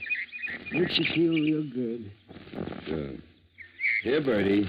Birdy. Oh, that's fine. Get a load of that one. He thinks he's a pheasant. Yes, he's a greedy one. He always does that. They're a lot like people, aren't they? I suppose you know about my brother, Mr. Dolar? William Baskerville worked for you 6 years ago. Supposedly took some company funds. Definitely took some. $100,000.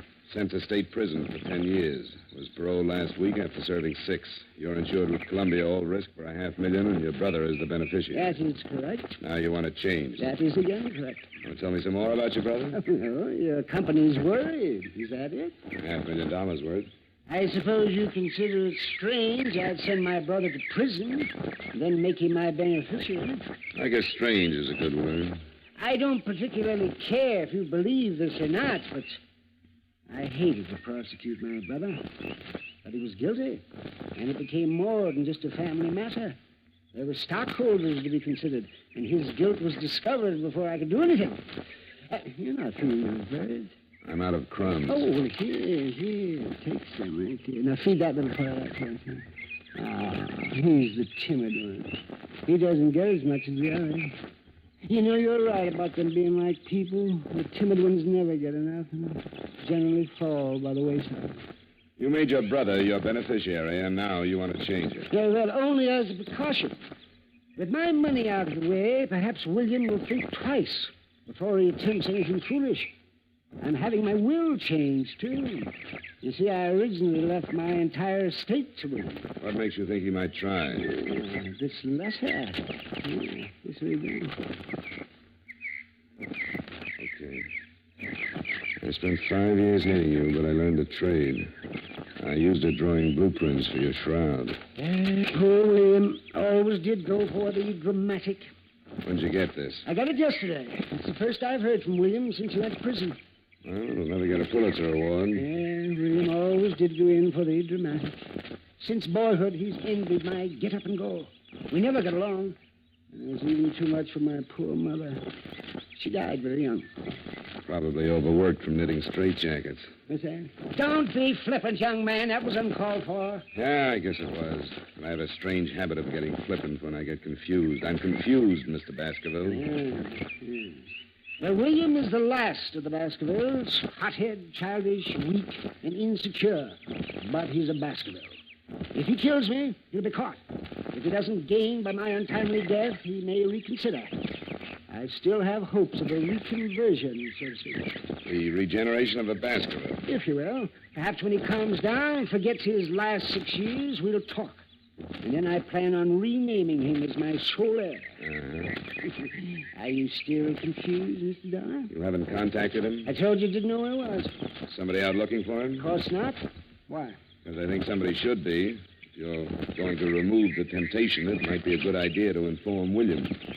How's he going to know he's been momentarily disinherited? Man? Yes, Mr. Baskerville?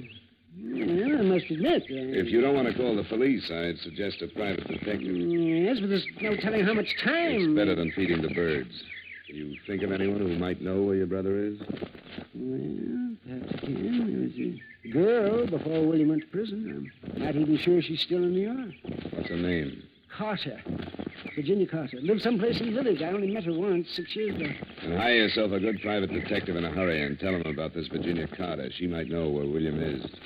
Yeah, all right. In the meantime, I'd recommend that the change of beneficiary be hurried up. Oh, I'm getting tired. I'm tired. I'm going to finish feeding my birds. Yeah, sure. Good day, Mr. Dolar. Oh, here. I had a few crumbs left over. Oh, well, thanks. Hey, Birdy. Birdy!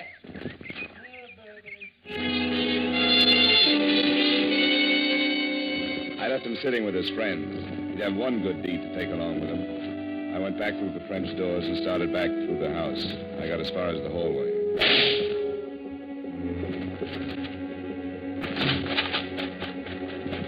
It's Baskerville. Oh, swell. He was sitting in the chair with a bullet hole just over his heart. His head was resting on his chest, and he still held the breadcrumbs in his hand. He seemed to be smiling like he knew he was going to be able to feed the birds for a long time. Mr. Baskerville! Mr. Baskerville! Good Lord. Where were you? What? Where were you? In the library. I heard the shot. I saw William. Where? Over there at the far end of the garden. He had a gun. He turned and ran. Let's call homicide.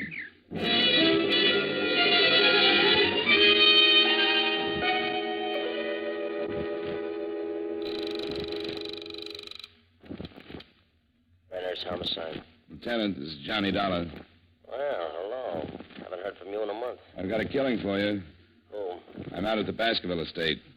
The Baskerville? He used to be Carl Baskerville. He was shot a few minutes ago in his garden. Oh, William did it. I saw William with a gun. What?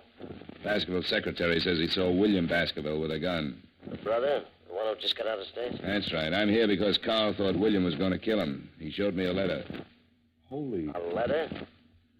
Get out here. I think I just made the mistake of my career. I shoved Collins aside and ran back out in the garden. Baskerville was still smiling, and things looked about the same. I went through his coat pockets and found what I was looking for. Nothing. The threatening letter from William was gone.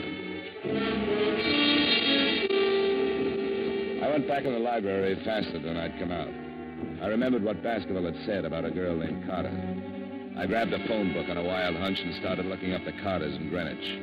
Only one Virginia in that part of town, so I said a quiet prayer to the gods that be, visioned my employer's reaction when they found out their investigator had been on hand when they lost a cool $500,000, and called a cab in the hopes that I might at least save half a face. I told Collins not to touch anything and to wait for Lieutenant Brenner's.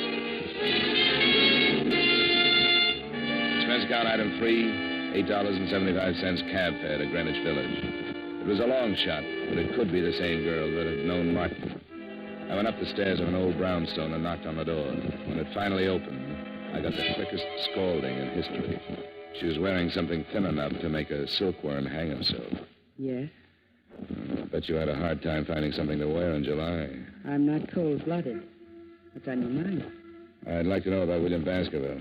Oh, that one. I haven't seen him in years. Maybe you've got a picture of him? I've got lots of pictures. There might be one of William somewhere. Well, let's look through the whole flock. I've got lots of time. Before I let you in, you'd better tell me your name.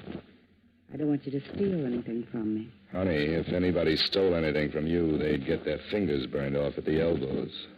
Come in. She opened the door and led me into the living room, sat down. The shades were drawn, and I had a hard time finding the couch. Oh. Pardon me, I'm flying blind here. You must have studied Braille. Well, how do we look at the pictures with a magic lantern? I thought maybe you wanted to relax a minute. Put something in a glass. I'll cool down. I don't drink. Never keep the stuff around. Doesn't leave you much of a field. What do you major in? Cigarettes. Have one? Yeah. I haven't got a match. Just hold on to it. It'll light up. I think I'd better get the pictures. I'll be right back. I get lonesome in the dark. I'll just be a second. Turn on the radio. Where is it? By your elbow. Oh. That's nice. Picked it out myself. You can start with these. If William isn't in this file, I've got lots more. You're not in a hurry, are you? Not a bit. Good. This might run into overtime.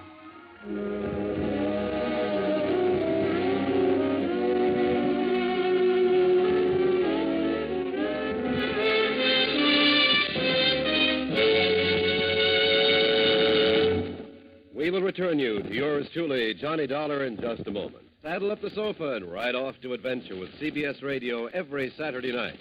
That's when most of these same stations bring you the Gene Autry Show and Bill Boyd as Hopalong Cassidy. Rustlers don't stand a chance. Crooks of the range go down under fire when those two riders for justice, Gene Autry and Hopalong Cassidy, empty their holsters. Enjoy their latest adventures tonight on CBS Radio.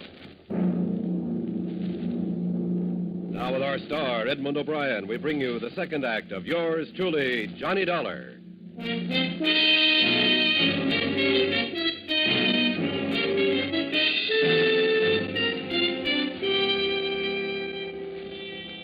Virginia Carter wasn't worried about working late.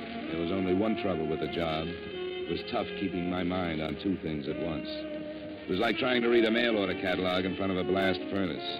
She sat close to me and handed me one picture at a time, describing each guy in the photographs.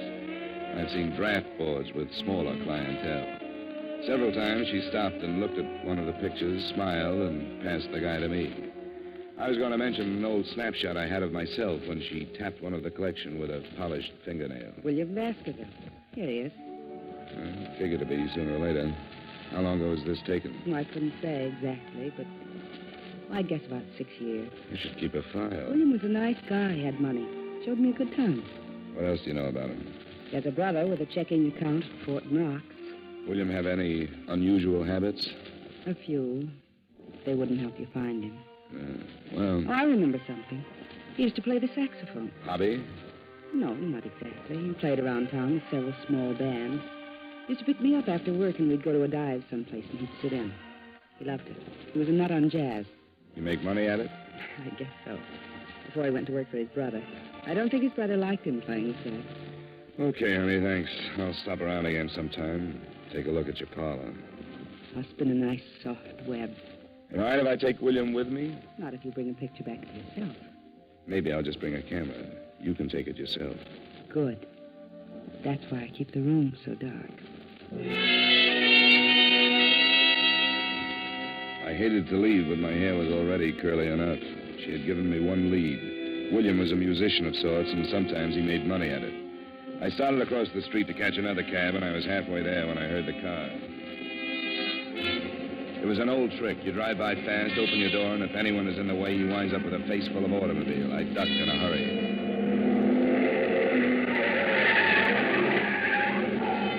I picked myself up and thought about chasing him, but he was so far down the street I couldn't even get the license number. Expense account item 4, $3.35. Another cab to local 802 of the Musicians Union. I went in, and a little short guy with a twitch looked up at me from behind a big desk. Yeah, something I can do for you, Pops? That twitch? Yeah. Too much, Pop. You know William Baskerville plays sax? Has he got a card? He makes money.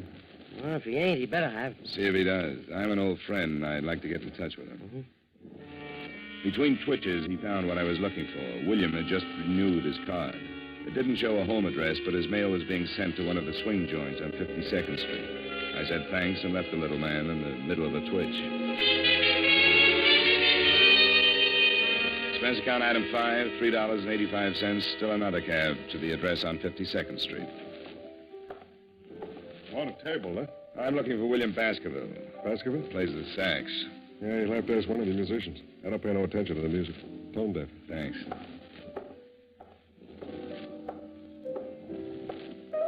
Can I bother you for a minute? No, but you can talk to me. Move and lean on the piano. Know William Baskerville? Sure. He blows here. Where is he? He's off tonight. He got a phone call and took off. Why? I want to find him. He took off. He left rehearsal and just took off. Was he headed someplace? Sure. Everybody's headed someplace. You can't go nowhere without heading someplace. I never quite looked at it that way. What time did he leave? About 4:30. What do you want Willie for? I got a message for him. You a cop? What makes you think so? I don't think so. I was just asking. I just thought maybe, not for sure. What? What do you mean, what? How do you feel? Oh, the end. Sometime when I got the patience, I'll tell you all about it, but don't bug me now, though. Here's 5. Come down and tell me where William Baskerville lives. I'll take the 5, but I'm staying right where I am.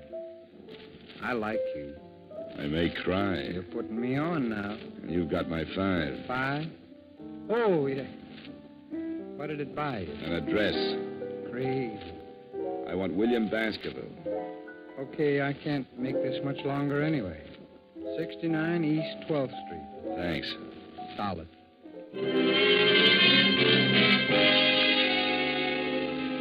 Expense account item 6, cab number 4, 75 cents to the home of Brother Baskerville. I climbed the stairs of a beat-up building and stopped at a door on the 3rd floor. According to the landlord, Brother Baskerville's room was on the other side. I tried my knuckles again and put my ear to the door. I couldn't figure it out at first. It was a strange sound, the light scraping like a rope over wood. I tried the door. I'd been right on both counts. It was rope and it was rubbing on wood. Because Brother Baskerville was making the sound effects, but he was doing it the hard way. He was on one end of the rope, hanging by his neck. He was turning slowly like a weather vane in a soft breeze. The chair was tipped over at his feet, and there was a phone on the table. I crossed to it and was about to call Lieutenant Brenner's when I looked at the dead man again, and my stomach jumped up and kicked my mind into high gear. I walked back to him and picked up the chair. What I saw threw the suicide theory right out of the window. If he had used the chair to stand on, he would have still needed a ladder just to tie the rope to the rafters. I've seen a couple of guys that hanged themselves, but never one that jumped 4 feet in the air to do it. I shoved the chair under him just to make sure. He cleared it by a good foot.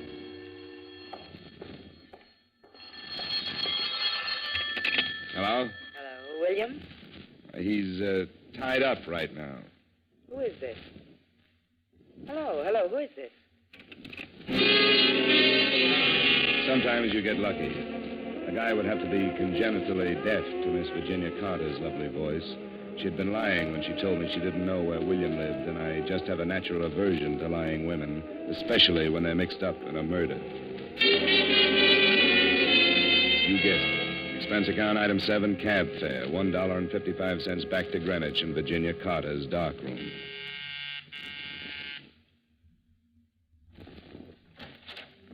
Well, Mr. Dollar, did you bring your camera? We'll play spin the bottle some other time. How'd you know my name? Why, you gave it to me this afternoon. You're a bad liar. I'm coming in. Oh, now, wait a minute. I'm expecting someone. If it's who I think it is, you better hide all the rope in the house. Now move it. Oh, You heard from Collins yet? I don't know what you're talking about. Only 2 people have lied to me today, you and Collins. You told me you didn't know where William lived, and you called him 10 minutes ago. Collins said he saw William standing in the garden with a gun, and a musician told me William didn't leave rehearsal until 4:30. I didn't leave the Baskerville home until 4. Get out of here. I don't know anybody named Collins. Okay, but Collins just killed William Baskerville. Oh, yes. He strangled him first and then stood on a chair and hung the body to a rafter. How do you know it was Collins? Because he forgot he's a foot taller than most guys. He gave William a boost, but he left him hanging too high. Wait a minute. He just left William waiting for oxygen. He didn't say anything about killing William. I want to get out of this mess. And slow down and tell me everything you know. Well, I met him with William. William introduced me to him one night. After William went to prison, I started seeing Collins, and he told me that he'd been in some kind of a deal with William. He'd stolen some money, and that was why William went to prison. He went up and was supposed to split with Collins when he got out. So William came back and wanted his share, and Collins killed him, huh? I didn't know he was going to kill him. He forged some kind of a letter so that it would look like it came from Martin. That's where the letter figured. He was going to kill Carl Baskerville and blame it on William. He didn't say anything about killing anybody. He killed him, then stole the letter. Looked like William had killed him and taken the letter to hide the motive. Listen, Mr. Dollar. Collins must have come in through the kitchen and started shooting. She went down like a diver with the bends and died on her face.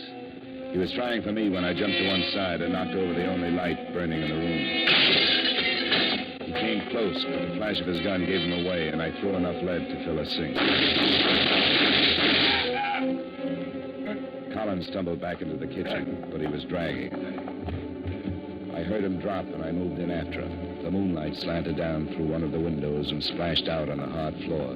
He was lying in it, on his back, like he wanted to get that far anyway. You'd better give it up, Collins. Forget it. No reason to kill you now. Before you close your eyes, tell me something. All right. It won't take too long. Why didn't you go out and get William yourself? Why wait until I found him? Couldn't take the chance. I knew the old man would have somebody start looking sooner or later. I killed him in the garden because I knew you'd make a good witness. Probably go looking for Virginia after he told you about her. You called her and told her to tell me everything she knew. That's right. Wanted you to find him so it looked like a suicide. You nearly got away with it. You just forgot how tall you were when you hanged William. You tried to run me down? No. Just wanted to scare you. Make you think it was William. I'll call an ambulance. No. I got 3 of them. Should be raining now. Nice night to die. Yeah, not a cloud in the sky. It's a beautiful night. Yeah. Well, I can't use it. But I'll give it to you.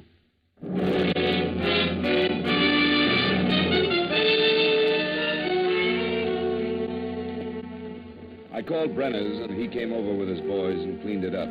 Virginia, the girl with the rogues gallery, was dead. And Collins wasn't long catching up. It was pretty simple. Collins and young Baskerville had taken $100,000 from the brothers' company, and William was caught. He did 6 years, knowing that when he got out, there would be $50,000 waiting. In the meantime, Collins had his girl, and enough time to think that $100,000 was better if it wasn't split in the middle. Collins framed William with a letter and then started killing.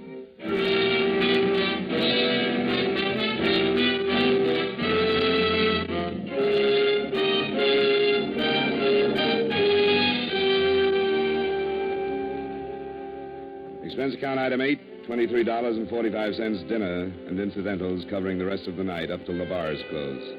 Expense account item 9, $10, a massage and steam bath. Item 10, another cab to Grand Central, 65 cents. Item 11, $38.55 train fare and incidentals back to Hartford. Expense account total, $137.27. Comments? Murder isn't so bad. A ride in any New York cab makes a killing look like a Sunday school taffy pull. Yours truly, Johnny Dollar.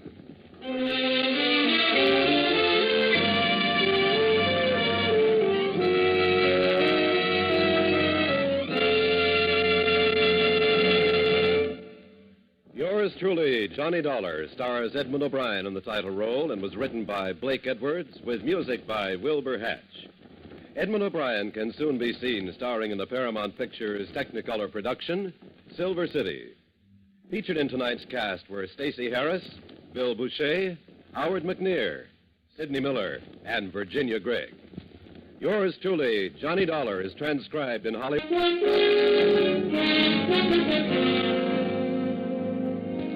This is Dan Cumberly inviting you to join us next week at this time when Edmund O'Brien returns as... Yours truly, Johnny Dollar.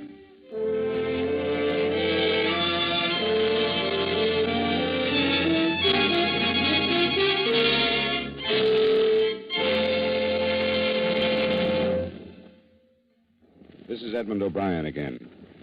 I'd like to speak to you for a moment about one of the most important duties of American citizens. Today, every American has an opportunity to share in our common defense effort. And right now, this opportunity has become a duty for all of us. The armed forces of the United States need blood, our blood. The Korean campaign has gravely depleted the supply on hand, and this must be replenished if we are to afford our servicemen the protection they are giving us. No matter what your age, sex, or station in life, you can contribute to American defense by donating a pint of your blood to the men of your Army, Navy, Air Force, or Marines. Call your local blood donor center or Red Cross chapter today for an appointment. Remember, your donation of blood may save the life of a wounded serviceman. Give your blood today to save a life tomorrow.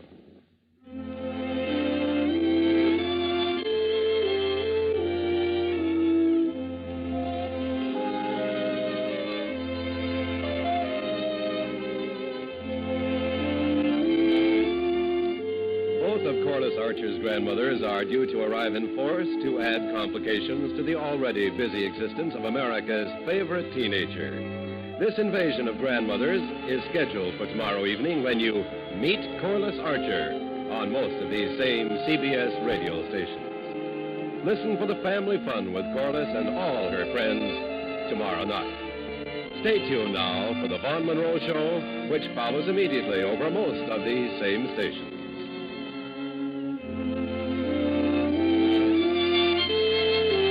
And remember, True Actions fans, never miss a case with Gangbusters Saturday night on the CBS Radio Network.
It's me. Just came ashore. From what? A boat? A ship, Effie, a ship. Anything over 400 gross tons is a ship.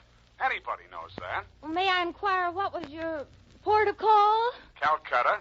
My, that was a quick trip. Well, Effie, I'll tell you, I got so homesick for you I couldn't stand it, so I assembled my gear and jumped ship. Why, Sam, how sweet. A fast there, gal. I'll be right down to dictate my report.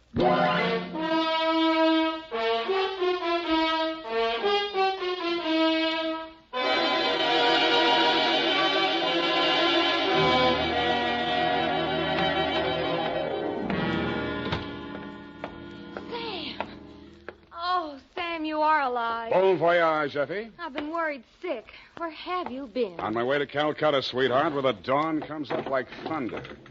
Sam, what are you talking about? Calcutta? And the flying fishes play. Ready, Effie? Sam, why did you want to go to Calcutta, of all places? I didn't, Effie. I hate Calcutta. I was Shanghai. To, Mr. Philip J. Figg, purser, SS Lurene. How do you spell that, Sam? Lurene. Oh, that's pretty.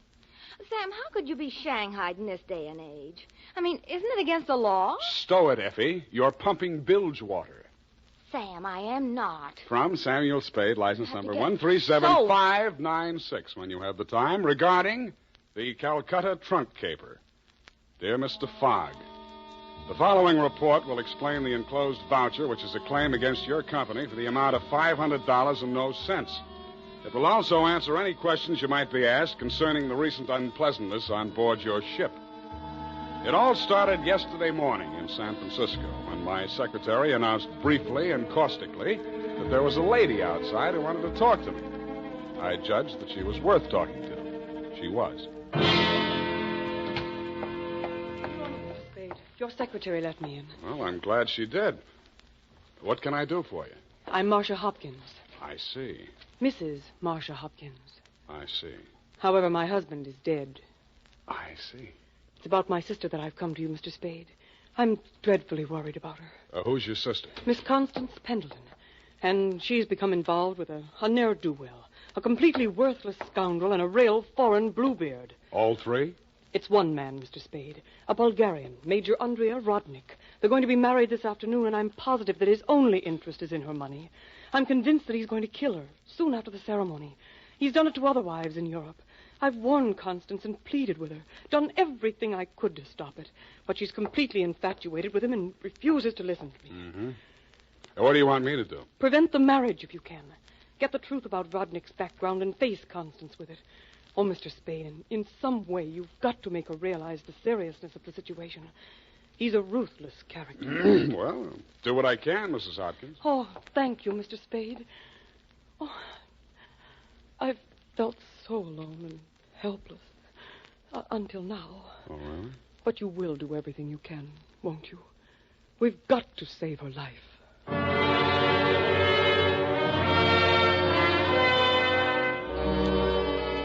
She daubed at her eyes with a stamp-sized handkerchief, patted the red gold hair at her temples nervously, smiled at me bravely, and swayed out.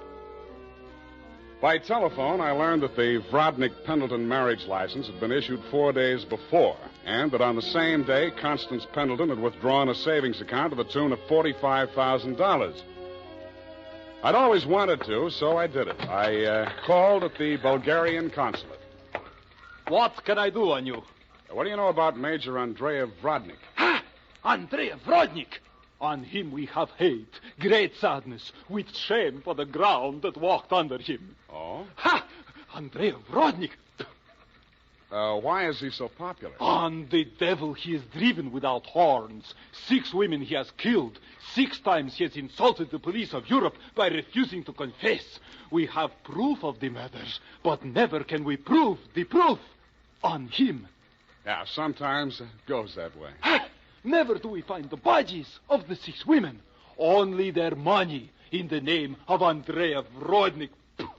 My pardon. Well, think nothing of it. You're just upset on you. You're interested on him. Why? You go to Europe? No, Rodnik comes here. Ah, here on San Francisco. He marries again. So I'm told. Ah, Oh, by all the means, you must prevent it. Go to him, brave man. You do the world a service. Make violence on him. Even do you hang for it. Your name will live.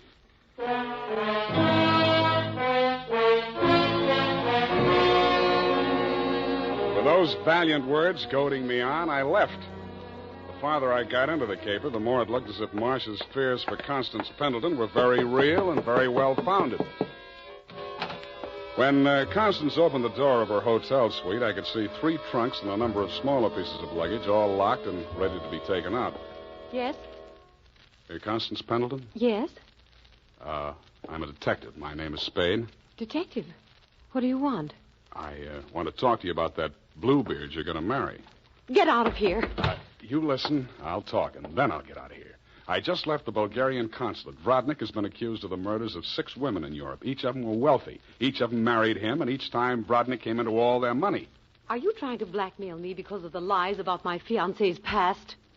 If you are, you're wasting your time. Well, no matter what I'm doing, I'm wasting my time. But to put you straight, your sister hired me, and I am now resigning. She's worried about you, not me. Then you should spend more time investigating your clients, Mr. Spade. You could have saved both of us some time. I have no sister. This is my wedding day. Goodbye, Mr. Spade.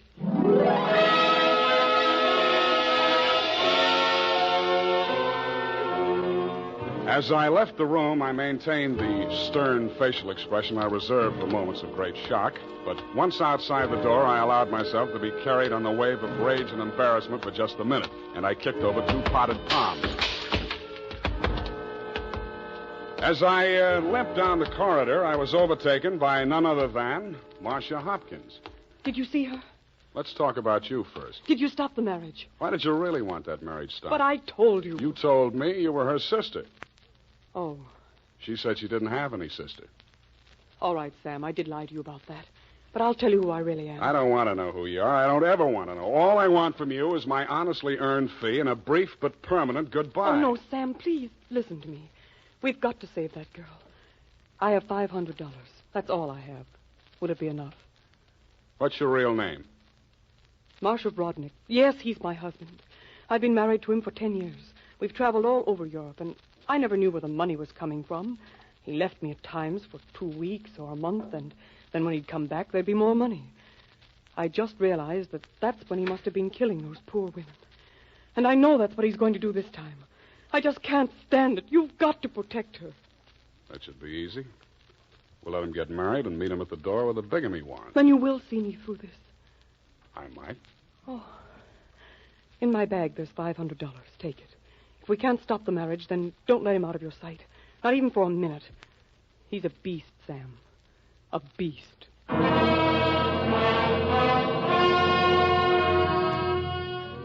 Marcia dropped me in front of the Beast's Hotel, and I climbed some fake marble steps to the 2nd floor and knocked at his door. The man who opened it was heavy, handsome in a swarthy, coarse sort of a way, and glowing conceit through 2 eyes, one monocled, one not. You are facing Major Andrei Vrodnik, 1st Bulgarian Horse. What want you? You were facing Saul Fox of the law firm of Fox, Smedley, Van Dusen, and Grip. You overwhelmed yourself. I came here to warn you. If you go through with the marriage to Constance Pendleton, you're going to find yourself tangled with civil law.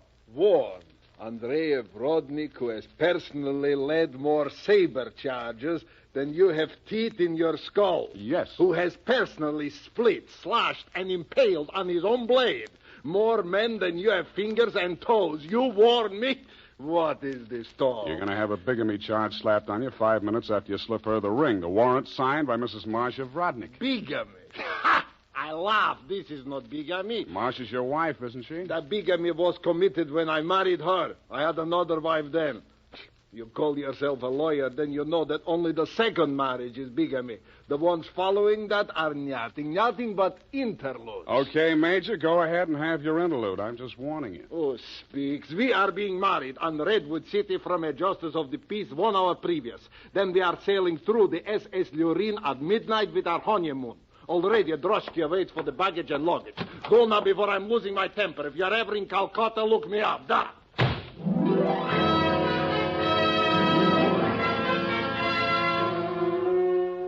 I could see the direct approach was getting me nowhere, so I decided to proceed by stealth. I waited outside the building, and when he left, I tailed him. He made 4 stops. At a second-hand store, a hardware store, a surgical supply house, and an undertaker supply house.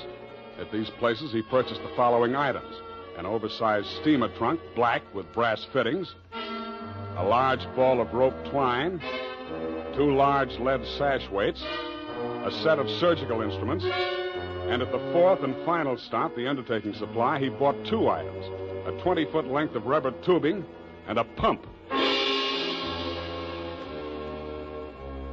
He returned to the second-hand store with his other purchases, put them inside the trunk, and ordered it sent up to Constance's hotel immediately, and thereupon it took himself to the same place. Marcia was waiting in the empty lobby when he went in.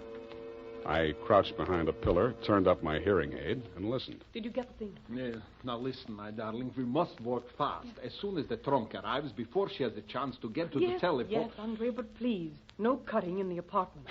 As you wish, my darling. Now, you know what you have to do. While I'm getting her into the trunk, you'll change her clothes, put on her traveling dress, the hat with the... What is it? What's the matter? Nothing. Come, we must make haste.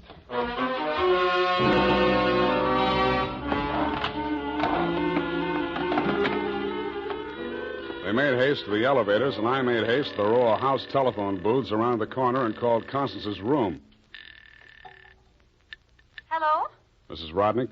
Speaking. Listen, get out of that room right away. Don't take the elevator. Go down the stairs. Who is this? What are you talking about? I haven't got time to explain, and you haven't got time to listen. All those stories about your husband are true. He's going... Hello? Hello? Are you still on the line? My hand clawed out to the door handle, but I couldn't reach it. I felt as if the walls were closing in around me, and just before it got dark, I had the crazy notion that I was inside Brodnick's big black trunk with the brass fittings. I could still hear Constance's voice way off in the distance, somewhere in the direction of Calcutta. I tried to shout to her, to warn her, and then the lid closed over me.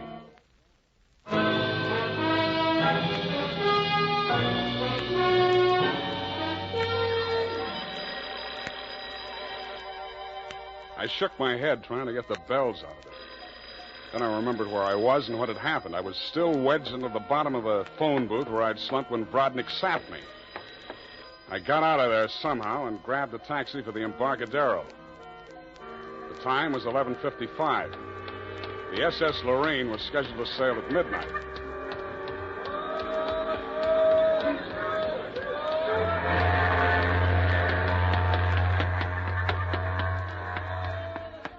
I was no sooner across it than they hauled up the gangplank and the ship started moving out of the berth.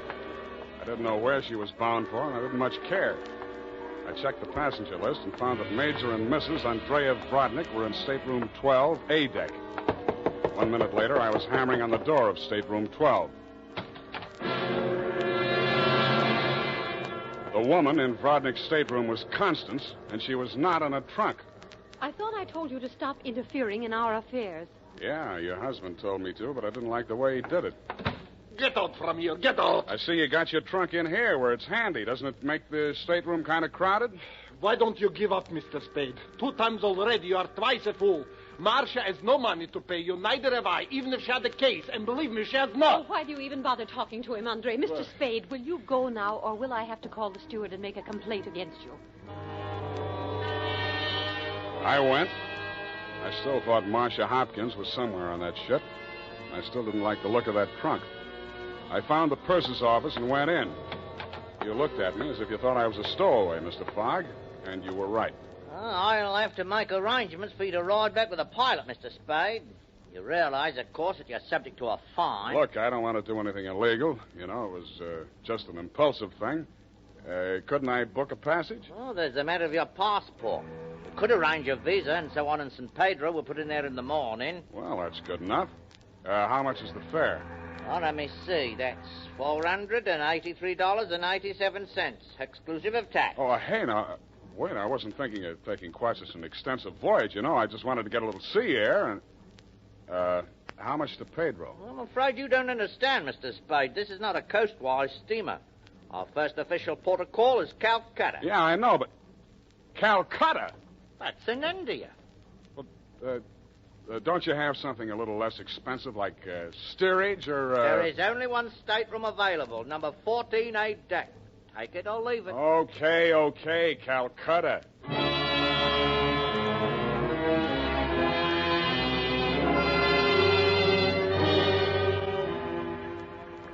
After buying my passage to Calcutta, I had exactly 12 cents left. This I gave to the steward who showed me to my stateroom. He thanked me, kicked me in the shins, and left. Out on deck, a tall, red-nosed old gentleman in knickerbockers and a yachting cap was taking a turn around the deck. With him was a face I'd seen in the morning lineup down at the Hall of Justice a dozen times. He was a hotel thief by profession, name of Norman Gorman. He knew me, too, but he didn't give me a tumble. I fell into step with him. Ah, sea air. Nothing like it, am I right? Yeah, I guess it's okay, but there's so much of it. Bracing, salt spray. Nothing like it. Oh, yes, of course. Hey, Norman, my lad. I hate it. I hate boats. Suppose there was a fire on board. Fire? Oh, ridiculous. This your first voyage to the Orient? Yeah. The inscrutable East. You've made this trip before? Oh, yes, indeed. I've worked this line. Yes, indeed. I make this voyage very often. Business interest out in India. Tea, you know. Runs in my family. Sturgis's Golden Orient in the little yellow package. Ever tried it? No, I never indulged. Huh? Don't drink tea. That's ridiculous. Commodore, I need a drink. I ain't happy. Suppose there was a fire on board here. Well, let's all have a drink. Yeah, suppose there was Shall a we? fire. Come on, I'll shot you to a drink, sir. Not me, Commodore. I just remember this is Fire Prevention Week.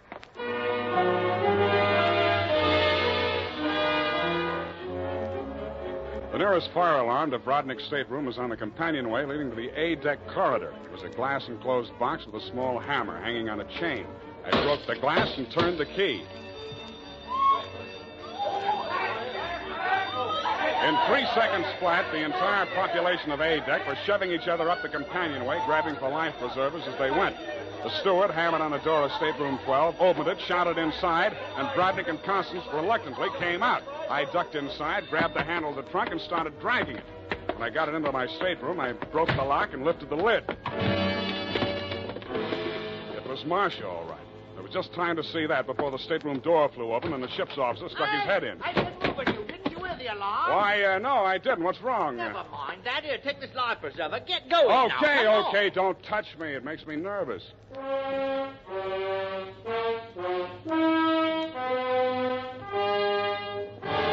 20 minutes later, the captain announced to the mob up on the deck that it was a false alarm, and the passengers drifted back to their cabins. I tried to look casual as I unlocked my stateroom door and walked in.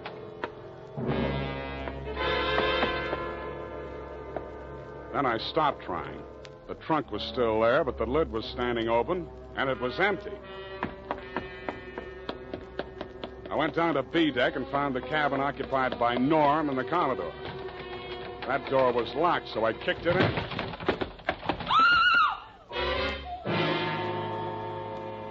You could still see the marks on her wrists and ankles where the cord had been. It was the girl I had seen in the trunk.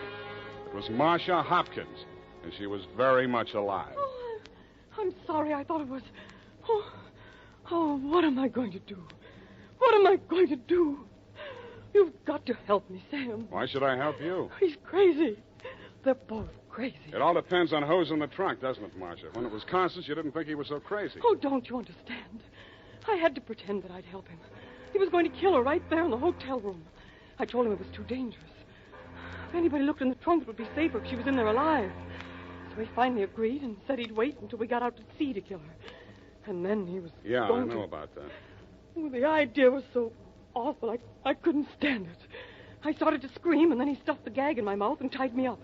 He must have used chloroform or something, because the next thing I knew, I was in the trunk. And that little dark man was leaning over me. He and that old man with the knickers. They brought me here. So they pulled a switch on you. You were the fall gal all along. Oh, you've got to believe me. It was the only way I could save her life. You're the only one I can turn to, Sam. That little thief and the old man, they'd deliver me dead if there was an extra $25. Dead if there was an extra $25 in it. Oh, say you'll help me, Sam. Please say it. Well, when you ask me like that, what else can I say? Oh, you do believe me, darling. You do believe me. Come on, let's get out of here. I'm sorry, Mr. Spade. Please step back inside. I promised my associate, Mr. Gorman, that I would not allow this young lady to risk her life by leaving this cabin. You're getting into this caper at the wrong end, Commodore. It's wound up. They've bungled it. It's no good anymore. You may be right. But you understand my position, sir. I can't take any chances. You've talked to Mr. Gorman? Norm? Yeah, I talked to him. He took you into his confidence? Stop making with the pistol, Commodore. You don't know how to use it anyway. Oh, heavens, Norm. You're as white as a sheet. What is it? Oh, he's sick. Go get a doctor. Yes, indeed. Right away. Listen, Spade. Take her with you. Get out of here. I don't want no part of this. You got it bad, Norm. I'm sick, I tell you. The way I had it sized, this was a clean caper, a snatch. I figure the dame here's an heiress or something. Maybe they drop her off in L.A., connect some ransom, and go on. I figured there was enough for all of us. Oh, but that creep, that Rodnick, he's crazy. He's a regular Jack the Ripper. Stop babbling, Norm. Tell me what happened, exactly what happened. I get a sinking feeling in my stomach every time I think about it. Well, I go in, see? He's very smooth, very businesslike. He offers me a drink. I accept it. He mixes a couple of highballs for me and the dame, then he starts talking. I guess she don't know all about it before this, because she gets just sick as I do. First, I think he's kidding. Then he drags out this set of cutlery like a doctor uses to operate on people. Only he's got something else in mind. The porthole, you understand? Oh, please. I don't want to hear anymore. Being as it's you he has in mind, I don't blame you. My stomach. Hey, Norm. Norm. Here he is, the ship's surgeon. Oh, dear me. What? Stand away from him, please. Help me get him into the bunk. Sure, Doctor. Take the shade off that light, please. Yes. He's dead, isn't he? Oh, yes, he's dead, of course. Who poisoned him? I didn't waste any time answering him. I grabbed him by the arm. Before he could object, I was pushing him up the companionway to A deck. It was probably too late to save Constance's life. She'd drunk the same poison, and I was pretty sure she had, but if I was going to nail him for the murder of Constance, I had to get there before the evidence vanished. We got there just in time. I don't need to tell you what we saw, and I'd rather not. Rodnick rose slowly to his feet, clicked his heels military fashion, and bowed very low. The ship's surgeon. How opportune. Perhaps you could advise me, Doctor. After all, I am, in all honesty, even still, a mere amateur at this sort of thing.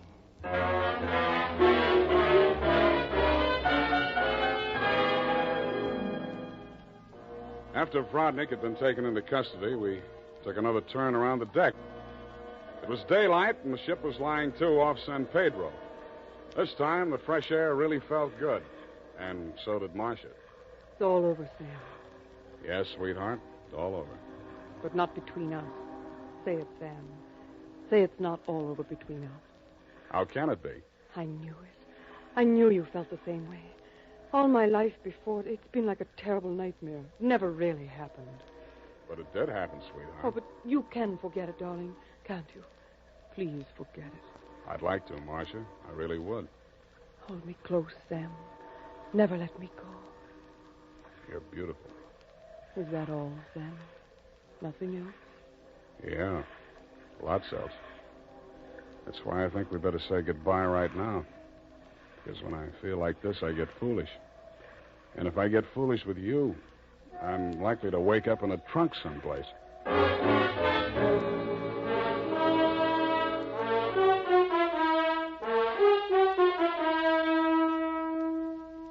And that, Mr. Fogg, is the true account of the Calcutta trunk caper. As my voyage was interrupted through no fault of my own, I trust you will advise your company to refund my passage minus the one-way trip to San Pedro. Period, and a report.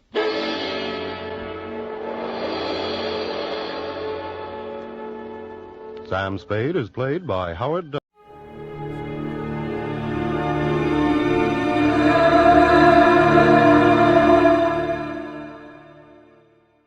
Johnny Dollar. Bob Douglas, Corinthian Light, Johnny. How soon can you leave for California? Right away. My right big toe needs defrosting. Interesting. What's the matter? A policyholder, young fellow named Jefferson, went west on an oil deal and he's disappeared. It might be murder. Well, I guess I'd better pack 2 shirts. Looking for one man in a big state like California can be murder.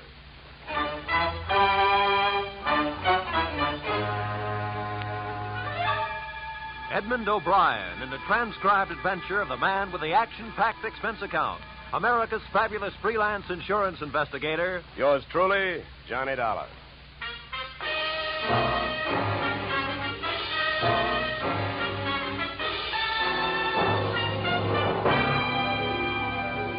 Expense account submitted by Special Investigator Johnny Dollar to Great Corinthian Life Insurance Company, Hartford, Connecticut. The following is an accounting of my expenditures during process of search for your missing policyholder, youthful millionaire Alec Jefferson, or how they were drilling for oil, for what they struck was me. Expense account item 1, $186.13. Airfare, Hartford to Los Angeles. Item 2, $15. Hire car, airport to office of Rebel Wildcatters Incorporated on potential oil land in the Newhall Saugus district. I arrived at 9:30 a.m. A handful of dirt dentists were hard at it, drilling at a rig not 30 feet from the shack-type office. Pull it over, will you? Better stand by, driver. My man may not be here.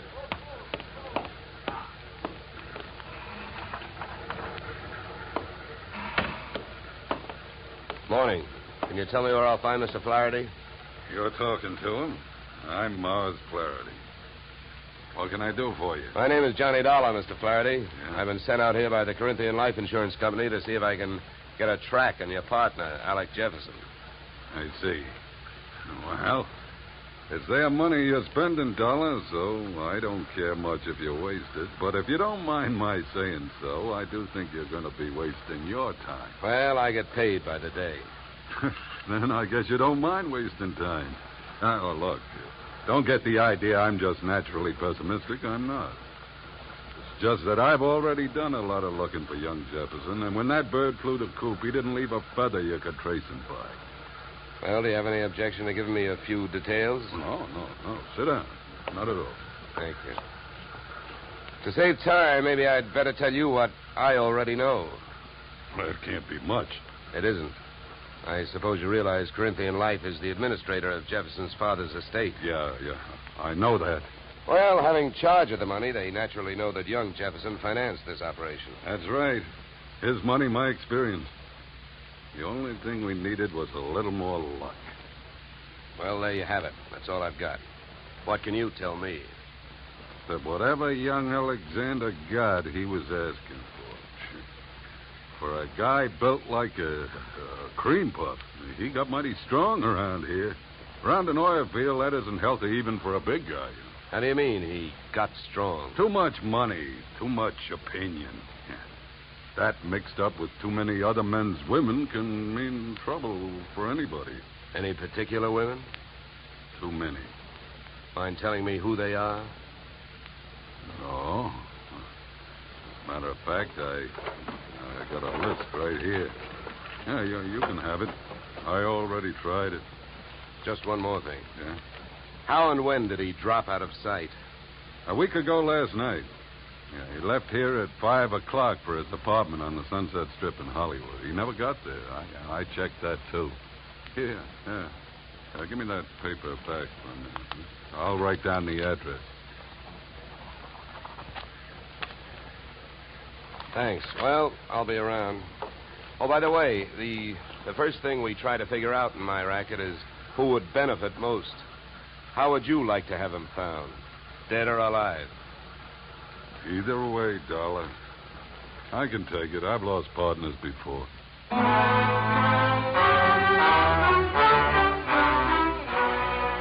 spent the next 20 minutes on a long shot, thinking I could pick up some information from the drillers. But it was a long shot that missed. Those guys wouldn't have told me it was a nice day.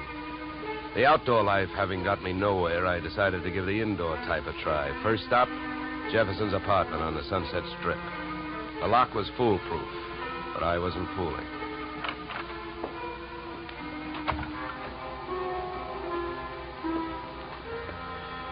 The joint was decorated in a lovely shade of hangover green.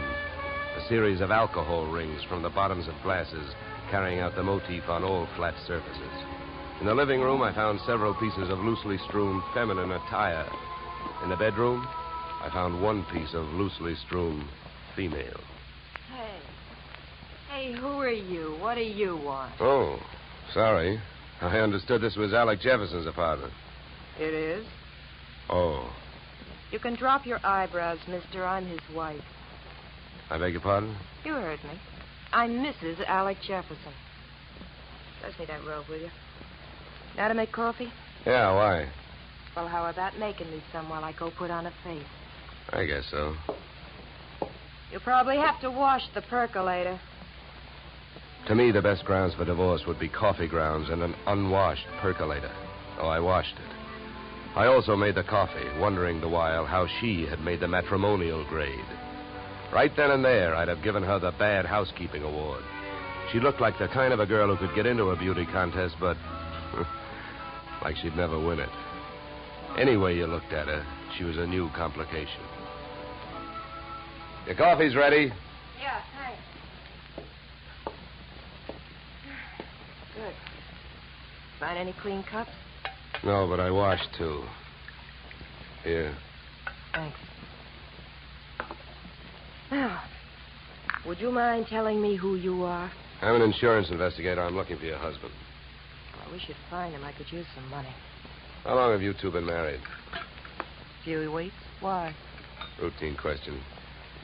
Tell me, when was the last time you saw him? I was waiting here for him the night he disappeared. Any witnesses? If I need him. Okay. Tell me this. Do you have any idea why he disappeared or where he is? Not the slightest. Do you know a man named Morris Flaherty? Yeah. Yeah, I sure do. How well? I was his girl. So? By the way, have the police come to you yet? No, I went to them. You see, I'm the one who reported Alec missing. Do you know whether they've come up with anything? Nothing much. Up until now, he's just a missing person. They put Alec's picture on a television every night. I don't know that they're doing much else. They keep calling him a Caucasian. Look, please don't get so hysterical about this. It makes you so hard to question. Huh? Oh, nothing. Oh, I get it.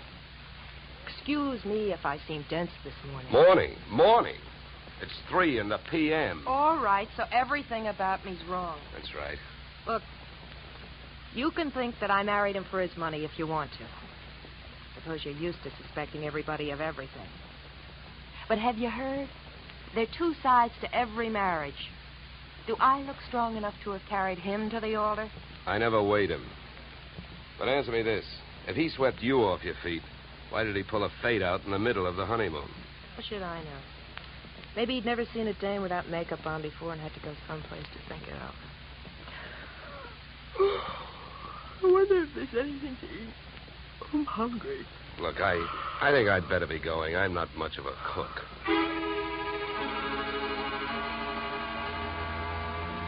When you're working on a case, your nerve ends are easily disturbed. So when I left the house and saw a hardtop blue Plymouth parked opposite the apartment, mine clanged an alarm. In the car sat an equally hard-topped man reading holes in a newspaper.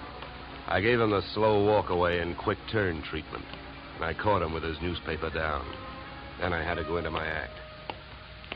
Why, George, you old son of a gun. Huh? Oh, my gosh, it's good to see you. What are you talking about? My name ain't George. What? Well, I'll be. What you know is I came out of the house, I got half a look at you, and as I started to walk away, the face registered. Why, mister, you're a dead ringer for an old school pal of mine, George Pfeiffer.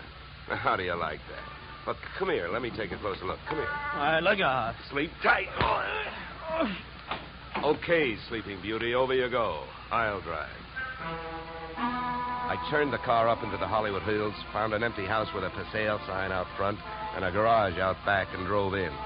His wallet was bulging with everything but money and information. An ID card gave his name as Philip Wilkins, his occupation as private detective. The next fact I came up with was that Mr. Wilkins was a light sleeper. He came to find me still fishing through his wallet. Hey, give me that. Okay, hold it, mister. Take it easy. Here, you can have your wallet back.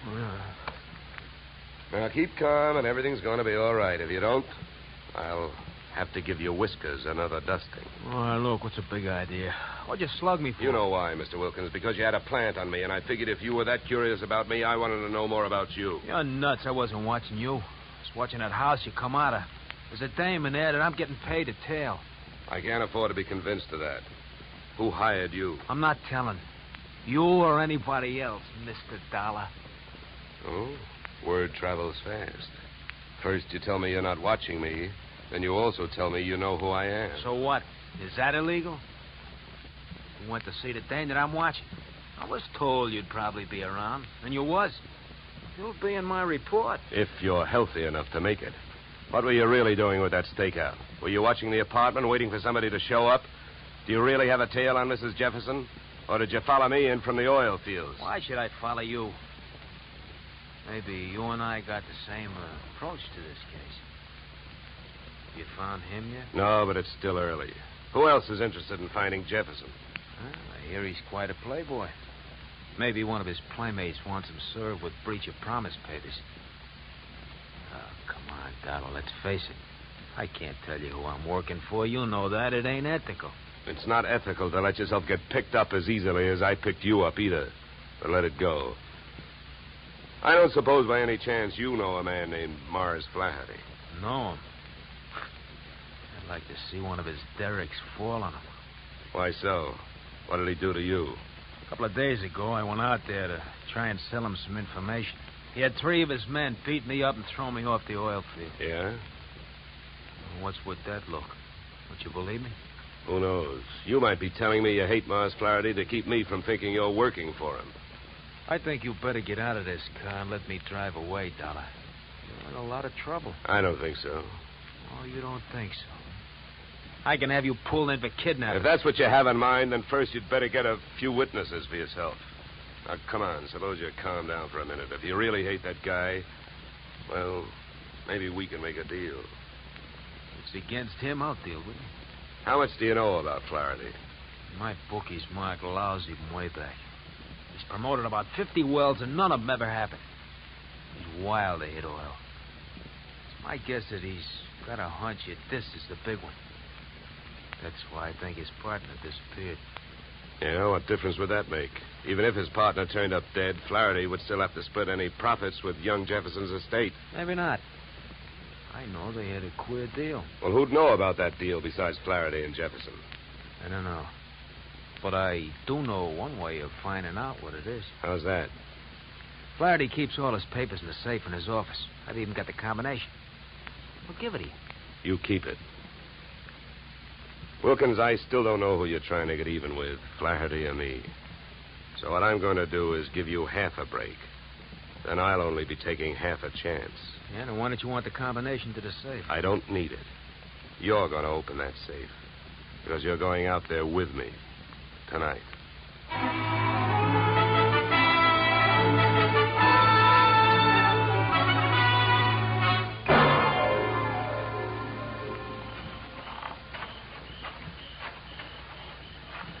Here. This window. Okay. Now, here. You handle the glass cutter. Right. Now, look. Here's what we do. I'll wet this suction cup. Get a grip on the glass, eh? Now, you cut around the outside edge, and I'll lift the paint out in one piece. Lesson number 1, straight from the burglar's handbook.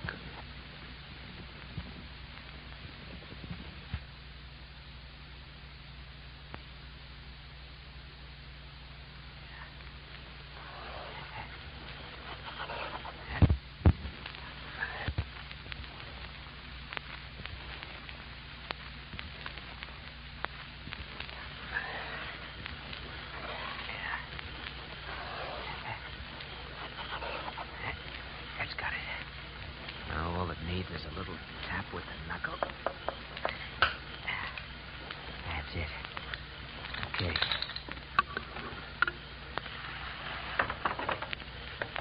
All right, in we go. You first. Okay.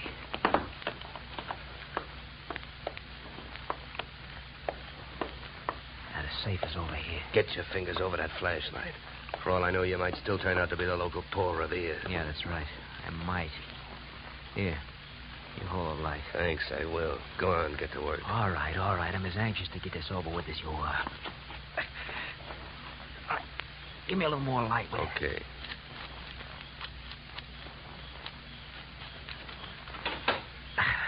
There you are.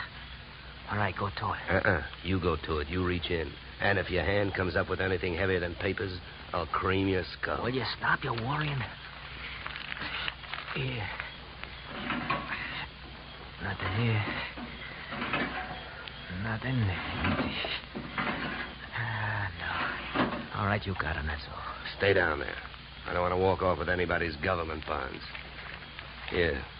I got all I want. You put these back. All right. Now, close it up.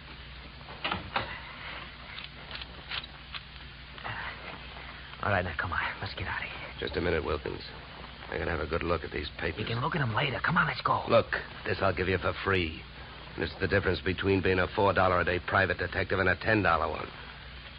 What you've got printed in your memory, nobody can take away from you. So hold your horses while I take a look at this partnership agreement. All right. But hurry up, will you? I got a couple of watchmen around here. Yeah, here it is. Okay, let's go. You first.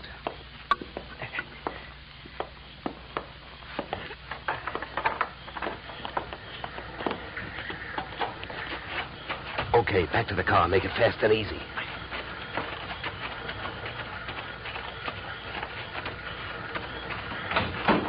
Get in. Over here. You drive. You know, Wilkins, I had a clammy feeling for a while back there that we weren't going to make it. Don't go starting any celebrations. You didn't make it.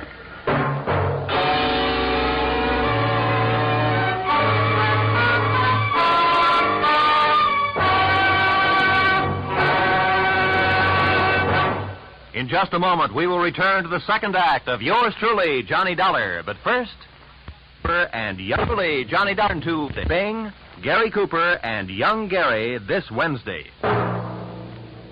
Now we return to yours truly, Johnny Dollar, starring Edmund O'Brien.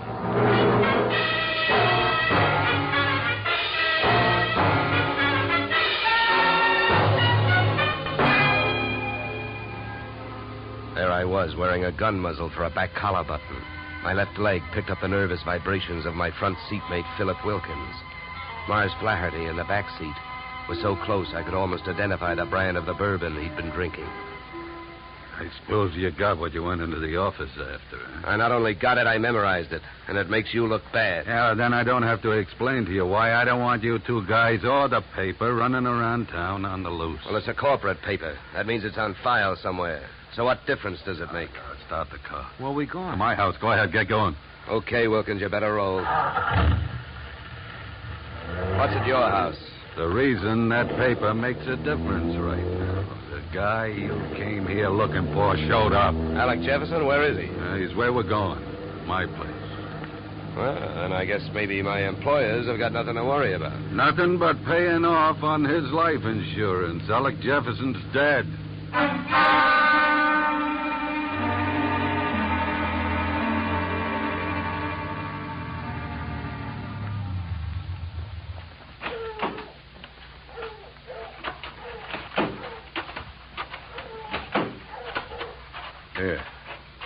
Here, Dollar, here's the key. To open the door. Stand next to him, Wilkins. Close.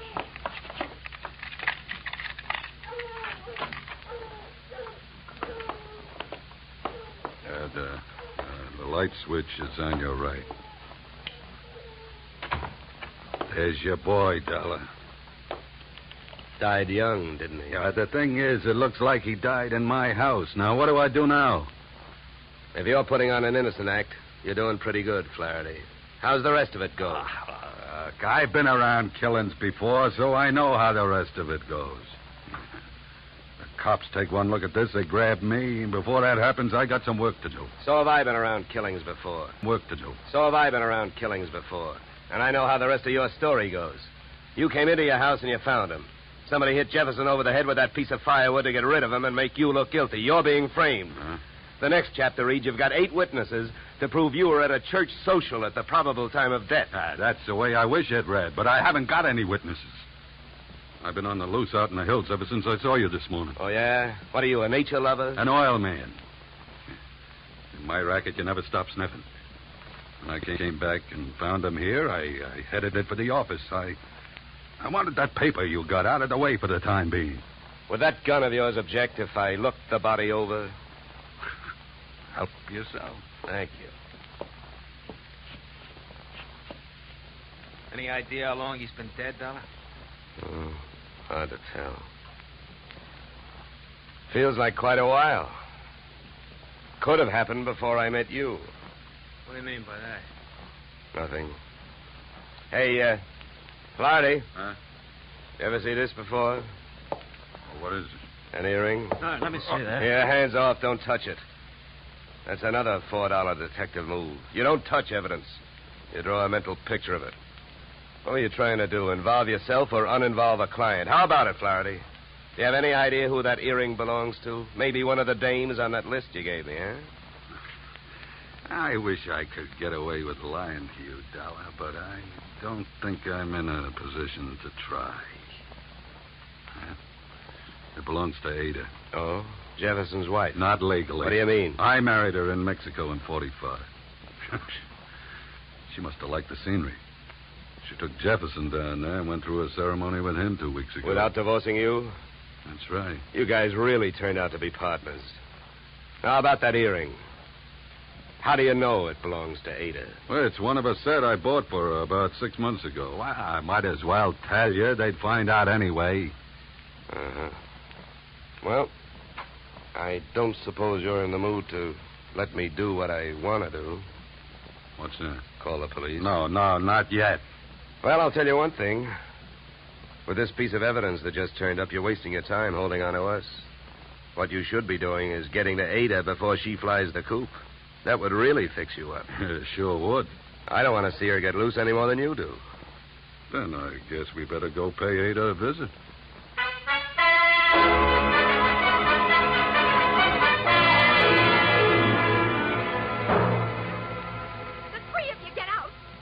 All you got is one lousy earring, and if you think I'm going to stand here and listen to you try to pin a murder on me, you're nuts. Mars never bought me anything. He never gave me any earrings. How about it, Flaherty? That's too bad, Ada. If I thought there was a chance to help you, I would. But your earring was laying right there on the floor next to his body. Why, you oily monster, you. What are you trying to do to me? Why, if anybody had reason to kill Alec, you did, you miserable thief. Now, wait a minute, Ada. Don't make yourself look worse by throwing a lot of accusations around. I know about the contract between Alec and Mars. In case of death, the survivor gains full control of the oil field. But a good piece of evidence will beat out a good piece of motive in any court in the country, and you've got both working against you. Get out of here. You don't know what you're talking about. I think I do. Knowing about that agreement, you married both these guys. Those Mexican marriages are just weak enough to help you beat a bigamy rap if it came to that, and just strong enough to help you collect if either of your husbands died. Your next move would be to divorce the one that was still living and take advantage of the California community property laws. Oh, you've got it all figured out, haven't you? Well, not quite. I haven't figured out why young Jefferson went to all the trouble of dropping out of sight and then showed up to get himself murdered. I think I can tell you. It was about time you told us something. I was working for Alec Jefferson. That's why I couldn't tell you, Dollar. I was getting paid to help him stay out of sight and keep my eye on these two. The contract had him worried. But when I uncovered the bigamy and told him about it, he decided to go to Flaherty and try and straighten it out, man-to-man basis. You know that, Ada? No. I don't know anything about anything. That's a lie. I was with him this morning when he called you. He told you he was going out there. You had plenty of time to get out there and wait for him. You can't get away with it. You can't prove anything. Now get out of here! Not before Never mind the gun, Flaherty. I got her. No, let me go. Hey, none of that. Around you go. That's better. Yeah, much better. Now, come on, Angel, across the room. Well, Flaherty, don't you think I'd better call the police now? I'm afraid there's nothing else to do. Okay, then you hold her. You get your hands off me, you dirty puppy! No! Get me police, operator. My name is Dolar. I'm calling from apartment 3C, Horizon View Apartments, Sunset Strip. I've got a murderer here for you. It's out in Newhall, but that can wait. Well, dead bodies usually do, but you never can tell about a killer. Well, that's it. You got a good tight hold on her, Flaherty? Yeah, I can handle it. Good. Then handle this. Are you nuts? What'd you do that for? I wanted to keep him on ice till the police get here. Mars Flaherty is our boy. What? Come here, Ada. What is it? Wilkins, take a look at her ears. What? I don't see nothing wrong with them. Well, that's just it. That earring we found near the body, it was made for a pierced ear. Ada's aren't. She never could have worn it.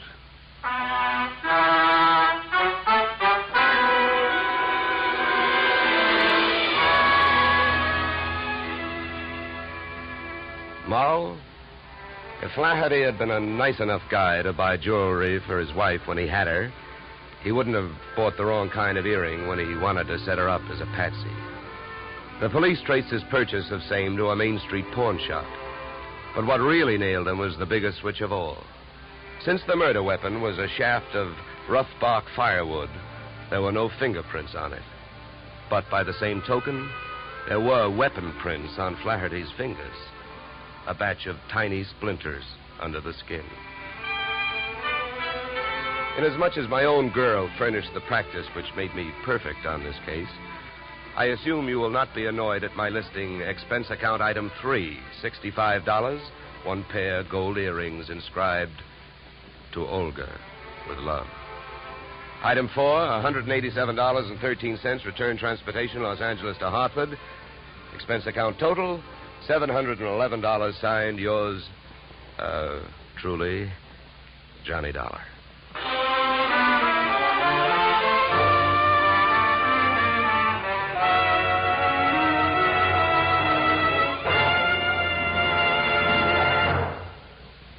Yours truly, Johnny Dollar, stars Edmund O'Brien in the title role and is written by Paul Dudley and Gil Dowd, with music composed and conducted by Leith Stevens. Edmund O'Brien can currently be seen starring in the Harry M. Popkin United Artists production, DOA. Featured in our cast were Michael Ann Barrett, Ed Max, and Tony Barrett. Yours truly, Johnny Dollar, is produced and directed by Jaime Del Valle. Be sure to join us next Tuesday evening when Edmund O'Brien returns in another transcribed adventure of Yours truly, Johnny Dollar.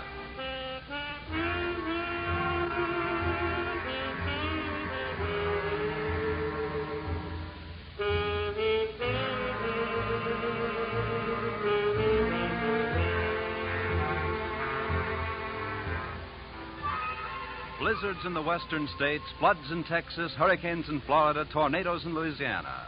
Wherever disaster strikes, the American Red Cross stands ready to lend assistance. The Red Cross helps victims not only at the terrifying moment when disaster strikes, but also in rehabilitation. This is just one of the many nationwide activities of the Red Cross. Give generously to its latest drive. Now stay tuned for the adventures of Philip Marlowe, which follows immediately on most of these stations.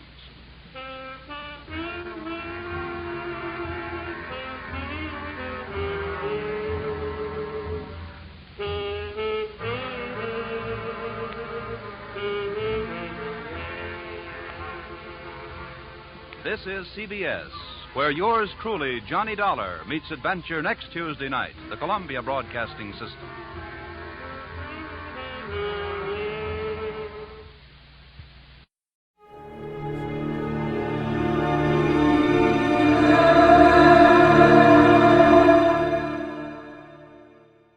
The Adventures of Sam Spade, Detective.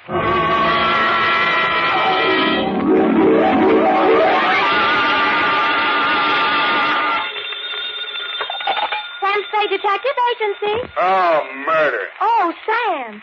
Have you had a hard day? Murderous?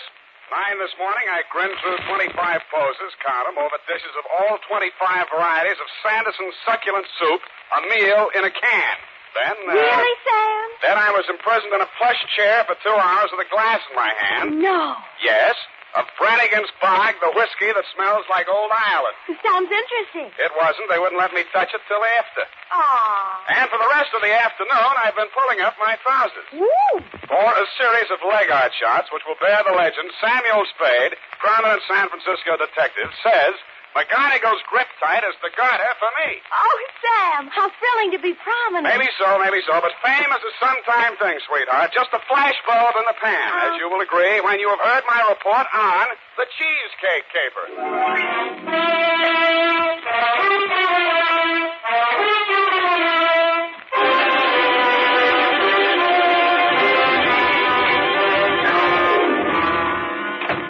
I ought to be infectious. I'm beautiful. The Adventures of Sam Spade. Zing, zing, zing, ding, ding, ding, ding. Buongiorno, Sam. Well, ballooning up, huh? Let me see now. Oh, Desidero un collaboratore per Calcutta. Great. What's it mean? I found my secretary's list of most used Italian phrases, Sam. It means, I want a carburetor for my voiturette. I'll remember that. Shall we proceed with the business at hand? Ready, Sam. Date, fill it in. To Bartolomeo Maggiore, copy to Lieutenant Rossi, North Beach Division, from Samuel Spade, license number 137596. Subject, the Crab Louis Caper. Dear Bartolomeo, Fisherman's Wharf, as you know, is as changeable as an Italian wench. All smiles and laughter of a Saturday night with the lights blazing in the Cioppino palazzas and the tourists 3 deep around the steaming cauldrons outside. But it's something else again of an early dawn, dark and lonely and quiet, except for the mutter of engines as the crab boats nose out into the fog that hang over the gate. Last night was somewhere in between. The lights were blinking out as I left my cab and walked over to your place of business, a gaudily painted building at the foot of the wharf with a red, yellow, and blue sign reading... Betrayal Police. From Samuel Spade, license number 137596. Subject... Are you listening, Sam? Subject, the Champion Caper. Dear Manelli. You were there for the end of it, and I was there for the start of it, which is in the reception office of Elliot Champion's brokerage house in San Mateo, and where I first met Mildred Champion. Remember that old salve, how a woman in love is always beautiful? When I went in, I had no idea she was in love and no idea she was beautiful. Not because she had lately been crying, but her sallow face without makeup, framed in a wisp of blonde hair, wasn't flattered by the shapeless black dress, cotton stockings, and low-heeled shoes she was wearing. Certainly not the going idea of beauty. Nor did her conversation reveal anything to indicate love. Oh, yes. May I help you? Mr. Elliot Champion, my name's Spade. Spade.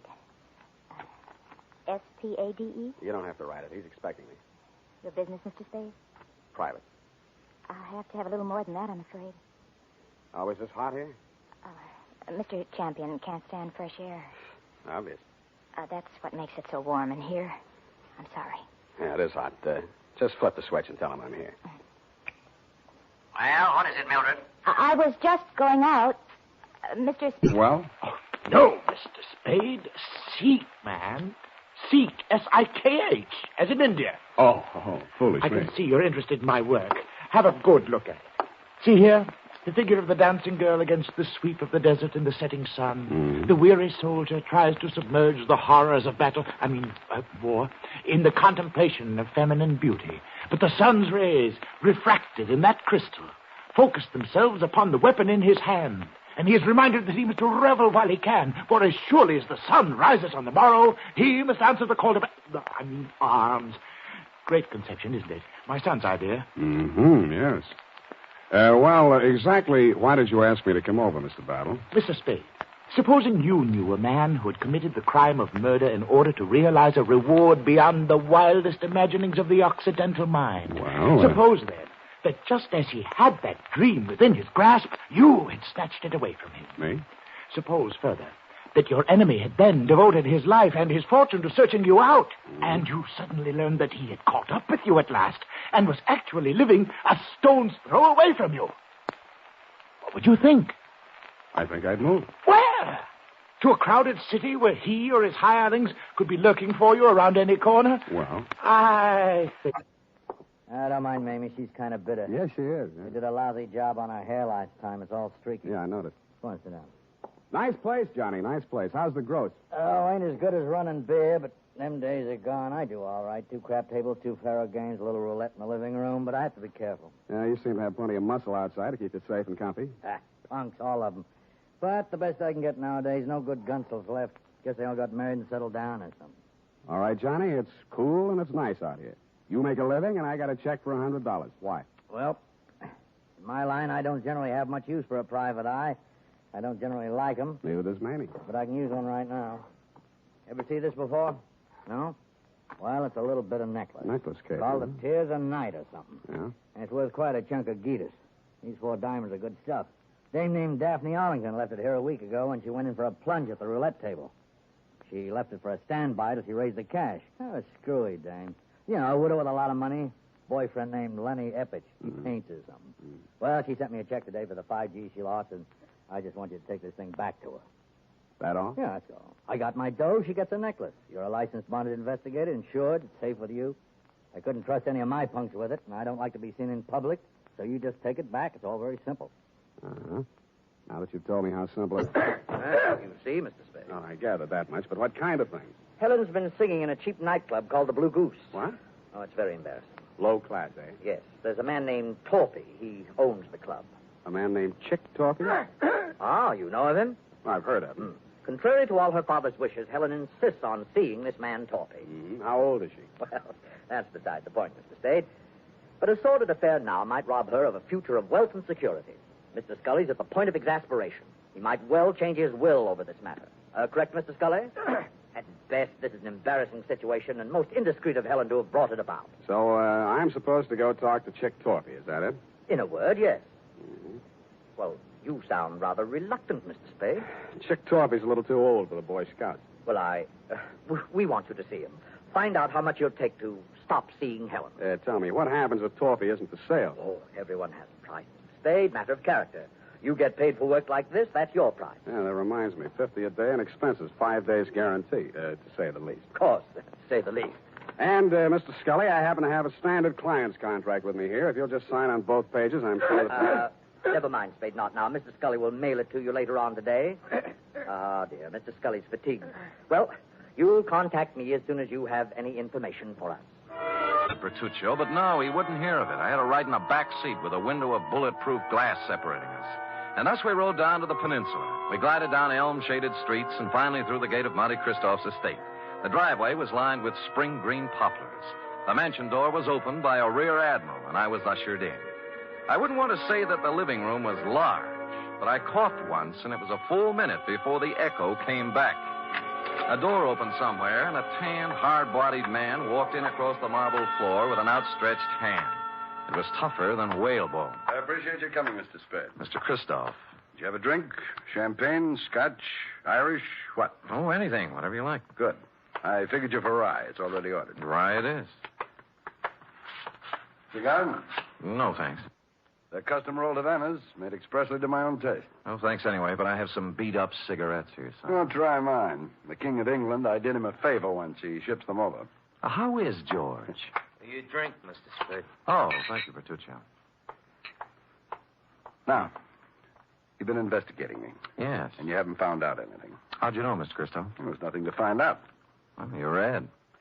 I'll do you a service and save you time and money. Well, that's a handsome offer. I accept. I was born in Michigan to a prosperous lumber family. I went to Phillips Andover and... The law and his people. No vengeance for Louis. Why were you crying when I came by tonight? Haven't I the right to cry with my Louis? Drop it. Huh? Why didn't you go to the meeting? Afraid to give yourself away? I didn't feel like it, that's all. You're a Sicilian, Rosalia. Vengeance is pretty important to you. If you'd loved Louis, you'd have been in there screaming for Dominick's scalp. You shut your mouth. But no, you sat home crying. Not for Louis, but for Dominick, right? How long had it been going on?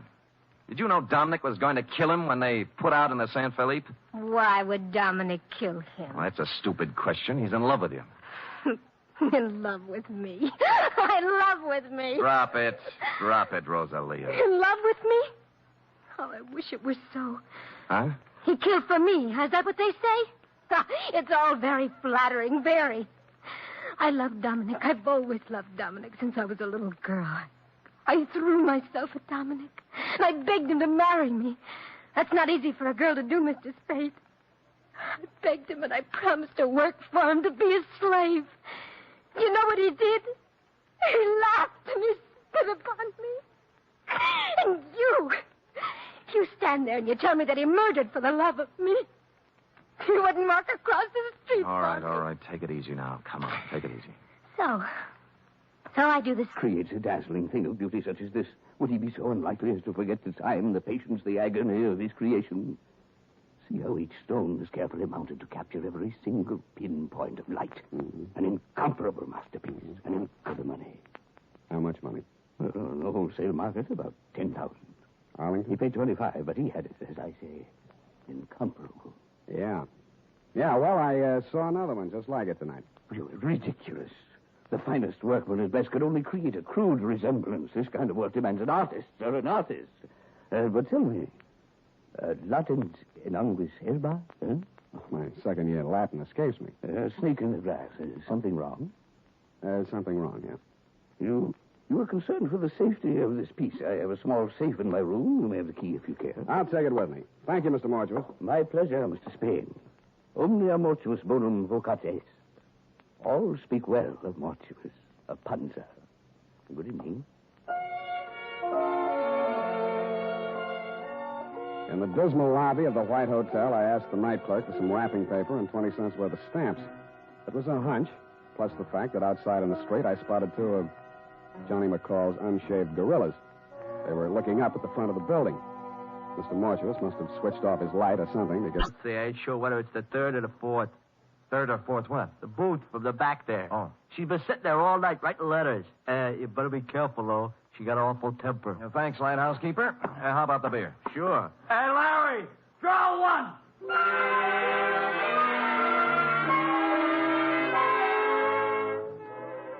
So Larry drew one, and I took it down to the bar to a point opposite booth number 4, which indeed contained Lolita, a fragile little thing wearing a turtleneck sweater marked Stillman's Gym. The table was covered with writing paper, and her alabaster brow was a mass of unsightly wrinkles as she chewed the end of her fountain pen. I'd no sooner settled down when the front door opened and what appeared to be the reincarnation of Gargantua the gorilla, only with clothes, steamed down the aisle and slid in next to Lolita, who was not alarmed at all. Lolita, I bear tidings. Listen to this. I am making progress. Grandfather dear, you cannot know how dire is the peril into which I have been thrust. Okay? Possibilities. Or maybe, Grandfather beloved. As I take up my pen in hand, I am overcome with fear. Things look very black indeed. I have fallen into the clutches of a... Be over in a half hour. We found her in the class of 1941. Her name was Helen McKelvey.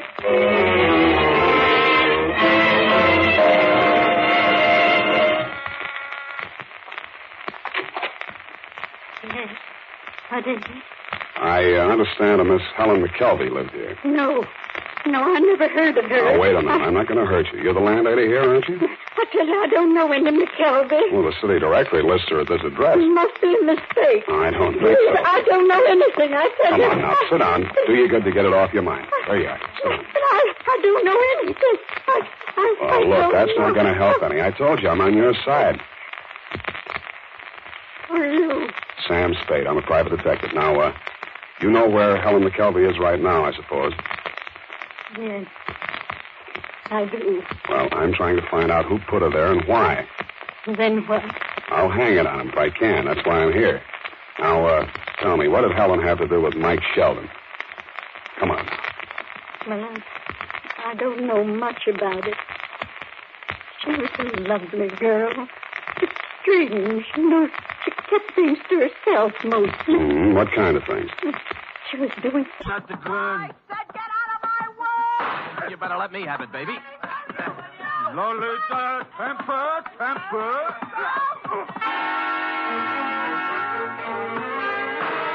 got hold of the gun with one hand while Lolita chewed on my other one. Stuyvesant, meanwhile, catching my head under his arm like a nutcracker and kicking me in the stomach with his knee. This went on for some time, then I became vaguely aware of Stuyves's fist, as big as a ham, coming up from the floor. He caught me on the side of the head, and I skidded down the marble floor, past the row of booths like a ball in a bowling alley, scoring a 10-strike on the pinball machine, which leaned drunkenly over me, stuck out its coin drawer, and flashed a red light in my face, reading "Foul ball, try again." Stupid me, I did.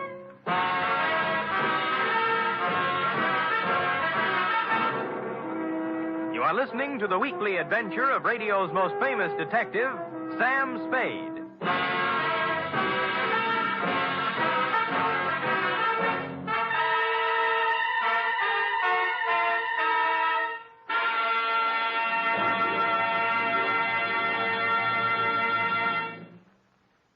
Three chimes mean good times on NBC. There's music and mystery tomorrow on NBC. For music, your hit parade brings you the top tunes in the land, as selected by you and presented by Raymond Scott's Orchestra, Eileen Wilson, and Snooky Lanson. For mystery, Herbert Marshall stars as the Man Called X, an intrepid adventurer in international intrigue who travels to all corners of the world. Wherever there is danger, romance, and mystery, there you will find the Man Called X.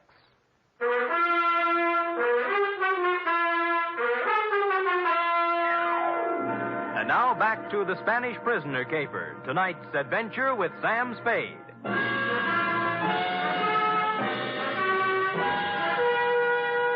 I came to with my head jammed between the brass rail and the bar next to what proved to be the lighthouse keeper's left shoe, parked as always in front of the pinball machine. Larry, that's up front. Oh. All right, get up, get up, get up, get up, get up. Where are they? Top hole is all filled with 3 balls to go. Congratulations. How about Lolita in the mug? Oh, Deb. All right, get up, get up, get up, get up, get up, get up.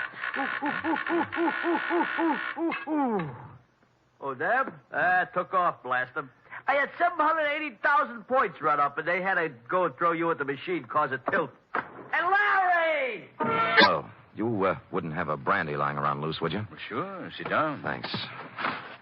I think I saw Louis tonight. Louis? Impossible.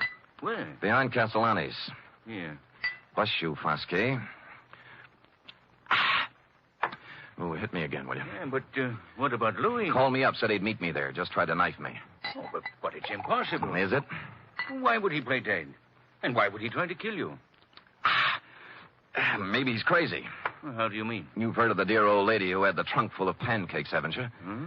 Louis saves old Tallow. Captain Kidd's treasure chest at the Museo is full of it. Who told you this? Rosalia showed it to me. May I? Help yourself. Thanks. Might be a good idea to call another meeting and tell the people. Make it easier for Dominic. Funny. Of the whole meeting here, I alone doubted his guilt. Good thing they made you the judge, or he might be 6 feet under by now. Got a cigarette? In the box there, next to the phone. Thanks. Yeah, I went right along with him, too. Shows how wrong you can be when... When what? When you go by emotions and not by evidence. This is, quite a cigarette box. Yes. It stops when you put it down. Hmm? Well. Actor who happened to look something like old man Scully. Enough like him to keep his mouth closed when I was there, but who might want to open it later. I don't know what you're talking about, Spade. Didn't think you would. But I don't like it. Yeah, boy. Timmy? Joe? Yeah? Throw this bum out. I'm sick of looking at him. Get out of here. And they did. It was 2 against 1, and I'd been up late the night before. I was doing very well, though, until somebody stooped to a form of subterfuge I have long since grown to hate. I was born on 2 swarthy shoulders out of the club and into the open air. I was on a balcony, and a good stiff sea breeze was blowing. I didn't enjoy it long. 1, 2, 3, here!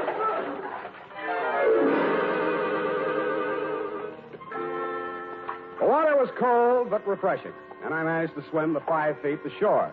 And that was my limit. I hung onto a slippery piling which supported the blue goose above me and partially hid the antechamber in front of me. It had been a wine cellar once and a loading dock, I suspected, during Prohibition. This time it was a hideout. Keep your hands up, Spade. Close the door. Six, please. Keep out of this, Helen. Yeah, you're crazy, Torpy. You got this all wrong. Mr. Spade's right. There's probably a $5,000 reward out for me right now. They want me dead or alive, and you're here. Was released from prison, and it was a natural, only it didn't work. Champion called me instead, and you tried to shake me down. Well, I only thought we could kind of work together. You know, make it a good thing. I told you once you should try another racket. But you didn't take my advice. Now you're going to have to. What do you mean? Because your license will be revoked pretty quick. You got into a lot of trouble about 2 minutes from now. I did? I was right here. What are you trying to... I swore out a complaint on you for assault and battery. Hey, wait a minute. I ain't done nothing to you. Champion's dead, and yes, I tell you did, Lem. You tried to strike me, and I had to defend myself.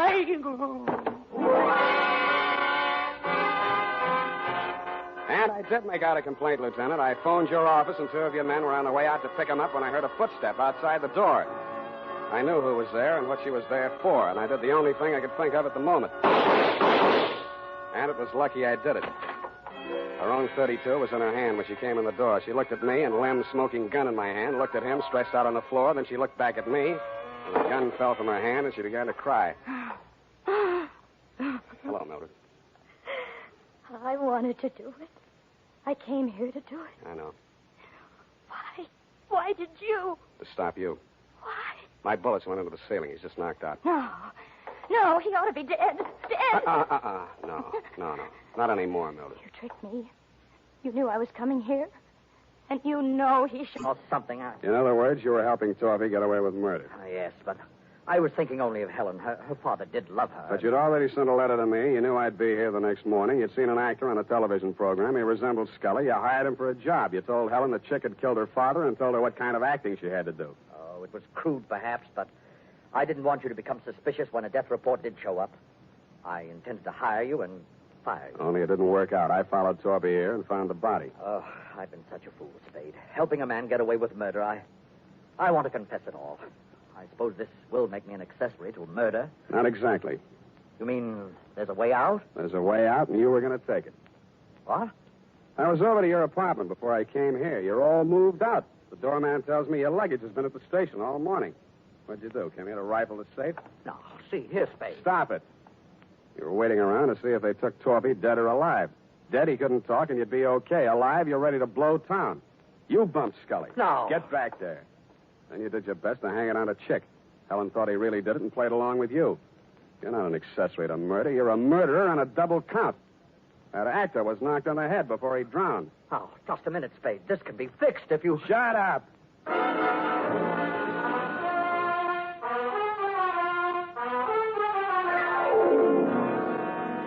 Period. End of report. Sam, I don't understand. What, Angel? I don't understand, Sam. What? Well, you say you turned Chick Torpy over to the police, yet Dr. Kensington was the murderer. A formality, F. He will be released and cleared in short order. Anything else? Well, yes. What about Danny Corvillo? An innocent bystander. But he had you beat up and knocked on the head. And he has already made amends with those tickets for the fights. No more questions, F. Type this up and I'll give you the happy ending.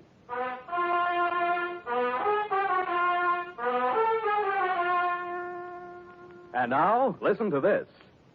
School days will soon be here, mothers. To make sure Junior's hair is always neat and well-groomed, get after those cowlicks and stray strands with Wild Root Cream Oil, the famous hair tonic that grooms the hair neatly and naturally, relieves dryness, and removes loose, ugly dandruff. And remind Dad to ask his barber for a professional application of Wild Root Cream Oil Hair Tonic. Again and again, the choice of men and women and children, too.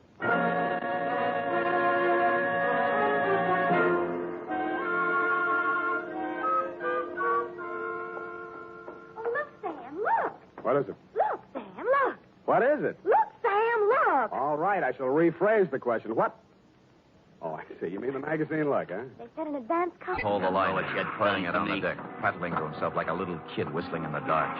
He was a lousy actor, pale under his sunburn and drenched with sweat. I won't let you forget Up it came, coil by coil. To prove. Then it began to come slower. I can make it stick. When I can prove it in court, I'll sue you till you bleed. Hey, what's the matter here? What's pulling on this line? Maybe it's your conscience, Dominic. It's heavy. It's...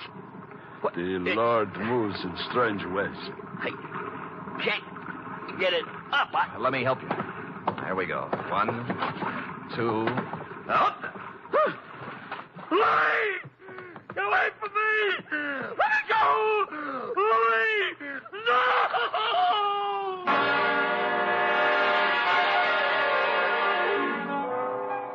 I hauled Louis up onto the deck, and a grisly sight he was, too, with a knife still sticking in his back. I figured that was where Dominic would put it, and I was right.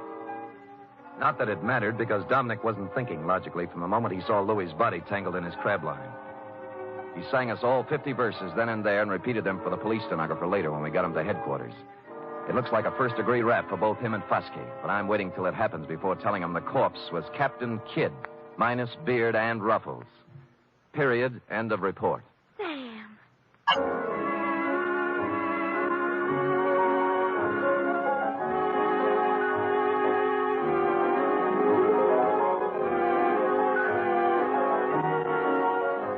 Tonight's adventure with Sam Spade was written for radio by E. Jack Newman. Musical direction by Lud Gluskin, with score composed by Pierre and Renee Garrigang.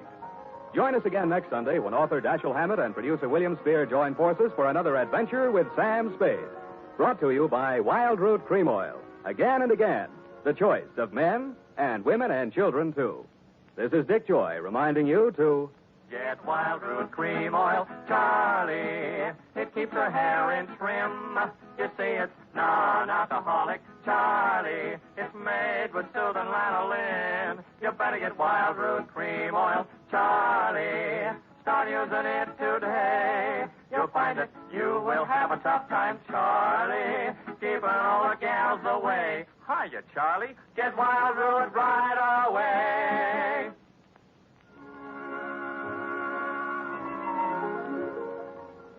This is CBS, the Columbia Broadcasting System.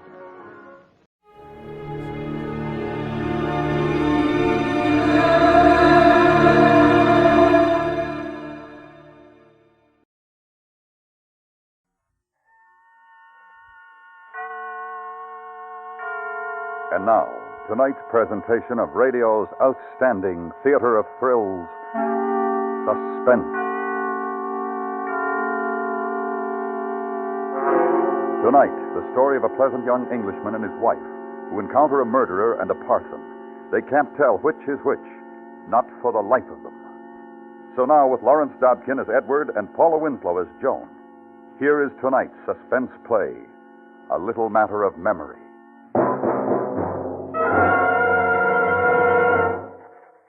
Some Observations on Be Hard by Edward Mansell. I am recording the events of the past several hours in the hope that my observations may in some measure be of assistance to those who must treat that violent, that deranged, that homicidal psychotic which is Barrington Howard. My contact with the case began at 5 o'clock this afternoon. But first I feel I ought to explain the presence of my wife and self in this desolate and remote corner of the moors. On August 1st, I'd suffered a stroke which resulted in a partial paralysis of my left side. For my convalescence, we came to this place, a tiny cottage high on the moors near Buckworth.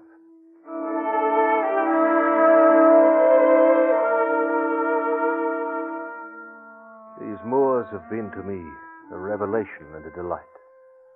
Or rather, were so, until 5 o'clock of this afternoon. We'd been off on a tramp, and were just returning to the cottage. Oh, but darling, whatever on earth will you do with all those flowers? Oh, I don't know. Dry them or something, I suppose. There was a talk on the wireless, something about hanging them upside down, so they'll keep forever that way. Although, here, hold them, will you, while I get the lock? Yes, I've got them. Although just why anyone wants flowers hanging about upside down beats me, right side up to the way they were intended to. Hello, what's this? Huh? Oh, someone's left us a note. Oh, 2 notes. But who's... Well, what is it? Close the door, Joan. Edward. Oh, wait. I want to see this other. Well, what is it? What do they say? Oh, this first is a threat. Rather violent and obscenely worded. Oh, let me see. No, I'd rather you didn't. Here, this second tells the story. Oh. My dear Mr. Mansell, in view of the news about the man Howard being at large somewhere in these parts, And your being so very isolated, you might welcome a little reinforcement. The police at Buckworth are all busy with cordons and whatever. The man Howard, being really an extremely dangerous maniac, and they haven't anybody to spare. I will look in on you this evening, and if you think it's a good idea, help you do sentry go during the night. It will be a pleasure to make your acquaintance, and I hope you will not, under the circumstances, think me intrusive. It's signed George Beale, curate at Buckworth. Edward, what is in that other note? Well, it's from the signature is Barrington Howard. The curate says he's a maniac, Yes. and he's threatening us. Says he's coming back tonight to kill us. But why? Oh, there are no whys with maniacs. He's out there somewhere. I'm frightened. Well, there are the police cordons and this curate chap. But suppose they don't catch him, or the curate doesn't come. Now, Joan, look. Look, it's no use our standing here peering out that window. Let us look at this thing sensibly. The best thing we can do is to clear out. Out? Clear out Well, where? it's only 6 miles into Buckworth. No reason we shouldn't make it by dark. But 6 miles over the moor. Chances are we'll run into the police on the way. But your heart and your side, you're still limping badly, you know. Nevertheless, we can make it. If you say so, dear. And first, I'll look round. Coast is clear. Let's go.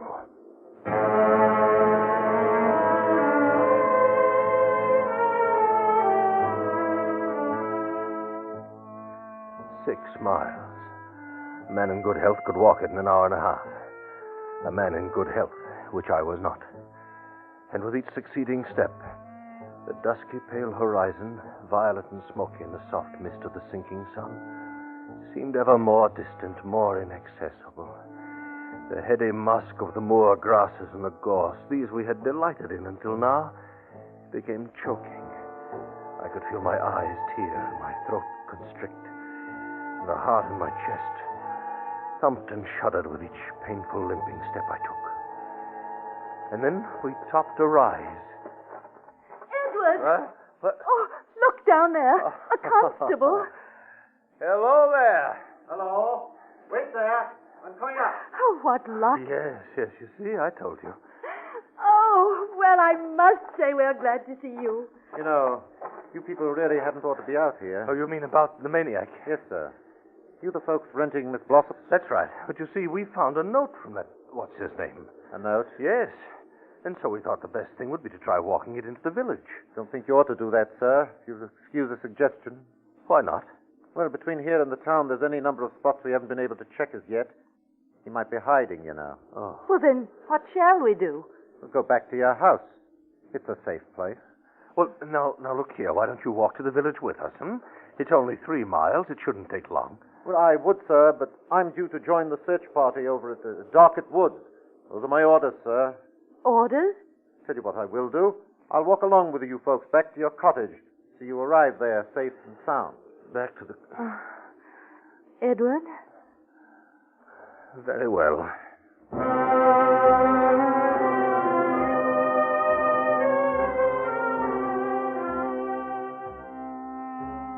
As we walked, we told the constable about the letter from the curate, and he gave us background on the man Barrington Howard.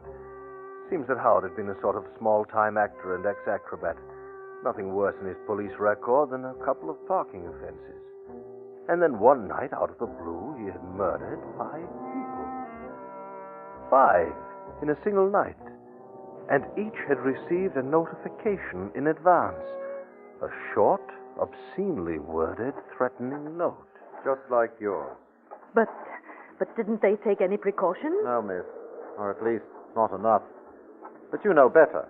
And what with the curate coming to help, a good man, the curate, used to be a commando. Well, about this man, Howard, how'd you catch him before? Oh, that was odd, that was. It was what you might call psychological. He was very clever at disguising himself, an actor. He might have got clean away if it wasn't for this psychological thing. What psychological thing? Well, it was kind of a joke, sir. Some folks, you know, you bring up certain topics, they grab the conversation, and away they go. You follow me? Oh, yes, I know the type. That's how Howard was. Ah, compulsive. Yes. And on this one topic, he had what they call total recall. Total recall? He could remember everything he'd ever heard or read. Facts and figures and dates. We used to get him on his topic down at the pub just to hear him go. It was sort of a joke, you see. And so after the crime, he was in disguise, but someone touched on his topic. Exactly. He started to talk, gave himself away. We nabbed him. Well, what was his topic? Germany. Germany? Mm-hmm. Germany. He had a compulsive total recall about Germany. All about Germany. Well, here we are. Well, I wish we could persuade you to stay. Your orders, Mum. Now, just you make sure your shutters are bolted on the inside. Yes. Put a bar across the door. You'll be snug and safe. Mind you keep that door tight till you know who it is that wants in. Oh, don't you worry, officer. We shall. Good night. Good night.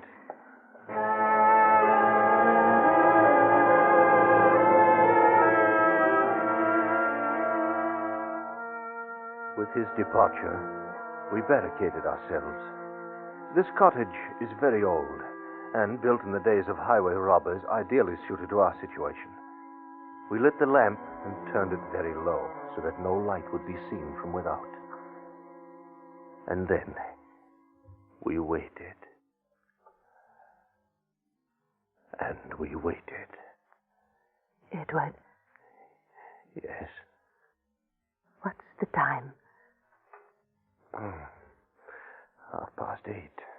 Oh, it goes so slow. Yes. What? I hear something out there.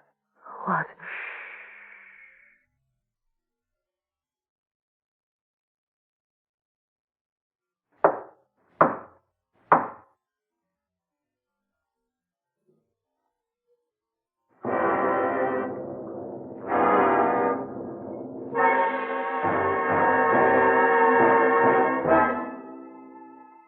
You are listening to A Little Matter of Memory, tonight's presentation in radio's outstanding theater of thrills, Suspense.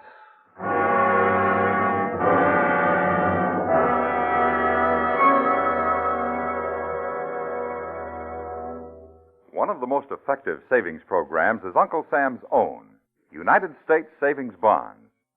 You'll find few other financial investments like U.S. savings bonds for security. Invest regularly every week through payroll savings or bond-a-month plans, where you work or where you bank. Now we bring back to our Hollywood soundstage Lawrence Dobkin and Paula Winslow in tonight's production of A Little Matter of Memory, a tale well calculated to keep you in suspense.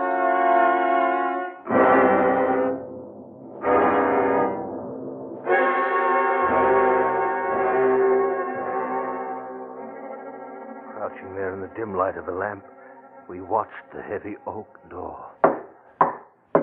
Hello in there. Mansell? Who is it? George Beale, the curate. Oh. You got my note, didn't you? Oh, but how do we know it's not a trick? Yes. Got a torch? Yes. Stand back from the door and shine it on yourself. Excellent idea. Can't be too safe, you know. I'll just look out through the slit.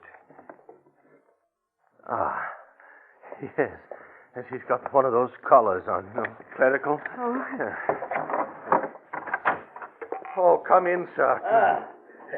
Mr. Mansell? Yes. This is Miss Mansell. Oh, I'm so glad to see you. I'd have got here sooner, but you know, every last person I saw wanted to talk. Well, we were a little worried, Dr. Beale. We thought you just might have met with some accident. Accident? Oh, let's not quibble. You mean you thought I might have run into him, don't you? Yes, I suppose so. Oh, but you're here now. That's what matters. Yes. And now let's see. Excellent place you have here. Yes, they really built them in those days. Would you like some tea, Doctor? Oh, bother tea, Joan. I have a bottle of scotch in my bag. Edward. What's wrong? Well... Oh, you mean on my account? Oh, my dear lady. Oh. My collar may be clerical, but my throat is British, and at the moment quite dry. You see, Joan, I've fetched some glasses, huh? While I find the here we are. Yes. Good whiskey, a warm room, pleasant companions, and I'll turn up the lamp a bit if I may. Oh, yes, do. Dispel the gloom. Well, here are the glasses. There's little to fear about making light now, you know. I've got a gun, and I know the three of us should be a proper match for any man, crazy or not. I should say. Well, then, a toast, eh? To safety in numbers. Well, I really think we ought to keep clear heads tonight. Joan's the careful one in our family. Proper feminine trait. So, here we are. And I can't tell you how much better I feel now that you're here. Yes. Oh, dear. Constable told us that you were in the commandos during the war. Oh, yes, hardly the sort of thing you'd expect from the village curate. Still, there was a job to be done, you know. Edward was in the air ministry. Joan. Desk job. Bad ticker. Never really got to see it like you chaps. The big do, I mean. Oh, don't be sorry. There are a lot of things I'd give my teeth not to have seen. Like Dunkirk? Like Dunkirk. Sticky, wicked Dunkirk. Seems so long ago now that... Would you like to hear about it? Here, have another drop. Don't mind. Rum go, what? It was 0445 hours that we rendezvoused with the main force off the beach.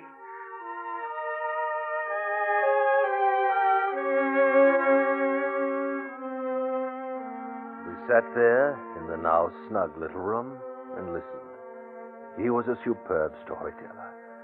And as he talked, the scenes of the war unrolled smoothly and excitingly and almost hypnotically. On our way clear.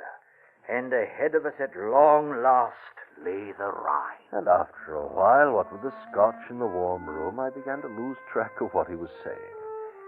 And then with startling clarity, I was wide awake. We entered Germany on the Cologne Autobahn at 3:45 on the morning of May the 20th, 1945. I remember it as if it were yesterday. It made this first sight of Germany a quite unforgettable impression on me. Of course, when one comes to think of Germany and the fate of Germany, then naturally...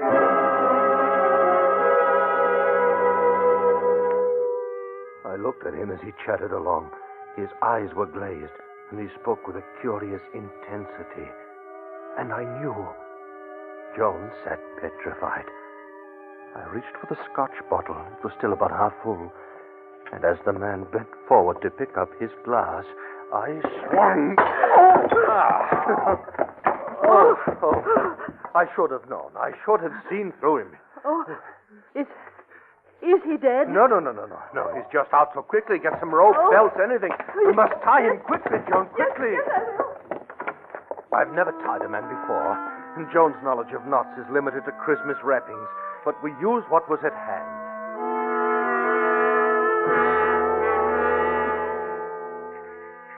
And now, we wait. What has become of the real George Beale, curate at Buckworth, heaven only knows. This thing at our feet, bound like some grotesque cocoon in myriad rags and strings, my best Charvet ties about his wrists, Joan's Montrachet nightgown gagging his mouth. What is to become of him is not our affair, but rather that of the physicians who must treat him. And it is to those men, healers of the...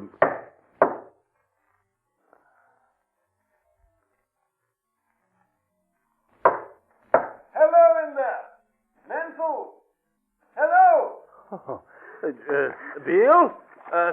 Is that you, Beale? Edward Mansell? Wait, don't open the door. Beale? Yes, but hadn't you better take a look at me first? Oh, not now, man. Oh. There. Oh, we thought you'd been killed or something. Yes, come right in. No longer any need to fear. What do you mean there's no... Great Scott. Yes, meet Barrington Howard. It's amazing. How on earth did you do it? Man's a giant. Oh, matter of luck, I suppose. Really didn't see through the beggar for ever so long. Hey, look at the collar, too. Yeah. Quite an actor, what? Indeed he was. I knew he wasn't a curate when he kept reaching for that bottle. There is a rather strong air in here. I had to use the bottle to subdue the man. Ah. Pity. Scotch whiskey. Oh, dear me. Now then, let's take a look at these knots. Well, we did the best we could. Mm-hmm. This one's not too good, but we'll just redo it so it's really strong. And look at his legs. Oh, what's wrong? You only really tied the ankles. Ought to be careful of the knees, you know. Oh? And I'll give you another tip. If you really want to tie a man so he's helpless, fasten his ankles to his wrists. From the back, like this. Edward, isn't that clever? I must say. So, was he armed? Good Lord. He had a gun. And told us, and we forgot. Look in his pocket. Here we are. Nasty little weapon. The filth. Think what this might have done to your wife, Mansell. Would have blown a hole through her, you could stuff a grapefruit. Oh, please, old man. She's been through quite a lot, you know. Sorry, Mansell, but I believe in being realistic. Oh, that's quite a gag you've made for him. Yes. Don't think he'll do much talking until we're ready to take it out. We used a silk nightgown of mine from Paris. Splendid. I just want to make sure this bar is in its place. There we are. Snug, what? Safe. Safe? But there's no longer anything or anybody to be safe from. Oh, you never know. Now, what other weapons did you have? Oh, just the bottle. Oh, I dealt him a good one with the bottle. Oh, and there's this carving knife. And the gun, which I have in my pocket. Well, it's really been quite a little adventure, eh, Mansell? Oh, should say so. Yes. You know, I kept this little record, something for the physician. Oh, may I? Oh, please. Mm-hmm. Some observations on Bihar, but I am recording the events of the past several hours in the hope that my observations may in some measure...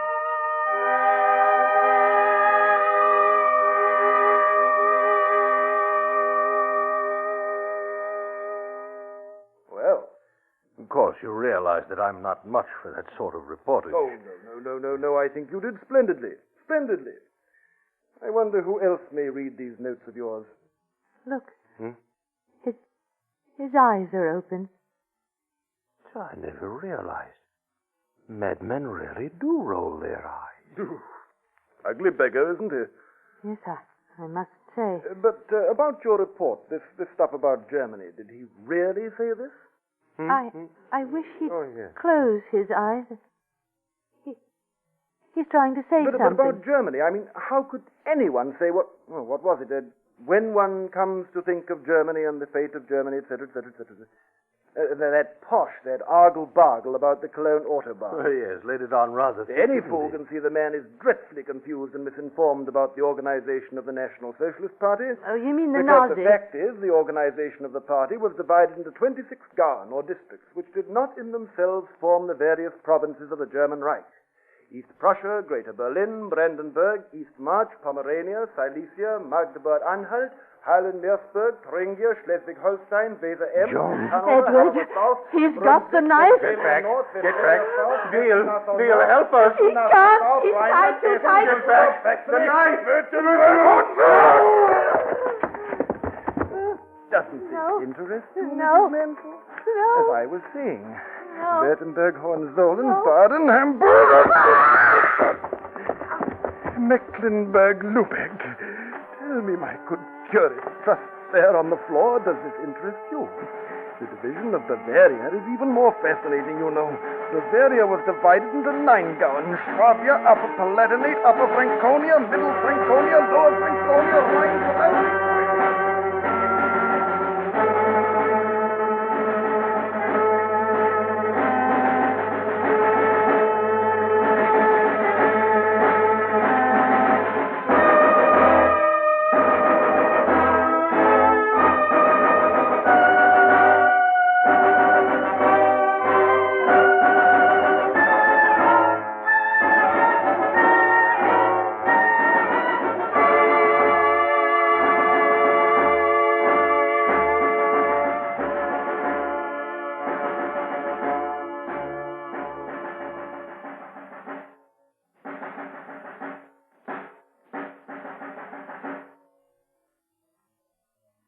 Suspense, in which Lawrence Dobkin starred as Edward with Paula Winslow as Joan. Next week, the story of how perhaps the smallest of items can be the cause of unbelievable terror and hardship. In this case, the lack of a little loose change. We call it chicken feed. That's next week on Suspense.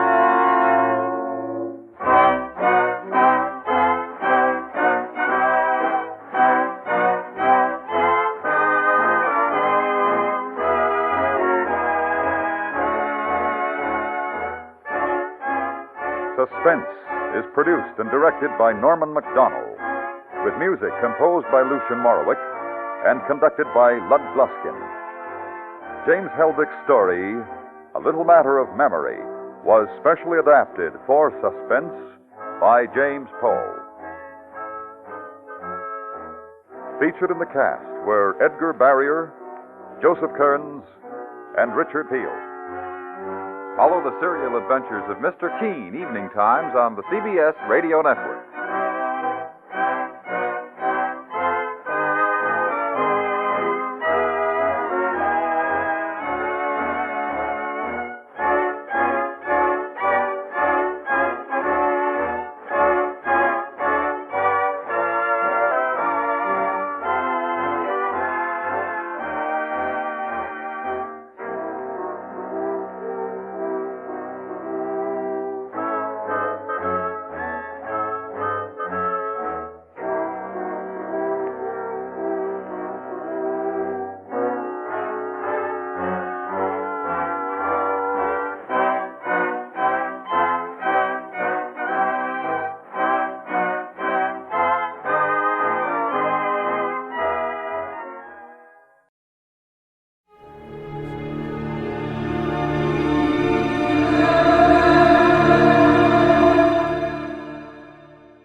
Ladies and gentlemen, the story you are about to hear is true. Only the names have been changed to protect the innocent. NBC brings you Dragnet.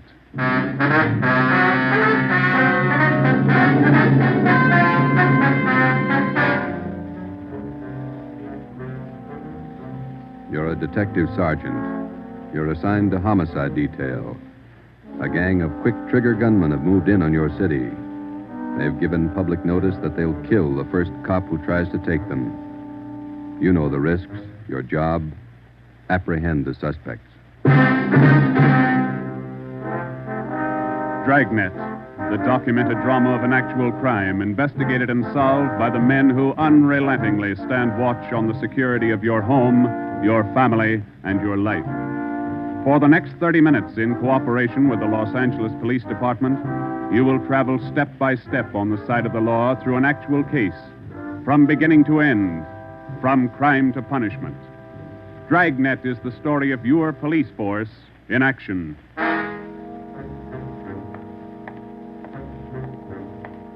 It was Wednesday, April 17th. It was warm in Los Angeles. We were working the night watch out of homicide detail. The boss is Ed Backstrand, chief of detectives. My partner's Ben Romero. My name's Friday. I was on the way back from the record bureau. It was 4 minutes to 6 when I got to room 42. Homicide. Hey, Ben, I pulled a package on the Raymond killing. And that proves you can still read, Friday. He said it, Joe. Your pal, Fred Lindsay. Hiya, Fred. What's doing? Busier than you are. We know what we're looking for. Just having a little trouble finding them. That's the way it is with automobiles. They misplace so easy. Not normally, they don't. We got a small-size epidemic on our hands. Well, don't let us keep you, Fred. Just ducked in here for a breath of calm air and to invite you to dinner for the last time. The wife and I are still waiting for the first time. How about it, Joe? Ruth's got a new pressure cooker. Your sister-in-law visiting you again, huh? No, on the level. Not selling a thing. Come on. Who is it this time? My cousin. But she's awfully pretty, Joe. Oh, why do you guys insist on trying to marry me off? Me and Fred went down fighting, but it kind of grows on you after a while. Now, tell me, what is it about a married man? Just can't stand to see one single man left in the world. How about it, Joe? Tomorrow night at 7, okay? Okay, tell Ruth I'll be there. It figures that he's got to run out of kinfolks pretty soon. Fine, we'll be expecting you. Got a stakeout tonight, but tomorrow I'll be clear. Anything big? Nothing definite, Ben. Just to follow up on those stolen cars. See you, men. So long, Lindsay. Joe, you'll like my cousin. Oh, never say die. What a character. You just catnipped women, Joe. Yeah. Well, here's that Raymond package. Let's check those dates that Backstrand wanted, huh? Wednesday, April 17th was just routine. A dinner date I tried to get out of, some paperwork that the chief wanted done, and a hot, sticky day. Too hot to wear a suit of clothes. Sometimes it's like that. A day starts out being routine. By the time it comes of age, it's got a personality all its own. At 10:23 that night, Ben and I were just finishing up the paperwork, and Ed Backstrand opened his office door. Righty, Romero, just got a hotshot call. What you got, Skipper? Hold up and shooting at Hooper and Esperanza, code 3. Code 3, that means red light and siren. It was 10:32 when Ben and I pulled up at the corner of Hooper and Esperanza. It was a bar in the basement of a building on the south side of the street. A radio car was there, and the two officers were holding the crowd back. A man was talking to one of the officers who turned and pointed to us. As Ben and I got out of our car, the man hurried over to us. You're the detectives? That's right, Sergeant Friday. My name's Cummings, R.L. Cummings. I own the bar. This is terrible. There was a gunfight downstairs. Uh-huh, come on. Where's the ambulance? One of the officers in the radio car said we needed the coroner. Did you see the actual shooting? No, I didn't. Here's the fellow that was shot. Oh, there's Jones from the crime lab. Hello, Friday.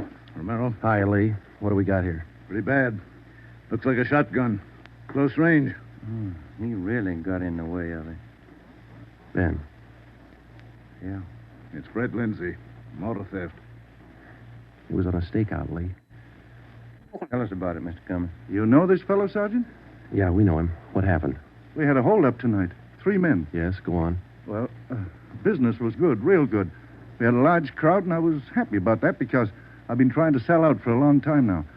I've been showing the place to different parties all week long. I had a fella coming over tonight to take a look at it. What time was that? Oh, a little less than an hour ago, about 9:30. I see. Go ahead. It was almost time for this man to show up, so I called Eddie, that's my bartender, and I told him to kind of keep a lookout for the man because I was going back to the office to get the books ready to show. You know how it is when you want to sell a business.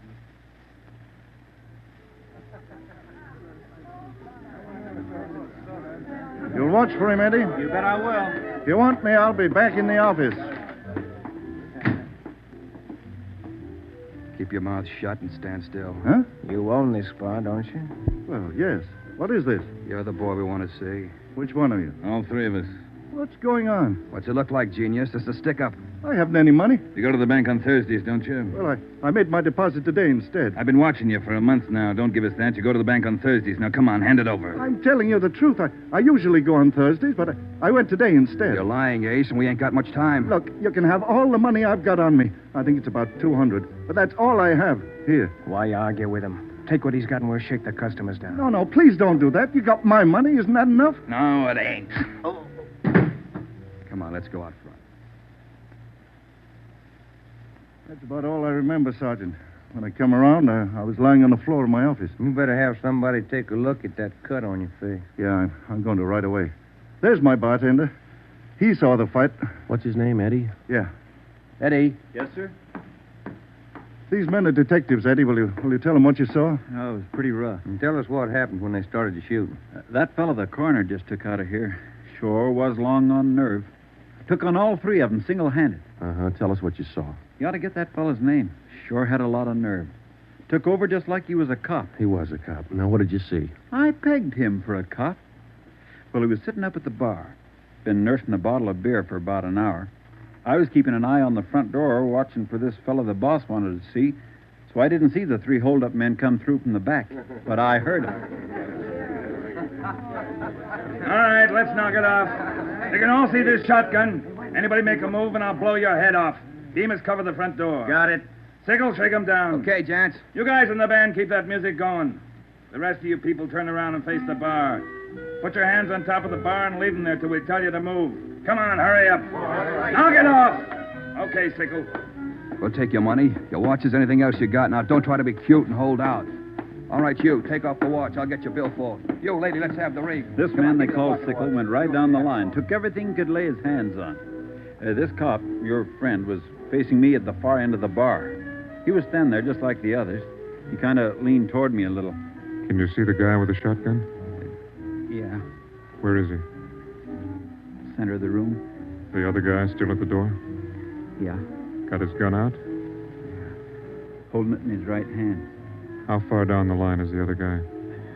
About 10 people away. Hey, you two down at the end there. Knock it off. Hurry up, Sickle. Doing the best I can. Come on, let's have the purse, lady. You, next to the lady here, get the watch off. I'll take this wallet over. How far away now? Getting closer. But we better set up like he says.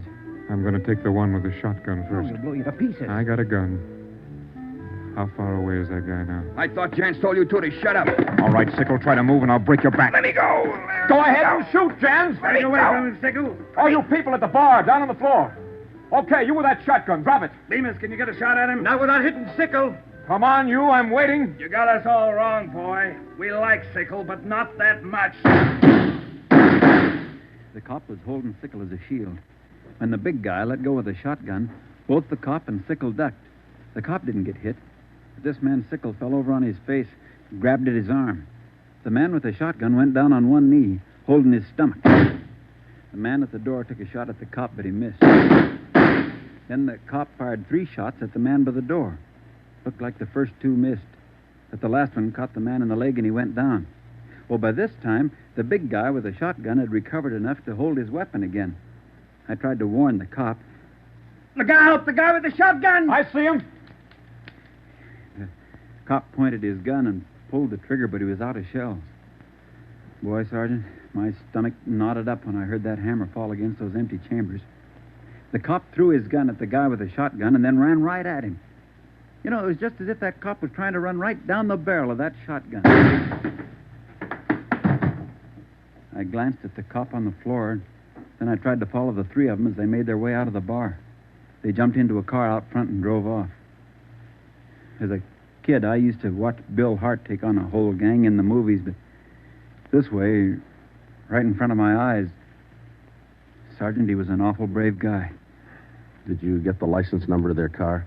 No, I didn't. I couldn't see very well. You got a pretty good look at all 3 of the men, though, didn't you? I believe I'd recognize any of them. Thanks, Eddie. What's your last name? Bowers. Eddie Bowers. Got that, Ben? Yeah. You'll be hearing from us, Eddie. We may want you to look at some pictures for us. Glad to help any way I can, Sergeant. I hope you get the men that shot this cop. You're sure going to try, aren't you? Yeah, Eddie. We're sure going to try. The next step was for Ben and I to make a complete report to Chief Ed Backstrand. They got Lindsay, huh? That Fred Lindsay an auto theft? Yeah, that's right. Good cut. You say he wounded 2 out of the 3 in that holdup? Yeah. That means they'll have to have medical attention in a hurry. We'll check all the small hospitals, cover all the drugstores to get a line on anyone who's bought medical supplies in the last hour. Uh-huh. As soon as medical detail notifies Miss Lindsay, I'd like to go over and see her. Smith from the medical detail's out there now. By the time you get back, we may have a flash in the drugstores or hospitals. We'll be back in 30 minutes. Call them when you get out there. Right, Ed. You might carry this with you. Yeah? I'm sick. I'm sick to my stomach about this thing. I want you to get those 2-bit punks. I don't want them to see another sunrise. Got that, haven't you? Yeah, Ed. Let's go, Ben. Chandler? Yes, sir. Put out an APB. Have communications broadcast the descriptions of these suspects every 30 minutes until further notice. Get that to communications right away,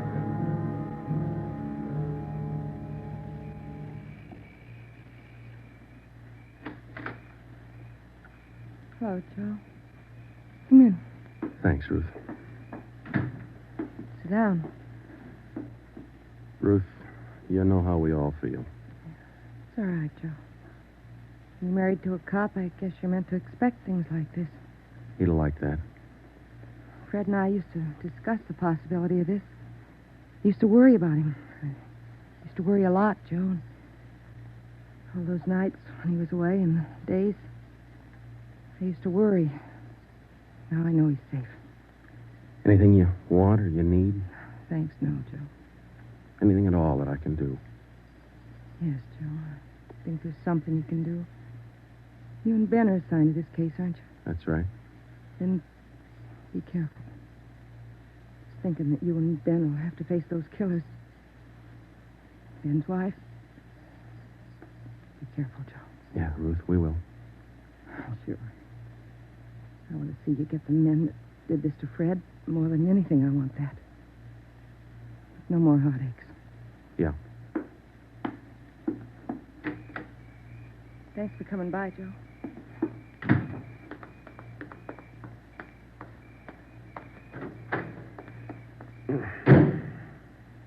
How'd she take it, Joe? Let's go.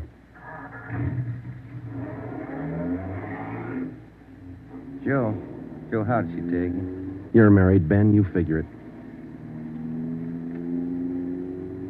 It was 11:30 when we got back to Central Division. As we walked into the squad room, Backstrand was waiting for us. Friday, we just got our first lead. We've located a druggist who said he sold some medical supplies to a man about 45 minutes ago. There's the address. Pretty close to the scene of the shooting. Hop out and see him right away. The Rex Pharmacy was exactly 14 blocks from the Red Feather Bar where the shooting took place. Rex Pharmacy was like your corner drugstore, complete with apothecary jars and shower curtains. The druggist was the same little man who's been prescribing sulfur and molasses since you were a kid in school. I'm just about ready to close. What can I do for you, gentlemen? We're from the police department. I've been halfway expecting you fellows. We got a report that you sold some medical supplies to a man about an hour ago. Yes, sir, that's right. It's like I was telling those other officers that were here a while ago. There was something funny about that little fellow. How you mean? Well, for one thing, he came in here sweating quite a bit. Of course, it's a warm night, but he seemed terribly nervous. Anybody with him? No, he was all by himself. What did he buy? Well, it wasn't so much what he bought, but how much. What do you mean? You know how most people buy iodine, a little 10-cent bottle. He bought a couple of pints. Then there was all that gauze and adhesive tape. Bought enough to repair a small army. Cotton, box of swabs. Then he asked me something that made me wonder. What was that? Asked me if I had something to probe with. That's just the way he said it. Something to probe with. I asked him, what do you want to probe for? What'd he say? Said a splinter. I told him a sewing needle would do the trick. He said, forget it, and then he paid me and walked out. Uh-huh. Could you describe the man? He was a small man, dark. Like I said, awful nervous. You think you could identify him? Oh, sure I could, if I ever saw him again. Well, did he leave on foot, or was there a car outside? Left in a cab, parked right out in front. Couldn't miss it. Did you happen to take down the license number? Well, no, I didn't. But I did jot down the taxicab number. Would that help? Taking down cab numbers isn't exactly in a druggist's line, but because he had the presence of mind to do that one small thing, we accomplished in 10 minutes what could have well taken as many weeks.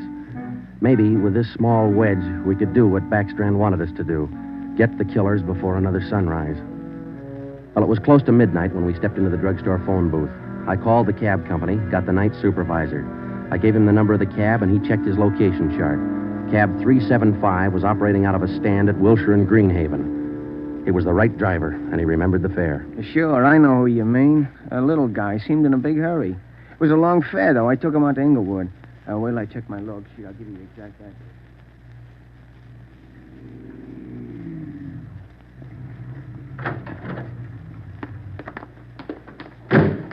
Here it is, Joe. 1523 Imperial. It's the rooming house. Yeah, come on. We'll check with the landlady. Kind of late, Joe. Yeah, let's stand away from the door, huh? Might not be the landlady who answers. Yes, what do you want? Police department. Oh, now, just a minute. Let me see your badge. There you are, ma'am. I'm Sergeant Friday. This is Romero. Homicide. All right. Now, what do you want? I run a good, clean rooming house It's here. not the house, lady. It's one of your tenants. Which one? That's what we want you to help us on. Look, do you men know what time it is? Come back here in the morning. Sorry, this can't wait till morning. Well, I'm not going to invite you in. We'll talk right here on the porch and keep your voices down. My tenants work during the day. Whatever you say, ma'am. Now, what is it you want to know? We're looking for a small, dark man. Well, I got 3 here. Could fit that description. No, he came in late tonight, about 45 minutes ago. I wouldn't know about that. I don't spy on my people. This is very important. You'll have to keep your voices down. Sorry. He's dark and he's small. Oh, I didn't just say he was dark. You must mean Mr. Tyndall. What's he done? What's his room number? He's in room 10, but I can't allow you to tramp up and down the stairs at this hour. You'll wake all my roomers. We'll be as quiet as he wants us to be. Now, what do you mean by that? there going to be trouble? I don't know, lady. Where do we find number 10? The end of the hall, last room on the right, and keep your voices down. If you'll just wait in your room, lady, we'll call you if we want you. Okay, here we are. If I keep the door clear, Ben, we might have trouble. Think they all in there? We'll know in a minute.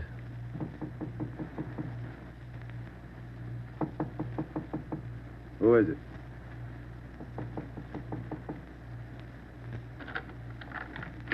What do you want? Police department. I'll try this closet, Joe. What do you want with me? What are you looking for? Closet's empty. What'd you say your name was? Tyndall, Bob Tyndall. New name, but same face, huh, Joe? Yeah, how long you been out of jail, Tenny? My name ain't Tenny, it's Tyndall. Your name's not Tyndall, it's Sam Tenney. We sent you up on a robbery charge 4 years ago. Now, isn't that right, Tenny? No, it's not right. You got the wrong man. I never been in jail. Yes, you have, because we sent you there. Now, come on. Who'd you buy the medical supplies for? I don't know what you're talking about. Look, Tenny, it's a hot night and it's late, so let's cut out the smart talk, huh? Who'd you buy those medical supplies for? Tenny, look, you're a two-time loser right now. Who are you shielding? You got nothing on me. I ain't done a thing. We can prove that you bought those supplies tonight, and it can go kind of hard on you. So let's open up. I've been out of this room all night long. We got a druggist and a cab driver who will make a liar out of you. I still don't know a thing. That cab driver hauled you home here 45 minutes ago. Where were you? I was out on a date. Is that who you bought the medicine for? Ben, call the druggist and get that cab driver. We'll take Tenny downtown. All right. All I did was buy the bandages and stuff. I got nothing else to do with this. Who'd you buy the stuff for? Now, you know everything else. You figure it. Oh, now, look, punk. We know there were 3 of them. One of them killed a cop. We're going to get to him, and Tenny, you're not going to stand in our way. He killed somebody. He didn't tell me that. Who didn't tell you? I don't want any part of murder. I'm going to tell you who it was, but I'm clean. I got nothing to do with it. I was trying to help him out of a jam. Who were you trying to help? It was Roy Bemis, Charlie Sickle, and Red Jans. They didn't tell me nothing about murder. Well, why'd you help? They offered me a pretty good piece of change to run an errand for them. You know I got paid for. That's all I had to do with it. Where did you deliver those medical supplies? I have to tell you that. I'm afraid of Jans. He's awful free with that shotgun. We'll give you protection. Now, where are they? Can I go to jail till you get them? You'll get protection. Give us the address. It's an apartment house. You'll get protection. Give us the address. It's an apartment house. Just around the corner from here. The Blue Eagle. We took Sam Tenney down to Central Division with us. On the way downtown, he told us that Red Jantz and the other 2 had their room at the Blue Eagle barricaded. Tenney said that they told him that they'd kill the first cop who tried to take them. Well, we knew they were wounded. He told us that Sickle had an arm wound, Bemis got it in the leg, and Jantz had a slug in his side. We figured they'd be weak from the loss of blood, and we could take them easy. You'll never take those guys easy. Sure, they lost a little blood, but they had enough fight left to stack that room. And they got enough left to kill you if you try to take them. On the way to headquarters, we stopped at an all-night drive-in and called Ed Backstrand. We told him we had a radio car watching the Blue Eagle. We gave him the whole story and told him we were on our way in. By the time we checked into Homicide, Ed had the plan all mapped out. It was 2:25 a.m. Here's the map from the city engineers. It's one city block bounded on the north by Hawthorne Street, on the south Lawndale Avenue, on the east 16th Street, and to the west 17th. The Blue Eagle apartment house is right here, on 16th and Hawthorne. West of the Blue Eagle is a private residence. South of the Blue Eagle on 16th is a vacant lot. There are 12 apartments in the building. The men we want are on the second floor, number 11. And that apartment faces east on 16th. How do you want to handle it, Ed? Now, Baker and Moorheim will evacuate the private residence. Friday, you and Romero clean out the apartment building. Right, Skipper. All traffic is being diverted. The entire block is completely isolated. We'll throw up a cordon. As soon as we clear the residence, nobody goes in, nobody goes out. Will you brief us again when we get there, Ed? I'll give you all the briefing you need right now. Get this. These guys have already killed a cop. I don't want to lose any more. You know they're heavily armed and they're desperate. Have the men draw shotguns, tear gas, and Tommy guns. I'll take care of that, Skipper. All right. Now, we're not going in after these punks like tin horn heroes. We're going after them, and we're coming out alive. All of us. What time is it, Friday? 2:37. Not much time till sunup, is it? It was a code 2. That means red light and move fast. Backstrand figured we needed 6 squad cars, 4 men to a car, the police public address truck, ambulance, and floodlights. Ben checked out the weapons to the men, and by 2:46, we pulled out of the Central Division garage. We slid into the area at 3:20 a.m. The 6 squad cars and the public address truck took up their positions. The floodlights were rigged and ready to turn on at Backstrand's command. The machinery was set to roll as soon as we got the neighborhood cleared.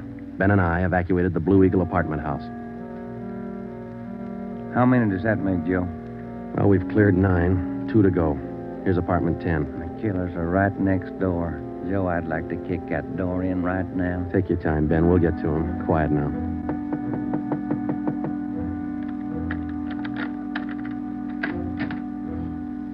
Yeah, what is it? Police department. May we come in? Yeah, of course. What's the trouble? No trouble. We're evacuating the building. Now, we'll have to ask you to leave by the back door. We'll notify you when to return. Please leave quietly and lock your door. What's going on? No time to explain. Thank you very much for your cooperation. Okay, now, we'll skip 11 and go to 12. Yeah.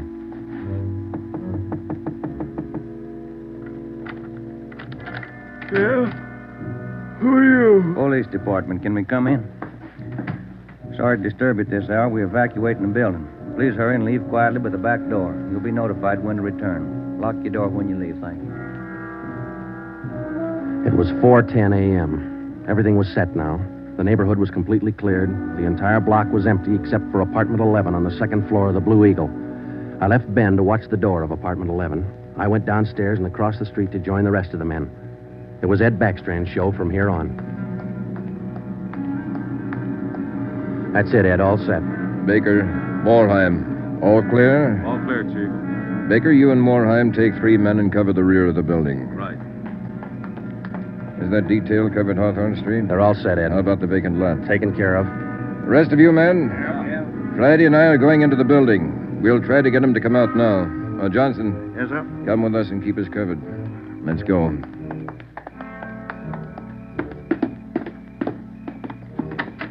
Apartment 11's up at the head of the stairs, Ed. Right. Any action, Romero? Not a thing, Skipper. Keep down, all of you. I'll try to get him out. Gents, Bemis, Zickel, you're all alone. The building's clear. Come on out with your hands behind your head. Come on out, gents, or we'll come in and get you. You hear me? I hear you, Ed. Come on, let's get out to the street. Johnson, cover that door and be careful. Keep down. Right, Chief. Friday, Romero, come with me. We left Sergeant Johnson to watch the door, and we ran out into 16th Street and ducked down behind the police sound truck. The floodlights hit the side of the building. Backstrand grabbed the microphone. Gents, Bemis, Sigel, you've got 30 seconds to come down out of that room. Walk out backwards with your hands behind your head. Stay together. Don't fan out. 30 seconds, gents. They're making it tough, Ed. Romero, lob some tear gas through that window. Right, Skipper.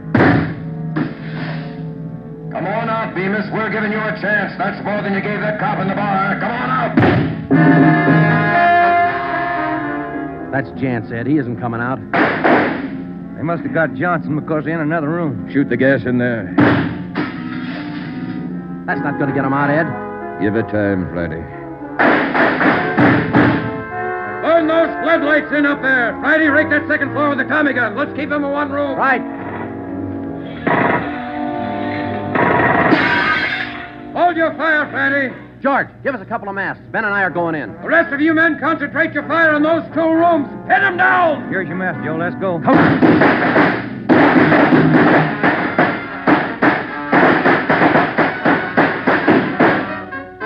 Put that mask on, Ben, and keep down. Yeah, wait a minute.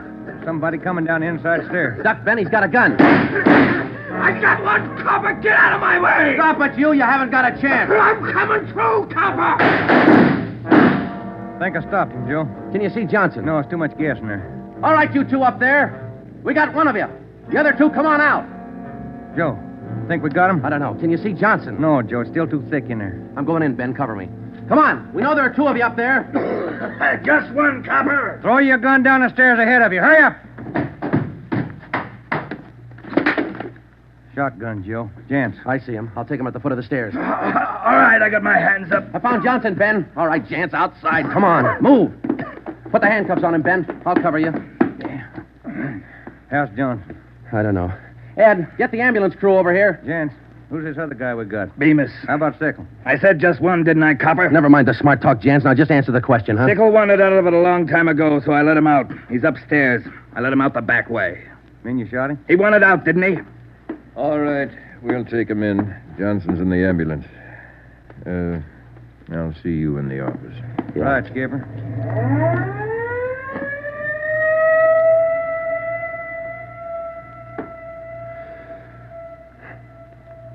How about a smoke, huh? No. Yeah. Here you go. Backstrand said he didn't want those men to see another sunrise. Yeah. 5 minutes to 5, Joe. Sun ought to be up. Yeah. But look, Ben. It's cloudy. Guess we'll never know, huh?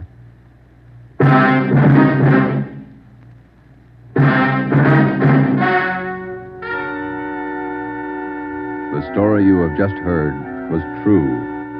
Only the names were changed to protect the innocent. Edgar Red Jans, the sole survivor, was tried and convicted and sentenced to be put to death in the state penitentiary in the manner prescribed by law.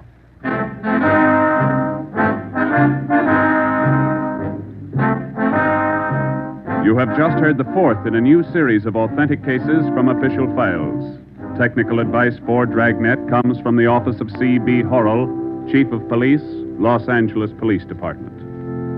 Tonight's program is dedicated to Radio Car Patrolman Forrest E. Sawyer of the Denver, Colorado Police Department, who, on the evening of March 8, 1937, gave his life so that yours might be more secure.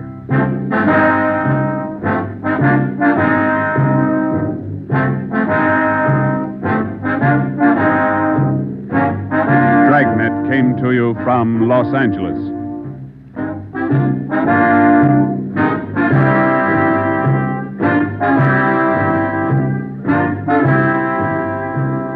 This is NBC, the national broadcasting company.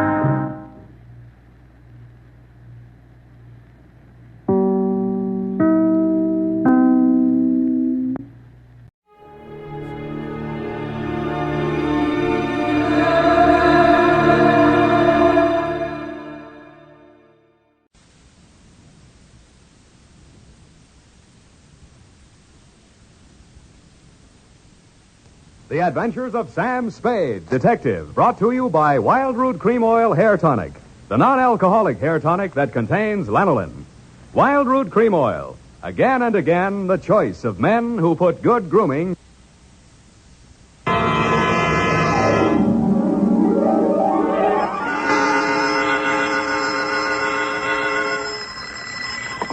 Sam Spade Detective Agency. Me, sweetheart. Oh, Sam, I got it. Got what, my pet? A bank book, Sam. Well, you must advertise in the Lost and Found right away, Effie, and find the owner. There might be sickness in the family. Oh, but it's your bank book, Sam. What? Uh-huh, it has your name on it. Samuel Spade, account number 4. It's a forgery. Somebody's trying to pin something on me. Lock it up and don't touch it until I get there. Oh, all right. Did you make a lot of money on this one, too? Got the check right in my pocket, $500. Oh, Sam, we're making more money than a movie star. Well, almost. And all honestly, too. 600 last week and 500 this week. Yeah, how about that? And life gives a 3-page spread to I Spy Molten. But we mustn't let it turn our heads, Effie. No. We gotta stay in there pitching. I'll be right down to pitch my report on the Adam Figg caper.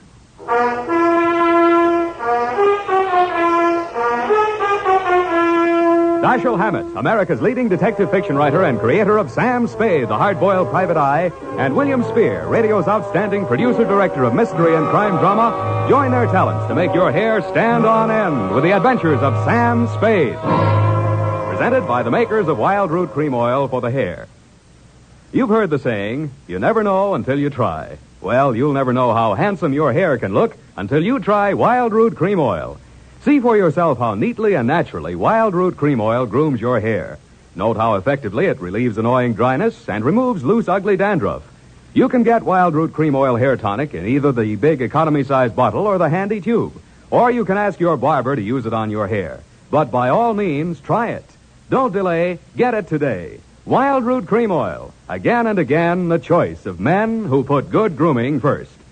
And now, with Howard Duff starring as Spade, Wildroot brings to the air the greatest private detective of them all in The Adventures of Sam Spade.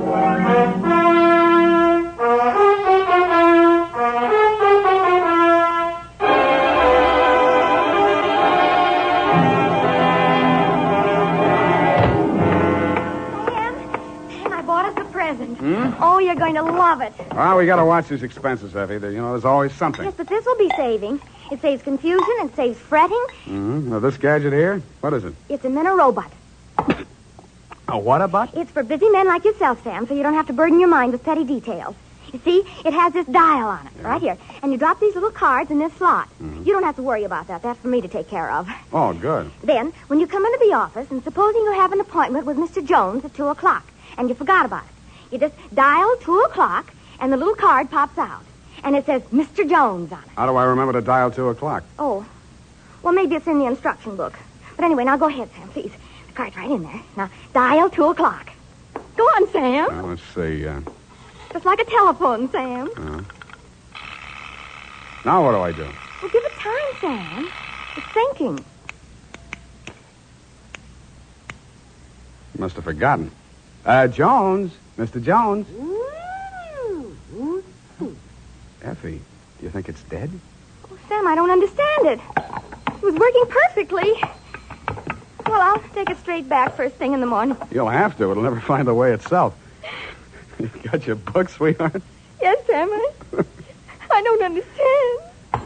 It was working perfectly. Well, that's all right, honey. It doesn't matter. Date October 5, 1947, to Hillary Exxon Esquire from Samuel Spade, license number 137596. Oh, honey, it's only a memo robot. Subject, the Adam Figg caper. Dear Mr. Exxon, October 2nd in San Francisco was one of those days that you see blown off the calendar by a gust of wind in the movies to denote the time is passing. It was a day for scraping off the minutes with a fingernail file and wondering whether the display ad I'd paid for in the classified section of the phone book wasn't just a waste of money. It certainly wasn't the day I'd expect a leprechaun to walk into my office. He said his name was Adam Figg. He said he was the butler at Exxon Manor in Los Nidos. The limousine, Mr. Spade, is waiting to take you away. We mustn't keep them waiting, must we? Of course we mustn't. Who mustn't we? Why, Mr. Hillary, of course, sir. Oh, Mr. Hillary. And old Mr. Exxon. The old gentleman is very ill. Dr. Feige's office is down the hall. Turn to your right, second door. Well, I assure you, sir, that Mr. Exxon is the best of medical care. Your duty will be simple, to prevent his death. Do I donate blood or just frighten away the evil spirits? Oh, it isn't quite that, sir. Someone is trying to kill Mr. Exxon. He's a very sick man, and I'm sure he'd prefer dying from natural causes. Uh-huh. I get $25 a day in expenses. Here is an ample amount in advance. But you should know, sir, that the old man is a nasty, cantankerous, villainous, crooked, intimidating... $500? Please, Figg, you're talking about the man I love. Los Nidos was at least an overnight caper, so on my way out, my lovely and charming secretary, Miss Perrine, handed me a brown paper bag which contained A, one pair of socks, darned, B, one shirt, ironed, and C, the apple which she always polishes for me the night before. We arrived at your large Southern-style mansion 2 hours later. Figg! Oh, Figg, where the devil have you been? To the city, sir. I can't find the keys to the liquor closet. Where are all the maids? What happened to that cook we hired yesterday? Who is this man, and why is he wearing that necktie? This is Mr. Spade, sir, the detective. I'm Hillary Exxon. Come in, please. Go on upstairs, Figg. See what that girl is doing to my father. I don't believe she's in this at all. Very good, sir. In here, Mr. Spade. Pardon the condition of the house. The old man has been firing the servants again. Your father, you mean? Yes. Every time he gets shot at, he fires all the servants. He gets shot at pretty often? About once a year. In the fall. Uh-huh. You always hire a detective? No. Oh, dear. I'm not keeping you up, am I? No, excuse me, please. It's much worse this time. I can't get any sleep. Guns going off in the middle of the night. The whole household disturbed. When and where was he last shot at? Yesterday morning at about 1:30. I dug the bullet out of the woodwork myself, a .38 caliber, embedded in the door frame that leads to Miss Kaywood's room. That's his nurse. Was she with him at the time? No, Dad sleeps like a baby, full of sedatives. She sees to that. Shot come from outside? Yes, but we found nobody on the grounds. No traces of anybody. I don't know whether Dad knows who shot at him or not. He's such a closed-mouthed old devil. You don't care very much for your father, do you? To be frank, Mr. Spade, if hating weren't such an effort, I would despise him. He is without a doubt... Well, listen. Get out of here! There, that's just a sample. Well, come on, let's see what's eating him now. Get out! Talk to me like that. I tell you, I won't stand for it. Well, you don't have to stand for it. Take that silly painted face out of my sight. Don't you dare! Get out! I'm quitting, Mr. Exile. I can't stand it another minute. Yelling, screaming, throwing things at You must have done something to set him off. But I didn't, I tell you, I didn't. This is Mr. Spade, Miss Kaywood. Oh, a detective? Will it make you happier to know that I'm a private detective, Miss Kaywood? Well, Mr. Spade, I only hope you can prevent a murder. If there's any way at all that I can help, Thanks. I'll see you downstairs after I've talked to the old man. You'd better go in alone. Of the great Lord Buddha himself. That remained in the temple of... Do you have a throat spray downstairs? I seem to be congested. Oh, go away. Go away! Go away! Oh, well, wasting ammunition. Who are you? If you're a total stranger, come on in. Well, don't be afraid, son. Come on over where I can look at you. It's hard to keep my eyes open. Oh, I mustn't do that. Oh, so you're the detective, eh? That's right, Pop. If you want to take a little nap or something, I'll come back later. What did I say just now? Come back later? No. There's no reason for you to come back later. I'll say everything I have to say right now. The shot woke me. I didn't see anything. I don't know anything. I've got a million enemies. I can't remember the names of any of them. Why don't you try to remember? I could have them checked. You're wasting your time, Sonny. In my day, I've wiped out 100 men, and I'll outlive anybody who's gunning for me now. You must be proud of your past, huh? Proud? Sonny, a past like mine is the finest thing an old man can have. I've swindled my partners and betrayed my friends. I've turned state's evidence just to see my associate get sent up for 20 years. And they say my wife died under peculiar circumstances, and I got rich off her insurance. Now I'm done talking. Do me a favor, son, please. I've got to get a half hour, 20 minutes sleep alone. You'll keep them out, everybody. Please, will you? Sure, Pop. Go ahead. Go on, sleep. Oh, thank you.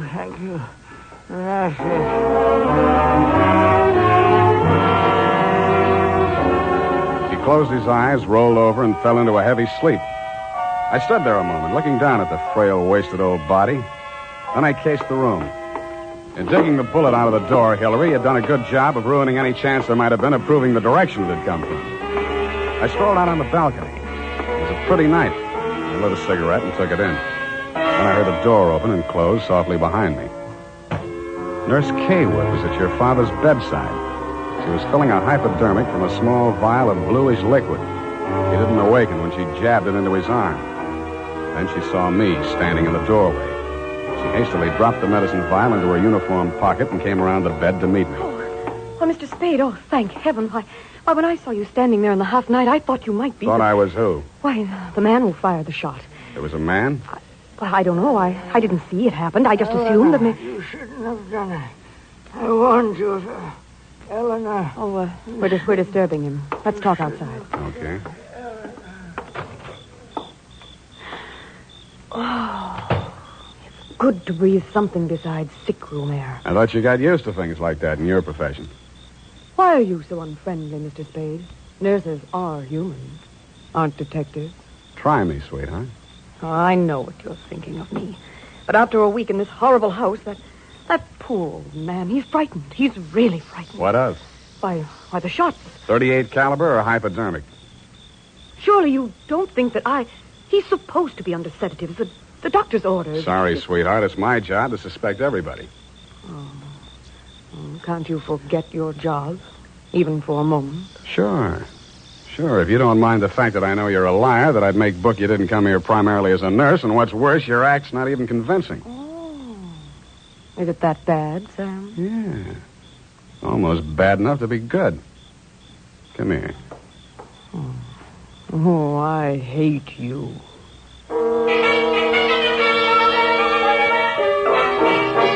It was a very satisfactory love scene for both of us.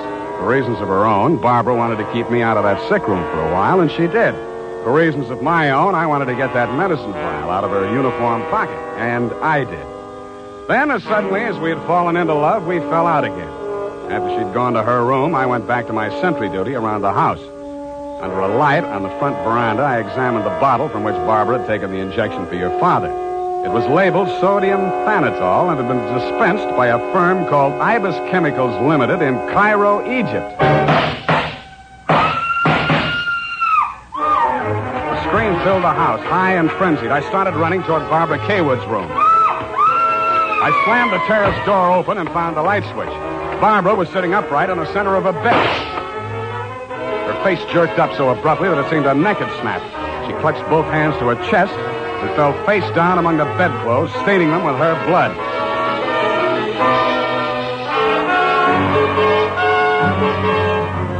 I don't know whether I went through, over, or around the screen that stood between her room and the old man's. I circled Exxon's bed. He lay on the floor on his side facing the window. I went outside. A .38 automatic lay on the ground a few yards away from the building. I put that into my pocket and listened. No shadows moving. Nothing. Then he was on me before I could be sure he wasn't a medium-sized tree. Break your back. Be the light. The warm stuff in my cheek might have been the thing's blood or mine. It gathered me up and bent me back and tore at my throat. Then I remembered that hands are stronger than fingers. I started with his thumbs.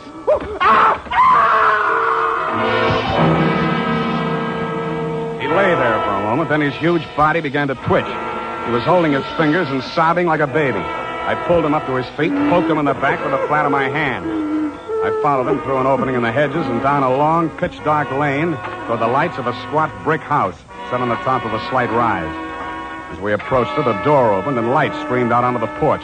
The tall man framed in the doorway was the last person in the world I expected to see. Ah, Marcus, you brought it. Oh, master, very delightful service, but how much pain in fingers. Always complaining, Marcus. Welcome, Mr. Spade. Come in, my dear fellow. Come in. I've been expecting you. The lost family fortune by blackmailing me. And if you don't remit, Exxon could have you booked for forgery, blackmail, definition of character. Oh, my dear fellow, please. This is most painful. But if I had but the original letter, I could destroy it and go back to the felt. Ah, the felt. What happened to it? That Figg, that stinker stole it. He burgled my home. Are you taking pot shots at old Exxon? Well, don't be a fool, man. I want Exxon to stay alive. I must find out some part of his life which will have an exchange value that will cancel out what he has on me. By the way, old thing, you met Miss Kaywood. Mm-hmm. At the present moment, she's milking me for $150 a day. Oh? She's supposed to goad the old man by whatever means necessary into talking about his past.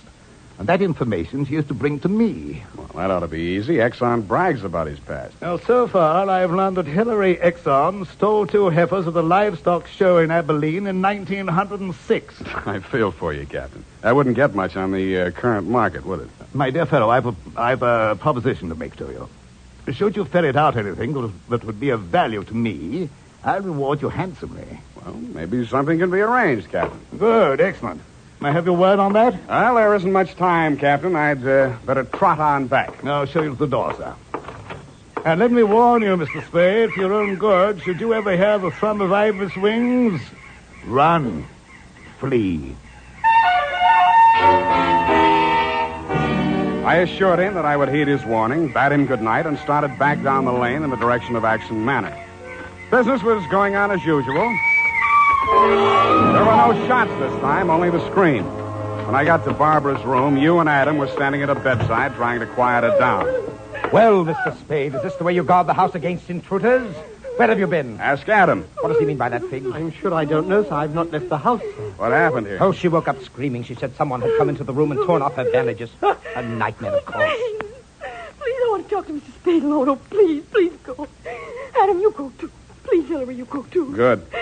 Some questions I want to ask you, sweetheart, alone. But look here, Spade, look here. She just had a terrific shock. She shouldn't be questioned. The code of detective transcends that of the medical, Mr. Hillary. Perhaps he should have a few minutes alone with Miss Kaywood. Oh, very well, Figg. I suppose you know best. Remember what the doctor said, Miss Barbara. Not too much exertion. What happened, Barbara? Oh, it could have been a dream. Somebody was standing over me in the darkness and peering down at me.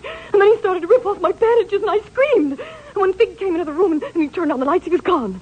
It could have been a dream, Sam, and I could have been clawing at the bandages myself in my sleep. But you weren't. It wasn't a dream. I've been talking to Captain Sherry. And then I thought... well, how much do you know? That you've been feeding the old man truth serum to get him to talk in his sleep. Oh, How much talking has he done? well, plenty. How much you told Sherry? Well, just as little as possible. Why? Because, Sam, if we can keep that old man alive and out of jail long enough to sell what we know to Sherry for what it's really worth, we'd be fools not to do it. What makes you so sure you'll stay alive long enough to collect, sweetheart? Well, because you're going to help me, aren't you, Sam?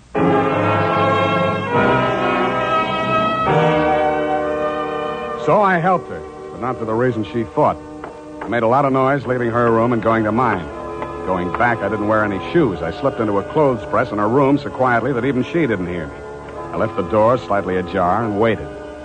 Time passed, and I was stiff from standing still.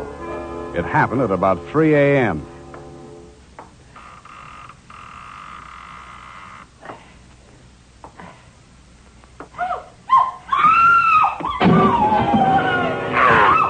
The crazy, feverish glare of his eyes told me that the threat of the gun in my hands meant nothing to him. I jumped to his side, twisted the knife away from him, picked him up in my arms, and carried him, kicking, clawing, and swearing, back to his bed. He lay there, breathing hard. Then he smiled. You're a smart one, Sonny. You had me figured out the first time you came in here, didn't you? Not quite, Mr. Exxon. The gun under your window was the clincher. That gun? Sure. I had it under my pillow all the time. I got tired of shooting into door frames. Look, you're dying, Mr. Exxon. There's no use trying to make up stories now. You're right, Sonny. I knew that nurse would sit up in bed after I fired tonight. And then I let her have it right through the screen. Why? You know why, well or not. She was doping me up and sneaking in here at night, listening to what I was babbling about. Maybe you weren't saying anything important, Mr. Exxon. I might have, Sonny. I might have. 14 years ago, I killed my wife. I wanted to carry the secret to my grave.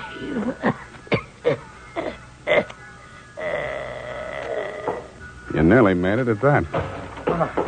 Spade! What's happened? Is he dead? He's dead. Did he say anything, sir? Did he confess anything? You must tell me if he said anything. I didn't hear him say a word. Well. Yeah, Mr. Spade. Charged with a certain texture, a significant quality. There's a certain smell, yes. And omen. You can inhale it, sir. Journey thou to Nairobi on the veldt. Tarry 7 days, and you will collect the fabulous golden skull of Wizami, king of the Bojamas. Aha! Marcus! Yes, master. Unhook the hooker. Pack the marmalade. We are off to the veldt.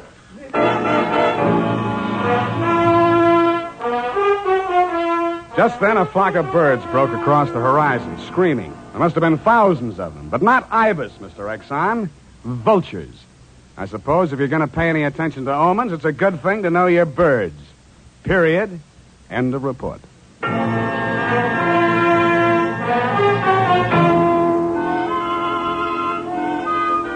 Right now, I have something to say to every man who doesn't use a hair tonic, to every man who says I don't believe in it or I don't need it. That all depends on what you mean when you say hair tonic. If you mean the old-fashioned greasy kind that leaves your hair smelling like a perfume factory, you're absolutely right. But remember, Wild Root Cream Oil Hair Tonic is nothing like that. Wild Root Cream Oil is an entirely new kind of hair grooming preparation.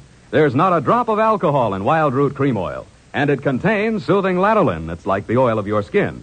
Most important, Wild Root Cream Oil grooms your hair the right way, neatly and naturally. Never leaves your hair sticky or greasy. Get the big economy-size bottle and the handy new tube that's economical, easy to pack when you travel, and grand for the bathroom cabinet. Don't delay. Get it today. Wild Root Cream Oil Hair Tonic. Again and again, the choice of men who put good grooming first.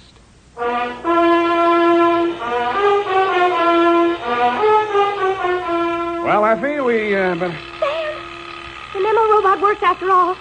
I told you it would. Yeah, it just takes a little time, sweetheart. Oh, read the card, Sam. Look, you see? You'd know you were supposed to see Mr. Jones at 2 o'clock. Isn't it wonderful? Well, this card doesn't even mention Jones. Huh? What does it say, Sam? Well, it says, journey thou to Friskin's drugstore, wager $5 on Ira W. in the third at Belmont Park. Oh, Sam, it's psychic. Tarry but a moment. Yes? Thou wilt lose $5. Oh, good night, Sam. Good night, sweetheart.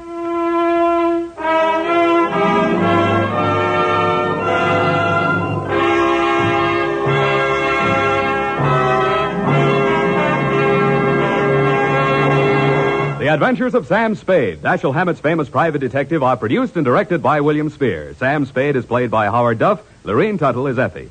The Adventures of Sam Spade are written for radio by Bob Tallman and Gil Dowd with musical direction by Lud Gluskin.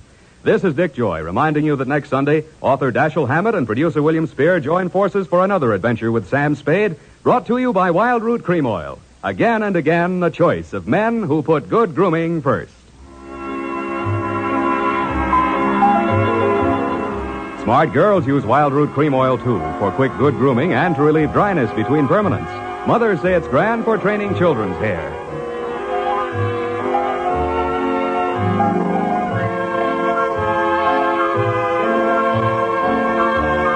This is CBS, the Columbia Broadcasting System.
adventures of Sam Spade, detective.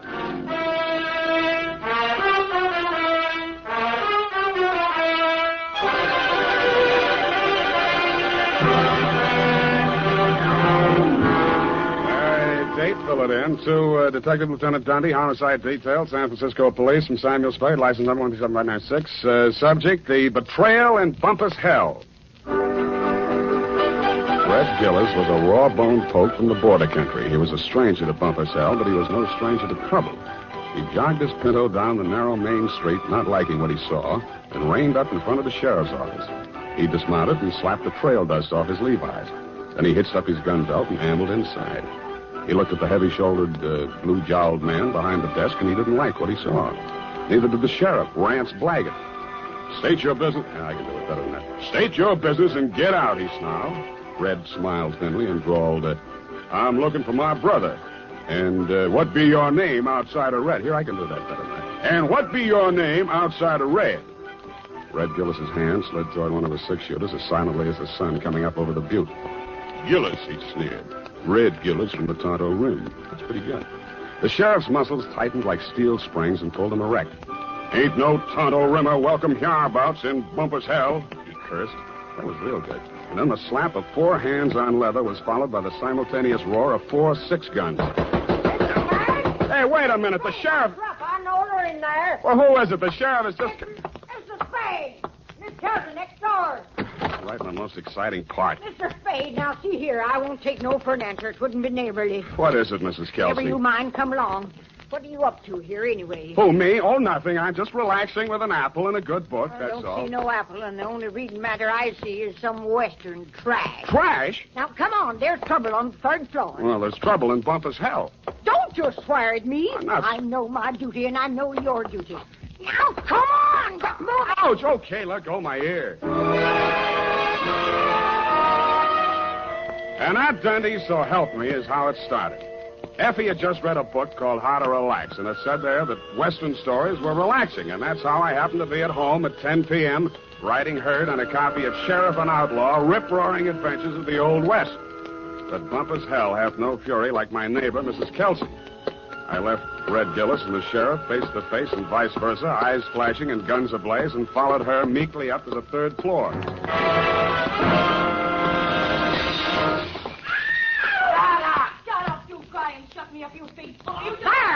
There, you hear that? Been at it for 3 hours they have. Won't be a stick of furniture left in the room, less than their top. You speak to them? Did I speak to them? You see this lump? No, here, under my transformation. Oh, well, why didn't you call a cop? Well, it wouldn't be neighborly. It's me that did. You see this lump? Yeah, you showed it to me. Put your wig back on. I'll see what I can do. And tell them about my lump. It's evidence. Yeah, put it back. Hey, open up. I would not go back with you if you was the last man on the Hey, open up. Have it your own way. If I catch you without this swear again, I'll tear your hair off. Oh, you had you rotter, you cheap grifter, you. Will you slam out of here before I'm forced to seek the assistance of a couple of flashies? Do not try anything fancy behind my back, you big slob. From now on, you and me is strictly on the cool beady. Well, you unprintable rat. Hey, let go of me. Don't throw it. Hey, wait a minute. Don't I remember you from someplace? No, I'm only being neighborly. Why did you beat up on kind, nice Mrs. Kelsey? That is a gross falsehood. I did not lay a hand on the old wag. It was that odious stinker, Joe Donegan, who was just left. And you can tell him, as from me, that I'm extremely unimpressed with his cheap threats to rub me out, and that I intend to continue on seeing Mr. Hobson or any other Johns which I care to. That's pretty good singing. Oh. Well, you better tell him that yourself. I don't imagine I'll be seeing him. You won't? Hey, wait a minute. Who are you, anyway? Just another tenant. I live downstairs. Oh, well, now I recall whom you are. You are that Seamus, which lives on the 2nd floor rear. Shamus, we call it in the radio. Shamus. Would you care to come in and discuss a certain matter? Well, thanks. Another time. I got to get back to Bumpus Hell. Oh, wherever she is, let her cool her heels for a few moments. No, you don't understand. This Bumpus is Hell. an urgent matter which I would like to hash over right now and without further delay. Well, May I invite you in for a straight slug? Well, okay, but just one. In a glass. All right, make yourself comfy. Now, say when. Just up to the lipstick mark. Here you are. Well, now to make a long story short, Mrs. Spade, my name is Rosemary Fell, which remains my stage name, notwithstanding the circumstance But I am legally married to that barnacle which has just dusted this joint. Now, being as you are in the detective business... Now, wait a minute. Kindly permit me to finish, honey. Sorry, sweetheart. I'm not the type to jaw about my troubles just to pass the time of day. I'm sure you are. I am an actress. I knew that. And although I'm low in funds, due to being between jobs right now, on account of that knothead making a scene in the last joint at which I worked... Cheap ginger ale. Just to show you how the breaks fall, Mr. Spade, Belita Wilkerson, who just happens to be about the biggest talent agent in this city, if you have the time, I'm impressed. phoned me on the telephone, and arranged an audition. She also advanced me the sum of 100 clams, 100? Which I will pay you to put the bee on that dog, Joe Donegan, the rat. Now, which is he? What do you mean, put the bee on him? Listen, Sam, that grifter has got a record as long as my arm, and what I have got on him is longer than his arm. Please. In short, I should like him thrown into the can so that I can feel safe to sing on him. Look, Rosemary, so you had a fight with Joe. You're sore. You want him to pay. You want to pay him off. Now, Right. why don't you just wait until morning and see how you feel Sam, then? listen to me. If that knuckle duster remains at large, I will be feeling no pain. Now, I know that from my flamboyant manner, you'd never guess it. But that is only the actress in me. In actuality, that flea intends to do me in. Oh, now, come, Rosemary. What? You disagree? Well, now, really, Rosemary. Why, you big pain in the neck. Rosemary. Drinking my... Pour that back in the bottle. Go on, put it back in the bottle. Well, I'll be going now. Only trying to be neighborly. Well, back to Bumpus hell.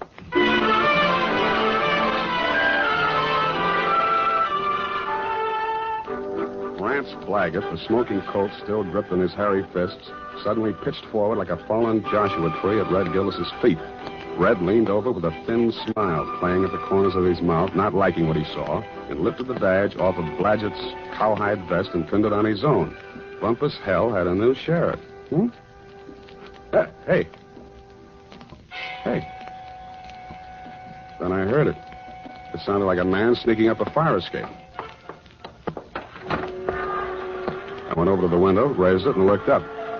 I didn't like what I saw. An overcoated figure reached the third-floor landing and stood silhouetted against the lighted window of Rosemary's apartment. He was about the height and weight of that rat, Joe Donegan. By the time I'd rolled out the window onto the fire escape, his right hand had come out of his coat pocket. Donegan! Donegan, watch it!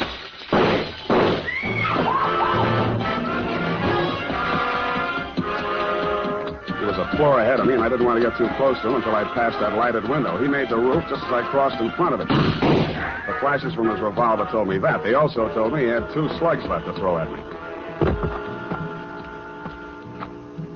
The only light up there was a feeble glow from the skylight, dead center. I headed for the cover of a brick chimney just to the left of it. I had 2 things in mind. The skylight was his most logical avenue of escape, and I hoped I could tease him into emptying his gun at me. It didn't work. I stuck my head out. No shots. But he did use his gun. Oh! I should have stood in Bumpus hell. The United States Armed Forces Radio Service is presenting the weekly adventure of Dashiell Hammett's famous private detective, Sam Spade.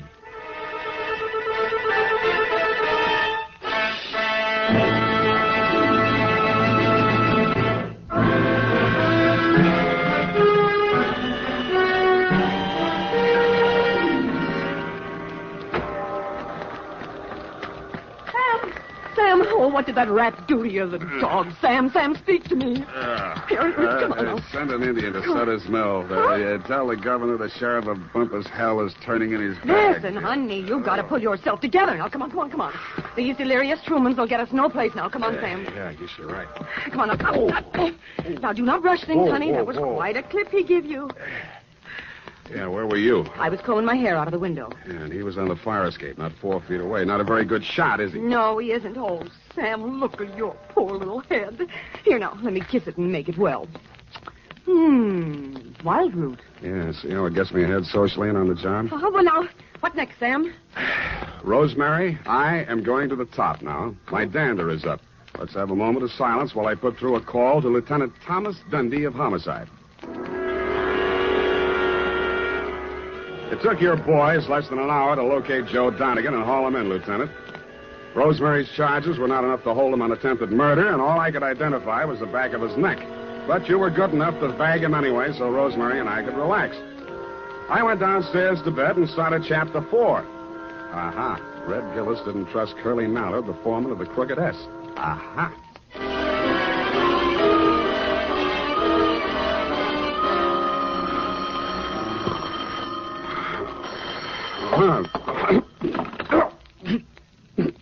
Unique Garage, Harry speaking. Sam, this is Dundee. Yeah, Dundee. What time is it? 8:30. In the morning? Yeah. Huh? Oh, yeah, it's daylight. See, about that, what was his name?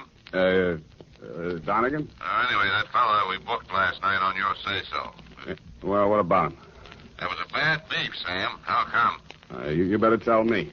Man was alibied, Sam. When did that happen? Well, a fellow named, got it written down. Yeah, Hobson. Warner Hobson says Donegan was with him at the time. Who else says so? Hobson's word's good enough for the commissioner. Ran for assembly once. Did you know he also ran for Donegan's wife? You don't say. Well, that's a real puzzler, Sam. The human mind is unpredictable, Dundee. Huh? Oh, yeah. Well, I hope you figure it out, Sam.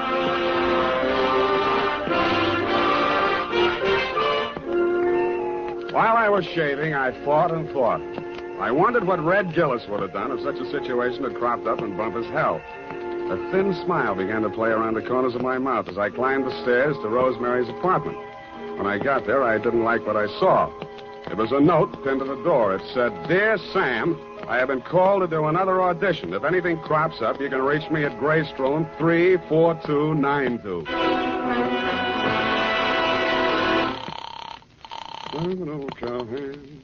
The Belita Wilkerson Talent Agency? I want to speak to Rosemary Fell. Hello? Yes, I'm still on the line. Who's calling, please? Sam Spade. I'm sorry, Mr. Spade. Miss Fell can't come to the phone. Who's in charge there? This is Miss Wilkerson speaking. Yeah, well, why can't she come to the phone? She's in the middle of her audition. Well. Is there any message? Yeah. Tell her Donegan's out and it's Hobson's choice.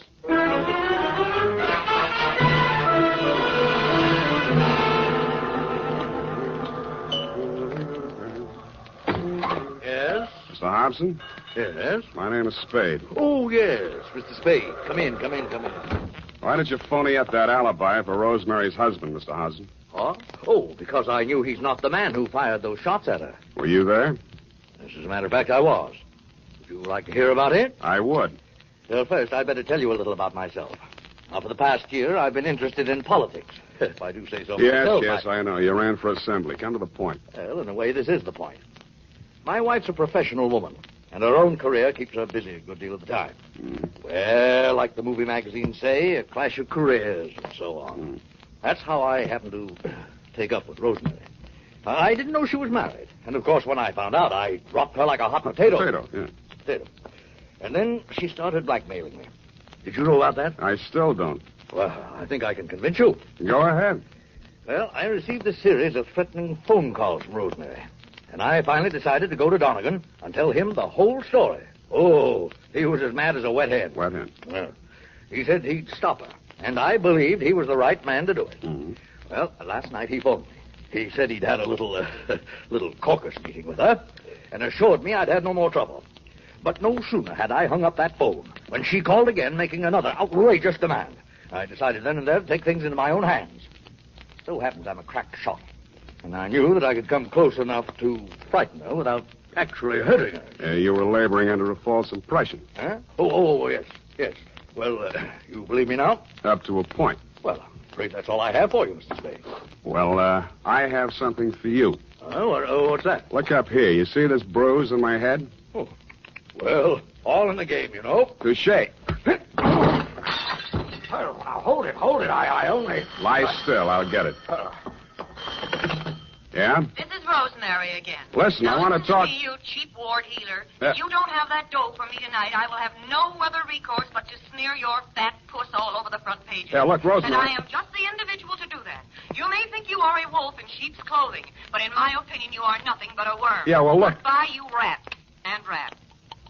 Hey, Rosemary. Hello. Nuts. Oh, wait a minute, Spade. Well, what did she say? You're going to read it in my report, along with a bill for my services.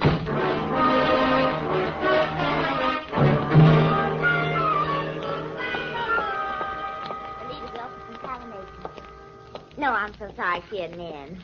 You do that, sugar. Hello there. Likewise. Are you talent or just interested? I could be. In the meantime, is Rosemary Fell still here? Did she have an appointment today? Yes, honey. I called this morning. She was here then. You must be mistaken, darling. The office didn't open till noon today. Yeah. Could I talk to Miss Wilkerson? She isn't here just now. Oh, she never gets in till 1. Not till 1. She's over at KQW cutting a transcription for our new show, Goal of the Girls and Gay. Oh, no. I mean, Gale of the Girl and Gold. Don't you mean Gale of the Golden Girl? That's it. Girl of the Golden Gate. You said it, and I'm glad. Well, anyway, she isn't here. Oh. Good morning, Maggie. Any calls for me? Oh, yes, Miss Wilkerson, your husband. Oh, Miss Wilkerson, I was telling this gentleman you weren't here. Obviously, I am. Did you have an appointment? I talked to you on the phone this morning. Spade. Oh, Rosemary's friend. Well, you might know. She'll be out in a moment. What a distressing business that was last night. Rosemary tells me you saved her life. Well, that's a slight exaggeration. In fact, the whole thing was a mistake. Oh, really? I understood that... Oh, here she is. Rosemary, here's your friend. Sam, I ever glad to see you. Yeah. What's the matter? Plenty. Oh. Well, thanks loads, Miss Wilkerson. I hope the recording is better on this one. I'm sure it is, Rosemary. We'll call you when the client makes up his mind. Oh, well, thanks again. Come on, Sam. Goodbye, Mr. Spade. Goodbye. Sam, what is this new development that appears to be griping you? Why didn't you tell me you were shaking Hobson down? Uh-huh. And who's been feeding you this pile of gross falsehoods? Look, Rosemary, you may be an actress, but with me, your audition is over, and you did not get the part. And just what are your future intentions in regards to me? None whatsoever. I'm sorry I ever met you, and I'm going back to Bumpus hell. I went back to the office, swiveled my chair into a comfortable position, opened the February number of Sheriff and Outlaw to page 112, Betrayal in Bumpus Hell, Chapter 5, Stampede. It was disappointing. There was a lot of stuff about bawling cattle and dust clouds and Flo and Curly standing on top of a butte, not liking what they saw, when somebody yelled, Stampede. Red Gillis was riding ahead of the cattle, and his horse stepped into a chuck hole, and he sprained his ankle. Red or the horse, it didn't say which. But Red was lying prostrate in the path of the avalanche of tossing horns, not liking what he saw. Hold it a minute. Let's see. Continue on page 113. Learn to be a private... hello. Spade, this is Hobson. Come out here right away. Something terrible has happened. Such as? Rosemary is here, and I think she's dead.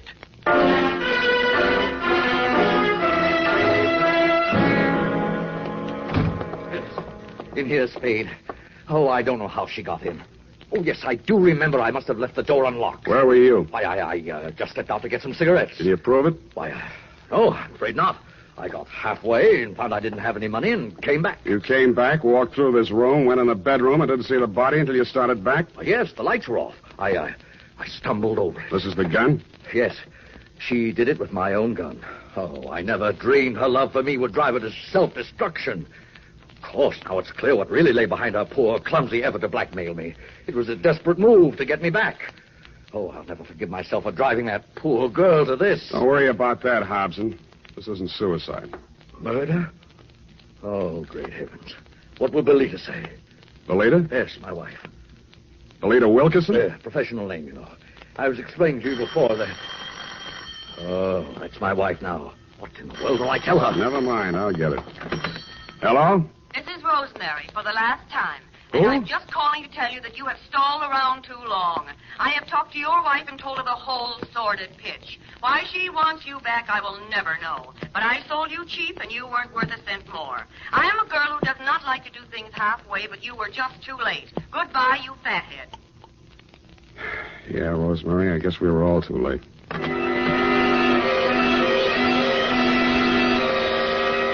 I called you, Dundee, and then, like the rat I am, made off with your prize suspect before you and your boys from Homicide arrived. We arrived at the Belita Wilkerson Talent Agency just as the boss was shutting up shop for the day. She had the recordings for the day. She had the recordings under her arm. All right, Belita. I'll take those. Well, what are you... Warner. Mr. Spade. Unlock the door, Belita. We're going back in. Warner, why are you... You'd better do as he says, Belita. Well, all right, but... Give me those I keys. Inside, both of you. Where do you play these records? The recording studio is just through there, but you can spare yourself the trouble. I admit I tricked Rosemary into recording those blackmail speeches and then played them back over the phone to Warner.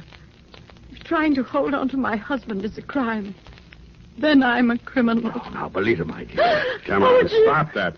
We gotta get busy. I phoned the Hobson house, and you were still there, Dundee. You said it was an open and shut case against Hobson, and to deliver him at once or kiss my license goodbye. But when I told you my diabolically ingenious scheme, you said yes, you'd be glad to, because it was a sure way of getting rid of me once and for all. It took us nearly 2 hours to get things ready in Belita's recording studio. We took the parts of Rosemary's so-called audition records that we thought would fit the occasion and dubbed them onto a single side. We played it back once, then I phoned you at headquarters.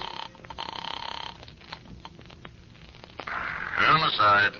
Lieutenant Dundee. Spade, Dundee. Everything's ready here. Did you pick up Donegan? Oh, yeah. He's here. Donegan? Hold on. Okay, Belita. Start the record when I give you the nod. Yes, Mr. Spade. I didn't say it, Donegan. It's for you. Thanks.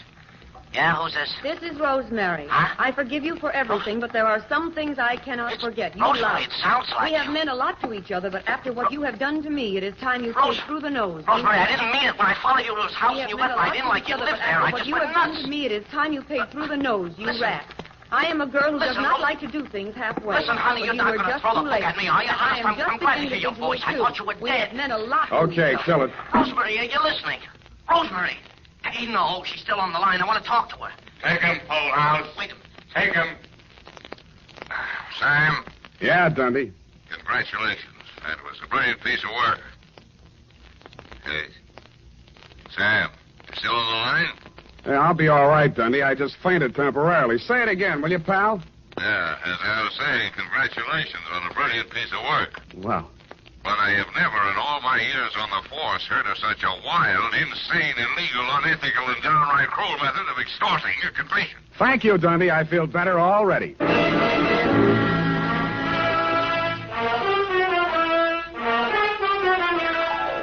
Period.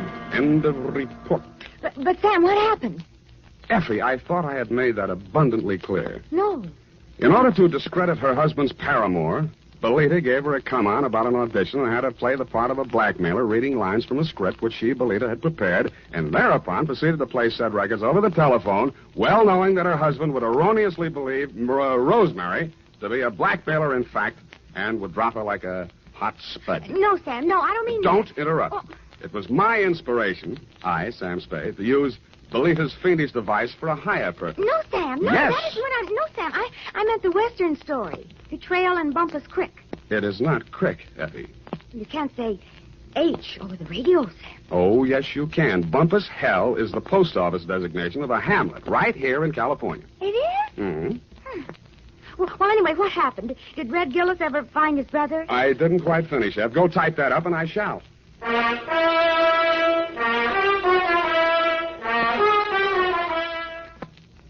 Well, here it is, Sam.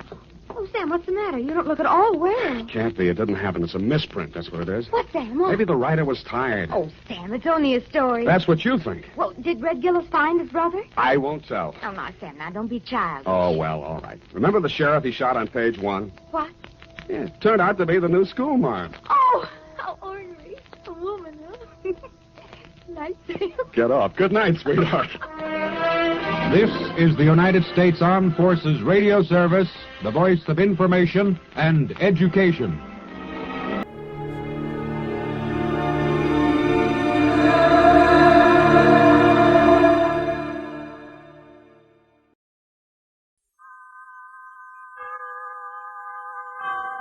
Autolite and its 98,000 dealers bring you Mr. Richard Widmark in tonight's presentation of Suspense.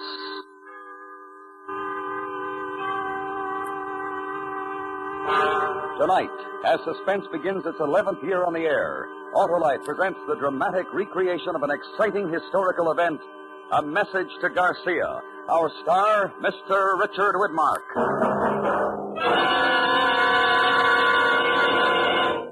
Hello, Harlow. How was your vacation? Ah, swell, Hap, and I never had to fill my battery once. Hey, you must have an Autolite stay full, Harlow. Ah, you know it, Hap. The famous battery that needs water only 3 times a year in normal car use. Yeah, and how are you feeling, Harlow? As alive and alert as an Autolite Stay Full, the battery that's full of pep and ready to work in a wink.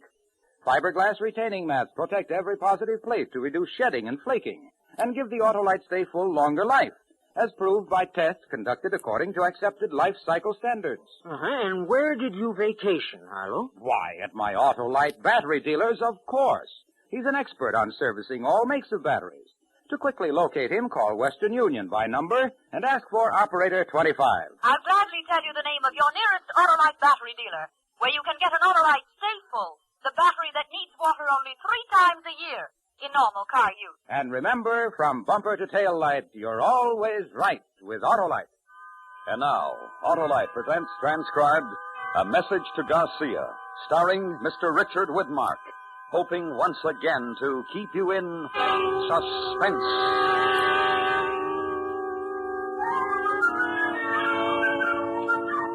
In 1898, down Havana way, the battleship Maine in the harbor did lay. One February night there was a terrible boom. 260 sailor boys met their doom.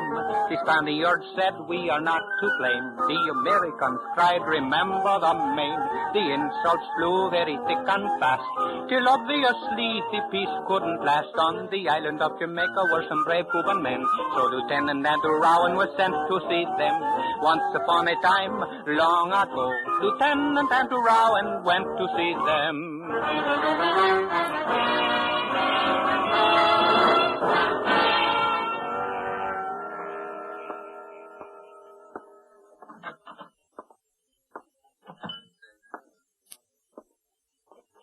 Oh, Rowan, over this way. I was just beginning to wonder if you'd gotten lost. Hello, Mr. Carter. Sit down. Thank you. I took the liberty of ordering you a drink before dinner. Best rum in Jamaica. Thanks. Well, this looks like quite a place. American consul's job to see that tourists are introduced to interesting places and to point out interesting people. This is a sort of diplomatic hangout. Oh, that's the German consul over there and the Spanish charge d'affaires at that table. I see. The only other person you should know is the man sitting by himself near the window. He's Cuban, an exiled patriot. His name is Dr. Jose Rubio. Now, pick up your menu. I've got a good look. He's the one? I'm not positive, but everything I've found out points to Rubio. It'll take more time to make sure. How much more time? Another 2 days at least. Then the quick way to make sure is to talk to him. The quick way, yes, but... Huh? Of course, that's up to you. How do I reach him? 474 Perch Street. Just be careful. Everyone knows Jamaica's the jumping-off place for Cuba. The Spanish could be watching him, too. Thanks, Mr. Carter. And if we don't see each other again, cable Washington. I'm on my way. Oh, the Spaniard's leaving. He'll walk past us.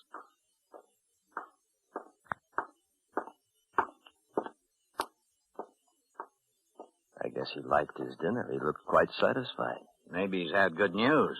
He's usually a poker face. Anyway, I hope he gets heartburn.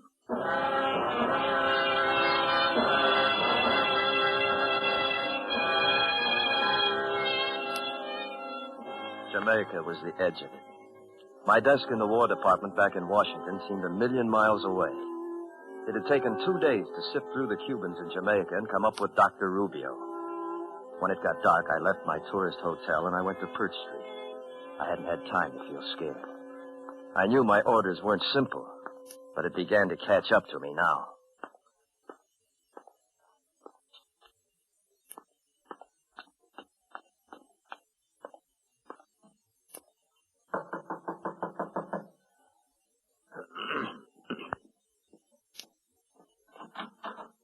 Yes? Dr. Jose Rubio? Yes? My name is Rowan, sir.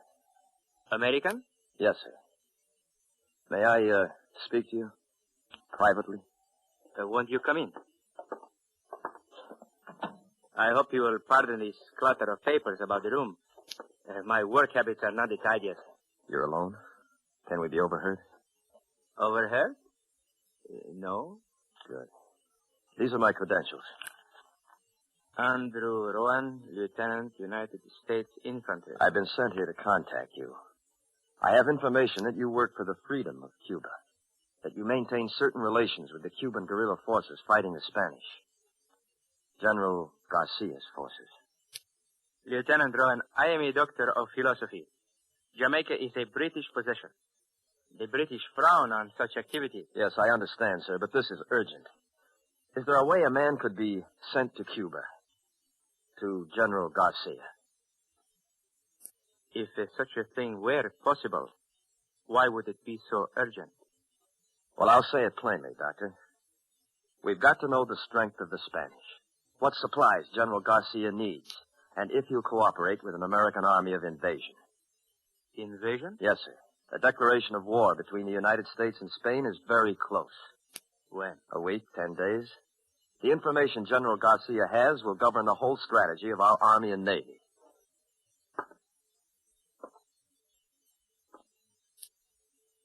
You should have come a long time ago, Lieutenant, when the cause of Cuban independence first needed help. Maybe so, sir, but I don't make policy. I will tell you truthfully. I do not know of what assistance I can be. The Spanish have suddenly become very strong. They use this new force to press General Garcia tremendously. Well, if you could get me to him, sir, I'm sure I want to get you to him, Lieutenant. I have received no word from Cuba in 6 weeks. I am not sure where General Garcia is. I'm not sure even that my communications are still secret. Is there any proof that they're not? No, unless silence is proof. I want to help you, Lieutenant, but you must know the risk to me, to you, to General Garcia. I'm ordered to get to the general, sir. If you're the only way... You like to fish, Lieutenant? How's that, sir? Fish. Out to sea in a boat. I have a friend who knows all the best fishing places between here and Cuba. Oh, yes, sir. I like to fish. When can you be ready? I'm ready now, sir. How about tonight?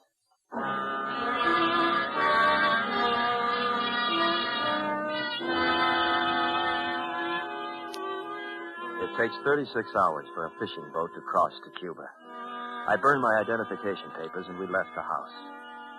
The night was warm. There was a moon and the streets were empty. We walked toward the waterfront and Dr. Rubio told me all he could. The place you will land is called Gran Rincon. Just into the jungle is a house. Perhaps I make difficulties in my own mind, but since I have no word... The Spanish know this place?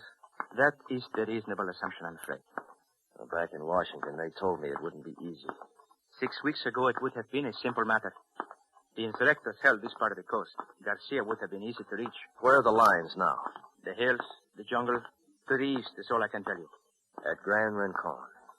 The people there will know... If there is word from the General. Only one thing you can be sure of. Where the guns are firing, that is where you will find Jalisco Garcia. Where the guns are firing. I will go this way now, across the plaza. Right.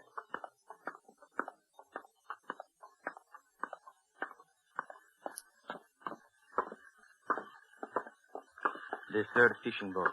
That is my friend. Even if you couldn't see it, you could smell it. Servacio! Servacio! I'm here. Wait. Dr. Rubio, Servacio. The dogs are busy tonight. Can you sail? As long as there's wind. Dragnet. To Gran Rincon. Rincon? I will take him then. But sure. It is urgent. It must be done. He is American. His country sends him to Garcia for Cuba Libre. Americano, come aboard.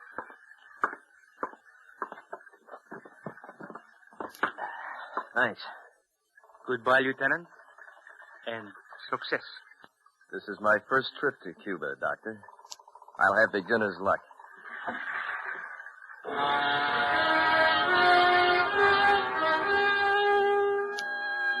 Servacio hoisted the big shingle sail.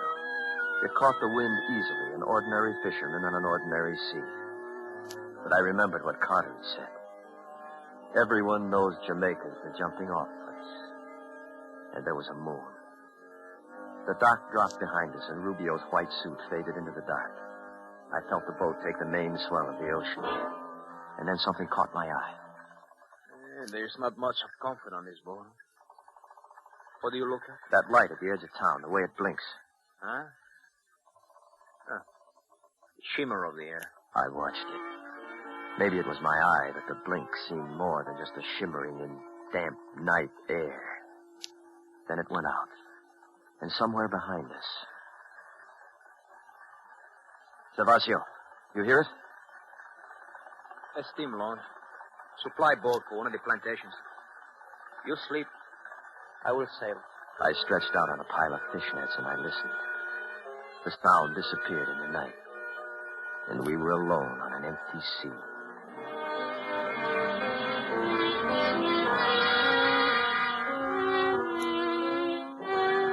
The morning of the second day, Cuba began to grow on the horizon. By late afternoon, we were close inshore, sailing eastward. I watched the jungle.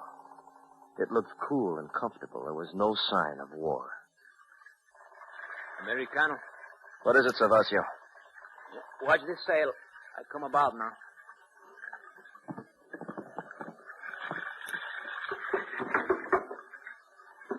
You're in Cuba, Americano. Thanks, Servacio. Aha, it feels good. There's a path that leads into the jungle. I see it. Then I leave you quickly. Spanish patrol boats hide in the cove. Thanks. It is all for one, Americano. Cuba Libre.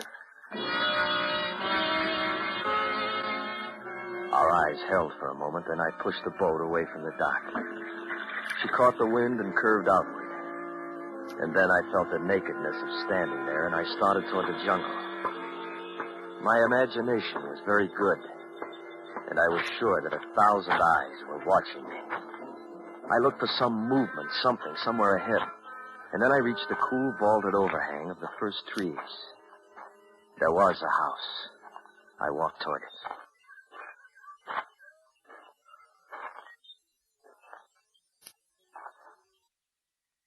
Hello?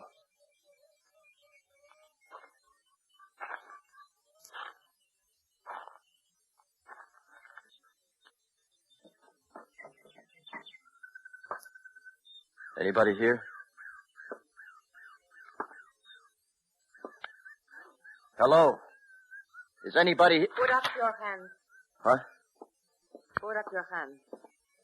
Look, I'm not armed. You don't need that gun. For 3 years I carry a gun. I will decide if I need it. I was told the people at this house would help me. Help you how? Who told you this? Dr. Jose Rubio. Come in, Jean. Teresa. Who is it, Teresa? He says Rubio sent him. Rubio? I watched you come from the boat. You wear plain clothes, but you walk like a soldier. How do I know you come from Rubio? If you let me put my hands down, maybe I could prove it. Teresa. Do it slowly, soldier. Now, here, look. These coins. This one's British, Jamaica. And this one's American. You see, United States of America. And on this side, Liberty. Oh. You are American, no? Yes. Why does Rubio send you? To see your general, Calixto Garcia. Garcia? Garcia was driven from this part of the country 6 weeks ago. Can you take me to him? Take you? Yes. There are many Spanish between here and Garcia.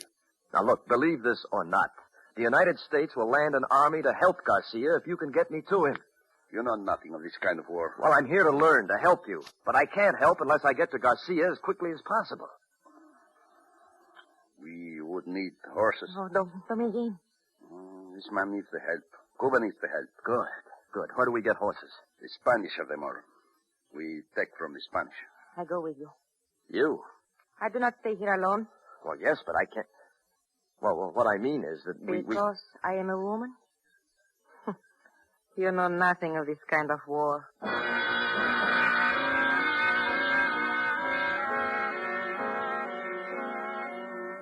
The sun was almost down when we left, and the jungle had filled with shadows. I walked between them. Dominguen in front, Teresa behind. Dominguen carried a machete. He hacked at the jungle in front of us expertly. If we were going in any definite direction, I couldn't tell. Americano, do you have a name? My name is Rowan. And like Garcia, you are the general of this army of yours? No, the general sent me. I'm a lieutenant. Teniente, I was a capitan.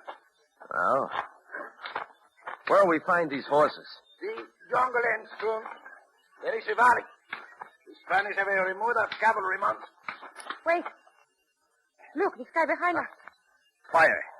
They're burning the house. Who is it? Spanish. You are not so secret, Americano. I know you are here.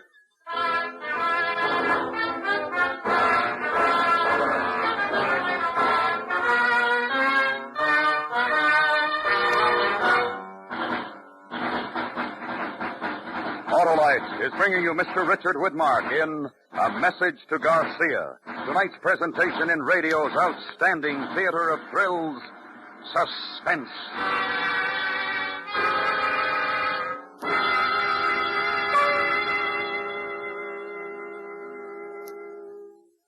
Well, Harlow, I guess everybody needs a vacation. Not the Autolite Stay Full battery, Hap. That energetic instigator gives quick, dependable starts day in and day out in heat and cold, and needs water only 3 times a year in normal car use. And the Autolite Stay Full leads a long life and a happy one, eh, Harlow? Yes, sir, Hap. Fiberglass retaining mats protect every positive plate to reduce shedding and flaking, and give that Autolite Stay Full longer life, as proved by tests conducted according to accepted life cycle standards. Best battery money can buy, right, Harlow? Right, Hap. So, friends, visit your nearest Autolite battery dealer and have him test your battery.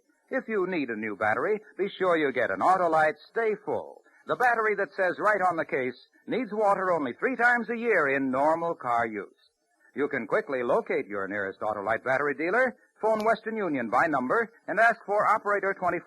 And I'll gladly tell you the name of your nearest Autolite battery dealer. And remember, from bumper to tail light, you're always right with Autolite.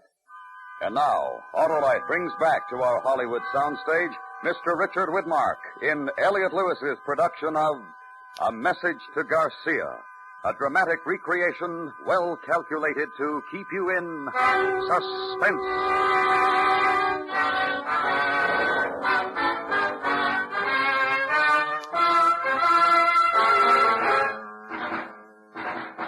Who is it? Spanish. This way.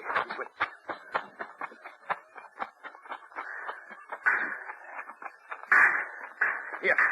Stop the arrest. Teresa. I'm all right. We hide here before. They won't find us.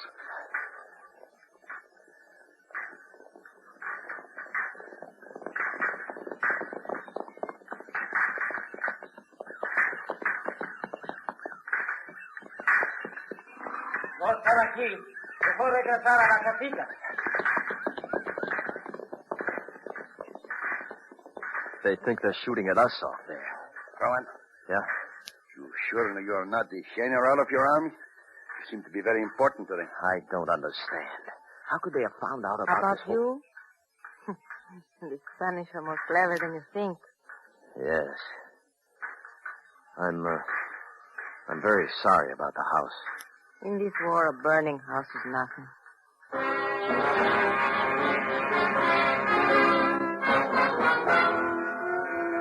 We waited there as the sun set. It was the first contact with Spanish war. They knew I was in Cuba. They were looking for me, and they were strong. What safety there was would be in the night. Finally, the shadows combined into a velvet black curtain. Dominguez listened to the sounds in the jungle and said it was safe to go. We left the jungle in another mile and came out in the valley. Then we walked along a dirt road until Dominguez stopped. There was the smell of horses in the damp night air. I knew this just through those trees. Teresa, wait for us here. Sí. Give me the gun, Teresa. No gun. There are only a few guns. If it is necessary, I use the machete. She'll be all right? Teresa? She can take care of herself. 4 horses. Saddled and ready to go. Presents from the King of Spain.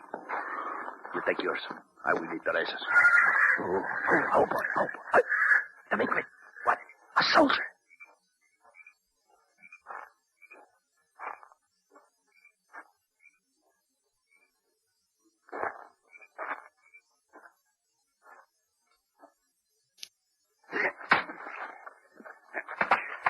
Here. Let me drag him out of the way. Right.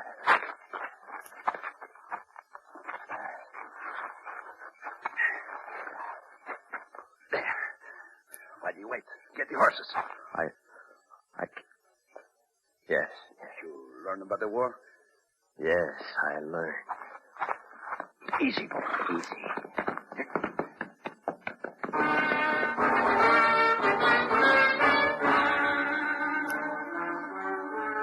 We rode for 3 nights through burned cane fields, jungle, and the tall Cuban grass.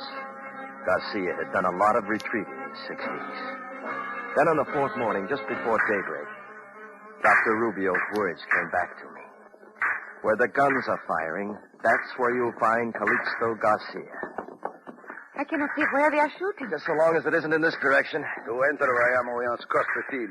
No more jungle to hide us. Is Garcia there in the town? I think so, yes. Then we've got to go.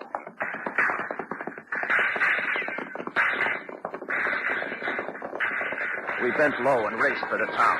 And as soon as we rode into the open, the Spaniards saw us. Little puffs of dirt picked up all around us. I felt as if the town would never get close. And then finally... Ha-ha! We make it. Welcome to Bayou. You people. Hello. You crazy? You never should have made it across that field. Well, we didn't have much choice. I want to see General Garcia. You want to fight, I will give you guns. This man is Americano. He is sent by his generals to see ours. Americano. All right, Americano. Now come with me.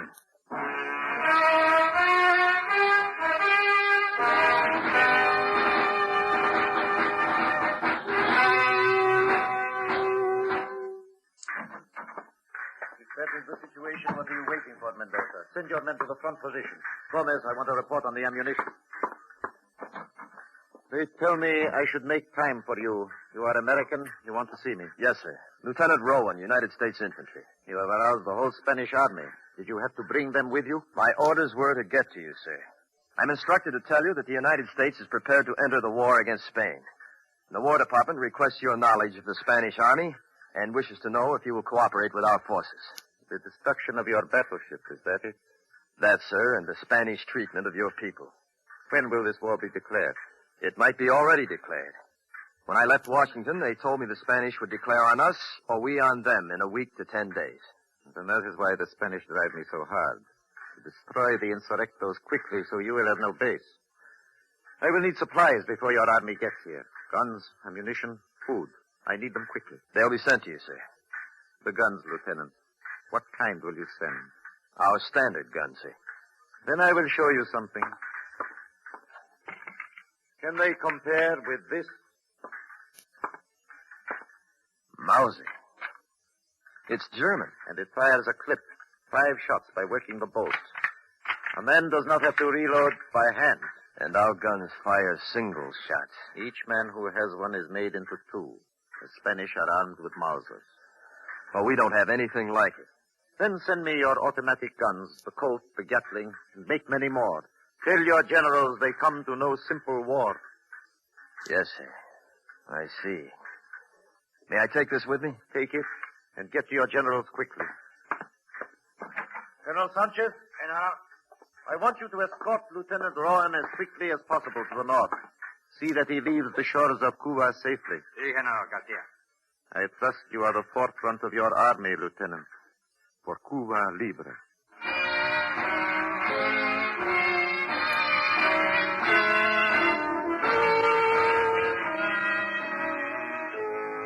Colonel Sanchez took me to food. And again, there was the waiting for the night. I watched the Mauser in action, and the Spanish knew how to use them. It was no simple war. As the shadows began to lengthen, the fighting died down. Sanchez picked 3 men, and we started north. There was luck, and we reached the ocean in 2 days. The boat is not much, but At least it does not leak. Thanks, Sanchez. With the good wind, you should make the British island of Inawa tomorrow. We will be waiting for your army. It'll be here. Cuba Libre.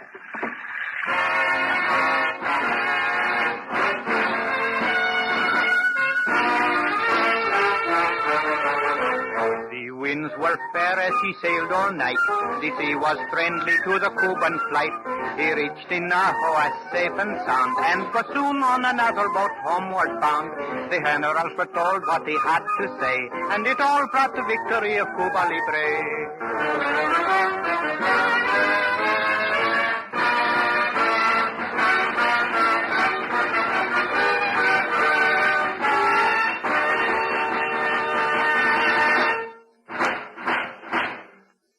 Suspense. Presented by Autolite. Tonight's star, Richard Widmark, will return in just a moment. This is Harlow Wilcox speaking for Autolite, the world's largest independent manufacturer of automotive electrical equipment. In 28 plants from coast to coast, Autolite makes over 400 products for cars, trucks, tractors, planes, boats, and industry. These products include batteries, such as the famous Autolite Stay Full, ignition-engineered Autolite spark plugs, both standard and resistor types, Autolite starting motors, generators, coils, distributors, voltage regulators, wire and battery cable, and Autolite original service parts for all Autolite electrical systems. Autolite is proud to serve the greatest names in the industry. So, from bumper to tail light, you're always right with Autolite.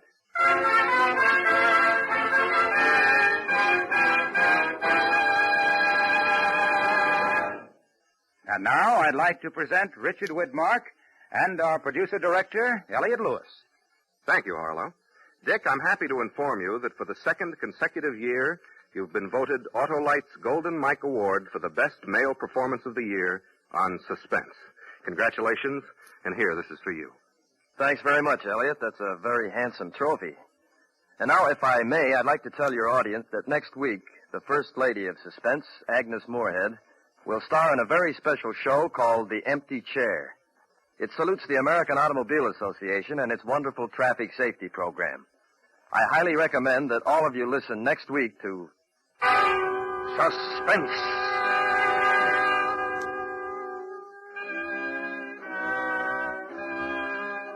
Suspense is produced and directed by Elliot Lewis, with music composed by Rennie Garrigank and conducted by Lud Gluskin. Portions of this program were transcribed.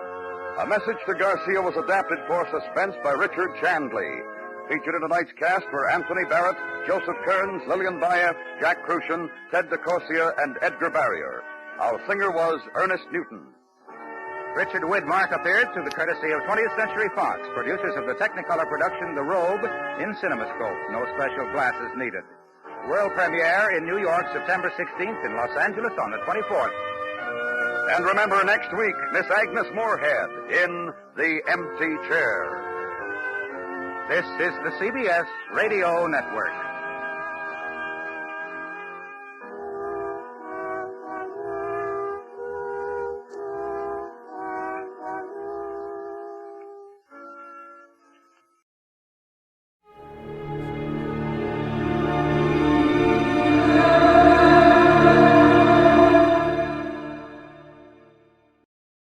Now, the Roma Wine Company of Fresno, California presents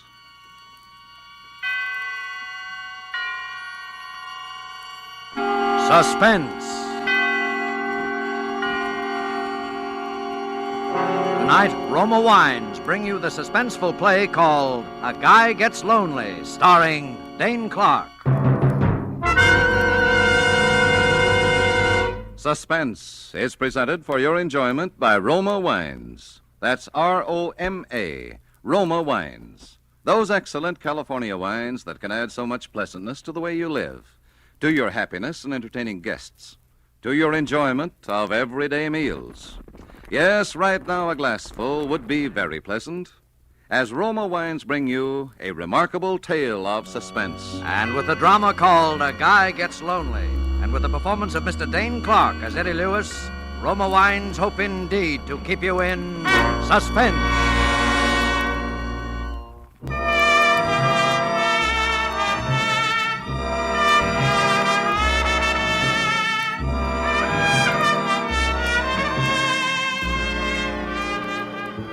you ever been lonely? Desperately lonely? Well, there's an emptiness in the pit of your stomach that no food can remove. There's a coldness about people's faces that make you shudder. And you do silly things when you're lonely. Maybe that explains what happened to me. Maybe. Anyhow, I was hanging around the shooting gallery in one of those Broadway penny arcades that night, one of those places where you can play a game of chess, get your fortune told, have 10 shots at Hitler, all 15 cents. And I was alone, as usual, thinking the dull, drab, dreary things a guy thinks about when he's alone. When suddenly an old man standing next to me said... Well, my aim is not what it used to be. Oh, got a match, my boy? Match? Oh, sure, here. Oh, thank you. You haven't by any chance got a cigarette to go with that match, have you, son? Of course, here, take one. Oh, thanks again. You know, with cigarettes so scarce nowadays, the only way a gentleman gets a smoke is to buy them himself. Yep. Thank you, thank you. What's the matter, kid? You look like your ship came in, only your mother-in-law was aboard. Oh, nothing. Oh, come on. Fess up to old Horace. I'm Beatrice Barefax without the girdle. Well, I'm just fed up with this town, that's all. There's nothing wrong with this town, kid. It's like all other towns. Yeah, except the one you grew up in. Well, I suppose you're right. You know what you need is a little diversion. Huh? Oh, here, my man. Load these guns up again, will you? Yes, sir. Both guns, chum. Naturally. You'll try it again, won't you, son? All right, sir. Okay. You know, I think perhaps I've got just the right medicine for your homesickness, young fellow. Well, what's that? A girl. A girl? Yes. Don't tell me you've never heard of them. Well, if you haven't, bless me. I don't want to be the one to tell you. And there we No, are. it's That's not it. that. Here you are, sir. That'll be $2. $2? That's right, chum. There's a war on, in case you haven't heard. Ammunition's kind of hard to get nowadays. Oh, well, as a matter of fact, it's a little dark in here, and my eyes aren't what they used to be, so perhaps I'll simply forget. No. Here's the money. Go on. Go ahead, Pop. Shoot. You wouldn't care to make a small wager on this, would you, my boy? As I say, my eyes... No, thanks. Well, as I was saying, son, I have a splendid idea. Now, tomorrow, being the Sabbath, my wife and I are bound for Minnewanka on a peaceful little fishing expedition. If you'd care to accompany us, there is a faint chance, just a faint chance, mind you, that I might round up a beautiful young lady who will make it a foursome. Well, wouldn't that be too much trouble? Oh, not at all, son. Meet me here tomorrow at 9. What do you say? Gee, that's swell, except that... Except what? Oh, do you mind if I shoot first? No, go ahead. Except that I've never been fishing before in my life. Well, don't worry about it. Hey, your eyes aren't too bad. With a fish, the big thing is not so much your experience as your bait.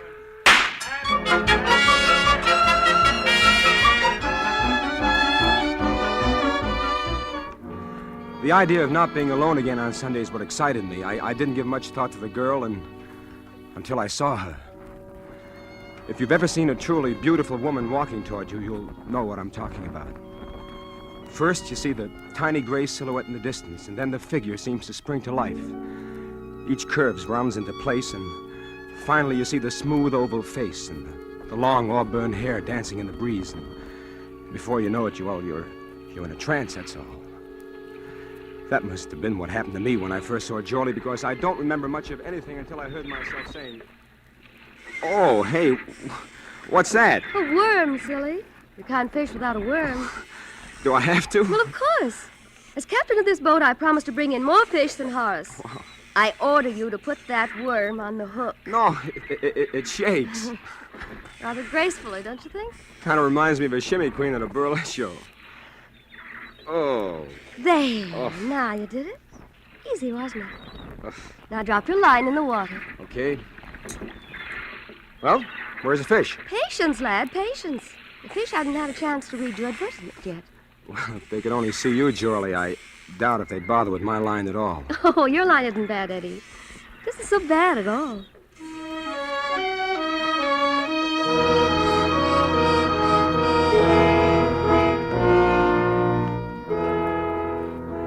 I guess in the next few hours I told her just about all I could remember about myself, about wanting to be an actor and leaving home and coming to this town and the disappointments and how I decided to go home while I still had some money left.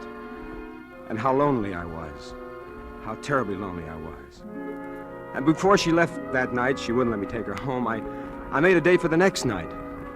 It's funny how quick you can get to feel that way about somebody when you're lonely. We met in the Astor lobby, and after we talked for a while... Well, for a slow starter, you certainly poured on in the backstretch. No, please don't laugh, Jolie. I'm pretty serious. About what? About you. How about me? Jolie, look. I was planning to go home today. I had the ticket in my pocket, and this morning I turned it in. Oh. Look, I still want to go home, Jolie, but I want you to go with me. You want what? I want you to marry me. Jolie? I heard. Well? You want an answer now? Yes. It's no, Eddie. Oh. I'm sorry. Well, is there somebody else? No, it isn't that, Eddie. It isn't anything you could possibly imagine. It isn't even that I don't love you, because maybe I do. Jolie! But you see, Eddie, I was going to ask you something tonight, too, and it doesn't stack up very well against what you asked me. Jolie, what? What? Oh, I know it's silly. We've only known each other for 48 hours, and it shouldn't matter, but... Oh, it doesn't matter anyway now. Jolie, you've got to tell me. It's just an old story, Eddie. Such an old story that you probably wouldn't even believe it. That's the trouble. Look, I believe anything you told me. It's about my mother out west and how I support her and how she needs an operation, and... I was going to ask you for $1,000. Is that all? That's enough. Oh, Jolie, why did you put me through such a cold sweat for a little thing like that? Well, it's pretty complicated. Oh, Eddie. what's complicated about it? Look, Jolie. Look, here's a ring. It's all I've got right now, but I wish you'd wear it. Oh, it's beautiful. An old Samoan chief gave it to me when I was in Tahiti. Go ahead, look inside. To Eddie Lewis from Question Mark. Yeah, I had that engraved in it when I got back to the States. I never did know the old guy's name. Will you wear it? Eddie, I'll meet you here tomorrow for lunch. And if I'm wearing the ring, third finger, left hand, you'll know that I do. All right. Jolie. Yes? Do you want the money now? No, Eddie, no. Not now.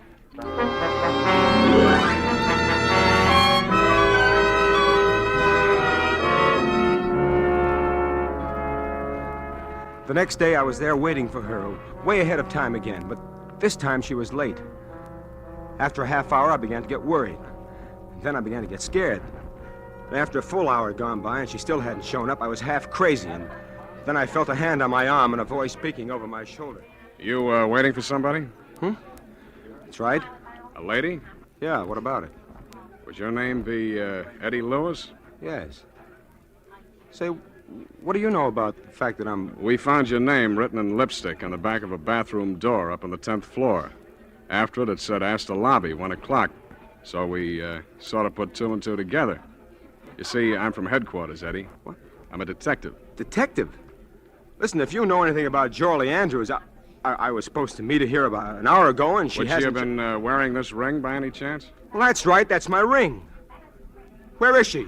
She's down at the city morgue, Eddie. She's dead.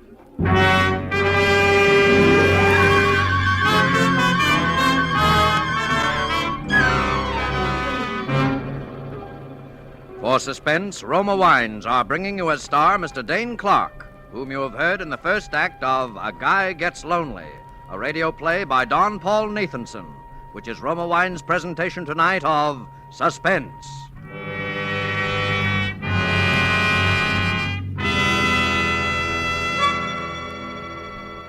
Between the acts of Suspense, this is Truman Bradley for Roma Wines.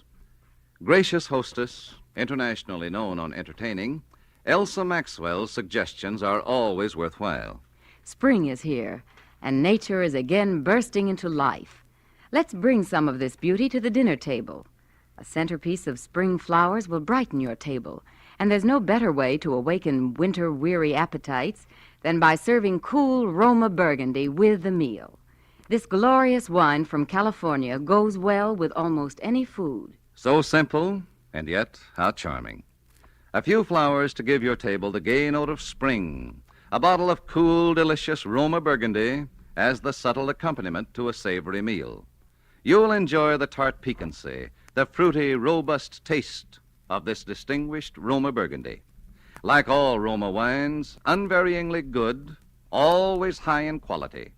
The result of selected grapes, slowly brought to perfection in California's choicest vineyards, gently pressed, then brought to fullest flavor by the ancient skill of Roma's famed wineries.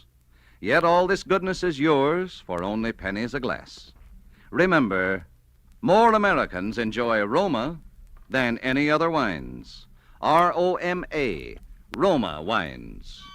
And now Roma wines bring back to our Hollywood soundstage Dane Clark as Eddie in A Guy Gets Lonely, a play well calculated to keep you in suspense.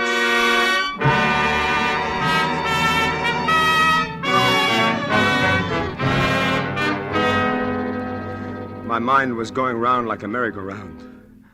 Having an old moocher like Horace walk up out of a clear sky and introduce you to a girl like Jorley. Proposing to her after only 48 hours, and then having a cop come along and tell you she's dead. They took me down to headquarters, and I was there all day answering questions and trying to dope out what had happened myself. I even told them how she'd asked me for $1,000, but they didn't pay much attention to anything I said. It's a simple case of suicide, and that's that. But it couldn't be. Jorley wouldn't commit suicide. You recognized her, didn't you? Well, Well, what? People don't look quite the same after they've fallen 10 stories on a concrete sidewalk. But you recognized her? Yes, I recognize her. But why did she write my name on the inside of that door? How do I know what women think about before they jump out the window? I'm not Mr. Anthony. Well, look, maybe somebody followed her. Maybe somebody tried to force the door. There wasn't any lock on the door. Then it would have been that much easier. Maybe somebody... Look, Eddie, just what are you trying to make out of this? I don't know. All I know is it couldn't have been as simple as this. You wouldn't be thinking about murder, would you? Maybe. Now, Eddie, this sort of thing happens all the time. Look, I'll draw you a picture. Friendless girl meets guy. They start going together. Then she asks him for money. He doesn't give. The next day, Look, I told you we were I ain't going to doing get the married. talking. She asks him for money, and he doesn't give, see? The next day, she writes his name on the handiest plain white surface, and boom. Now, how does that look to you? All right. But what about Horace? Have you tried to trace him? Yeah, sure. We tried to find Horace. Only we didn't. Mainly on account of he doesn't exist, if you ask me. I talked to him, I tell you. He introduced us. You don't have to go that far to explain how a man meets a girl nowadays, Eddie. Look, he did introduce us. He was an old man, white hair. It was in a shooting gallery. And he has a hobby of introducing guys to beautiful gals, and nobody knows where he lives. And the only time you ever met him was in the penny arcade that's so busy they wouldn't remember